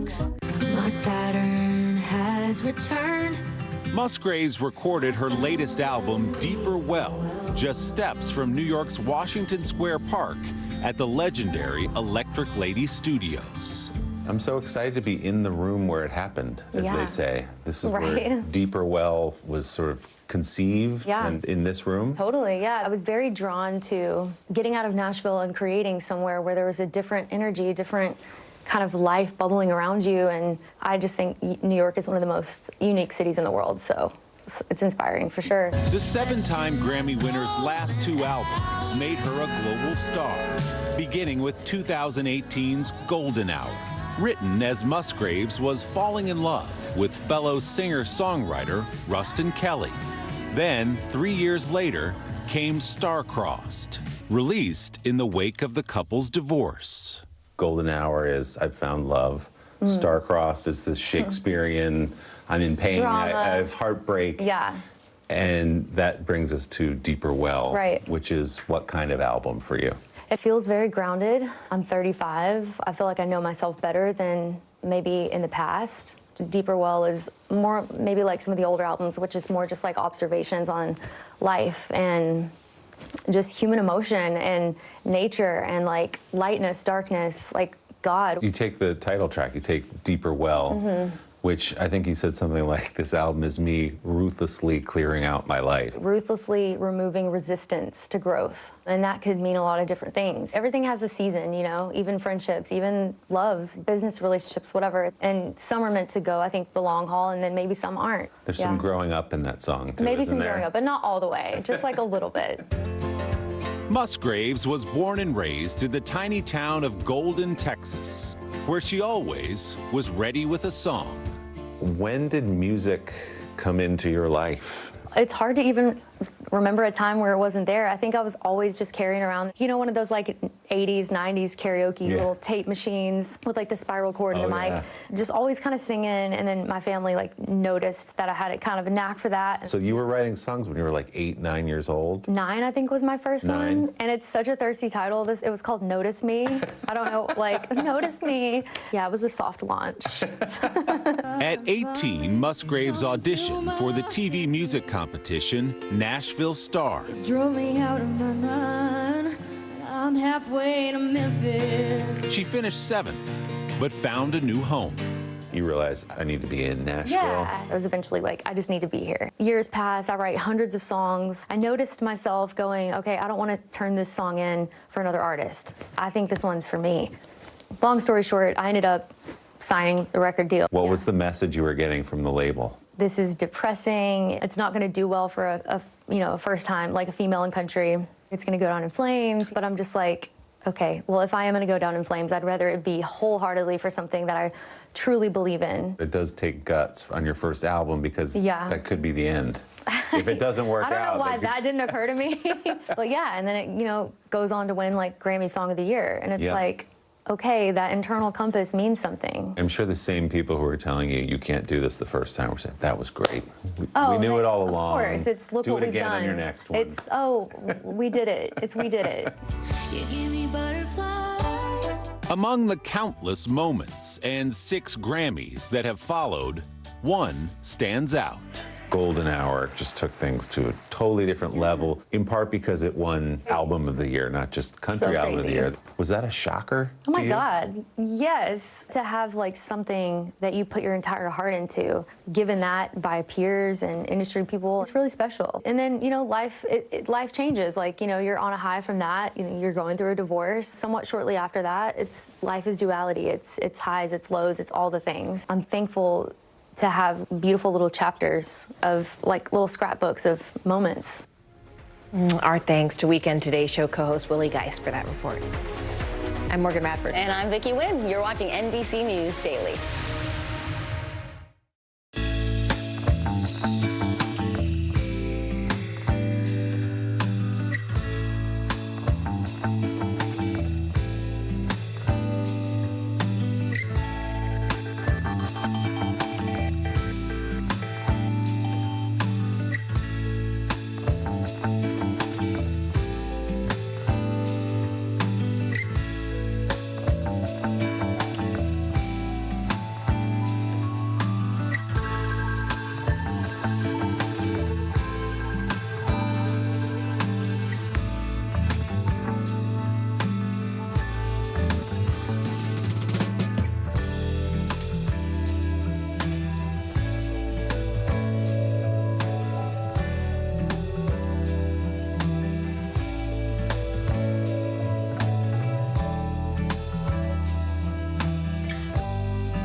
News lives in the now. The front lines are still very active. This is like quicksand, and officials say an entire town is cut off. This close to actually understand why people had to jump in the ocean. News for the generation of now is NBC News Now.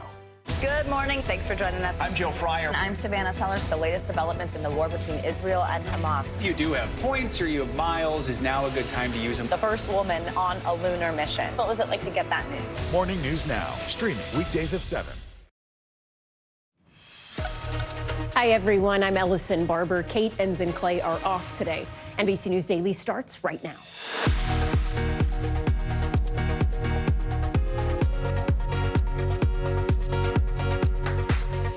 Today, Monday, March 11th, 2024, photo flap, a royal drama surrounding this picture of the Princess of Wales, now revealed to be doctored. Why Kate is apologizing and the questions it's raising. Time up for TikTok. Congress is moving closer to voting on a bill that would ban the popular app in the U.S. How likely a ban really is and when the vote could happen.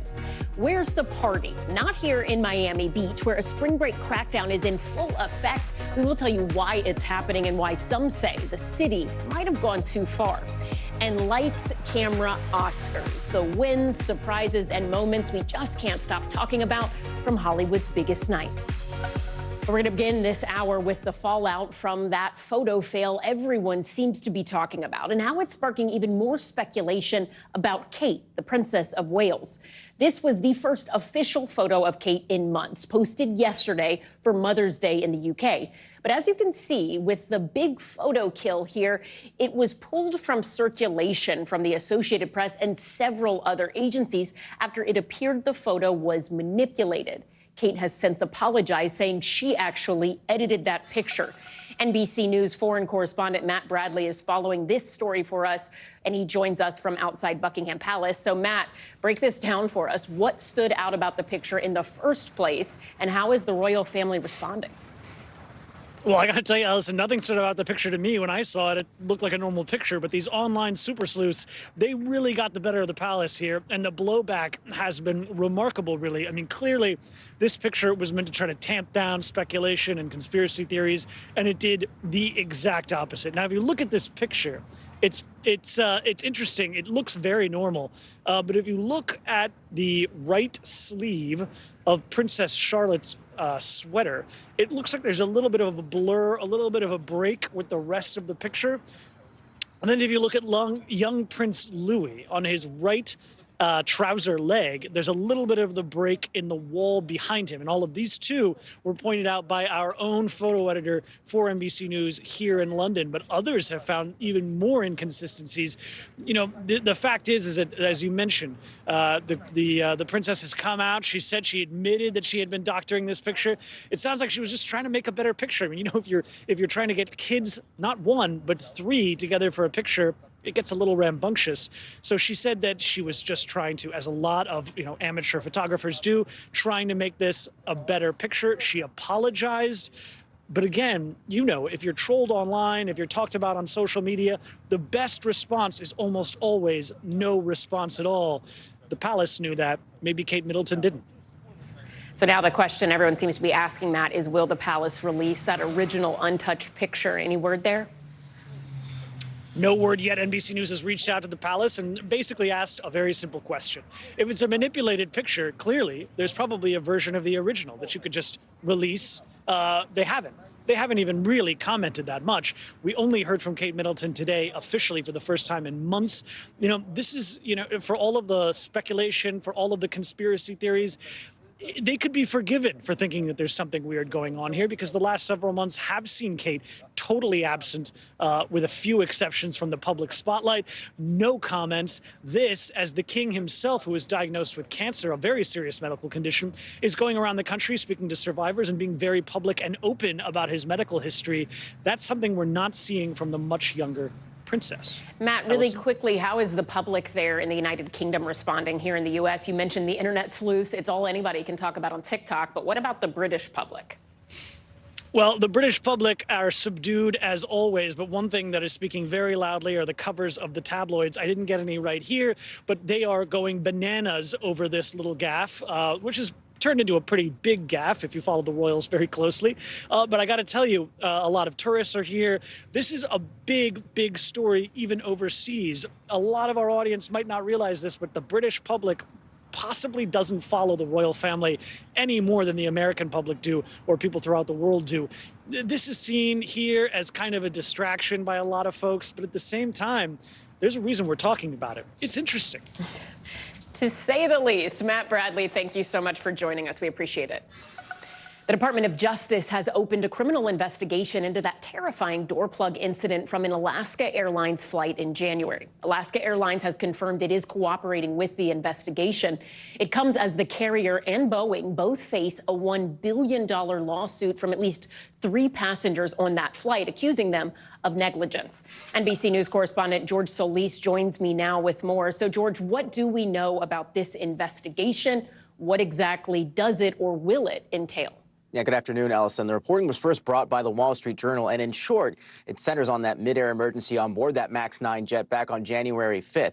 And according to the Journal, this investigation may also center on the DOJ settlement with Boeing related to the 2 fatal crashes in 2018 and 2019 on board MAX 8 planes. Well, now, what's not clear at this moment is if this investigation is a continuation of that agreement or a separate one. Now, Alaska Airlines, for its part, in a statement saying, in part, quote, "It's normal for the DOJ to be conducting an investigation," adding they do not believe they are a target of the investigation. By the way, the DOJ also interviewing the pilots, interviewing people on board that plane, and of course, all of the airline staff as well, Ellison. So, George, we're talking about a criminal investigation in this instance, but Boeing is also in the crosshairs of other investigations right now. What is happening with those? Yeah, Allison, it's important to note that this investigation may not necessarily lead to charges or wrongdoing. The NTSB, FAA also investigating the airline company. Most recently, the NTSB coming down on Boeing for not providing information about that door plug removal in a timely manner. It's a claim, that the company has refuted. But in a letter to U.S. Senator Maria Cantwell, the company is saying, quote, "We've looked extensively and not found any documentation," Allison. George, what could happen to Boeing if the DOJ does find that the company did not comply with the earlier settlement? What happens next? Yeah, and keep in mind, there are multiple attorneys representing passengers on board the MAX 9 flight, so there could be monetary ramifications, but you could see the MAX plane being banned from flying globally for some time. Allison? George Solis, thank you.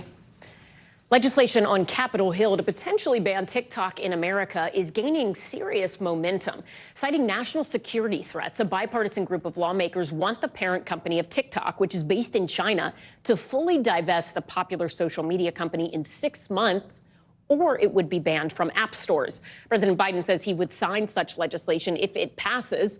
The president's re-election campaign launched its own TikTok page about a month ago.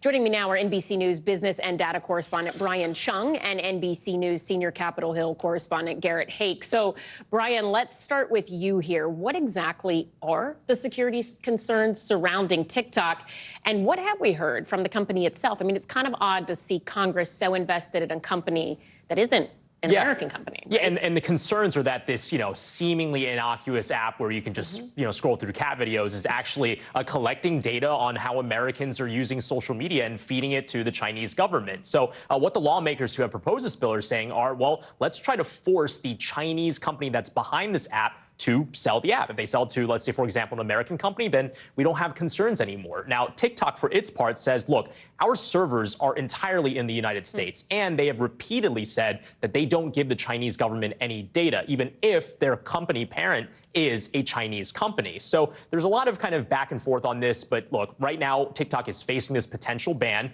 And if that does follow through, there's going to be millions of users that have, in some cases, built livelihoods. They have small businesses and they sell things on TikTok that just would not be able to use that platform anymore. Hence the call from TikTok to have these users call their local senators and their representatives to say, hey, I think you should vote this legislation down, which would be very relevant as that bill faces the floor later on this week. Yeah, so Garrett, TikTok, this really is emerging as a hot button presidential campaign issue, also something where there's like a weird coalition, if you will. It seems like party doesn't really dictate where you're going to fall on this particular issue.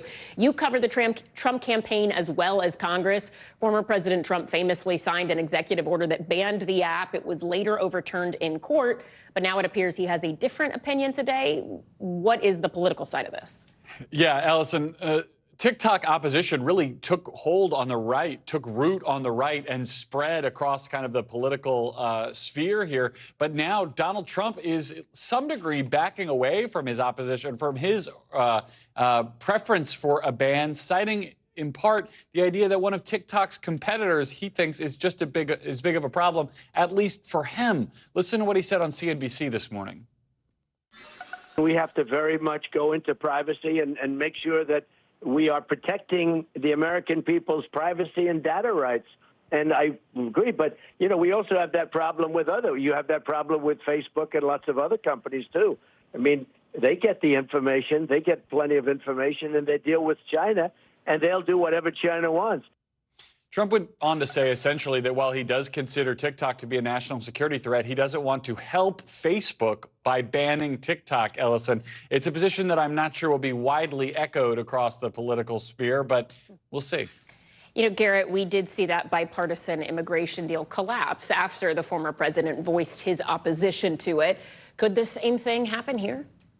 I'd be surprised if the former president has the same influence on this issue. On the immigration bill, you had a bill that already had problems with the far right, was already kind of distrusted by a lot of members in the Republican Party. They were, in many cases, looking for an excuse to vote no. Donald Trump provided it. This bill has much more fulsome support among Republicans. I don't think the former president's voice here carries quite as much weight as it did on the other issue.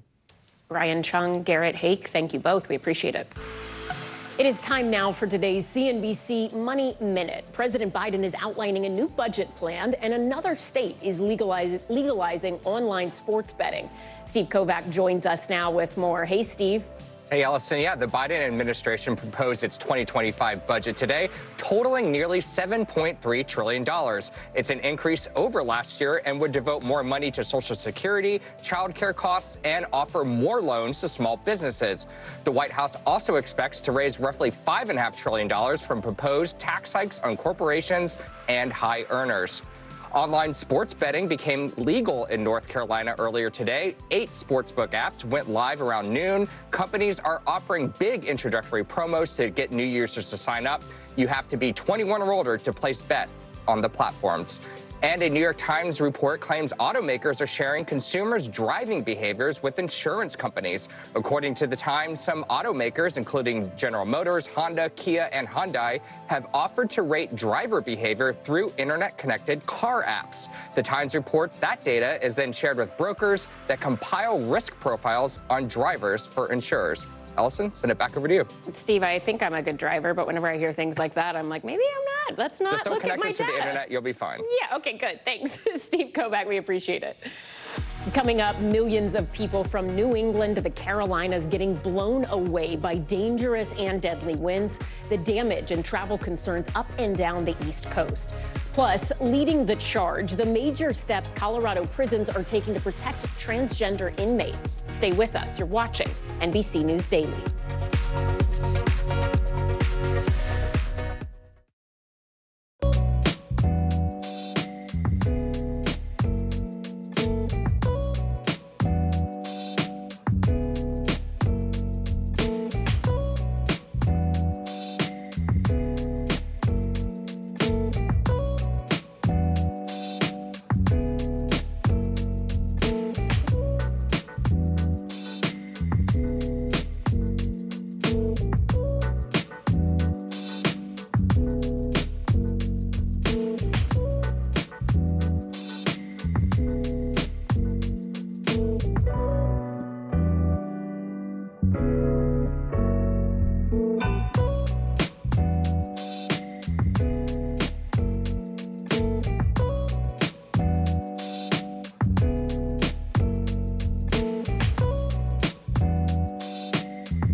Now is raw.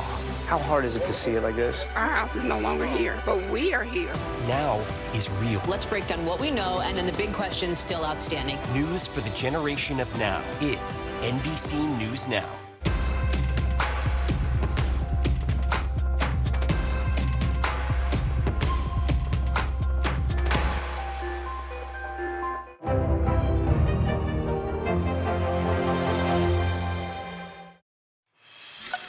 The trial of a convicted school shooter's father could wrap up by the end of this week.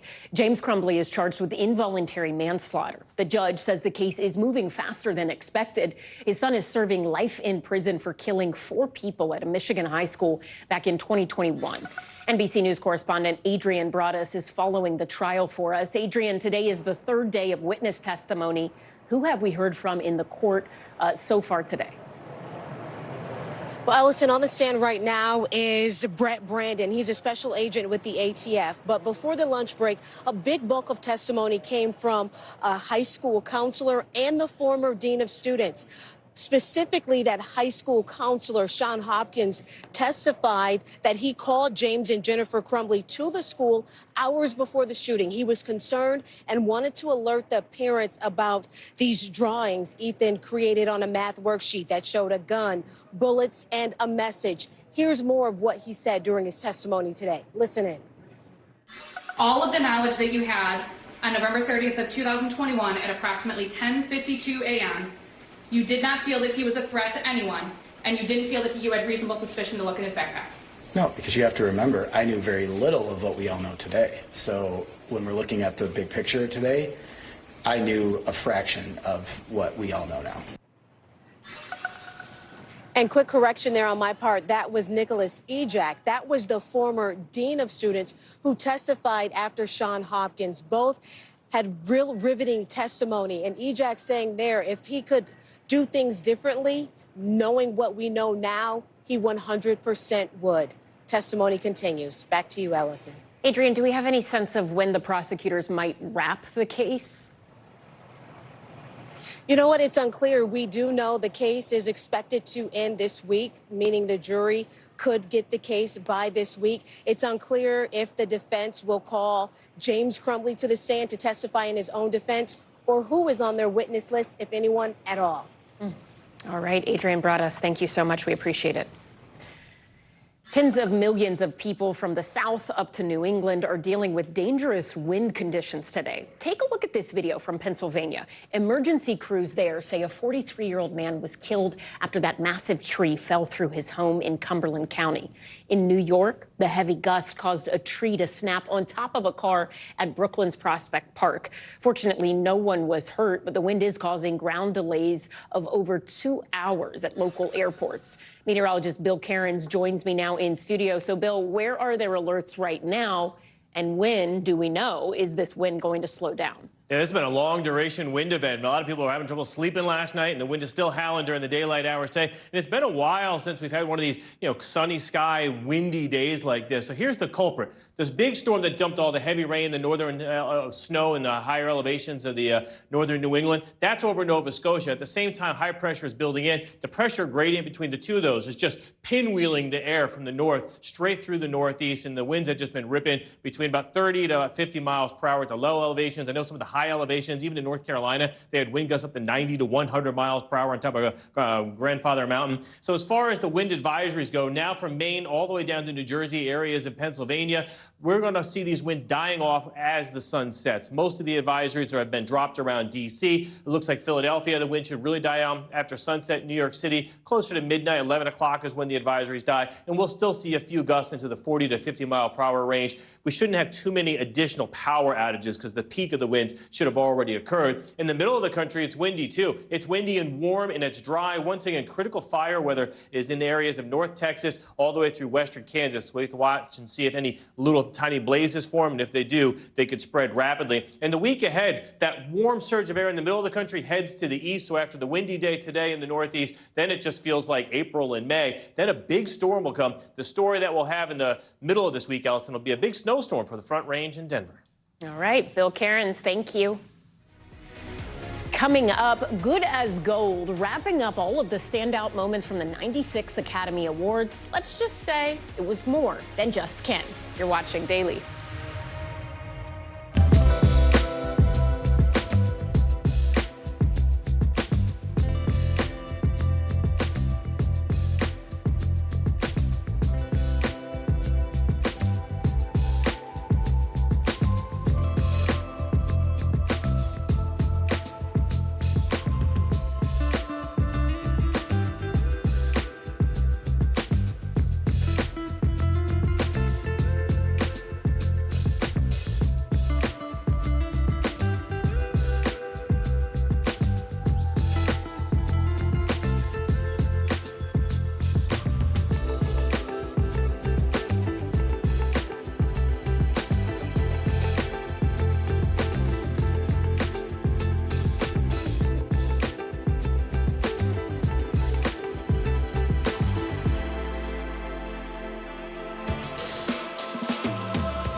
Good morning. Thanks for joining us. I'm Joe Fryer. And I'm Savannah Sellers. The latest developments in the war between Israel and Hamas. If you do have points or you have miles, is now a good time to use them. The first woman on a lunar mission. What was it like to get that news? Morning News Now, streaming weekdays at 7. Kristen Welker hosts Meet the Press every Sunday on NBC. Fire has grown leaps and bounds. What you see behind me is typical. How you doing? Pretty bad.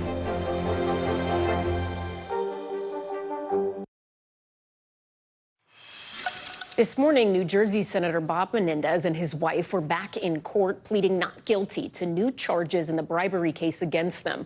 The Democratic senator was indicted on 2 more felony charges last week, including conspiracy and obstruction of justice, bringing the total number of charges against him to 18. NBC News investigative correspondent Tom Winter is following this and joins me now on set. So, Tom, walk us through what happened this morning and what should we expect to happen next? Right. Well, you saw the senator there entering the courthouse at 500 Pearl Street. That's the one of the 2 federal courthouses in Lower Manhattan. And that's where he'll likely have his trial, assuming this case goes to trial in early May. As far as today's proceedings, very straightforward, very simple in that he was just in there to enter a plea on the 3rd superseding indictment, which means the 4th time that they've brought charges against the senator, and they've added to it these other 3 times. Today focused on the conspiracy to obstruct justice and the obstruction of justice counts that were added a couple of weeks ago. He said, once again, not guilty, Your Honor. So obviously understanding that it's not his first time answering this to the judge before. Right now, there's a bit of a motion there to delay this trial because of the tremendous amount of discovery and the fact that it includes some classified documents. It's likely, just based on what the judge has said in the past, that this is going to move towards that early May trial date. He said a final pretrial conference for late April. I think looking at this case in its totality now, the senator has to make some decisions, and obviously some of the co-defendants have to make some decisions as well. And they've already indicated that there may be a bit of a defense strategy that Nadine Menendez, his wife, is going to take, and that the senator is going to take, and that those 2 paths could be different. So a lot of interesting and important things to follow as we move towards eve of trial here. All right. Tom Winter, thank you so much. We appreciate it. We're getting a rare exclusive look at U.S. Marines training in the Arctic. The exercises are a major test of NATO's military capabilities in the region as tensions grow between Russia and the West. NBC News foreign correspondent Josh Letterman is in Norway. The frosty Arctic is becoming the new battleground in a growing military competition between Russia and the West. The U.S. Marines and a dozen allies joining forces for war games in northern Norway as part of the largest NATO exercises since the Cold War. U.S. and NATO troops are practicing storming a beach from the sea and the air as they work to defend NATO territory from any threat. I'll go ahead and continue maintaining airway, and I'll grab a leg. In this mass casualty drill, languages blend together as American and Norwegian troops work shoulder to shoulder. These war games taking place not far from Russia's border, on NATO's northern front line. As global warming melts sea ice, the U.S., Russia, and China are all seeking to expand their Arctic foothold. For the Marines, it's a sharp shift after decades fighting in the hot, dry climates of the Middle East. After a rocky journey through the mountains, we reach Marines dug in on the mountainside. At night, the temperatures can drop below 0. We had Marines who had never been in the snow before coming to Norway. The scenario, repelling an invasion by a major hostile power from the east. You see in multiple vehicles. And Moscow is watching. Norwegian officials tell NBC News they've detected Russian vessels nearby spying on the exercises. Is it easier for an adversary to hide in snowy forest than it is, for example, in a desert? I'd say it depends on the conditions. Here on a day like this, their snow tracks would be left. But if it was a snowstorm, those snow tracks would rapidly be closed. These Marines have spent nearly 2 weeks here, sleeping up to 6 to a tent, boiling snow for water, even praying in the snow. Amen. Go in peace, serve the Lord. Lance Corporal Cooper Corey from Massachusetts joined the Marines a year ago. My first time touching a ski pole was here. I fell in love with skiing. How'd it go? Oh, I fell a lot. But, you know, I had fun. Biggest smile on my face. A forceful message from the U.S. and its allies. Anywhere we go, I know we can fight. I know we can thrive. The The elephant in the room at these war games, Ellison, is Donald Trump and his threats to pull out of NATO or let President Putin of Russia do whatever he wants to NATO. Norwegian military officials tell me the former president comes up at almost all of their meetings with their American counterparts, with the U.S. officials doing their best to convince the Europeans that the U.S. isn't going anywhere. Ellison? Josh Lederman in Norway, thank you. Stay with us. We will be right back. You're watching NBC News Daily.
Hey, I'm Hallie. It's good to be with you tonight.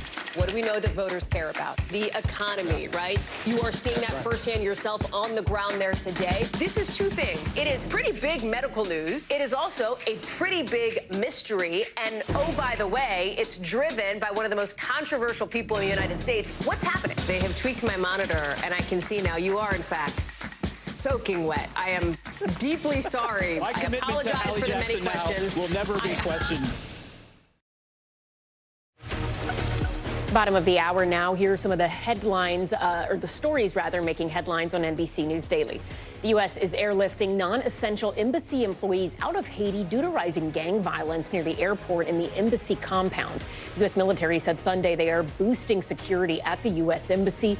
Secretary of State Antony Blinken is heading to Jamaica today to meet with leaders of Caribbean nations to discuss the unrest in Haiti. The Prime Minister of Haiti remains in Puerto Rico. A state of emergency in that country has been extended until next month. And Princess Diana's brother is opening up about alleged sexual and physical abuse he experienced as a child. Ahead of the release of his memoir, Charles Spencer sat down with NBC News' Cynthia McFadden. Spencer says he was sexually abused by staff members at his boarding school in Britain. He also detailed allegations of physical abuse by teachers and a headmaster. The school released a statement to NBC News saying it has notified local authorities and encourages any past students to come forward. The most magical place on Earth wants to get bigger. Disneyland is seeking approval to expand its resort in Anaheim, California. The Walt Disney Company wants to add new high-tech attractions to the theme park. The $1.9 billion investment would not increase the number of acres Disneyland already has. Anaheim's planning commission is set to review the proposal sometime today. Colorado is now at the forefront of trans rights. A landmark settlement from a class action lawsuit in Colorado is making sure transgender women in prisons have access to health care as well as safe housing. A judge is expected to sign off on a consent decree this week. Joining me now is NBC News correspondent Valerie Castro. Valerie, what more can you tell us? Ellison, this class action lawsuit ended up with around 400 class members made up of former and current inmates in the Colorado Department of Corrections. The attorneys on this case say it all boiled down to gender discrimination. A milestone victory for transgender women behind the walls and razor wire of Colorado's prisons. We're entitled to health care just like everyone else, regardless of if we're in society or if we're in prison. Talia Murphy spent 12 years in the Colorado Department of Corrections. You have to be aware, both for your personal safety, not just from inmates, but also staff. She escaped physical harm, but other trans women haven't been spared. They've been raped, they've been beaten, they've been sex trafficked. When you house women in a men's facility, you're basically putting a target on their back. The breakdown in safety is part of a class action lawsuit filed in 2019 against the CDOC, alleging it violated the state's Anti-Discrimination Act and how it cares for trans women in custody, often failing to safely house them. Transgender women are women. We're just talking about basic safety, basic human dignity, and allowing people to live their truth, not special privileges. The suit also alleging some inmates were denied gender-affirming care and treatment for gender dysphoria, including medication, mental health care, and transitional surgery. Gender dysphoria, the sense that one's gender identity doesn't match their biological sex, can lead to depression, anxiety, and in some cases, suicidal tendencies. Murphy, a class member in the lawsuit, says she was denied surgery despite a prison doctor initially approving the procedure as medically necessary to treat gender dysphoria. When it got submitted to the board, they're like, nope, we don't do this here. The lawsuit resulting in a $2.1 million settlement and a consent decree putting changes in motion across the CDOC. This is a landmark settlement. It's come up with a comprehensive way to protect them that frankly isn't in any system right now, prison system in the country right now. The CDOC saying in a statement it agrees to the provisions as outlined in the consent decree. That includes 2 transgender housing units. More transgender healthcare providers will be added, and CDOC staff will be trained on trans issues. Inmates will have access to canteen items like cosmetics, and cross-gender searches will be limited. One of the lawsuit's original class members is serving her time here at the Denver Women's Correctional Facility. This is one of 2 places that will have a transgender housing unit as outlined in that consent decree. We spoke to that class member and inmate, Lavinia Benoni, by phone. For transgender male to females, you're not doing time, you're surviving. About 2 years ago, her attorney says she became the first CDOC inmate to undergo transitional surgery, a move her attorney credits with pressure brought on by the lawsuit. It's a blessing to be able to wake up in the right body. I'm about to cry right now. It's just, it's so real. It's something that it fits me. It's me, period. When you are in custody, you have the right to basic health care. We're not talking about elective procedures.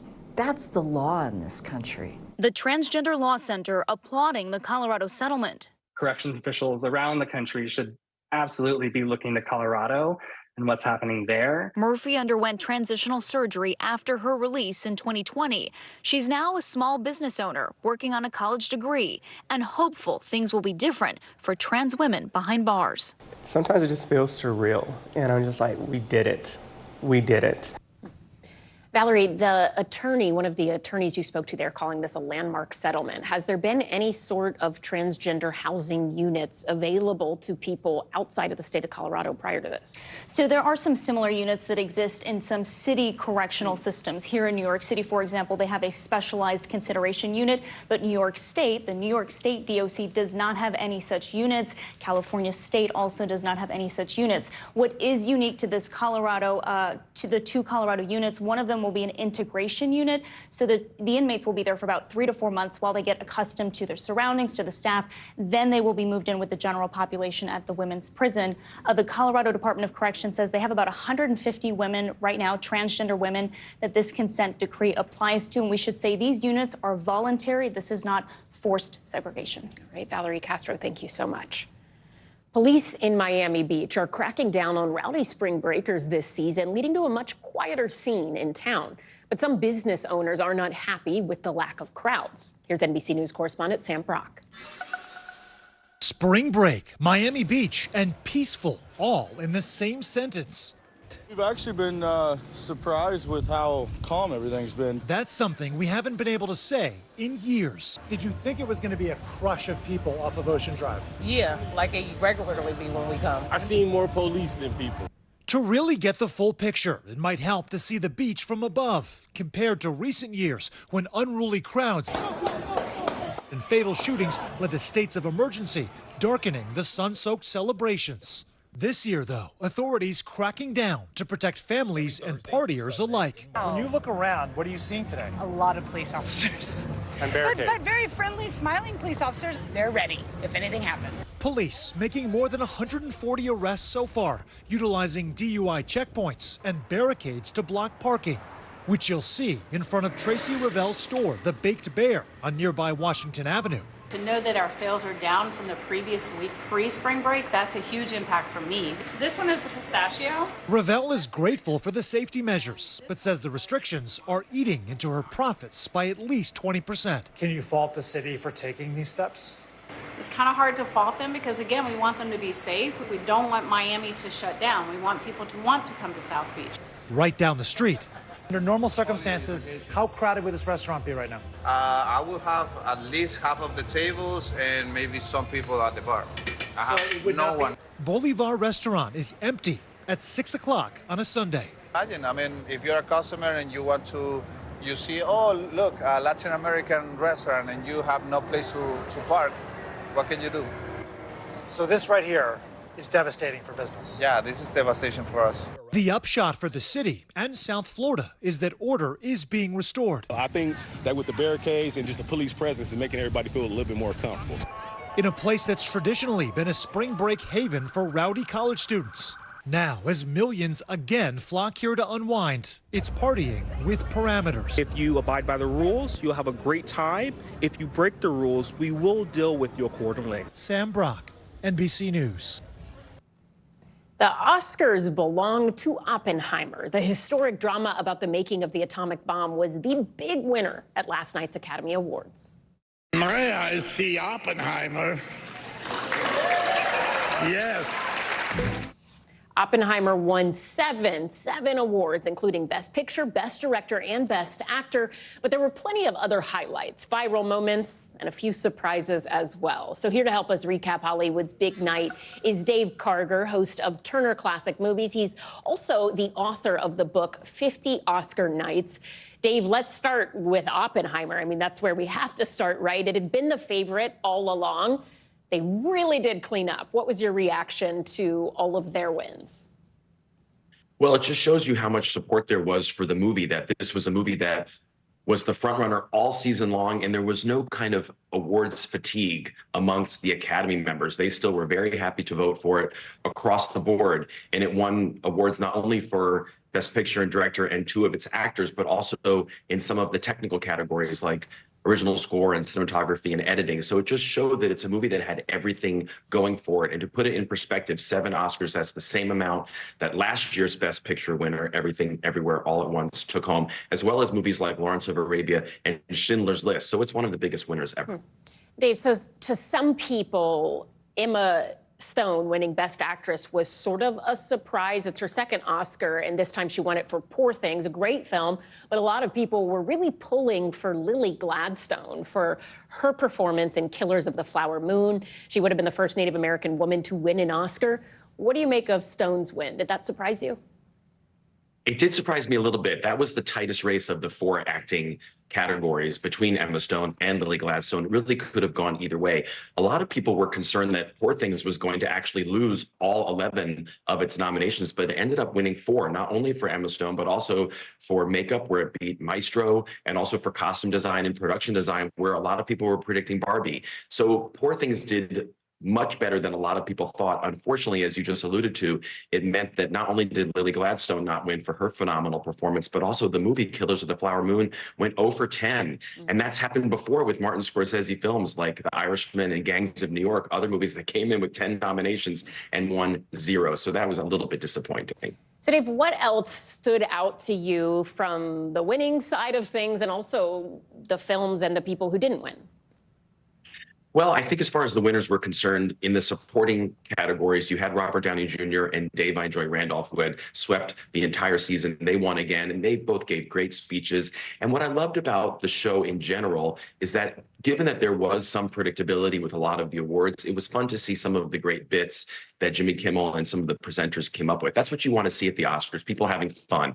So Danny DeVito and Arnold Schwarzenegger kind of playing with Michael Keaton in the crowd and riffing on Batman, or Ryan Gosling and Emily Blunt kind of continuing the Oppenheimer and Barbie feud, or John Cena being so funny. Those were the moments that I really was there for and I loved. I mean, we cannot let you go without talking about I'm Just Ken, right? I mean, that was, in a lot of ways, the production value of that was the biggest, kind of, in some ways, than some of the other Oscar performances we've seen in the past. I mean, they really brought it all out, moved from the crowd to the stage. What did you make of this?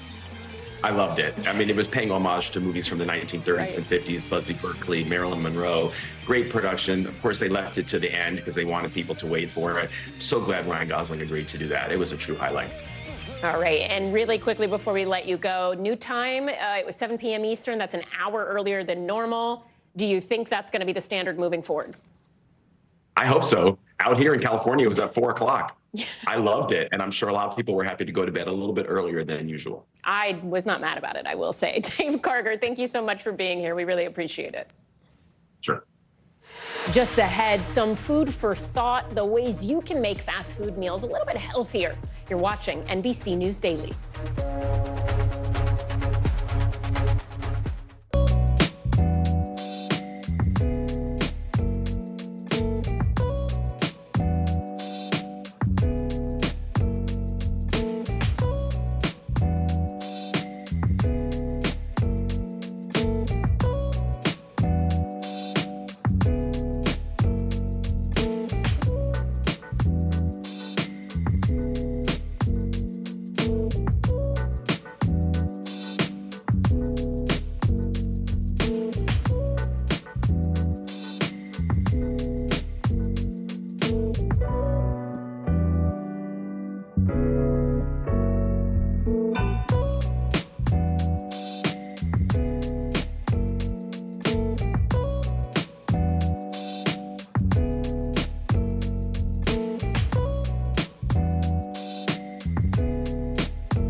For the generation of now is NBC News Now. Nearly a dozen hours after the eye roared ashore. There is some late breaking news. All right, it just is.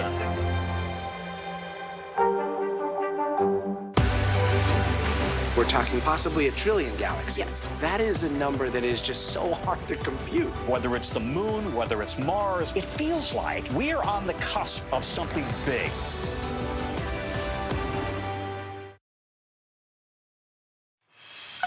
In today's daily health, finding time to make a nutritious and balanced meal is not always easy, right?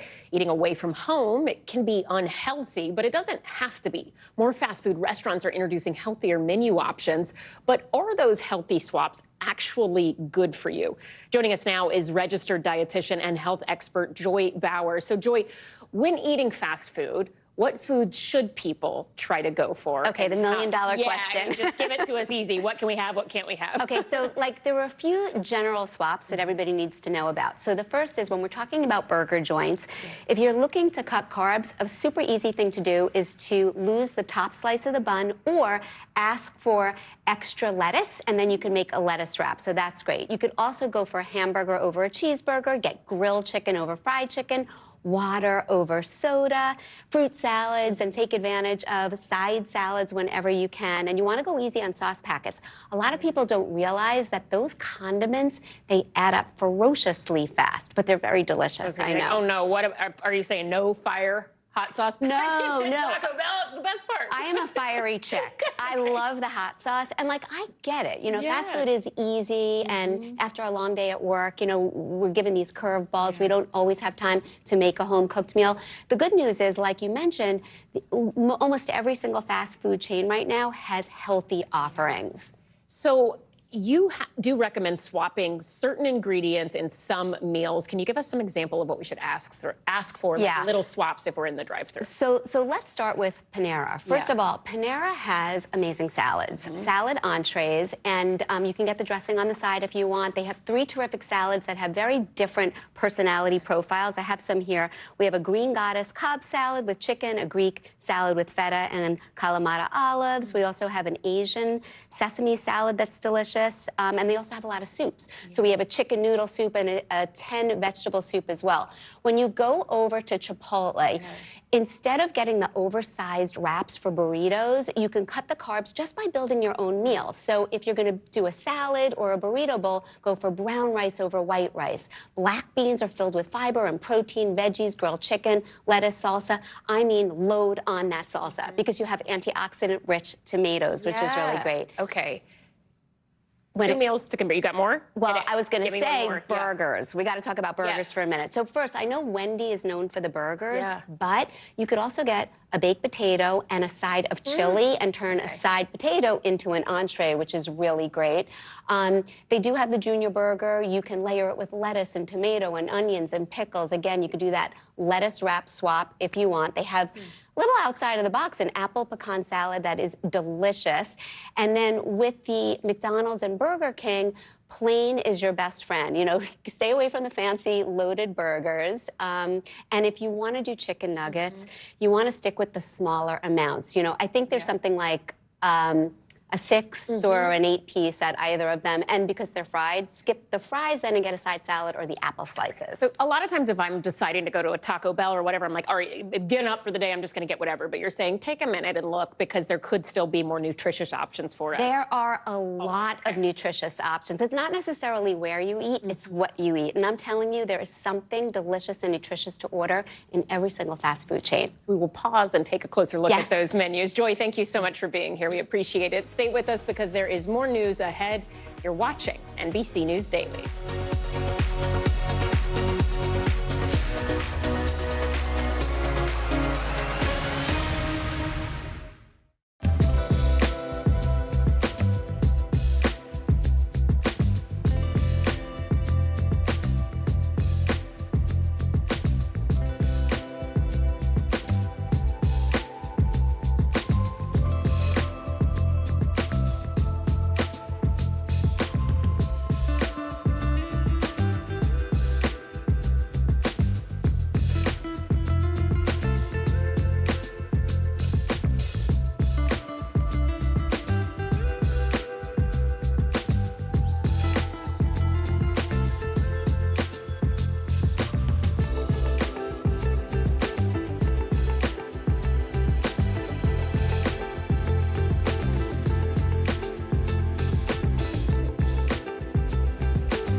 Were you calling the shots, though, Mr. President, ultimately? Do you bear responsibility for what is happening at the border, what the president himself has called a crisis? Is it clear who's going to govern Gaza once this war is over? If it's Sunday, it's Meet the Press. From inside Iran, from Israel, from Florida. Part of our continued reporting. People all safe? Everybody good? Women, children,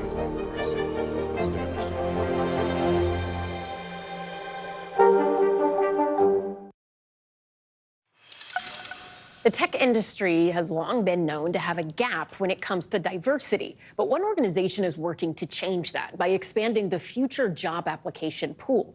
And they're starting in New York City's public housing community. NBC News Digital reporter Maya Eaglin is here to tell us more about it. Hey, Maya. Hey, Ellison. Hood Code is an after-school and summer program all about bringing the basics of computer science to kids in underserved communities. The lessons encourage students to think beyond what is and focus on what could be. Take a look. Do you think more kids should learn how to code? Yeah, because if you learn how to code, you can be like an engineer or work at Google and get a big job, and you can like live your life. Change the world. Yeah. The tech industry has a long-standing problem with diversity, and Jason Gibson is trying to change that. I wanted to make it easily accessible to the families that live here. That change is starting in rooms like these here in New York. More specifically, the New York City Housing Authority, or NYCHA for short. It's the largest public housing authority in the country with more than 500,000 residents, a quarter of them under the age of 18. And Jason wants to give all these kids new opportunities. The goal is to have Hood Code running simultaneously in each one after school and during the summer, every day. Hood Code is a nonprofit that began in 2019. Since then, Gibson and his team of instructors, mostly high school students and recent college grads, have helped many of these kids realize that a career in tech is not out of reach. I didn't have a computer till basically high school, and I didn't even know that jobs in coding existed. I really did not know that it was a field that was accessible to us.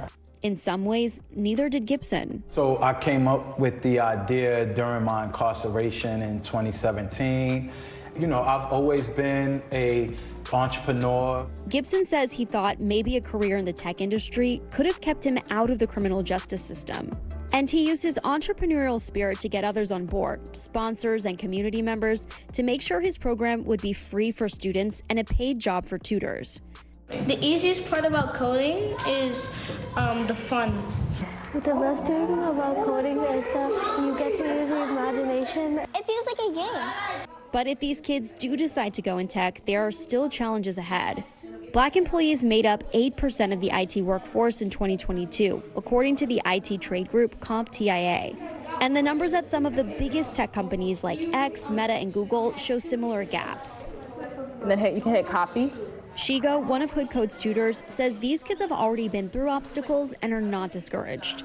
The passion, the drive that these kids have is something that you don't see in your ordinary kid, because I know that they had to work 10 times harder to be here.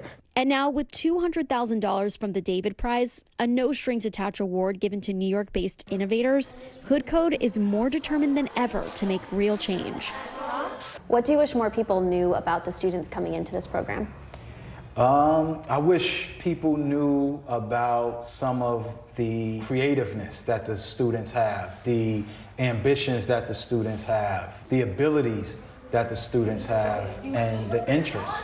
I think people kind of have stereotypes or, their own beliefs about just neighborhoods like these in general, and a lot of times they're wrong. So Maya, tell us a little more about the types of projects these students and coding students are working on. It was pretty impressive. They were recreating some of their favorite games. I don't know if you remember the game Flappy Bird, where there's kind of a little bird. Yep. So a lot of the kids were mirroring the code of that and changing the colors to make it their favorite color, which was so impressive. I saw some rocket ship space mazes. There was an Arctic penguin little race game that another student made. And then one student did an animation of her own drawings. So she would scan her drawings and animate the clothes, the facial expressions on top of them. So impressive to see all the coding behind the simple games. That is amazing. Okay, so what is next for this nonprofit Hood Code? Do they plan to try and expand to other cities? I think that would be like a very long-term goal. Yeah. The short-term goal is to get the programming in all 5 boroughs at the same time. That's going to require some more staffing, some more resources. Right now, they kind of have a rotating staff.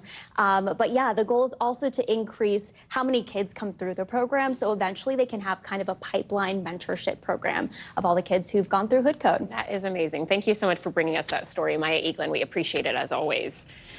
I'm Ellison Barber. You are watching NBC News Daily. Thanks for being with us. We are streaming free 24/7 on NBC News Now. Watch us wherever you stream live.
Fire has grown leaps and bounds. What you see behind me is typical. How you doing?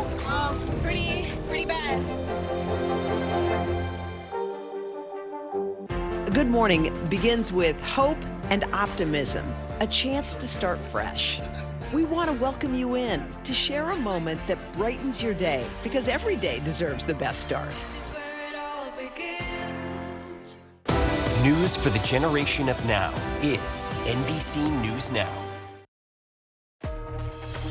Hi, everyone. I'm Ellison Barber. Kate Enns and Clay are off today. NBC News Daily starts right now.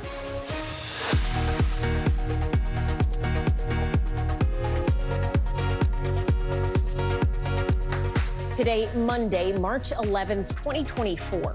High crime. The Justice Department launches a criminal investigation into Alaska Airlines mid-flight emergency.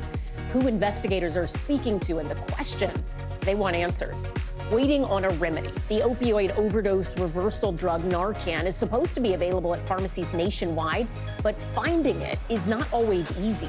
NBC News investigates why. Picture perfect. An official image of Princess Kate gets pulled by major news agencies for being manipulated. Why she's apologizing now. And more than can enough. The 96th Annual Academy Awards deliver a night filled with show-stopping moments. I'm just Kate. Where I see love, she sees a friend. What will it take for her to see the man? We have the highlights everyone is talking about. Obviously, the iconic I'm Just Ken performance. But we're going to begin this hour with new concerns over safety in the skies. The Justice Department announcing it has launched a criminal investigation into that terrifying door plug incident on an Alaska Airlines flight in January. Alaska Airlines has confirmed it's cooperating with the investigation. All of this comes as the carrier and Boeing both face a $1 billion lawsuit from at least 3 passengers on that flight, accusing them of negligence. Let's get right to NBC News correspondent George Solis, who's following this for us. So, George, what do we know about this investigation? What exactly does it entail? Yeah, Ellison, good afternoon. NBC News has now confirmed that the Department of Justice is conducting that criminal investigation into the Boeing MAX 9 blowout, an investigation that could include convening a grand jury. Now, that mid-air scare occurring back on January 5th. Now, what's not clear at this moment is whether this investigation may also center on the DOJ settlement with Boeing related to the 2 fatal crashes in 2018 and 2019 on board MAX 8 planes. The question being whether this investigation is a continuation of that agreement or a complete separate one. Now, Alaska Airlines, for its part, saying in a statement, quote, "It is normal for the DOJ to be conducting an investigation," adding they do not believe they are a target of the investigation, Ellison. George, this is a criminal investigation, but as we mentioned, Boeing is also in the crosshairs of other investigations right now. What's happening there? Yeah, and it's important to note that this investigation may not necessarily lead to charges or wrongdoing. The NTSB, the FAA, among other agencies, also investigating the airline company. Most recently, the NTSB coming down on Boeing for not providing information about the door plug removal in a timely manner, a claim the company has refuted. But in a letter to U.S. Senator Maria Cantwell, the company is saying, quote, "We have looked extensively and may not have found any documentation." Keep in mind, Ellison, there's also multiple attorneys representing passengers on board that flight. George Solis, thank you. Turning now to the fallout from the photo fail everyone seems to be talking about, especially if you're on social media. It is sparking even more speculation about Kate, the Princess of Wales. This was the first official picture of Kate in months. It was posted yesterday for Mother's Day in the UK. But as you can see with the big photo kill here, it was pulled from circulation from the Associated Press and several other news agencies after it appeared the photo was manipulated. Kate has since apologized, saying she edited that picture. NBC News foreign correspondent Matt Bradley is following this story for us outside of Buckingham Palace. So, Matt, what stood out about the picture in the first place, at least to people online, and how is the royal family responding now? Well, I mean, if you look at the picture, Ellison, nothing really stood out. I saw that and it all looked pretty normal to me. But man, there are some people online who really are good at this. And they found some very, very striking details that our photo editor here in London for NBC News actually sent out an email confirming that he spotted with his professional eye at least 2 aberrations in the photo. One, if you look at young Charlotte, her sort of sweater sleeve, and you can barely see this, I don't think, on your television. It's kind of disconnected, a little bit blurry where it should be, there should be a clean break between her arm and her mother's arm. And then if you look at little Louis on the far left of the picture, you'll see that there's another break, what looks like where the floor meets the wall right behind him. So this looks like pretty telltale signs of some sort of manipulation. The princess herself said, acknowledged, and apologized just today for manipulating this photo. She made it sound very, very innocent. But at the same time, everybody on the internet seems to think that there's something more sinister afoot. I don't know. I'm not sure whether you believe it or not. The fact is, this could be a castle conspiracy, or this could be, as they say here, a storm in a teacup. Matt, I'm going to start super zooming on all of your photos and see where the edits are. Like, note to self, don't edit them. You will get roasted. Okay, so the palace, they really are claiming, they're sort of reiterating what Kate said of this was a simple mistake, a simple touch-up. Have they said they will release the original untouched picture just to alleviate all of this speculation? No, and we haven't really heard from the palace. The fact is that what we heard was from Kate herself, and we believe it was Kate herself, even though it was on the same Twitter or X account that original photo was tweeted out yesterday. She said that she apologized. She's made this mistake. As I mentioned earlier, she signed it C, as for Catherine, which is the usual way she would sign a note like that. But this was on Twitter. Whether she wrote it, whether it was someone in her staff wrote it, we don't know. But the fact is, this has not done anything to tamp down all the speculation and conspiracy theories online. It's only inflamed them. Matt Bradley, outside of Buckingham Palace, thank you so much. The Muslim holy month of Ramadan has begun with no end in sight to the fighting in the Middle East. The start of Ramadan was an unofficial deadline for a new ceasefire agreement between Israel and Hamas. Muslims observe the holy month by fasting from dawn to sunset, but there is barely any food in the Gaza Strip right now. Another round of aid drops, including one from the U.S., parachuted into northern Gaza today. NBC News chief foreign correspondent Richard Engel joins us now from Cyprus. Richard, there is a ship carrying about 200 tons of aid that is docked where you are right now, but it is not going anywhere, right? What is the holdup? So, yes, it's right here. You can see it, or maybe see some of the lights of it behind me. The aid agency responsible, World Central Kitchen, says it's ready, that the ship has been inspected, it's loaded, the containers are on board, they're already tied down, covered with a tarp. The Cypriot government, and we've spoken to the foreign ministry, says that each item that was put on the ship has been inspected thoroughly by customs officials in this country, that the entire process was supervised by Israel, because Israel is extraordinarily strict about what goes in and out of Gaza. And aid agencies around the world say that Israel is holding up shipments, that it is imposing what they describe as arbitrary demands, that the list of banned items that agencies can send into Gaza continues to grow. A UN official just a short while ago put out on, I don't know if we're calling it Twitter or X these days, or a little bit of both, a picture of what he said was a shipment that was sent back, an entire truckload of aid that Israel rejected because it contained medical scissors in medical kits for children. So there is a sense of uproar that is coming, that is starting to come to the surface from international aid communities. I shouldn't say starting to come to the surface. We've been hearing it for a long time, but we're hearing it get louder and louder as the humanitarian situation in Gaza worsens, especially now during Ramadan. Ramadan, as you mentioned, is a time of fasting. It is also a time of feasting. It is all about prayer, it is all about family, and it is all about food. During Ramadan, families get together. They don't eat or drink during the day, but then they gather for, if they can, a family meal. And it is a time to connect with your spirituality, to connect with God, and also to connect with your loved ones.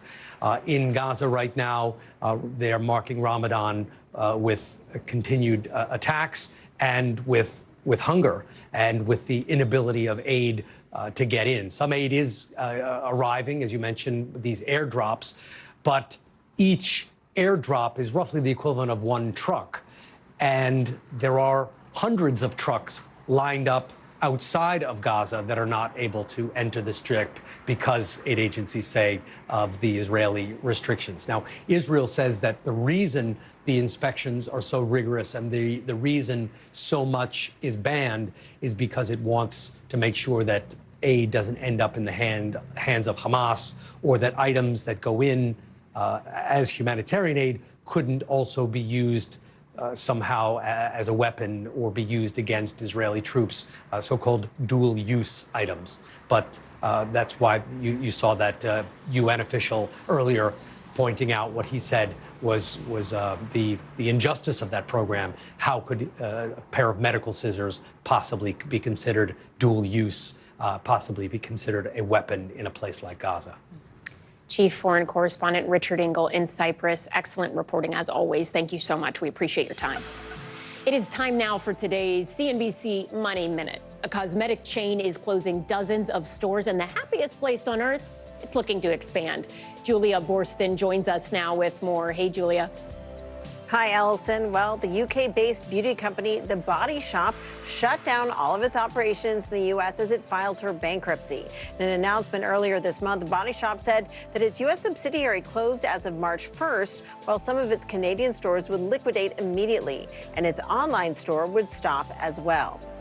About 63,000 Jewel Baby Nova infant swings have been recalled over suffocation risks. The U.S. Consumer Product Safety Commission said the swings had an incline over 10 degrees, violating the infant sleep regulations and the Safe Sleep for Babies Act. The recall affects swings manufactured from 2022 to 2023 and sold nationwide.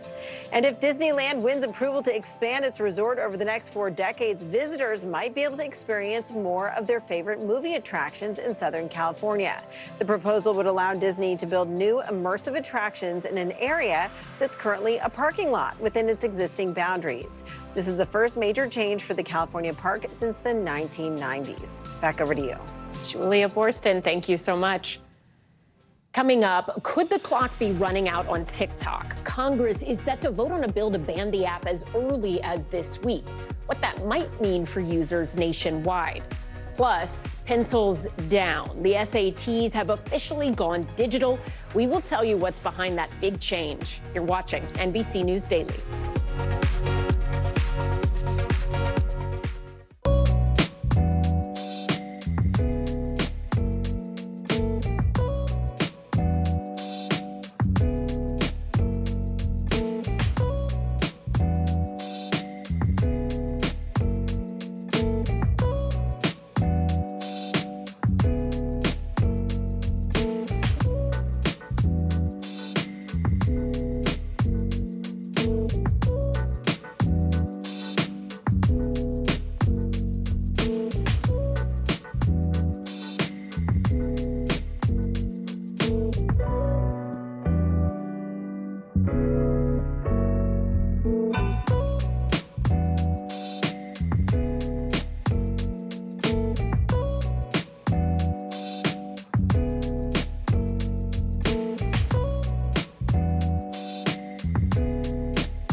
And thanks for joining us. I'm Joe Fryer. And I'm Savannah Sellers. We're going to get started with breaking news. The record number of migrant crossings. The latest developments in the war between Israel and Hamas. A closer look at the good news we got about the economy. What if you do have points or you have miles? Is now a good time to use them? A lot of people spend a lot of time sitting. 20 minutes of exercise might be able to help out.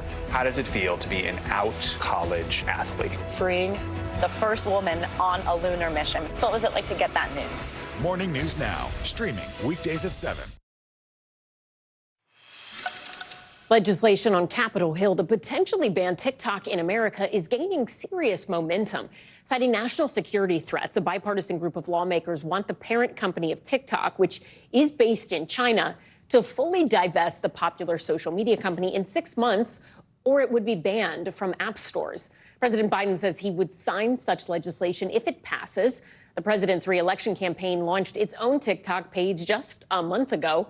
Joining me now are NBC News business and data correspondent Brian Chung and NBC News' senior Capitol Hill correspondent Garrett Hake. Brian, let's start with you. So what exactly are the security concerns surrounding TikTok? And what are users saying about all of this? Yeah, well, it's not that the lawmakers are tired of the dancing videos, right? The story here is that they're concerned about national security because China's ByteDance, that's the company that owns TikTok, well, they're based in China, and there are concerns among U.S. lawmakers that all these young people that are scrolling through TikTok, well, their data is going to get up to the Chinese government somehow. TikTok, for its part, says we operate independently, we have not given data to the U.S. government, and that our data is on our own servers, but it hasn't changed the fact that U.S. lawmakers, on a bipartisan basis, by the way, are still nonetheless concerned about the use of this. So the bill would say, all right, the ByteDance company would have 6 months to sell off TikTok. If they can't do that, then it would be banned. So Garrett, from a Capitol Hill standpoint and also just your experience being on the campaign trail, we're seeing this become such a bipartisan issue, sort of a strange bedfellow situation. Do you expect this to be something that is going to be a hot topic on the presidential trail? Well, on the one hand, the idea of this divestment has overwhelming bipartisan support on the Hill. On the other hand, one of the people who was kind of at the forefront of the idea of banning TikTok, Donald Trump, now says he's against the idea, or at least he's not entirely for it yet, despite the fact that he does think TikTok presents a national security threat. His explanation for that on CNBC this morning was that getting rid of TikTok in the U.S. could help Facebook, with whom he has political problems. Here's how he tried to explain it this morning. We have to very much go into privacy and make sure that we are protecting the American people's privacy and data rights. And I agree, but, you know, we also have that problem with you have that problem with Facebook and lots of other companies, too. I mean, they get the information, they get plenty of information, and they deal with China, and they'll do whatever China wants. Ellison, the reality is this kind of lack of specificity on hot-button issues like a ban on TikTok is sort of a hallmark of the Trump campaign style here. And I don't think his opposition here, even if he makes it more clear, is the kind of thing that would have the same pull on the Hill as did his opposition to the immigration deal, which was already on shaky ground with a lot of Republicans. Here, I think Donald Trump finds himself on a bit of an island with his unclear stance on TikTok. Brian Chung and Garrett Hake, thank you both. We appreciate it. Put your pencils down, because gone are the days of filling in bubbles. The SATs, they've officially gone digital. NBC's Clay Esimwa explains why and how students are feeling about the change. It's the night before the big test, and 16-year-old Raina Robinson in Edison, New Jersey, is running through a slew of practice questions. So this is a Section 1 reading and writing practice question. This week, the high school junior is among the first 500,000 students nationwide taking the updated SAT exam, now 100% digital and an hour shorter. Why did the College Board choose to make this decision? Really, honestly, we're rooted in what we were hearing increasingly from students and schools. We were quickly becoming one of the last major tests that they were taking on paper. The College Board, which offers the SATs, piloted the digital exam abroad last year. We made the decision, hearing quite clearly from students and schools that they were ready. But Raina says she and her classmates still have some reservations. I don't know what to expect 100%, whereas I've been studying for the paper version all my life, and now they're completely changing it. With the newly designed test, students can bring their own laptop or use a device provided. The College Board says Blue Book, the app used for the exam, has security and encryption functions to prevent cheating. Also new to the SAT, what's known as adaptive testing. It adapts questions that students get based on how they performed earlier in the assessment. Meaning the more questions you answer correctly, the harder the next question becomes. Hi, Raina. We checked in with Raina today, right after the test. What was the feeling for you when you finished your exam? Similar to putting a pencil down, we were all closing our laptops. We were so glad that it was finally over. But I think it was a lot less stressful because we were taking it on a computer, because all of the assessments we take in school are usually on our computers anyway. An age-old exam reimagined for the new generation of test takers. Clay Esimwa, NBC News. Coming up, owning a car has never been more expensive. What's driving the prices the wrong direction? You're watching NBC News Daily.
We report live from Tel Aviv, from Juarez, Mexico, reporting over the skies of Lahaina.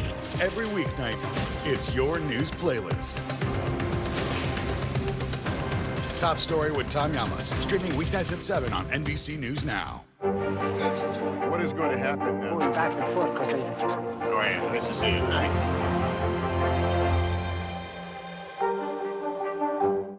News for the generation of now is NBC News Now. This morning, New Jersey Senator Bob Menendez and his wife were back in court pleading not guilty to new charges in the bribery case against them.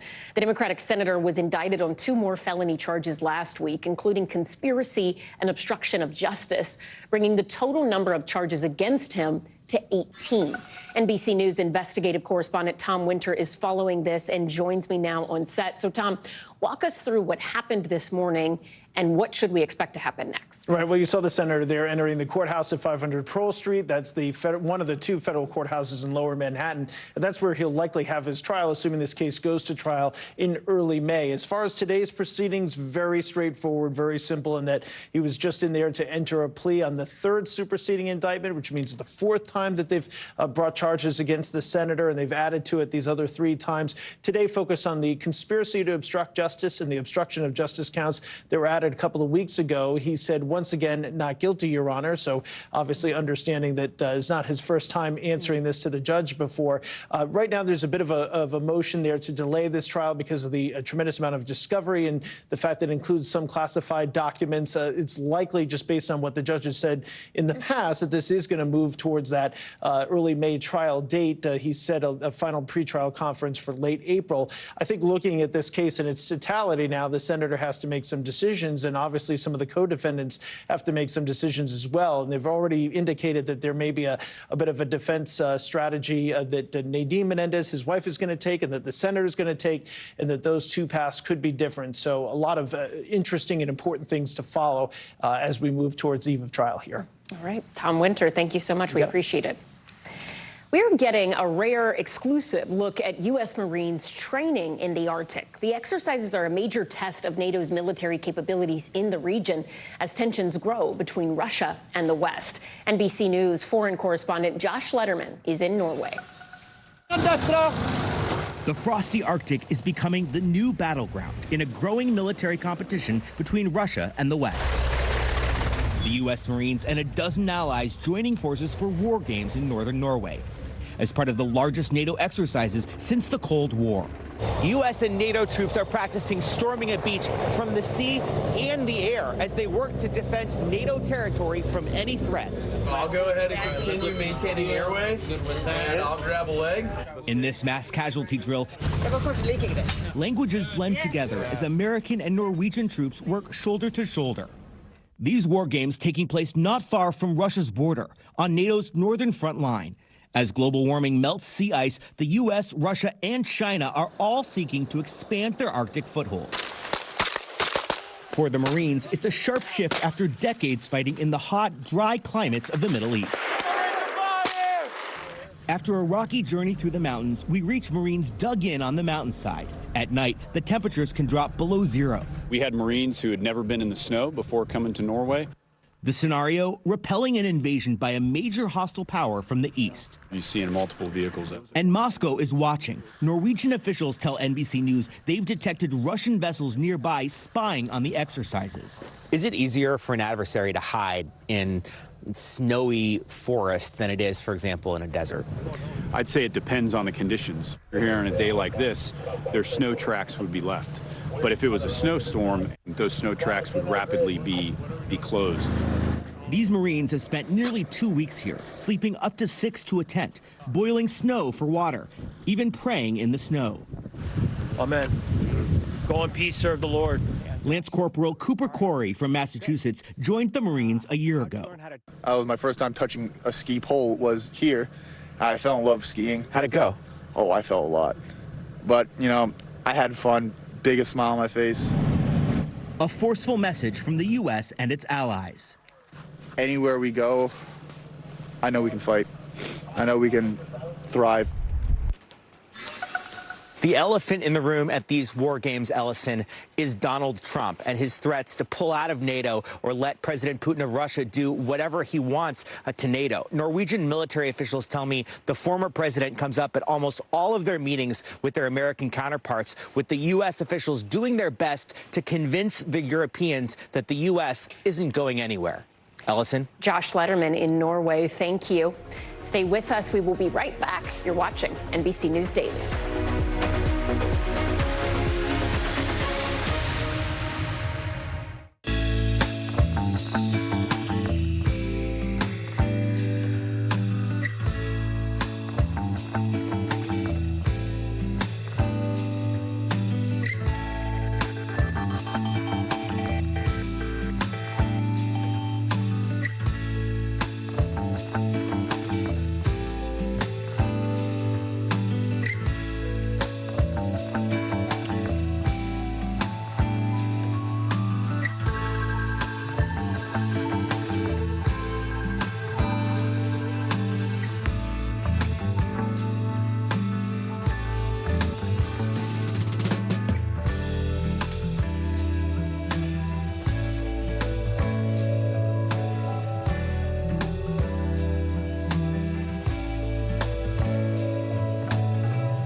News for the generation of now is NBC News Now.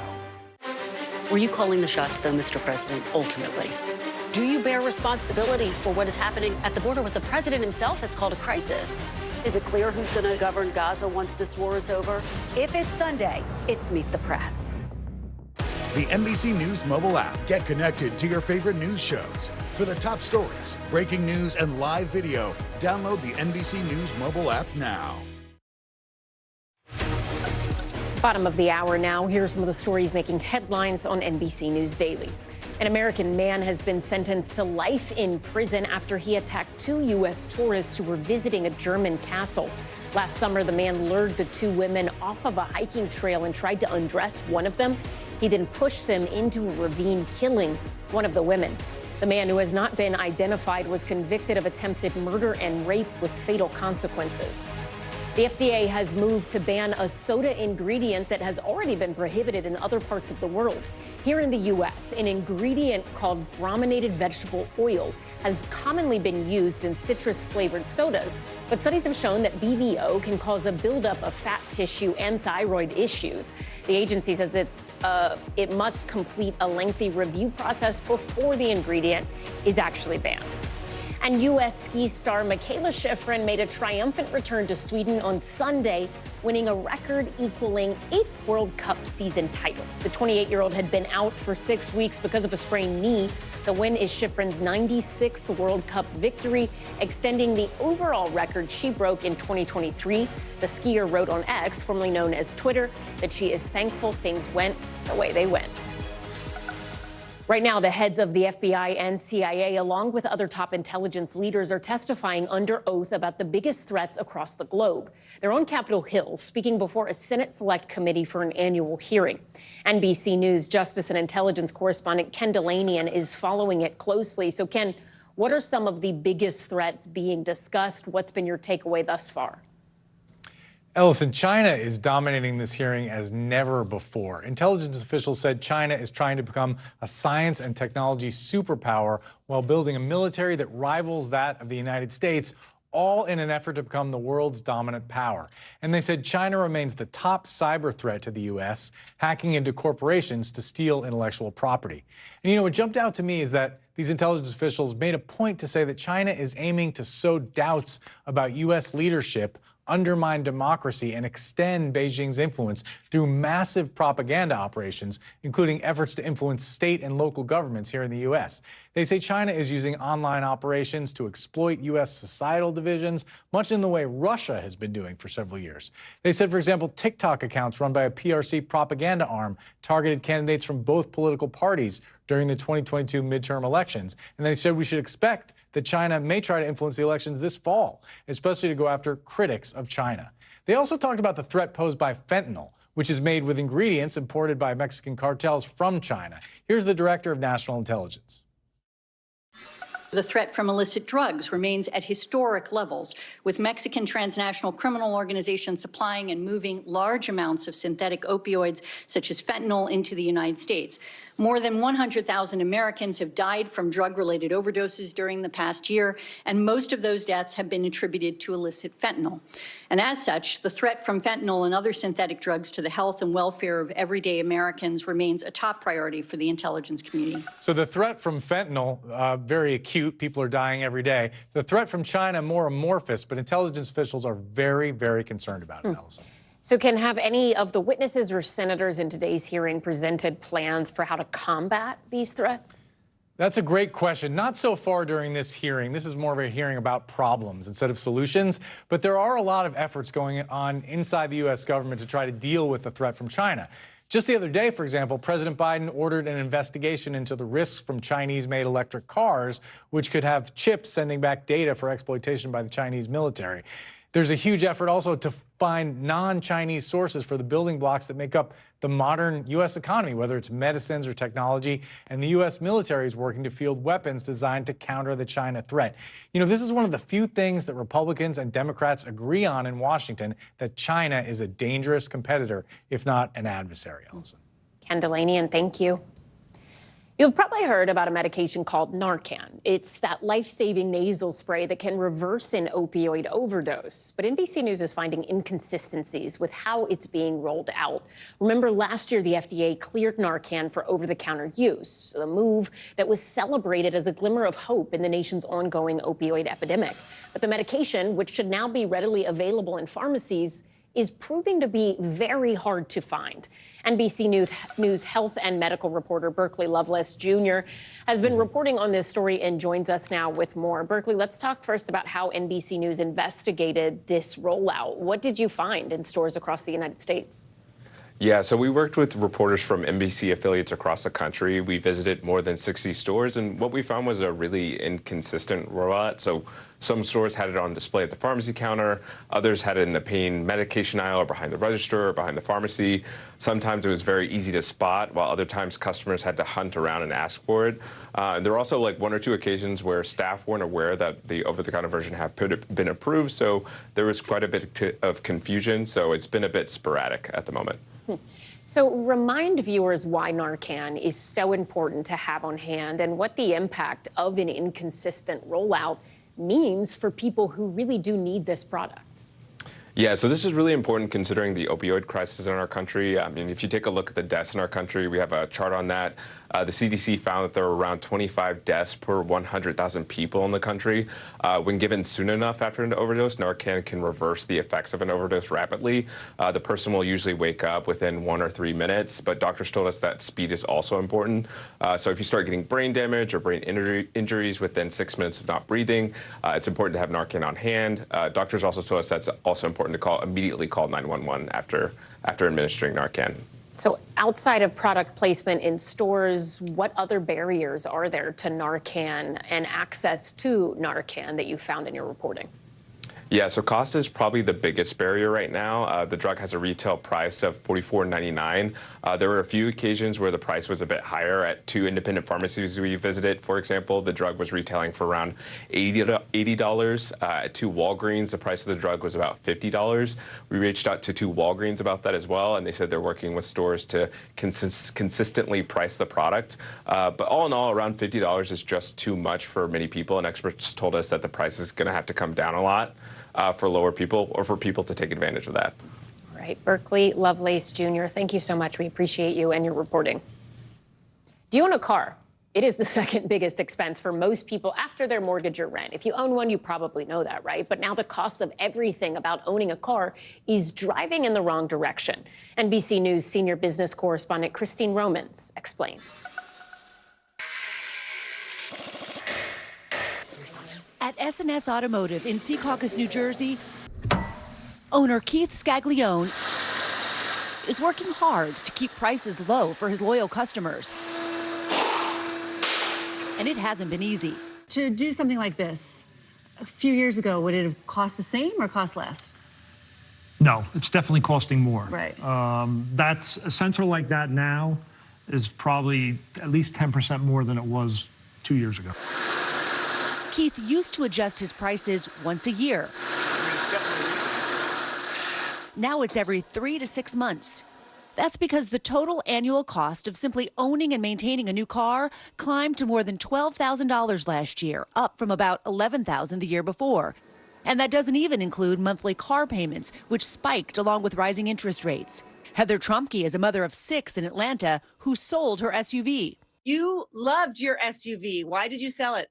The cost just got out of control, and the maintenance, the day-to-day, week-to-week, month-to-month, and it was just heartbreaking. Her insurance alone rose more than $100 a month. Car insurance up more than 20% nationwide last year as insurers pay out for pricier claims. You have a high number of claims for all kinds of reasons, including that people aren't driving very well broadly. The data bears that out. And then you have climate events that are essentially totaling cars. Back in Keith's repair shop, this business is more than just a job. Keith's uncle started it back in 1969, and it has been serving this community ever since. But a lot has changed. These are not your grandparents' cars. Now they're full of pricey sensors and cameras. This truck probably has at least 60 computers in it. 60 computers in one piece of machinery. Yes. And those parts more expensive to repair. But longtime customers like Alan Bonin say they'll keep coming back. Oil price goes up, labor costs have gone up, Yeah. and you pay the price.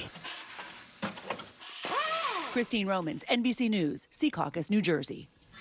Police in Miami Beach are cracking down on rowdy spring breakers this season, leading to a much quieter scene in town. But some business owners, they are not happy about the lack of crowds.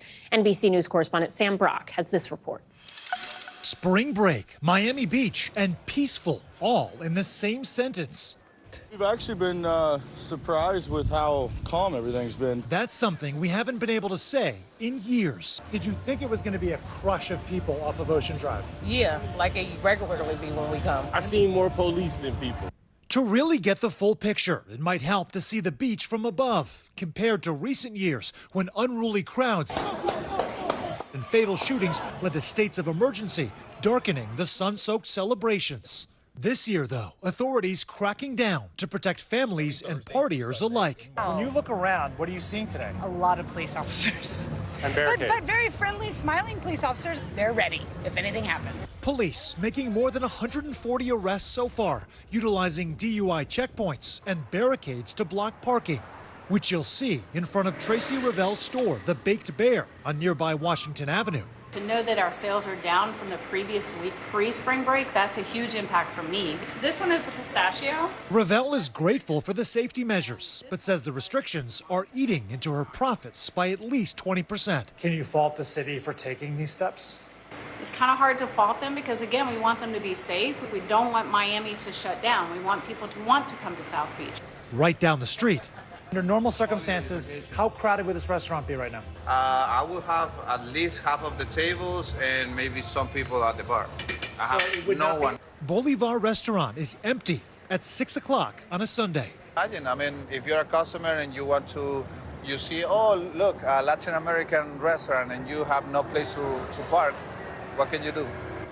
So this right here is devastating for business. Yeah, this is devastation for us. The upshot for the city and South Florida is that order is being restored. I think that with the barricades and just the police presence is making everybody feel a little bit more comfortable. In a place that's traditionally been a spring break haven for rowdy college students.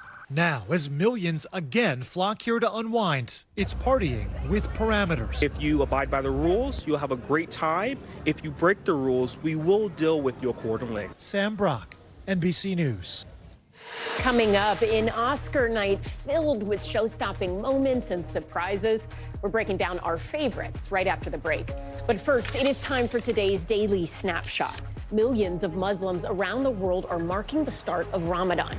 The month-long observance is marked by sunrise to sunset fasting as well as intense prayer, including here at a mosque in Cairo, Egypt. The holiday begins and ends with the appearance of a crescent moon. The proper greeting is Ramadan Mubarak, which means a blessed Ramadan. More NBC News Daily right after this.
What's the message that you're trying to get out to young people? Know what is in the drug supply. We've got important news this hour about your money. Mental health, big picture. Why is it so tough right now? News for the generation of now is NBC News Now.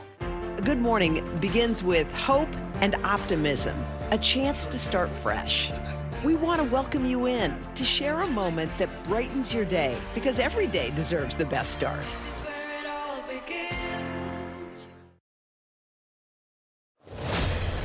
The Oscars belong to Oppenheimer. The historic drama about the making of the atomic bomb was the big winner at last night's Academy Awards. In my eyes, see Oppenheimer. Yes. Oppenheimer won seven awards, including Best Picture, Best Director, and Best Actor. But there were plenty of other highlights, viral moments, and a few surprises as well. So here to help us recap Hollywood's big night is Dave Karger, host of Turner Classic Movies. He's also the author of the book 50 Oscar Nights. Dave, let's start with Oppenheimer. I mean, that's where we have to start, right? It had been the favorite all along. They really did clean up. What was your reaction to all of their wins? Well, it just shows you how much support there was for the movie, that this was a movie that was the frontrunner all season long, and there was no kind of awards fatigue amongst the Academy members. They still were very happy to vote for it across the board, and it won awards not only for Best Picture and Director and 2 of its actors, but also in some of the technical categories like original score and cinematography and editing. So it just showed that it's a movie that had everything going for it. And to put it in perspective, 7 Oscars, that's the same amount that last year's Best Picture winner, Everything Everywhere All at Once, took home, as well as movies like Lawrence of Arabia and Schindler's List. So it's one of the biggest winners ever.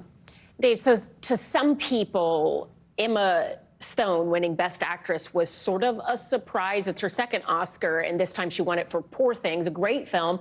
But a lot of people were really pulling for Lily Gladstone for her performance in Killers of the Flower Moon. She would have been the first Native American woman to win an Oscar. What do you make of Stone's win? Did that surprise you? It did surprise me a little bit. That was the tightest race of the 4 acting categories between Emma Stone and Lily Gladstone. It really could have gone either way. A lot of people were concerned that Poor Things was going to actually lose all 11 of its nominations, but it ended up winning 4, not only for Emma Stone, but also for makeup, where it beat Maestro, and also for costume design and production design, where a lot of people were predicting Barbie. So Poor Things did much better than a lot of people thought. Unfortunately, as you just alluded to, it meant that not only did Lily Gladstone not win for her phenomenal performance, but also the movie Killers of the Flower Moon went 0 for 10.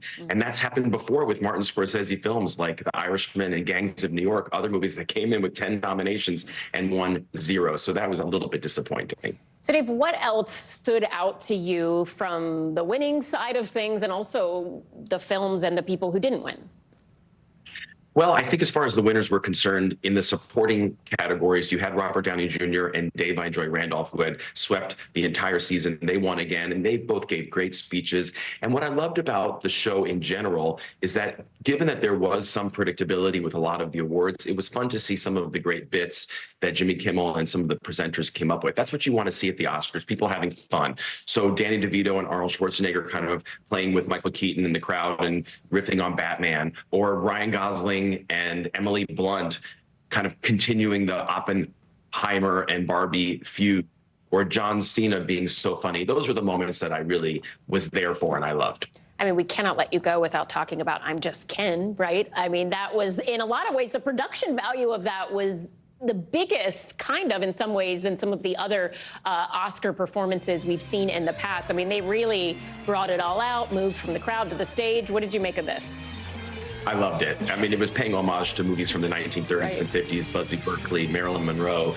Great production. Of course, they left it to the end because they wanted people to wait for it. So glad Ryan Gosling agreed to do that. It was a true highlight. All right, and really quickly before we let you go, new time, it was 7 p.m. Eastern. That's an hour earlier than normal. Do you think that's going to be the standard moving forward? I hope so. Out here in California, it was at 4 o'clock.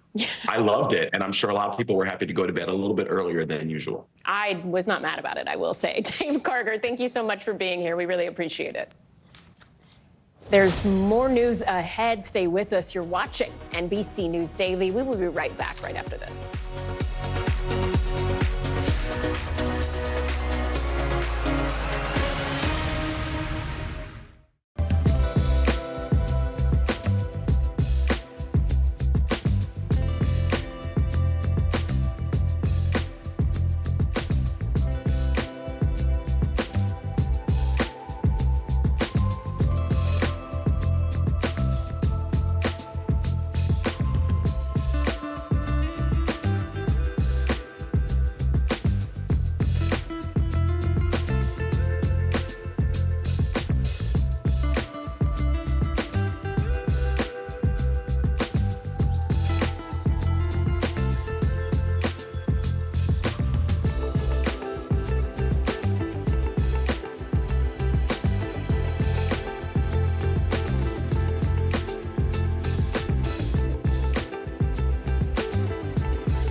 Mornings are full of possibility and energy. And how you get set for the day ahead matters. Take charge of those first hours. It's about getting caught up. And really, it's about getting ahead. And that's what drives us every morning. Because every day deserves the best start. This is where it all begins. The tech industry has long been known to have a gap when it comes to diversity. But one organization is working to change that by expanding the future job application pool. And they're starting in New York City's public housing community. NBC News Digital reporter Maya Eaglin is here to tell us more about it. Hey, Maya. Hey, Ellison. Hood Code is an after-school and summer program all about bringing the basics of computer science to kids in underserved communities. The lessons encourage students to think beyond what is and focus on what could be. Take a look. Do you think more kids should learn how to code? Yeah, because if you learn how to code, you can be like an engineer or work at Google and get a big job, and you can live your life. Change the world. Yeah. The tech industry has a long-standing problem with diversity, and Jason Gibson is trying to change that. I wanted to make it easily accessible to the families that live here. That change is starting in rooms like these here in New York. More specifically, the New York City Housing Authority, or NYCHA for short. It's the largest public housing authority in the country with more than 500,000 residents, a quarter of them under the age of 18. And Jason wants to give all these kids new opportunities. The goal is to have Hood Code running simultaneously in each one after school and during the summer, every day. Hood Code is a nonprofit that began in 2019. Since then, Gibson and his team of instructors, mostly high school students and recent college grads, have helped many of these kids realize that a career in tech is not out of reach. I didn't have a computer till basically high school, and I didn't even know that jobs in coding existed. I really did not know that it was a field that was accessible to us. In some ways, neither did Gibson. So I came up with the idea during my incarceration in 2017. You know, I've always been an entrepreneur. Gibson says he thought maybe a career in the tech industry could have kept him out of the criminal justice system. And he used his entrepreneurial spirit to get others on board, sponsors and community members, to make sure his program would be free for students and a paid job for tutors. The easiest part about coding is the fun. The best thing about coding is that you get to use your imagination. It feels like a game. But if these kids do decide to go in tech, there are still challenges ahead. Black employees made up 8% of the IT workforce in 2022, according to the IT trade group CompTIA. And the numbers at some of the biggest tech companies like X, Meta, and Google show similar gaps. And then you can hit copy. Shigo, one of Hood Code's tutors, says these kids have already been through obstacles and are not discouraged. The passion, the drive that these kids have is something that you don't see in your ordinary kid, because I know that they had to work 10 times harder to be here. And now with $200,000 from the David Prize, a no-strings-attached award given to New York-based innovators, Hood Code is more determined than ever to make real change. What do you wish more people knew about the students coming into this program? I wish people knew about some of the creativeness that the students have, the ambitions that the students have, the abilities that the students have, and the interests. I think people kind of have stereotypes or, their own beliefs about just neighborhoods like these in general, and a lot of times they're wrong. So Maya, tell us a little more about the types of projects these students and coding students are working on. It was pretty impressive. They were recreating some of their favorite games. I don't know if you remember the game Flappy Bird, where there's kind of a little bird. Yep. So a lot of the kids were mirroring the code of that and changing the colors to make it their favorite color, which was so impressive. I saw some rocket ship space mazes. There was an Arctic penguin little race game that another student made. And then one student did an animation of her own drawings. So she would scan her drawings and animate the clothes, the facial expressions on top of them. So impressive to see all the coding behind the simple games. That is amazing. Okay, so what is next for this nonprofit Hood Code? Do they plan to try and expand to other cities? I think that would be like a very long-term goal. The short-term goal is to get the programming in all 5 boroughs at the same time. That's going to require some more staffing, some more resources. Right now, they kind of have a rotating staff. But yeah, the goal is also to increase how many kids come through the program. So eventually they can have kind of a pipeline mentorship program of all the kids who've gone through Hood Code. That is amazing. Thank you so much for bringing us that story, Maya Eaglin. We appreciate it as always. I'm Ellison Barber. You are watching NBC News Daily. Thanks for being with us. We are streaming free 24/7 on NBC News Now. Watch us wherever you stream live.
Hey, I'm Hallie. It's good to be with you tonight.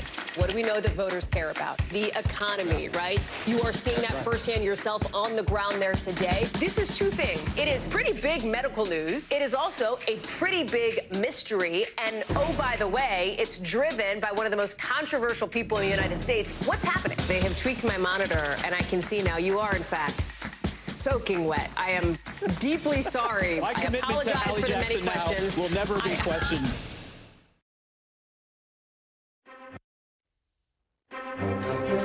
If it's Monday, President Biden sharpens his criticism of Israeli Prime Minister Benjamin Netanyahu, warning that an invasion of southern Gaza is a, quote, red line for the U.S., even as Netanyahu remains defiant that Israeli forces will move into the region, red line or not.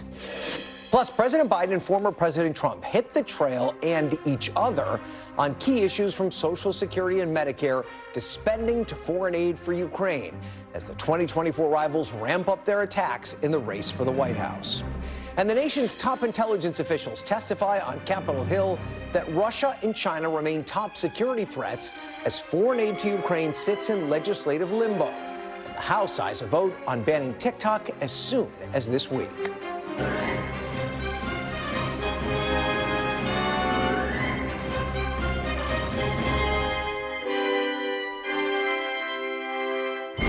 Hello there. Welcome to Meet the Press Now. I'm Ryan Nobles in Washington, where a growing rift between President Biden and Israeli Prime Minister Netanyahu is on full display.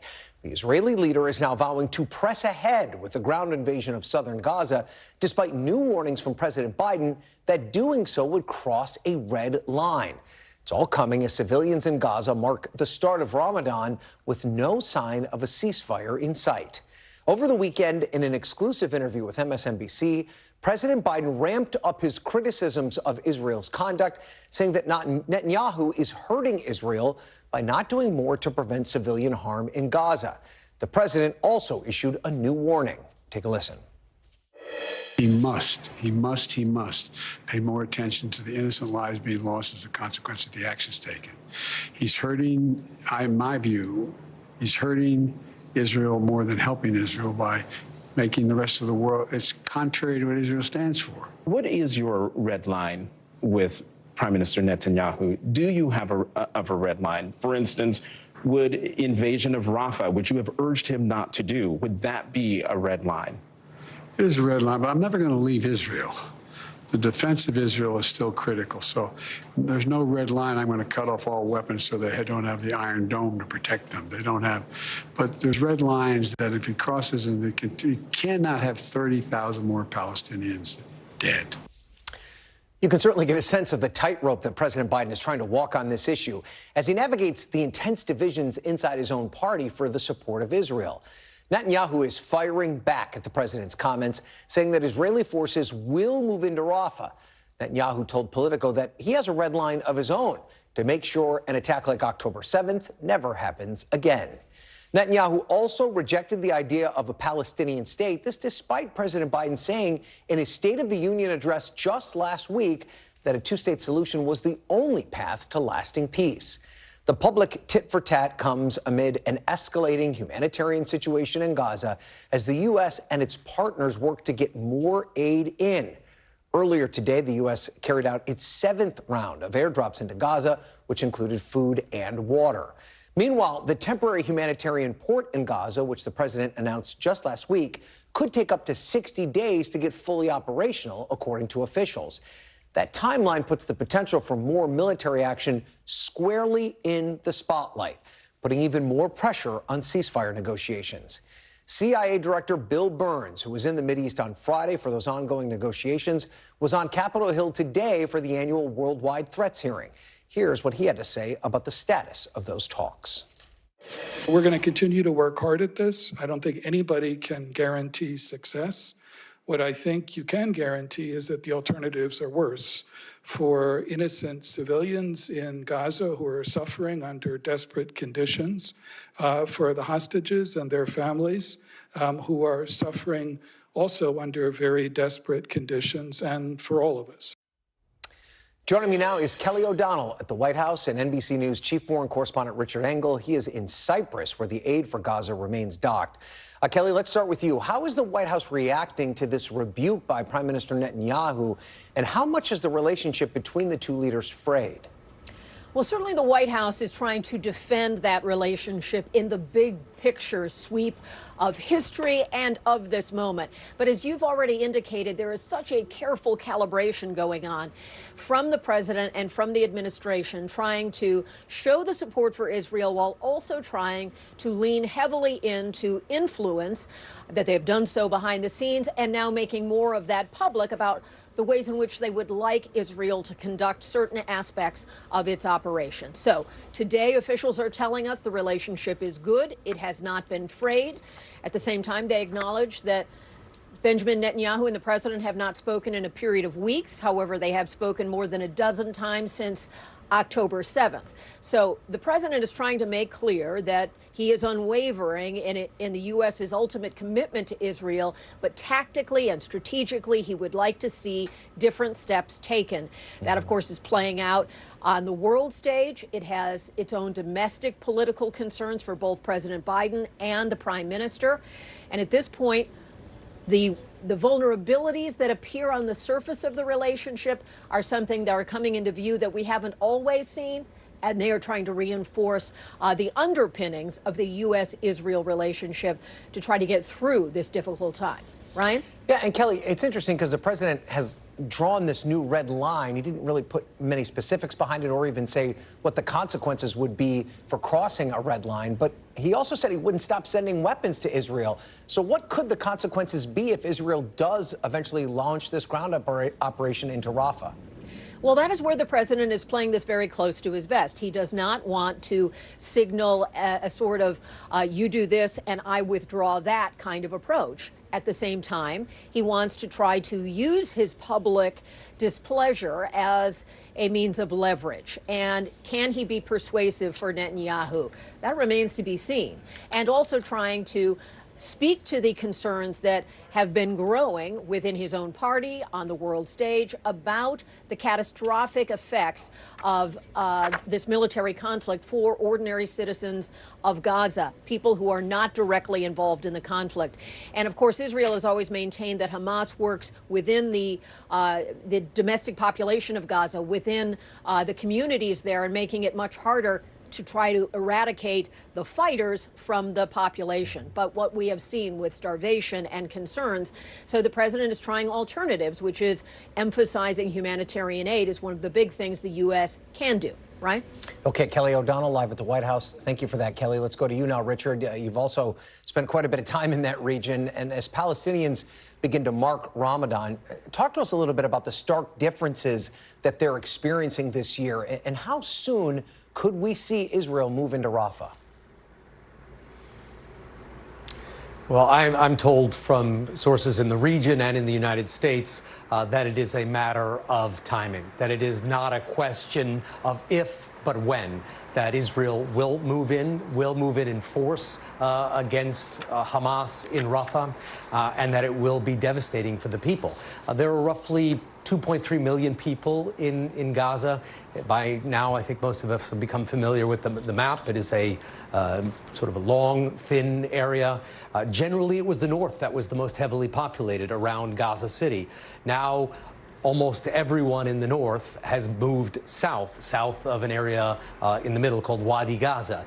There are about 300,000 people or so left in the north. The rest, about 2 million, are south of that midpoint, and many of them are in Rafah. The issue is, if Israel goes in, which I'm told they will do, perhaps over the next couple of weeks, month or so, that not only will they be going into a densely populated area, because people can't leave Gaza, the entire territory is sealed off, has been sealed off for a long time, that if they are suddenly forced to go north, there's nothing left to go back to. There has been such massive destruction in northern Gaza because of the Israeli military assault that you could see a huge population shift, 1.5 million people or so being forced to move north to what is now a wasteland where there is starvation. Most of the acute starvation that we're seeing in Gaza, and the UN says it is borderline famine, which is a designation that they take very seriously, is in the north. That population there, 300,000 or so, are facing the worst conditions. So that is where these aid drops have primarily been focused on the north, and that is where the pier they're talking about building eventually might end up being. That is where this aid ship that is in Cyprus is trying to go, but it is delayed. And aid agencies around the world say that it is because Israel is imposing draconian restrictions on what can go into Gaza, who can come out of Gaza, as Israel continues its mission to root out Hamas. And this ship, as an example, has already been inspected. It is already loaded. The contents are already covered in a tarp. It was inspected by Cypriot customs officials, a process that was overseen by Israeli officials, yet it remains here. And you also talked about those aid drops, those drops from aircraft. They are largely symbolic. A lot of them are largely photo ops. They do some good, but each plane, each C-130 carries the equivalent of a truck.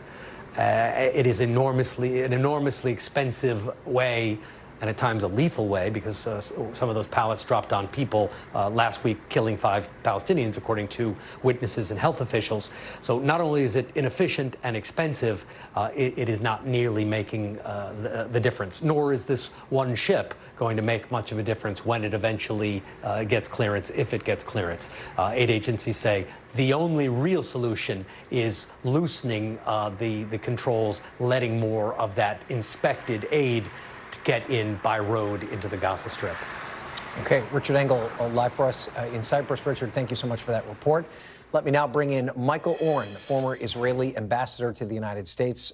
So, Michael, just your reaction to this rift that we're seeing between Prime Minister Netanyahu and President Biden. How concerned should Netanyahu be about what appears to be Biden's growing frustration? Well, I think not just Netanyahu is concerned. All the people of Israel is concerned. The United States is our ultimate ally. The United States, under the Biden administration, has cast 3 vetoes against attempts by the Security Council to impose a ceasefire.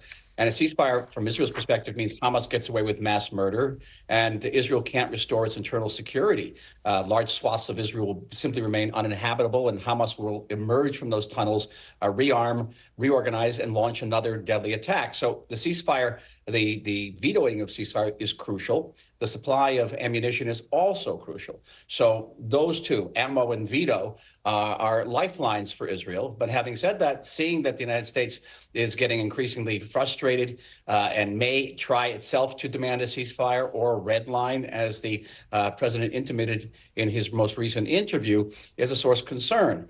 I think that also Israelis are rather kind of confused, frankly, because these policies aren't Netanyahu's policies. The prime minister of Israel is not the commander-in-chief of the IDF. The government is. And this government is a national unity government. These policies are Israeli national policies. If Israel goes into Rafah, and I agree with Richard Engel that Israel will go into Rafah, it's a matter of not if, but when. But that won't be the decision of the Prime Minister Netanyahu. It'll be the decision of the Israeli government, which includes people from the center, even center left. And those policies will be supported by the vast majority of Israelis. Interesting enough, when we talk about the delays in the aid, aid to the Palestinians is not very popular in the state of Israel because Israelis feel that Hamas will not let us know anything about the hostages, not their names, not whether they've received the medicines that have been sent to them, and that this is the only leverage that Israelis have over Hamas. The Israeli government has gone against public opinion in letting aid in, and the major issue is not the delays caused by Israel. Our officials tell us that the delays are caused by the UN and other agencies who won't take the aid in. So you can have that ship sail from Cyprus. It's going to get to Cyprus. It's going to get to Gaza. Maybe I don't know where it's going to dock, but who's going to take the aid in? Right now, the only forces taking aid into Gaza, as you heard from that convoy last week that had this tragic outcome, are Israeli forces. And even now, I think even the administration is saying that if they build here in the dock, American troops are not going to take the aid in. Israel's going to have to take the aid in. Yeah. So let's talk, though, more specifically about this red line. You mentioned that it is a government decision. Are the government officials there, not just Netanyahu, the entire war cabinet, are they taking it seriously? And do they feel that the red line has any teeth? Are they worried at all that the support the United States has provided them could wane if they continue down this trajectory? I think, of course, they take it very, very seriously, and it should be a source of concern. Again, I'm going back to the president's interview yesterday, where he says, I'm not going to cut off aid to Israel. I'm going to continue to give Israel Iron Dome. Iron Dome is a defensive weapon. It's not an offensive weapon. Iron Dome doesn't have much good to use in eradicating and uprooting Hamas in Gaza. It's defending against rockets, and Israel has eliminated most of Hamas's rocket firing capacity. So maybe there was a bit of a hint there about how it could be a change in the policy of supplying munitions. But at the end of the day, Ryan, Israel has no choice. Israel has no choice but to eradicate Hamas, because without eradicating Hamas, basically Israel could even literally cease to exist. We lose our reason for existing to protect our people and protect our land. Yeah, I mean, you mentioned about how these are decisions made by a government, but there does appear to be some cracks. I mean, we saw Benny Gantz. He drew some criticism from Prime Minister Netanyahu's allies for his visit to the U.S. earlier this month. Is there any sense that the wartime unity government is starting to crack or fall apart? We certainly see some cracks. We have. And that's the unity government. I don't see major cracks in the Israeli population itself. We've been in battle now in very intensive combat for more than 5 months, 250 soldiers killed. You haven't seen any major anti-war movement in Israel, no major protests against the war. You see hostage family protests, and there are divisions even within that camp. And you're always going to have demonstrations against Netanyahu, and they are escalating now, but not against the war itself. I think there's very close to a national consensus that we have no choice but to finish the job of uprooting Hamas. Without that, life in Israel simply can't go on. All right, Ambassador Michael Oren, thank you so much for your perspective, sir. We appreciate it. Thank you very much. And coming up, we are on the road with President Biden as he hits battleground New Hampshire on the heels of dueling rallies with Donald Trump in battleground Georgia. Plus, on this day 4 years ago, think back, the World Health Organization declares a pandemic. The president addresses the nation, the NBA suspends its season, and a Hollywood megastar tests positive for COVID-19. We'll look back on the day that changed everything. You're watching Meet the Press now.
For the generation of now is NBC News Now. Fire has grown leaps and bounds. What you see behind me is typical. How you doing? Pretty bad. News lives in the now. The front lines are still very active. This is like quicksand, and officials say an entire town is cut off. This close to actually understand why people had to jump in the ocean. News for the generation of now is NBC News Now.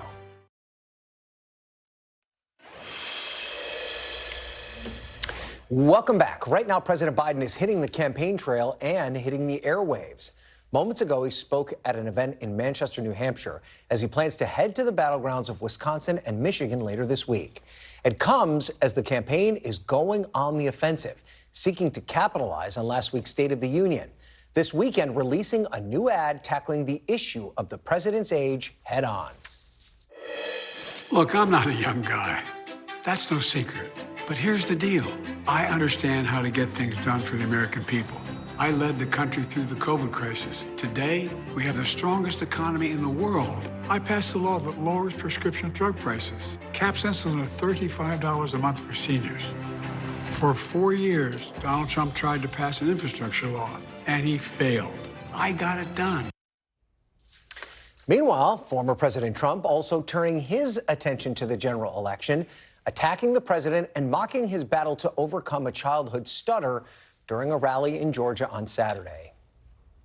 We all heard Crooked Joe's angry, dark, hate-filled rant of a State of the Union address. Didn't it bring us together? Remember, he said, I'm going to bring the country together. Joe Biden should not be shouting angrily at America. America should be shouting angrily at Joe Biden.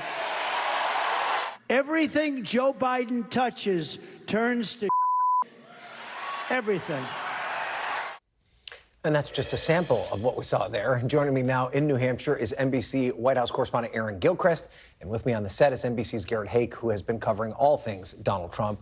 So, Aaron, let's start with you in the Granite State. As we mentioned, the president there in New Hampshire. What did we hear today?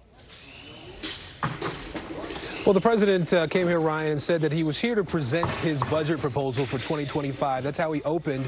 And he talked a lot about what he wants to do around health care costs and lowering health care costs for Americans. You know, he referenced that in his State of the Union address, and today said that in particular that he was looking to Congress to approve a plan that's a part of his budget, his $7 trillion budget proposal that would reduce the cost for prescription drugs for all Americans, not just people who receive benefits through Medicare. That was a core part of what he had to say today, and this was not a campaign event. This was actually an official event, sort of something more typical of what you'd see coming after the State of the Union address, but there was a campaign tone to what the president had to say. He did address his predecessor, as he's described Donald Trump in the past, and he did use his name as well today. I want you to hear a little bit of what he said about former President Trump and Republicans. If anyone tries to cut Social Security, Medicare, or raise retirement age again, I will stop them. Republicans will cut Social Security and Medicare to give us more tax cuts for the wealthy. Even this morning, Donald Trump said cuts to Social Security and Medicare are on the table again. But the bottom line is he's still at it. I'm never going to allow that to happen. The president was a bit more muted today at this event than he has been at some of the other events he held over the weekend in Atlanta and in the Philadelphia area on Friday. The event here has wrapped up in Goffstown, New Hampshire. The president is on his way back to Washington right now. The guys are breaking down the room, Ryan. But those messages, those things that we heard from the president today, you can expect to hear that much more between now and November 5th. Yeah, I mean, expand on that, Aaron. It does seem like he is officially on the campaign trail now. And is this blitz that we're seeing this week, is that his new campaign permanent posture? Are we going to see him more visible as the general election continues? Yeah, you're absolutely right. The campaign has said that they're declaring this month of March, a month of action, and that we will see the principals, the president, vice president, first lady, second gentleman, will all be crisscrossing the country delivering the president's campaign message. We know that the vice president was out west in Arizona and Nevada over the weekend, while the president was here on the East Coast. He's got stops in Michigan and Wisconsin coming up this week as well. And this is just the beginning, obviously, of what we're going to see from the president, particularly in this month, but certainly in the months to come as the campaign continues to sort of roll out. And they've got a huge war chest with which to work. $140 million, I believe, is what they told us last week, not to mention a $30 million ad buy. You ran that commercial that started running this weekend across the country. And so they've got the manpower, if you will, as well as the air power, over-the-air power that they're going to be using to go up against Donald Trump. Okay, Aaron Gilchrist live in New Hampshire. Thank you for that, Aaron. Garrett, let's turn to you now. Donald Trump could actually officially clinch the Republican nomination during tomorrow's primaries. Of course, Nikki Haley's already dropped out, so he's ostensibly already there. I mean, what does the campaign look like from here on out for the former president? Well, in the short term, they've got to scale up. They do not have a huge war chest like President Biden does, and they need to address that. So I think you're going to see a focus on fundraising. You're going to see a focus on getting the party organized again. We just saw the installation of the new RNC chair and co-chair last week, including the former president's daughter-in-law, Chris LaCivita, who's the campaign operative, who's sort of bridging the Trump campaign and the RNC, clearly trying to staff up and build out that organization, because right now the Trump campaign is not a full-scale presidential operation. They very much have to expand and very much have to build out the structure of a campaign, or they're going to get swamped by the field organizing, the ground game, the apparatus of the White House right now, which they just can't match. And let's talk a little bit about the message that he's delivering. It's interesting, the clip we played was him accusing Joe Biden of being dark and divisive at the State of the Union. But that was the sense you kind of got from this speech he gave over the weekend, isn't it? Yeah, look, this was a rally in Northwest Georgia, Marjorie Taylor Greene's district. He was playing the hits, basically, for a very red corner of the state and an audience that I think expects that kind of thing. The message with Trump is consistent in its inconsistency, right? He can be all over the place kind of from one event to the next, but he's going to keep going back to the core issues. Lately, it's been immigration, heavily focused on this concept of migrant crime. He has made Laken Riley, the nursing student in Georgia who was murdered, I guess, last month now, into a cause celeb on the right. He met with her family before this last event. On sort of that big picture message, he's much clearer. He's going to hammer the president on the border. He's going to try to talk about some of these economic issues. But it's stuff like the clips you played that get all the attention, the personal insults, the divisive stuff, the attacks on the prosecutors and the people investigating him. There's no clean pivot here. There's no general election Trump. This is what you get. And I think it's been the problem that he has had, to the degree you think it's a problem, going back to 2015, where he can never fully get out of his own way. He's always going to be doing a little bit of policy and a little bit of this personal grievance. And then, of course, there's the legal issues that are still dogging him. Even if maybe none of these cases actually go to trial, he's still repeatedly attacking E. Jean Carroll, and he's appealing these penalties in the defamation case. Is there concern from Trump world that he could face yet even more legal trouble if he can't stop talking about this? I think, broadly speaking, Trump world feels like they've pulled an inside straight here a little bit, given the delays in the bigger cases because of the Supreme Court, given the problems in Georgia with Fani Willis, potentially getting disqualified from that case, getting completely bogged down. This New York Stormy Daniels case going first, which the Trump world largely feels like the negatives of that are kind of baked in. They feel reasonably good about the legal issues. I think the bigger question is the cost, right? This has become a money black hole for the Trump organization, I say that, not the company, the Trump organization, but sort of Trump world writ large. All of this is expensive, potentially getting more expensive all the time if Donald Trump keeps talking about it in the case of E. Jean Carroll, although her lawyers seem today to be not interested in pursuing any further claims against him. I think that's going to be a bigger monetary drag on the Trump campaign than it is a focus or sort of editorial drag going forward, but we'll see. Okay, Garrett Haake, thanks, appreciate it. You bet. And up next, as President Biden and former President Trump spar over aid to Ukraine, I'll talk to a Democratic lawmaker on the House Armed Services Committee about where the feud over foreign funding stands on Capitol Hill. You're watching Meet the Press Now.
Mornings are full of possibility and energy.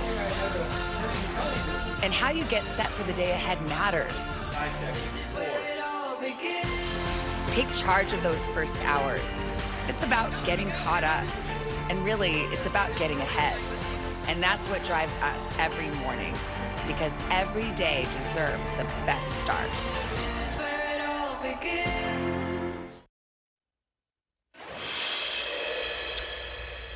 Welcome back. As President Biden hits the campaign trail today, he's also sending Congress his budget for the 2025 fiscal year. It's chock full of Democratic priorities, and it's almost certain to be opposed by Republicans. It will most likely serve to show the president's policy vision as he runs for re-election.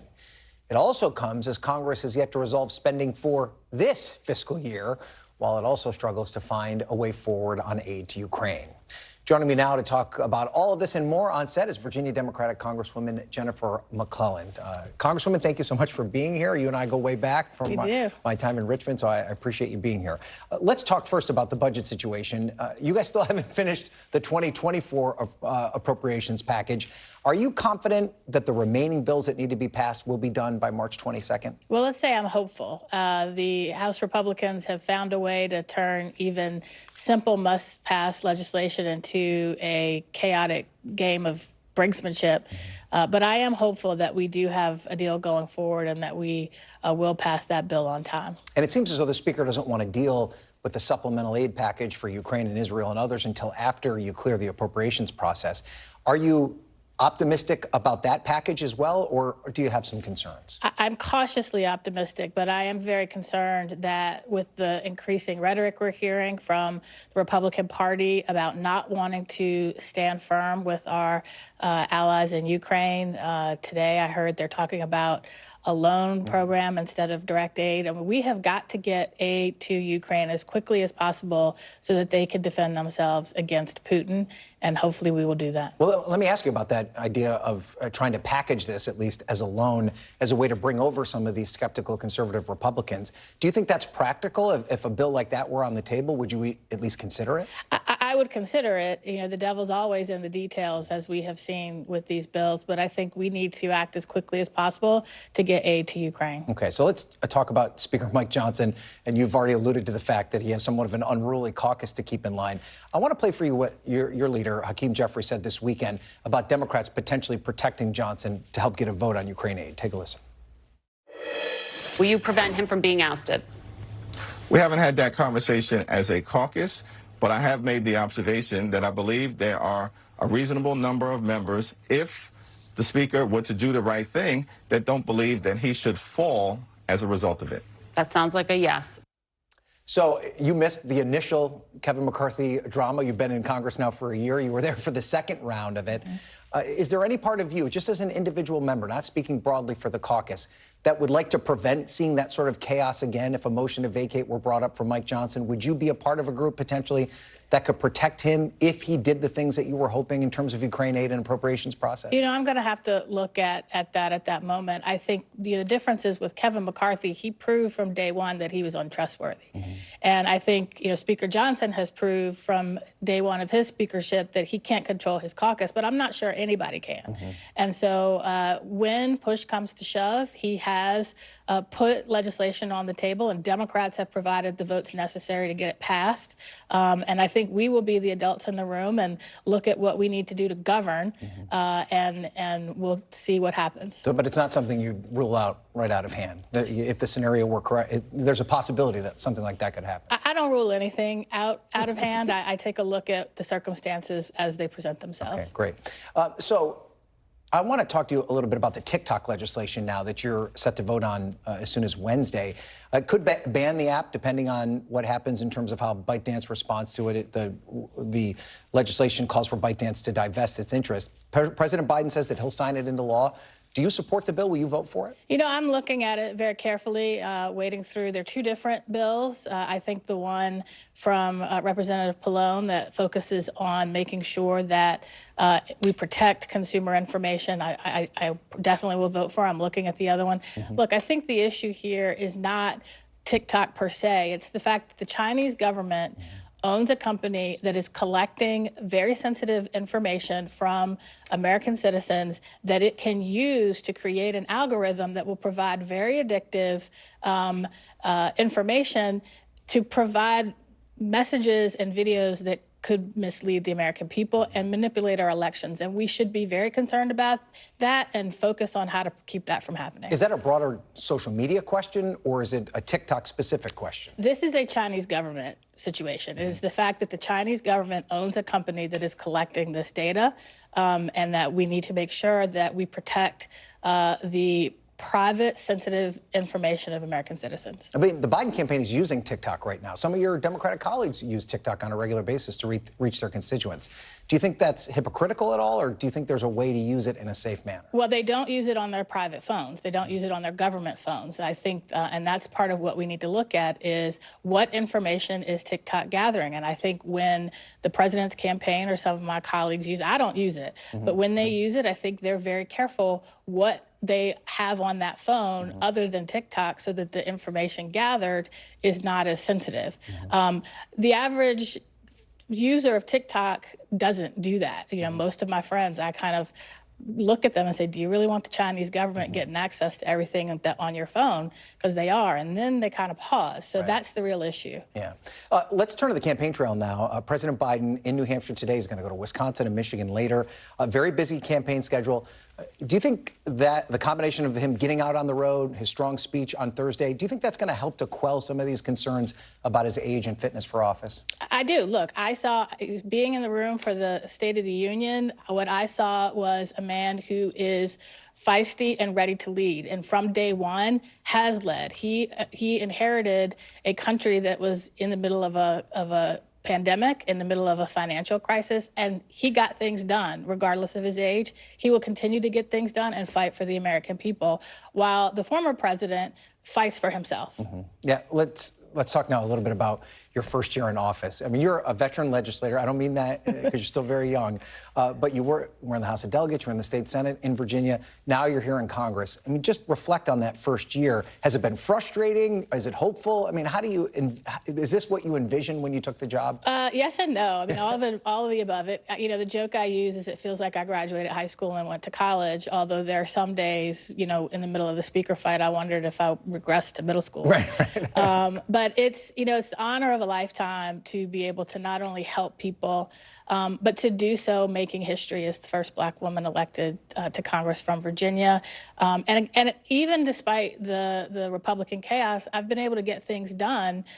Just last week, getting $15 million in community project funding, you know, to help with the Richmond combined sewage overflow system, and the survivors of domestic violence. I've been able to get provisions in the NDAA to help with mental health services for our service members. So, and then you get nights like the State of the Union that are pretty exciting. Yeah, well, you and I go way back. It's like we picked right up where we left off. So, Congresswoman McClellan, thank you so much for being here. I appreciate it. Thank you.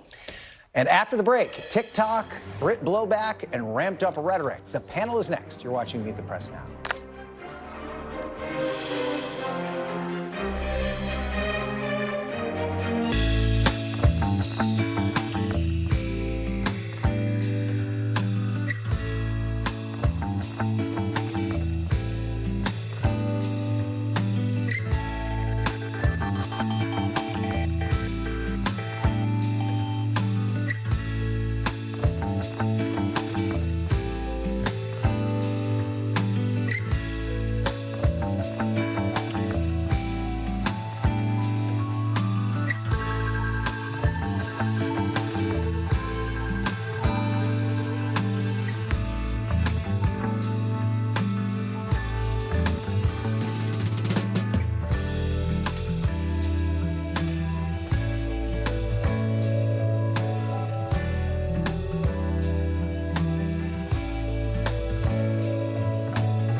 Good morning. Thanks for joining us. I'm Joe Fryer. And I'm Savannah Sellers. The latest developments in the war between Israel and Hamas. If you do have points or you have miles, is now a good time to use them. The first woman on a lunar mission. What was it like to get that news? Morning News Now, streaming weekdays at 7.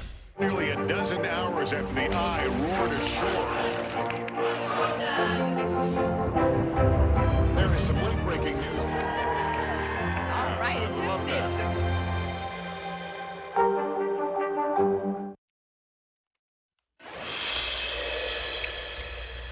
Welcome back. The House could vote as early as Wednesday on legislation that might pave the way for TikTok to be banned in the United States. The House Energy and Commerce Committee voted unanimously last week to approve a bill that would ban TikTok if its Chinese-owned parent company did not essentially sell it. That was, of course, before Donald Trump weighed in.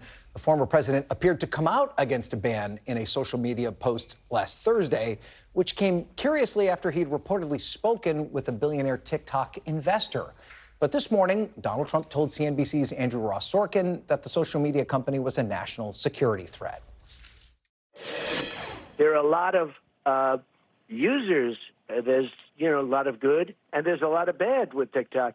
But the thing I don't like is that without TikTok, you can make Facebook bigger. And I consider Facebook to be an enemy of the people, along with a lot of the media. But do you believe that TikTok is a national security threat or not? Because if it is, and I believe that the emergency powers order that you had put in place at the time suggested that it was that not true? I do believe that. I do believe it, and we have to very much go into privacy and make sure that we are protecting the American people's privacy and data rights. For more now, I'm joined by my panel, Leanne Caldwell, Washington Post Live anchor and the co-author of The Early 202, Faz Shakir, Democratic strategist and advisor to Bernie Sanders, and Mark Short, who served as Vice President Mike Pence's chief of staff when he was the vice president. He's now a Meet the Press contributor. So, Mark, let's start with you. I mean, you were in the administration when there was this initial attempt to try and ban TikTok. It never actually took. Now Donald Trump kind of all over the place, initially saying he was against the TikTok ban, now saying again that it's a national security threat. I know it's a difficult task, but can you interpret the former president for here? What is he trying to say? Well, he seems to be wavering. I certainly hope it's not because TikTok investors have come to him and offered resources that perhaps the campaign needs, because I think his position 4 years ago was the right position. And I certainly hope that Congress moves forward with the ban. I think it was a remarkable 50-0 vote in Energy and Commerce Committee. And I think that the precedent for that was laid by the executive order your newscast mentioned 4 years ago when we put forward that place to allow people to ban. And we talk about it as a ban. I guess the initiative really is to try to get it to divest. Right. So, Leanne, let's talk about its chances on Capitol Hill. It's going to probably get a vote in the House on Wednesday. It seems as though it's moving in the direction of being passed, but it could have a tougher go in the Senate. What's your sense? Yeah, so in the House, the fact that it was a 50-0 vote coming out of committee is quite significant. Not many things happen on a unanimous Congress. No. So it looks like it's moving. There was some question today that perhaps Donald Trump's criticism of TikTok could derail that a little bit. It doesn't seem that that's going to be the case. In the Senate, it is a little bit more challenging. There's been efforts to ban TikTok much more broadly. They have successfully passed bills to ban it on government devices. So this has been a very difficult political issue, especially for Democrats. No one wants to upset millions and millions of young voters, which could be the repercussion, even though the goal is to try to divest and not, dismantle TikTok. But it's very difficult politically. Yeah, we'll talk about that, Faz. I mean, a lot of the people you're connected with, young progressives, use TikTok a lot. They use it not just for silly dance videos, they use it to send out a message. How politically liable could Democratic politicians be held if a ban like this goes into place? I don't think it would just be Democratic, but all politicians, I think, should be worried about banning a platform that generally has a sense of delivering speech. That's what I, firmly believe, is that generally, if you're going to stop a platform from being able to advocate and engage in speech, you should have a pretty damn good reason for it. And the national security reasons are the ones that have been promulgated as the ones that we should compel U.S. ownership for and allow at least some U.S. ownership to work in compliance with the federal government to ensure security reasons. I would feel like, personally, there's never been an adequate public job of telling people what are the security harms when you're using this device. If you're talking to millions and millions of Americans who are out there using this device right now, and the government is told you don't use your own device, right, if you're going to do TikTok, shouldn't regular people also know what the heck? As a user, somebody, as you said, has an organization that uses a TikTok. I've never felt like I've gotten sufficient information, but tell me what I'm doing. What am I doing that is going to even make me susceptible from a national security perspective? I think that today in the news we're concerned about the Chinese potentially putting surveillance inside cranes. Yet they're putting in everybody's phone, and that's not a national security concern. They're definitely collecting data on all Americans who use the app, and there's no doubt the algorithms they use are intended to push things that are more divisive than what they actually have in their own home country of China, where they don't allow the same algorithms for people who use it, and they basically use it to promote pro-China videos inside their own country. So I think, again, it is a matter of trying to divest. Let's keep in mind, in China, what they do is they simply steal your intellectual property and just take it. What we're trying to advocate is to say divest and have an American investor. Is it possible to divest? Is it that simple? I feel like it could be, and it should be. Obviously, the government hasn't really compelled that action in recent memory. I'm for those kinds of things. You know, I have progressive governments that says we stand for the people, and not just because a company makes billions of dollars in profits, they could do whatever the hell they want. But I mean, my perspective, Mark, hearing everything that he said, I agree with, is to say then, well, I have the same concern of a Facebook or Elon Musk. Or, you know, it's not a Chinese autocrat who's running them, but they are. When you put big data in a huge, in the hands of, and we always say with Elon Musk, the desire to use a platform for personal aims and objectives, when you're that powerful, I do believe it compels government action. So I'm not against government action. I just want to make hear a good public case. And I don't view Musk or Zuckerberg as adversaries to the United States of America, and I think that is the central difference. Right. But there are talks, broader talks about social media in general, the impact it's having on the country, and Congress trying to wrestle with that.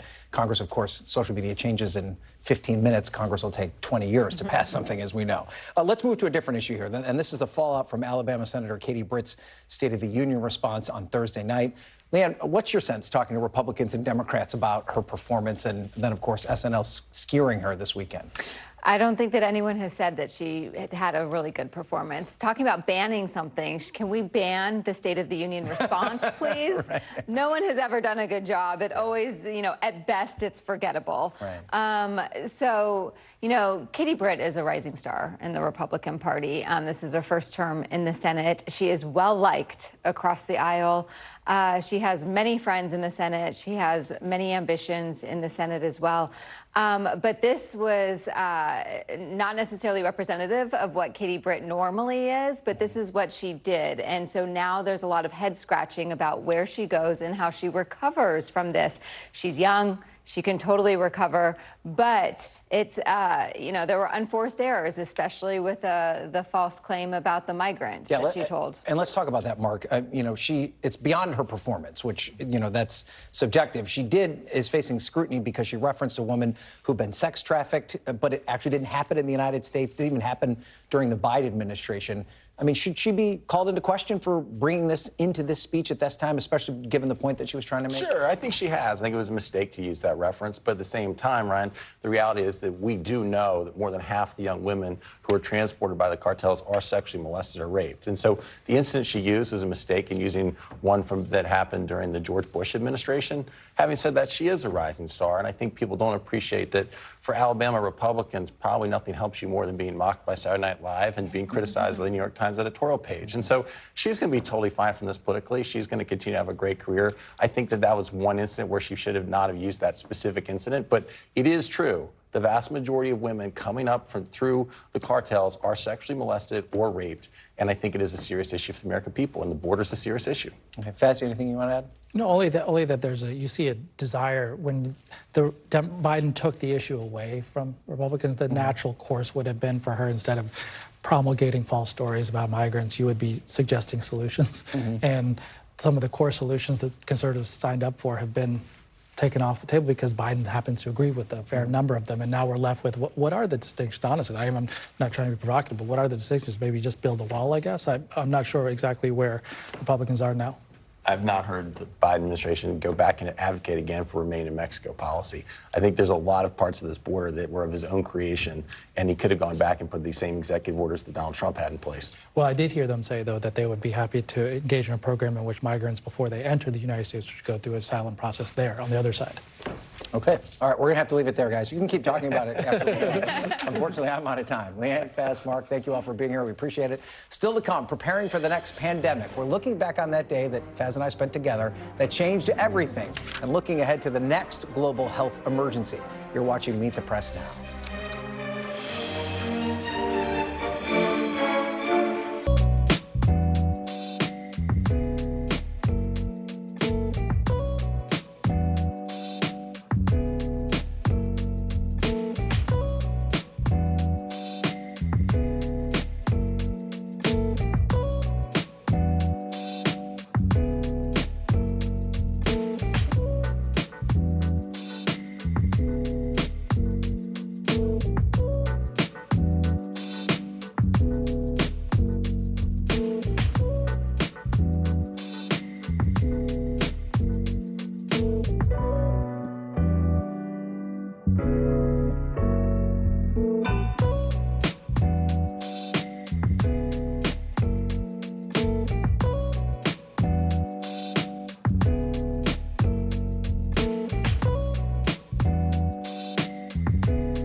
Kristen Welker hosts Meet the Press every Sunday on NBC.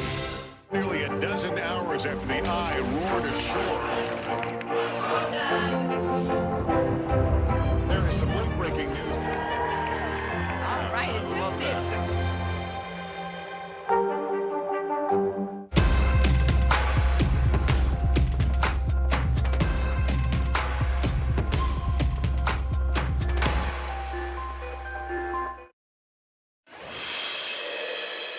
We have therefore made the assessment that COVID-19 can be characterized as a pandemic. This is the most aggressive and comprehensive effort to confront a foreign virus in modern history. I am confident that by counting and continuing to take these tough measures, we will significantly reduce the threat to our citizens, and we will ultimately and expeditiously defeat this virus. The NBA has now announced the suspension of their season. I'm just going to read you their press release. The NBA announced that a player on the Utah Jazz has preliminarily tested positive for COVID-19. Actor Tom Hanks also making headlines after he posted on social media that he and his wife, Rita Wilson, have tested positive for the virus, saying, quote, "We will be tested, observed, and isolated for as long as public health and safety requires."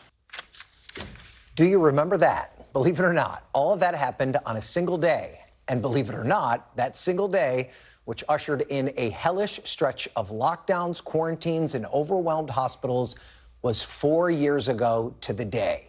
4 years later, doctors and scientists are already bracing for the next big one, the next pandemic. Dr. Paul Offit is among them. He's a member of the FDA's Vaccine Advisory Committee and the director of the Vaccine Education Center at the Children's Hospital of Philadelphia. He is also the author of the new book, Tell Me When It's Over, an insider's guide to deciphering COVID myths and navigating our post-pandemic world. And Dr. Offit, thank you for joining me. And I think many of us were asking that question repeatedly over the year 2020. Tell me when it's over. But let's start with a question that we often ask each other. Where were you on March 11th, 2020, and what do you remember most about that day? Well, so I work at the Children's Hospital of Philadelphia. I had rounded on patients that were in our hospital with COVID, and It was overwhelming. We had 3 floors of children with COVID. We had, suspended elective surgeries. We were overwhelmed. And it was surprising in many ways. I think we were fooled by the first 2 coronavirus pandemics, the SARS-1 pandemic in 2002, which killed hundreds of people, but not hundreds of thousands. And then the MERS pandemic, which was in 2012, which killed hundreds of people, not hundreds of thousands. Here was a virus that ultimately would kill 7 million people worldwide and more than 1 million people in this country because it was spread asymptomatically. That was the surprise. That's what we hadn't anticipated. And I think that's why it was so overwhelming. And when you look back on it now, how did misinformation contribute to the length and the severity of the pandemic? No, it's remarkable, actually. When you think we isolated this virus in January of 2020, 11 months later, due to, as former President Trump alluded to, due to Operation Warp Speed, we had 2 large clinical trials with a technology, messenger RNA, we had never used to make a vaccine before. And these vaccines were remarkably effective and safe. And then within the next 7 months, we vaccinated 70% of the U.S. population. I think that was the greatest scientific and medical accomplishment in my lifetime. And I'm old enough to remember the polio vaccine. Yet, by mid-2021, you had about 30% of the U.S. population that simply refused to be vaccinated because of the misinformation and disinformation was out there. And as a result, about 300,000 people lost their lives unnecessarily. We, at some level, lost trust of the American public, and we're going to have to figure out a way how to get it back. And you write about this, about the anti-vaccination movement and how it became more of a political movement than a medical movement in the years before the pandemic. And this is what you write. No longer were activists focusing on false claims about vaccine safety. Rather, the focus was now on medical freedoms, which activists believe would resonate better with legislators. How much harder is it to combat medical freedoms than medical efficacy? Right, very hard, because it sounds good, right? It's a matter of personal freedom, bodily autonomy. But the fact is this is a contagious disease, so it's really not a personal choice. When you choose not to get a vaccine like COVID vaccine, you're also making a choice for other people. And remember, there's about 9 people in the United States who simply can't be vaccinated because they're getting immune suppressive therapies for their cancers or their autoimmune diseases.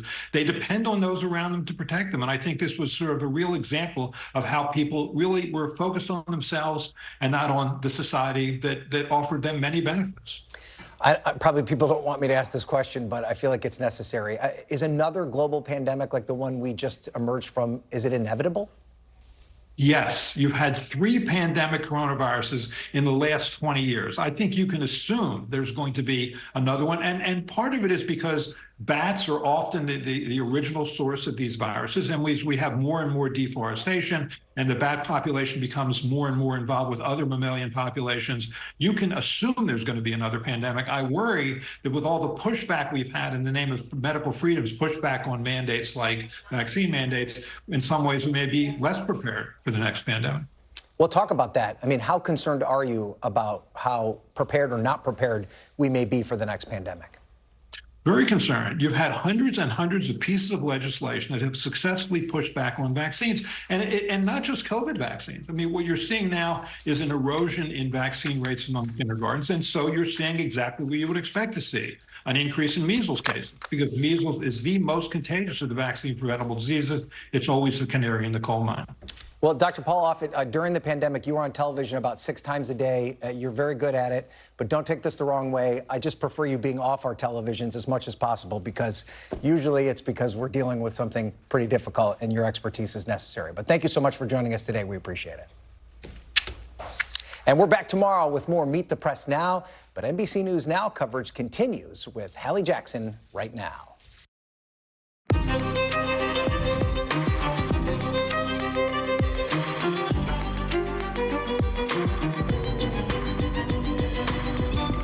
On the air with President Biden on the campaign trail, calling out Donald Trump for floating those cuts to Social Security. How the former president's walking that back tonight as he tries to delay his legal problems, too. Also new tonight, those dangerous winds knocking down power lines, sending trees, look at that, into houses, making travel messy for millions of us. We'll take you live to some of the airports with delays triggering big problems for spring break travel.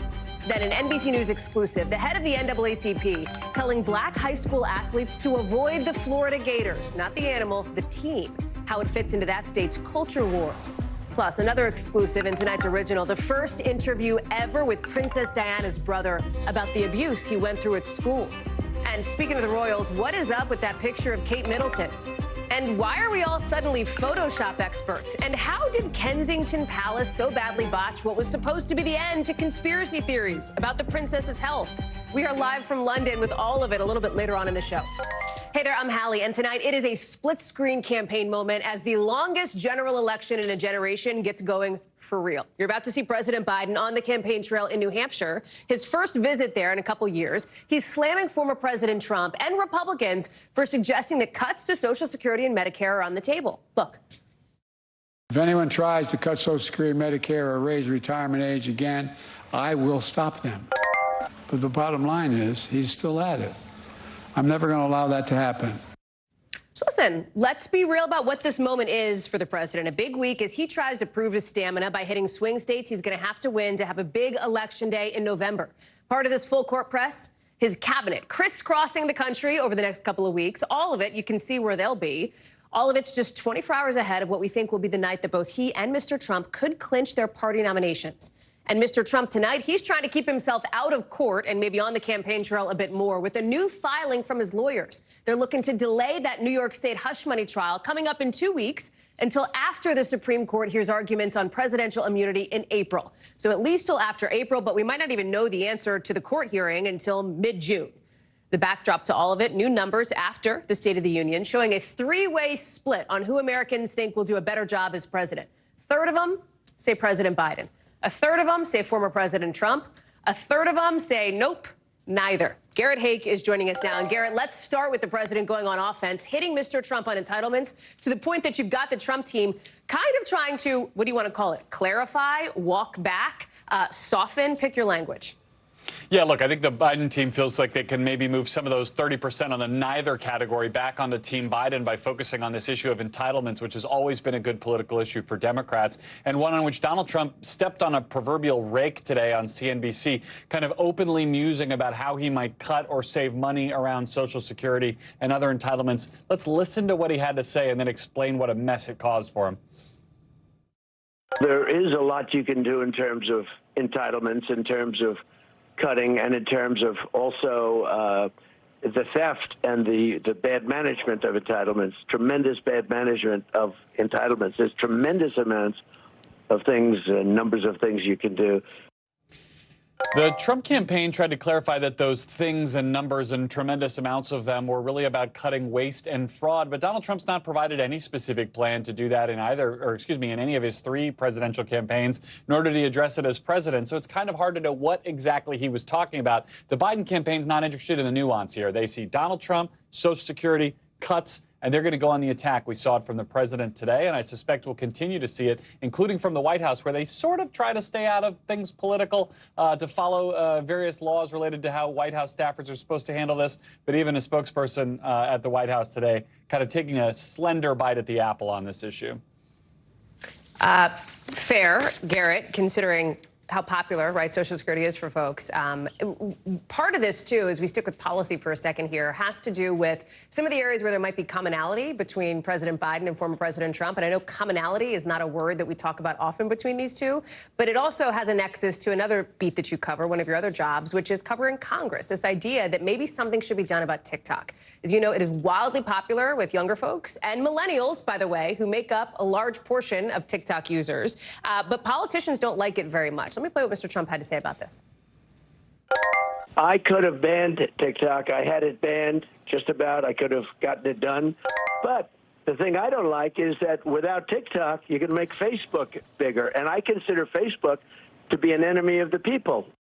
It's an interesting shift from him on this, Garrett.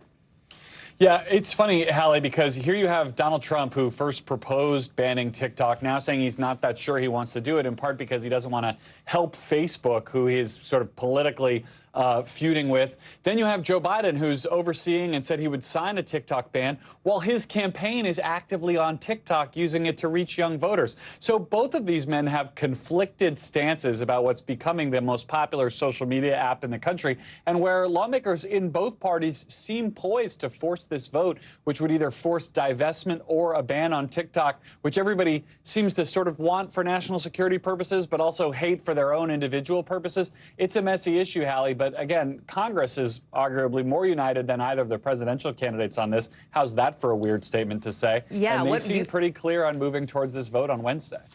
That's an Earth 2 line right there, Garrett. From the political to the legal now for the former president, because there's been a flurry of activity late today, including this brand new interview from over on CNN with so-called Trump employee number 5, talking about conversations that he had with the special counsel on the classified documents case. To remind people, this is the one where the former president's accused of bringing these documents from the White House to his home at Mar-a-Lago, top secret documents, etc.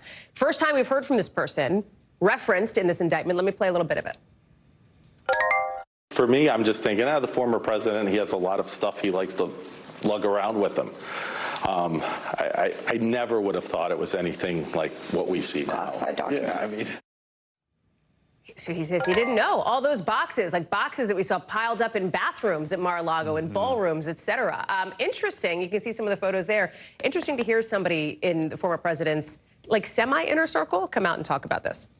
Yeah, this is incredibly rare, Hallie. I mean, we've known about these folks who, individual 1, 2, 3, 4, 5. We who've been covering this case have identified some of them along the way, but not this man, Brian Butler, who was basically a valet for the Trump organization, the actual organization that runs Mar-a-Lago. He started a car service for people who were coming and going. And in his interview with CNN, he talks about Walt Nauta, the Trump aide, asking to borrow a large car in part to transport these boxes. So what we've seen in the past has been kind of unbending loyalty from Donald Trump's employees in this case, the kind of thing that has gotten some of them in legal trouble. Here, a break from that, testimony that's proven very important to investigators. Another big hearing in this case on Thursday. We'll see if this one is likely to move forward anytime soon, or if it gets bogged down in this immunity question into the summer or perhaps fall too, Hallie.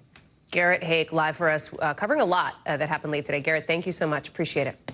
To the deadly and dangerously strong winds now slamming the Northeast, taking out power, delaying flights. One man now dead in Pennsylvania after a huge tree came down on his house, just destroying it. You see the corner of his home there. Happened in the middle of the night. That's so scary. 2 other people were inside, but managed to get out safely. You've got trees down, too, all across the Northeast, falling onto cars, like you see here, onto power lines, leaving nearly 150,000 people in the dark. More than 50 million of us are now under wind alerts from Maine to North Carolina. And then look at some of these lines at the New York City airports, Newark and LaGuardia. Ground delays up to 2 hours now because of how intensely gusty it is. Meteorologist Bill Cairns is standing by for us, but I want to get first to Aaron McLaughlin, who's live for us at LaGuardia Airport. Timing here very bad. It is the start of the spring break week for a lot of people in the country, meaning a whole lot of travelers, and a lot of them now stuck because of these gusty winds. Yeah, that's right. And for some of those travelers, Hallie, it has been a nauseating experience. One traveler at Newark Airport in New Jersey telling our affiliate WNBC that it was so bumpy on the flight due to the wind that he threw up. For other travelers, though, it was just an inconvenience, a delay. I have the numbers there you see on the screen, some 3,300 plus delays, 115 flight cancellations nationwide, that according to FlightAware. Take a listen to what some passengers here at LaGuardia had to say. I just hope we make it home on time. I don't want to stay here another night. It's delayed about an hour, and I'm pretty ready to get home, so it's a little inconvenient. Now, all that wind pushed out this very wet winter system that struck the Northeast and other parts of the country over the weekend. And I was speaking to a state official about these extremes that we've been seeing play out all winter long, and she was attributing this to climate change. She said that we're seeing wetter winters, we're seeing warmer winters. In fact, this winter for the Northeast is among the top 10 all-time wettest winters. It's really incredible. And she said essentially what the takeaway here is that you need to be prepared to really listen to your local weather reports, to take the proper precautions for some of these extreme weather events. Now, this system is working its way out right now. now, Hallie, but it's being followed by warmer temperatures. We're talking temps potentially midweek in the 70s, which of course is good news for those spring break travelers, but again, an example of more extreme situations. Hallie. Erin McLaughlin, thank you very much for that. Meteorologist Bill Cairns is joining us now. Okay, so talk us through it. A, the climate connection, and B, and maybe more imminently for people, when is it going to get a little less windy out there? As soon as the sun sets, things will really start to come down. Most of our wind advisories will expire in the New York City area by 11 p.m., but even after the sun sets, we'll stop hearing about reports of like scaffolding falling or the horrible delays we have at the airports. And the reason we're having this is because it's not because of the storm. The storm that hit this weekend is now up in Nova Scotia, but it's the pressure gradient. So you have low pressure, you have high pressure, and in between, it's like a big it sucks. It just sucks all the wind and blows it down through, and that's why it's been so windy over the last 24 hours. These are all the wind advisories that are still up, and as I said, most of these will be expiring by about midnight or so. Let's see who the windiest is right now. We still got gusts in Albany up to 43. Boston's at 46, so that's not fun landing at Logan right now. New York is down to 35. Same with Philadelphia. That's a little better than it was earlier. Airports, still a mess. Newark's still about 2 hours delays. LaGuardia about an hour, hour and a half. No big reports of delays at other major airports, but they may have just canceled a lot of flights instead. And in case anyone was wondering what's next, Aaron mentioned those warm temperatures are heading to the east, but we do have a big wet snowstorm. It's one of those typical March storms where we could get up to a foot of snow in some areas near Denver, and it's going to be a heavy, wet snow with windy conditions. We're worried about power outages, roof collapse, stuff like that. But areas from Denver into the foothills into northern New Mexico and even a little section there of southern Utah. This will be the story as we go towards the middle of the week. This is more of a Thursday event for anyone traveling through the middle of the country. And Hallie, I think you'll like this. So you mentioned that 150,000 people without power. Well, my brother called me this afternoon. He was one of those 150,000 people, and he's a teacher at a high school, and their power went out, and the students weren't allowed to go home. So for 3 hours, they had to sit there and teach with no smart boards, no nothing, with all their students. So he gets my sympathy vote. Oh, sounds a lot like 1999, Bill. Been there. No smartphones to teach in school. Got it. Okay, friend. Thank you. Very interesting, though. Bill Cairns, thank you very much for that update. Appreciate it.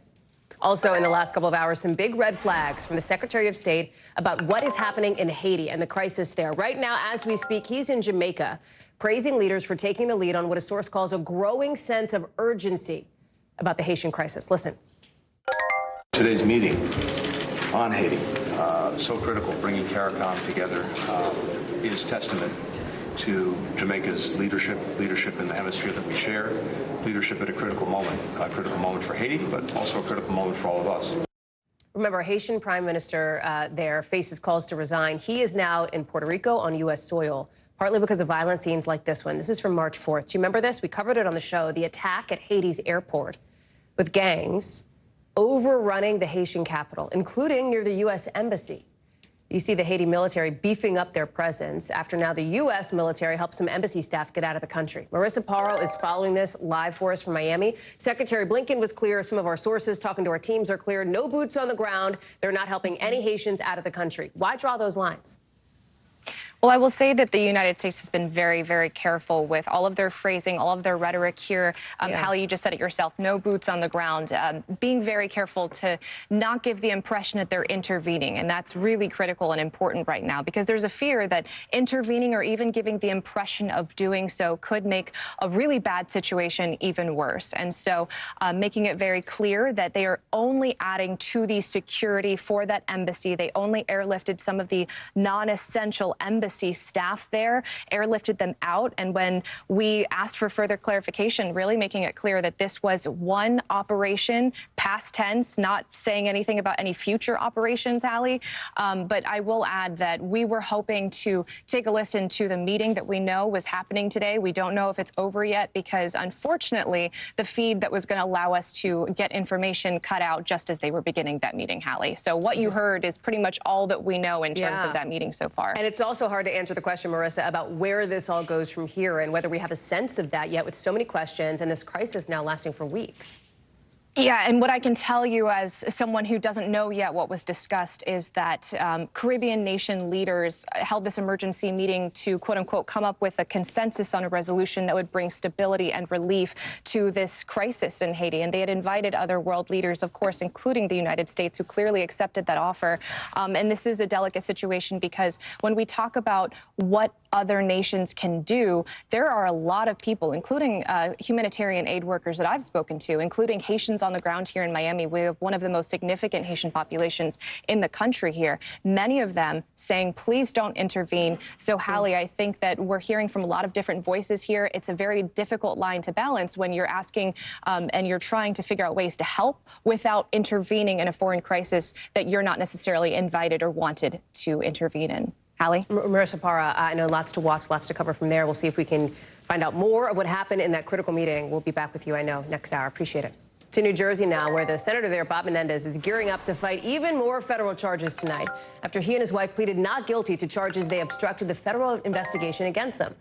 It's probably the last step before they go to trial in early May over allegations they accepted bribes in exchange for favors. Those new obstruction charges now coming from what prosecutors argue were the Menendez's efforts to lie about payments to buy a new Mercedes. Just one of the things investigators say were accepted as bribes. You can see some of them here. A majority of Menendez's Democratic colleagues in the Senate have called for him to resign, and that's significant, right? With the 2024 Senate map looking kind of like a toss-up right now. NBC's Tom Winter is following this for us. So, Tom, the Menendezes are basically saying these were loans, not a bribe. Walk us through that. Right, Hallie. So federal prosecutors are saying quite the opposite. They're saying you invented this idea that these were loan repayments only after you learned that there was a federal criminal investigation into you when we searched your home and we started sending out subpoenas over half of northern New Jersey, it feels like. So in the course of that investigation, they said that they started to make some representations to their lawyers who then went to federal prosecutors and say, hey, these are checks. And on these checks, it says loan repayment. There's nothing illegal about that. Of course, they're going to repay those loans. And federal prosecutors say, oh, not so fast. We've developed evidence. And then recently, with the guilty plea and cooperation of Jose Uribe, one of the businessmen who was charged alongside the Menendezes, in what he has told federal prosecutors happened, they now say out and out, these were bribes. And this idea that you tried to tell us that they were loan repayments, well, they argue that's obstruction of justice. If people are like, well, wait a second, I thought that Bob Menendez was already facing charges, right? Today's arraignment is the third time that we're seeing more added onto this indictment, which Menendez called piling on. But how normal is that? What does that say about the changing scope of this investigation? Give us a gut check. Right. I think actually the scope is kind of there, right? So the guardrails of where this investigation is, it's just that prosecutors are exploring the full length of this road of conduct they allege is illegal and is criminal. So in the course of their investigation, they've developed new information, more information. It's possible additional people have come forward. And then, of course, they've had a guilty plea and a cooperator. So is it unusual? Well, it is slightly unusual that we would have this, and you're looking at one of the photographs in one of the additional superseding indictments. On the other hand, you have a very active federal case. You have the FBI involved, and so it makes sense that other people would come forward and you would start to learn new information. I think the idea that they're flat out calling these bribes, Hallie, you know, so often people say these politicians, they get all this money, people are paying them off, and you know, people come up to me when I'm outside of this building and just ask me about this. Those are typically legal. The idea that a sitting United States senator is allegedly receiving straight up gifts in cash in exchange for their official acts is something that prosecutors obviously are focusing on. And that's, I think, a big reason why you're seeing them really fully explore the level of conduct they say they have against Bob Menendez. Tom Winter, thank you for that. We got a lot more to get to here on the show, including coming up a new sighting of Kate Middleton after she's apologizing for editing the picture you see here, what Kensington Palace is telling us or not saying about the original version, plus what Airbnb is going to do about security cameras inside properties. That's right, inside.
see you tonight.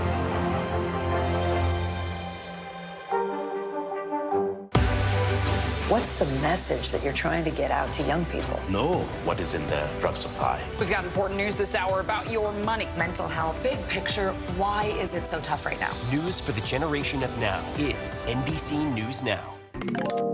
Miami Beach officials sharing whether their breakup with spring break is working. Spoiler, if you've seen the pictures, you know the answer. We've got more on that in a couple of minutes. But first, speaking of pictures, Kate Middleton late today seen leaving Windsor Castle with her husband. You can see the shot. We're about to show it to you here. This is it. So that's obviously her in the back, like towards the back. She's kind of looking out the window. It looks like her head is turned. She's headed to what the palace calls a private appointment. If you zoom in, you can see she looks like maybe she's on her phone there. It's just hours after she apologized for editing the first official picture of her we've seen in months, meant to silence all the rumors about her, which essentially backfired, with the world's biggest news agencies putting out a notice, don't show the pictures, because it looks manipulated. Why? Let's talk you through it, okay? And you've probably seen some of this coverage if you're on TikTok, if you're on Instagram, like you know this. The AP says there's an inconsistency right here on her daughter's left hand, like the photo looks a little bit wiggly there. The New York Times points to her hair and her zipper, that there's an alignment issue there on that piece of it. You can see it. It's zoomed in and brightened a little, so you can see that part of it. And then the edges of the tile back down where her son is standing look repeated, right? Looks manipulated. Kate says she experiments with photo editing, that's what happened here. She's sorry for any confusion it created, but Kensington Palace is telling NBC News it's not going to release the original. This is the statement here from Kate. You say, hope everyone's celebrating, had a happy Mother's Day. UK Mother's Day was yesterday. Matt Bradley's following all of it from outside Buckingham Palace. Okay. So welcome to the world where everybody in the universe is a Photoshop expert, right? But what's interesting here is that the actual experts in photography, the AP, Reuters, I think Getty, the AFP, they all are like, yeah, we can't actually put this out because it's been manipulated. Help us understand what in the world is going on here, because this felt like this wasn't just a swing and a miss from the royals to try to get this whole thing under control. This was like a swing and a stink bomb here. I mean, epic fail. Yeah, I mean, you'd call this an own goal, right? I mean, the Royals really kind of just didn't work out. I mean, they tried, and we don't know exactly why they released that Mother's Day picture yesterday. Maybe it was just because it was Mother's Day, but it seemed like, and there probably was on some level, some sort of deliberate effort to try to calm down all of this crazy speculation that you and I talked about like 2 weeks ago. It was really hot back then, and it's even worse right now. Conspiracy theories, most of which, Hallie, are hilarious, but there was no real reason why the palace had to release this photo, because they had said at the time of Princess Kate's surgery all the way back in January that they weren't going to be giving regular updates on the princess. They weren't going to be constantly, bringing out new information, new photos, et cetera, et cetera. They could have just stuck to that. Instead, and when we last spoke about this, it was a similar dynamic. I was mentioning how it looked like the online just maelstrom of speculation and conspiracy theories actually forced the palace to make a statement. Now it looks like online speculators and online hobbyists kind of forced the palace to release a photo and then an apology. It almost looks as though Buckingham Palace behind me is now almost completely in the hands of the millions of the internet people who are just sleuthing and finding all of those little details that you just pointed out. I didn't see any of that stuff when I first looked at the picture. I mean, did you? Well, here's the thing, though, Matt. Well, number one, let me tell you, my Photoshop abilities are very limited. But the thing about it is we're still not any closer to answers about what happened to Kate, how she's doing. The palace has said she will reappear, presumably, sometime around Easter, that would be her first public appearance. One of the things that you and I have talked about, and that I've talked about with some of your colleagues in our London bureau, is the way that the royals sometimes resonate more here in the U.S. than they do in the UK, right? That there's a fascination with the royals from Americans. But in this instance, I want to pull it up. Look, it is still front page news where you are in the UK. Talk to me about that, the impact that this is having where you're standing and the stakes of this here. Yeah, I think that there is a big difference between the way that Brits follow the royals and the way that Americans follow the royals. And I haven't lived in America for quite a while, but it seems to me like there's maybe a perception in the U.S. that the royals actually maybe are governing the country, that they are people who do things in politics. They don't. And that is well understood here among the British public. They are simply blaring off the front pages of the tabloids, which are never shy about expressing their opinions on politicians, on royals, on celebrities, often salacious, often really misguided. So there is a popularity and a fascination with the royals here in Britain. It's just a little bit different.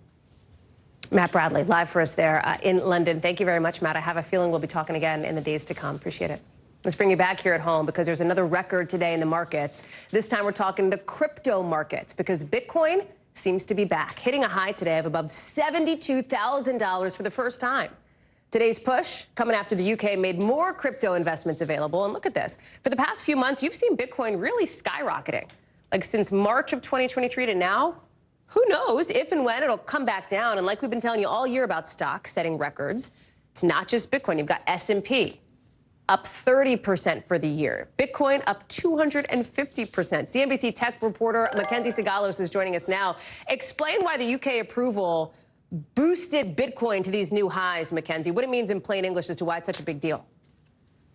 So, Hallie, the headline here is that it's looking like a fresh and major pipeline of cash into Bitcoin and Ethereum is coming, this time from the UK. You've got Britain's financial watchdog sort of opening the door to its own crypto exchange-traded products for the first time ever earlier today. Now, these products would only be available to institutions, not to your mom-and-pop retail investors, and that's what's key here. You know, part of what set off this run-up in Bitcoin in the first place were the U.S. spot Bitcoin exchange-traded funds, which have seen record flows since launching. Collectively, they've brought in nearly $60 billion in 2 months, Hallie. Super interesting. And if you look at overall where Bitcoin has been, it was doing, we have a chart I think we can show people. Let me pull it up here. It was doing really well in 2021. Then it dropped. So there it is. There's like the spike in 2021. And I will tell you, Mackenzie, we were launching this show right around that time, and we were doing like a billion stories on Bitcoin. It was everywhere. Then you had a big drop, now a big resurgence again. Do you hear from experts and the folks that you're talking to, investors, concerns about the potential for another big drop-off? Yeah, so there's definitely that fear that Bitcoin and other cryptocurrencies are having a sort of peak bubble moment. We're definitely seeing signs of a frothy market, that surge in meme coins. Perfect example. We saw Joe Biden-inspired token called Votin surge something like 830% in 6 hours. Dogecoin, which started as a joke, now has a market cap of $25 billion. There's also still a lot of volatility in this asset class. That price surge this morning coincided with comments from the presumptive Republican presidential nominee, Donald Trump. He said on CNBC that while he doesn't personally own any Bitcoin, he also doesn't think he would crack down on the crypto industry, which just goes to show that even a stray comment from someone who is currently not in office can help move markets. Mackenzie Sigalos, thank you very much for that Bitcoin breakdown, if you will. Good to see you. Let's get you over to the 5 things our team thinks you should know about tonight. Number 1, at least 2 people are dead, 5 others hurt after a shooting at a party in Arkansas. Officials think the shooting was related to some kind of a domestic disturbance. They say the suspected attacker also died. They're still investigating. Number 2, the spring break crackdown in Miami Beach seems to be kind of working, according to officials. Police say it is a bit calmer compared to years recently. They've made more than 140 arrests so far. Curfews, DUI checkpoints, barricades to block parking, all of that is happening. Most of that is going to stay up and last all throughout the month. Number 3, Airbnb is banning the use of security cameras inside properties on the site. The company says that up until now, properties, did you know this, were actually allowed to have indoor security cameras in common areas as long as it was disclosed to people. The new policy will go into effect at the end of next month. Number 4, the housing secretary will step down from her role later this month, according to the White House. Marcia Fudge has led the department since the early days of the Biden administration. She hasn't said why she's resigning, but that she's doing it with mixed emotions. Number 5, Virginia's governor signing a bill that bans public colleges from considering legacy when it comes to admissions. You know what that means? That essentially family connections aren't going to help applicants get into schools like UVA and William & Mary. Virginia is now the 2nd state to do this after Colorado. To an NBC News exclusive now, with the head of the NAACP asking black high school athletes not to go to college in Florida. Why? Because of the state's new policy banning DEI programs, those diversity, equity, and inclusion programs. Our team getting their hands on this letter from the organization's president, Derek Johnson, saying if these institutions are unable to completely invest in those athletes, it's time they take their talents elsewhere.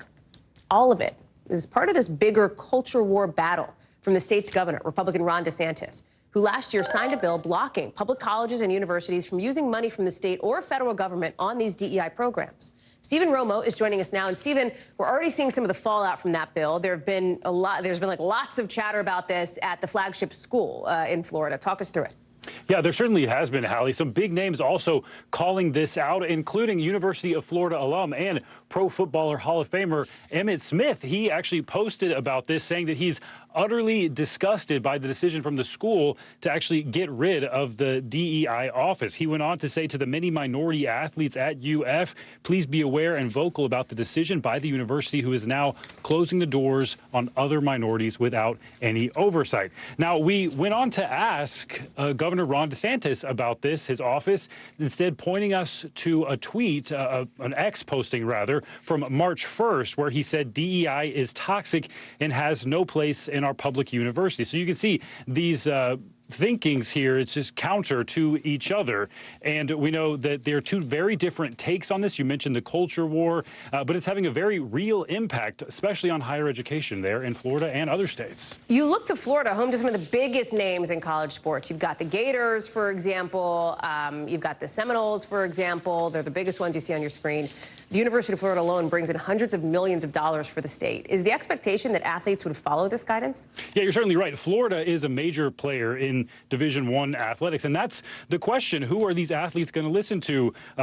Figures like Emmitt Smith, the NAACP, or politicians fighting that culture war? You mentioned earlier the NAACP's Derek Johnson. He acknowledged that this is going to be difficult for some student athletes. Not all minority student athletes are going to have the financial freedom to actually make this decision to boycott Florida's public schools.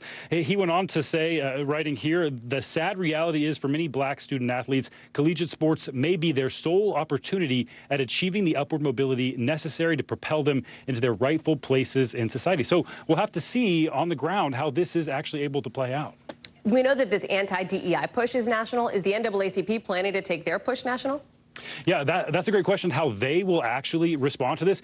We do have a map showing where we are right now in this situation.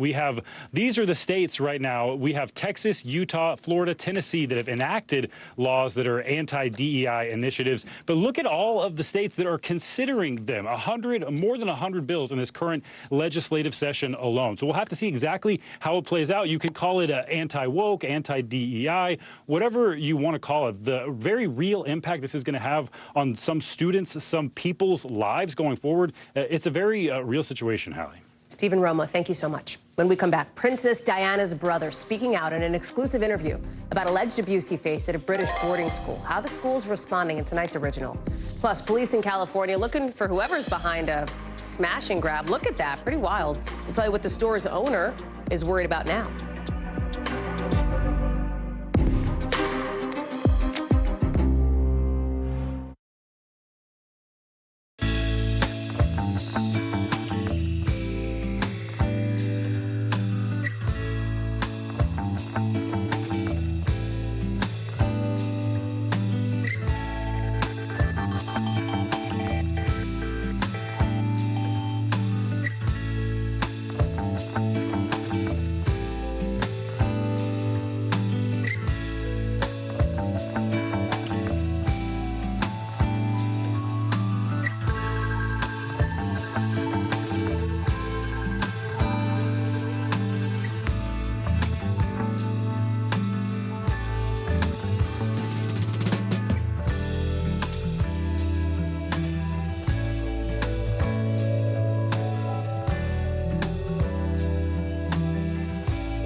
Report live from Tel Aviv, from Juarez, Mexico. Reporting over the skies of Lahaina. Every weeknight, it's your news playlist. Top Story with Tom Llamas, streaming weeknights at 7 on NBC News Now. Kristen Welker hosts Meet the Press every Sunday on NBC.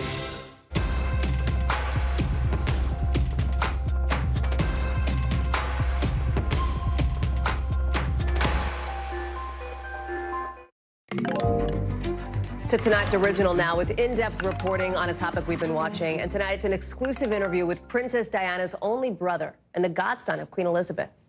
His new book sending shockwaves around the world. It's called A Very Private School, which goes into detail about the years of abuse Charles Spencer says he lived through.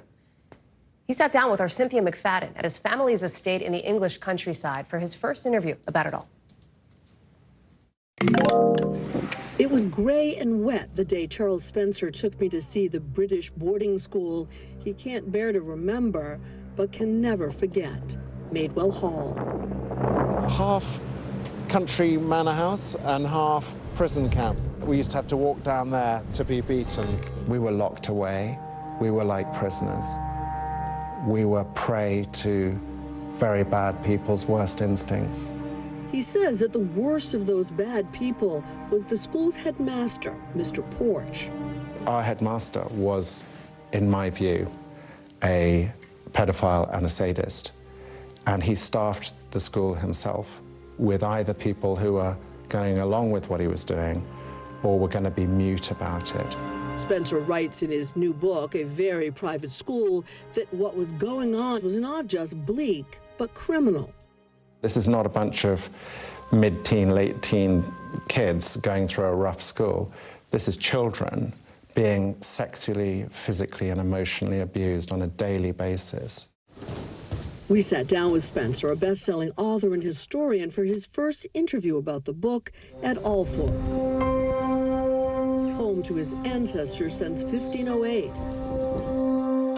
With its magnificent stable and over 10,000 acres of farm and parkland. Inside, priceless paintings by Van Dyck and others. It's also his famous sister's burial place. So much of what you write about, I think, will leave readers speechless. So contrary to everything we think about the privileged life, all the money, the home, being the godson of the Queen, which you are. I told a friend of mine about this recently, and he said, I just can't believe you weren't protected, as if coming from this incredibly privileged background somehow would be a protection against pedophiles and sadists. But there is no protection against those sorts of people. Despite all the family's wealth and status, as a child, he was particularly vulnerable. I mean, your mother left the family when you were 2. Yes, that was a big bombshell. Actually, I can remember the moment when I was told that my mother would be home soon by the housekeeper. I could tell, like children can instinctively, that this was a well-meaning lie. I knew she wasn't coming back. His sister Diana became his protector. He still has the little red coat he wore standing next to her at the local day school they attended together. My first day there, the headmistress said Diana wouldn't settle in the classroom. And she said, go on, go and check on him. And Diana ran out and came and looked into my classroom to see I was okay. And then she came back and said to the headmistress, he's fine. But by 8, he'd be on his own at Madewell. He says now that he was trying to be brave in this photo taken with Diana the day he left, but that his eyes stung with tears. Everyone went to schools like I did. It's a sort of upper class tradition. And the most important code of this very flawed regime that I was part of was never to tell tales. The secrets the 75 boys at Madewell, ages 8 to 13, kept were dark.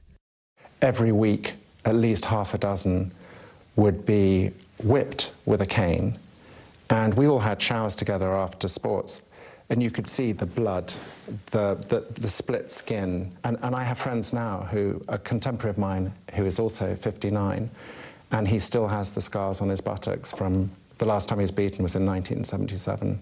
How could the parents not have asked questions? I have a theory. So the old money there sort of thought, well, this is going to make my son tougher and more successful. And then people who had made money more recently thought, well, this is what they do, and we want to be part of this set. Abuse came from some of the teachers, too. There was one particularly violent master, and he caught me by myself in a changing room going out to play cricket. And he just grabbed me and threw me over his knee, and cricket boots have spikes on them, metal spikes, and he beat me and puncturing my behind. But what has truly haunted him was being sexually abused at the age he was in this portrait, 11. The predator, he says, a young woman, a member of the staff, charged with taking care of the young boys. She would come round to my bed when others were asleep and kiss me, you know, French kiss, for ages. And it was if I was 17, 18, it would be a different thing, but I was 11. It was so confusing. He says kissing became more intense fondling, and that she was sexually abusing several other boys and having intercourse with at least 2 of them. I mean, I'm embarrassed to say it was thrilling, especially in an emotional desert such as that place was. But of course, it was terrible. She pretended she was going to have to leave early to keep us all on tenterhooks, really. And I remember cutting myself as a sort of, I thought if I hurt myself enough, then God will let her stay. And the completion of this seduction and perversion by this older lady came about when I was 12. I had not had sexual intercourse with the predator, and I was in Italy, staying in a hotel, and spotted what had been identified by my mother and stepfather as a prostitute outside. And I took my pocket money, and I lost my virginity to a prostitute. Who's the first person you ever told what had happened to you? A therapist when I was about 42. You kept this inside? Yes.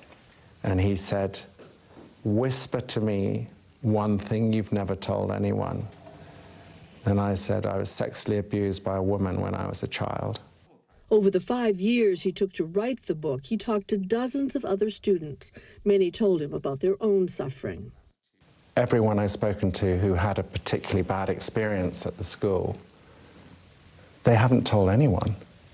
I mean, 2 of the people I spoke to, one was raped at the age of 9 at this school, and the other was appallingly physically abused. They hadn't told their wives. They were in their mid-50s. He dedicates the book to Buzz. That was the nickname I had in my family before I went to Madewell. And that was the boy who had part of him snuffed out during those 5 years at the school. So I wanted to reconnect with the carefree, happy little guy I was before I was sent to this place. Cynthia is joining us now. Cynthia, talk about the school, how they're responding to some of the incredibly disturbing charges leveled here by Charles Spencer. Well, first, to be clear, he's making charges about the time that he was there, which was in the 1970s, between 72 and 77.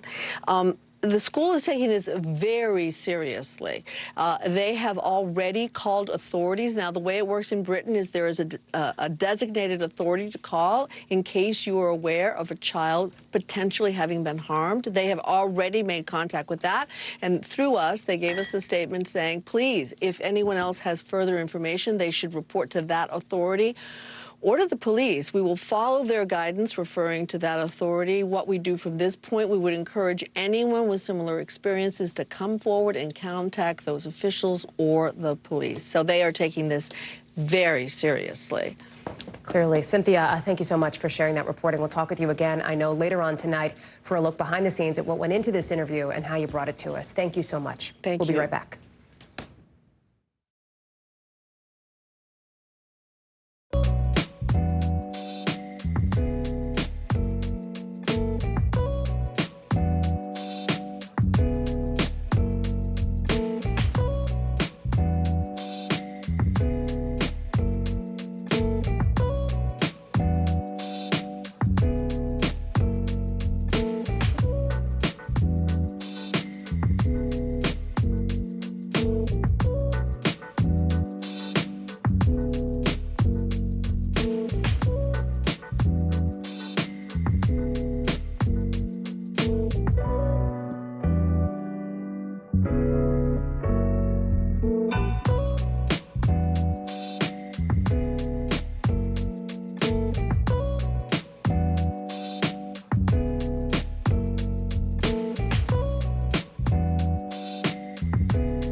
Democracy is happening now. Welcome to a big night that could help shape Republican politics for years to come. Now never stops. It comes down to turnout. Who shows up? Is it going to be that big block of independents? Now is where it counts. What are the issues that matter most to you guys? What did this debate change for you? Their number one issue is the economy. 2024, who's your candidate? The race is on now. The countdown has begun. News for the generation of now is NBC News Now. NBC covers hundreds of stories every day, and because it can be tough to read or watch or listen to them all, our bureau teams have done it for you. This is what they tell us is going down in their regions in a segment we call The Local. Out of our Southern Bureau, officials say at least 5 people are dead after a small plane, crashed in Virginia. It crashed in the woods near an airport, then caught on fire, according to the FAA. They're still looking into what happened. Also out of our Southern Bureau, police releasing some pretty disturbing video. Look at this. Road rage in Florida. So that's a motorcycle on the right. That's a car on the left. They're racing. All of a sudden, the driver of the car, swerves, slams into that motorcycle. Obviously, the motorcyclist was very badly hurt. Just terrible to look at. Police are looking for the driver of the car, obviously. And out of our Western Bureau, police are looking for whoever's behind this smash and grab in California. Look at this. 3 people entering a jewelry store. They show up with hammers. They're smashing the heck out of everything. The owner of the store says they targeted the cases with gold and with diamonds. He's not sure yet how much they took, but he says he's worried his store just will not recover. Fortunately, nobody was hurt. Dozens of people injured on a flight from Australia to New Zealand after what LATAM Airlines called a strong shake during the flight. Strong shake, to say the least. Look at some of the images from inside. Looks like someone was on the ground. At one point, somebody was holding their head. A couple of people, 10 passengers, 3 crew members had to go to a medical center for further treatment. They're expected to be okay, but a passenger on the flight told the BBC it felt like the plane just dropped, tossing people out of their seats. We still don't know why. That's being investigated, but the airline says it's working with officials, apologizing for any inconvenience. Speaking of airlines, the DOJ is conducting a criminal investigation into Boeing now, coming after that Alaska Airlines flight back in January lost a door plug, according to a person familiar with the matter. That's after that piece blew off the plane in midair not long after takeoff from Portland. Remember this? You had people just like totally stunned here. The plane went safely back to the airport, and incredibly, nobody was hurt. As we reported last month, safety investigators found the Boeing plane flying that night left the factory missing at least 3 crucial boats that, in theory, might have kept that door from coming off. NBC's Tom Costello is following this one for us. One day, I'd like to have you on for us to talk about a plane that worked, and we can, contextually. A plane that thousands I flew of them, yesterday. all of them, right? It's so rare that we talk about these kinds of moments, but when we do, they're really high profile. And this door plug issue has freaked people out. Now there's an investigation. That's not unexpected, right? Like, this was not unexpected that this would be happening. Right. So a criminal investigation is normal whenever there is a very serious incident. Clearly, this is a serious incident. We're talking about the Alaska Airlines plane, the MAX 9, that had the door plug blow out in January over Portland, Oregon. And now there's some history that we've got to get into here. Why is the DOJ investigating? Here's why. You may recall it was 2018 and 2019. We had 2 fatal MAX 8 crashes overseas, 346 people killed in total. As a part of the investigation into those crashes, keep the graphic up, we'll explain this. The Boeing company had to enter into a deferred criminal prosecution agreement with justice saying, if you keep your nose clean, if you don't have any more problems, then we will drop the criminal prosecution. However, you got to keep your nose clean. All right, fast forward to January 24. Look what happened, a blowout, and by Boeing's own admission, a total breakdown in quality control at Boeing. And we know, among other things, investigations into misdrilled holes in the fuselages, et cetera, et cetera. So the question for criminal prosecutors now is, has Boeing violated the terms of that agreement, the deferred criminal prosecution agreement, stemming from those original MAX 8 crashes overseas because of what's happened with the door plug?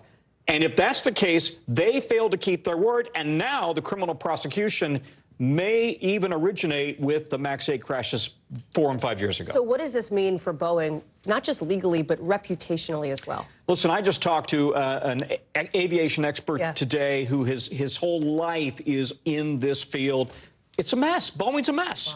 Wow. And that's the problem. Take a look at what's happened to its stock price. That gives you one sense of how Wall Street right now is viewing the problems of Boeing, down 23.5% just year to date. Since that original Lion Air crash in Indonesia, down 45%.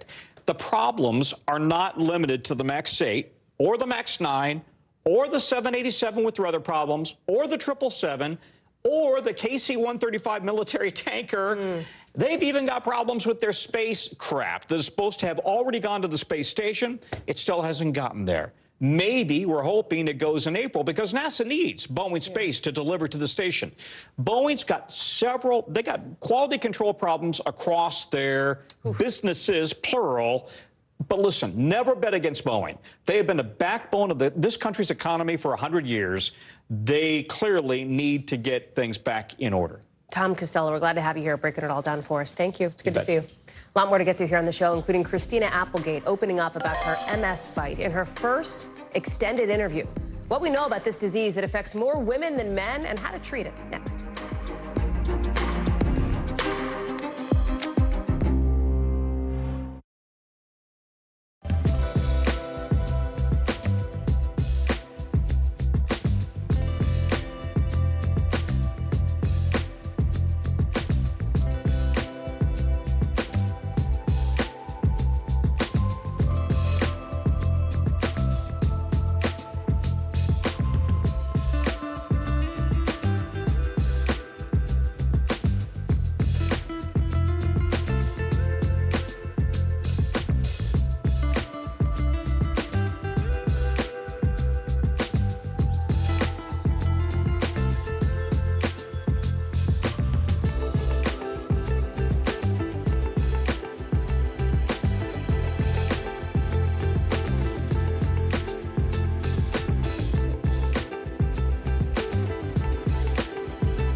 Hey, I'm Hallie. It's good to be with you tonight. What do we know that voters care about? The economy, right? You are seeing that firsthand yourself on the ground there today. This is two things. It is pretty big medical news. It is also a pretty big mystery. And oh, by the way, it's driven by one of the most controversial people in the United States. What's happening? They have tweaked my monitor, and I can see now you are, in fact, soaking wet. I am deeply sorry. I apologize for the many questions. Will never be questioned. Christina Applegate today opening up about her battle with multiple sclerosis in her first extended interview since she was diagnosed 3 years ago. Here's the clip from GMA. Yes, I live kind of in hell. I'm not out a lot, so this is like a little difficult just for my system. But yeah, of course, the support is wonderful, and I'm really grateful. You see Applegate there, who's 52, sitting alongside actress Jamie Lynn Sigler, who's been living with MS since she was just 20 years old. Just last month, remember, Applegate got a standing O during her surprise appearance at the Emmys. There she is, walking onto stage. giving us a better sense of a disease that affects nearly 1 million people in this country, with women more likely than men, as much as 3 times more likely than men to be diagnosed. Dr. Mario Ramirez is joining us now. Thanks for being on with us. Talk about what it means to have somebody, a celebrity, a star like Christina Applegate, shining such a light onto MS. Yeah, hi, Holly. Thanks for having me. You know, I think it's so important to have folks like Christina up there talking about their diagnosis. You know, so often when folks come into the emergency department, they don't know exactly what the disease is. You know, sometimes they know somebody who has the disease, and that's really what's tricky about this. It has a wide range of symptoms and signs that people can show, and it takes a very different course in a lot of people. And so, you know, I think when folks like Miss Applegate can get up and talk about their diagnosis and what they're experiencing, that gives people in the general public something to anchor onto, and it helps them understand that they're not alone in their diagnosis. There are ways to treat MS, but there's not a cure, at least not yet, right? So where do things stand on that front? So it's very mixed. You're right that there are medicines and different therapies that we have. Usually when people come into the emergency department and I see them, they're having an acute flare of their multiple sclerosis. And for those patients, the treatment is usually high-dose IV steroids or sometimes coming in for a blood treatment called plasmapheresis. For those patients who are not necessarily having an acute attack, though, there are other oral medicines that they take and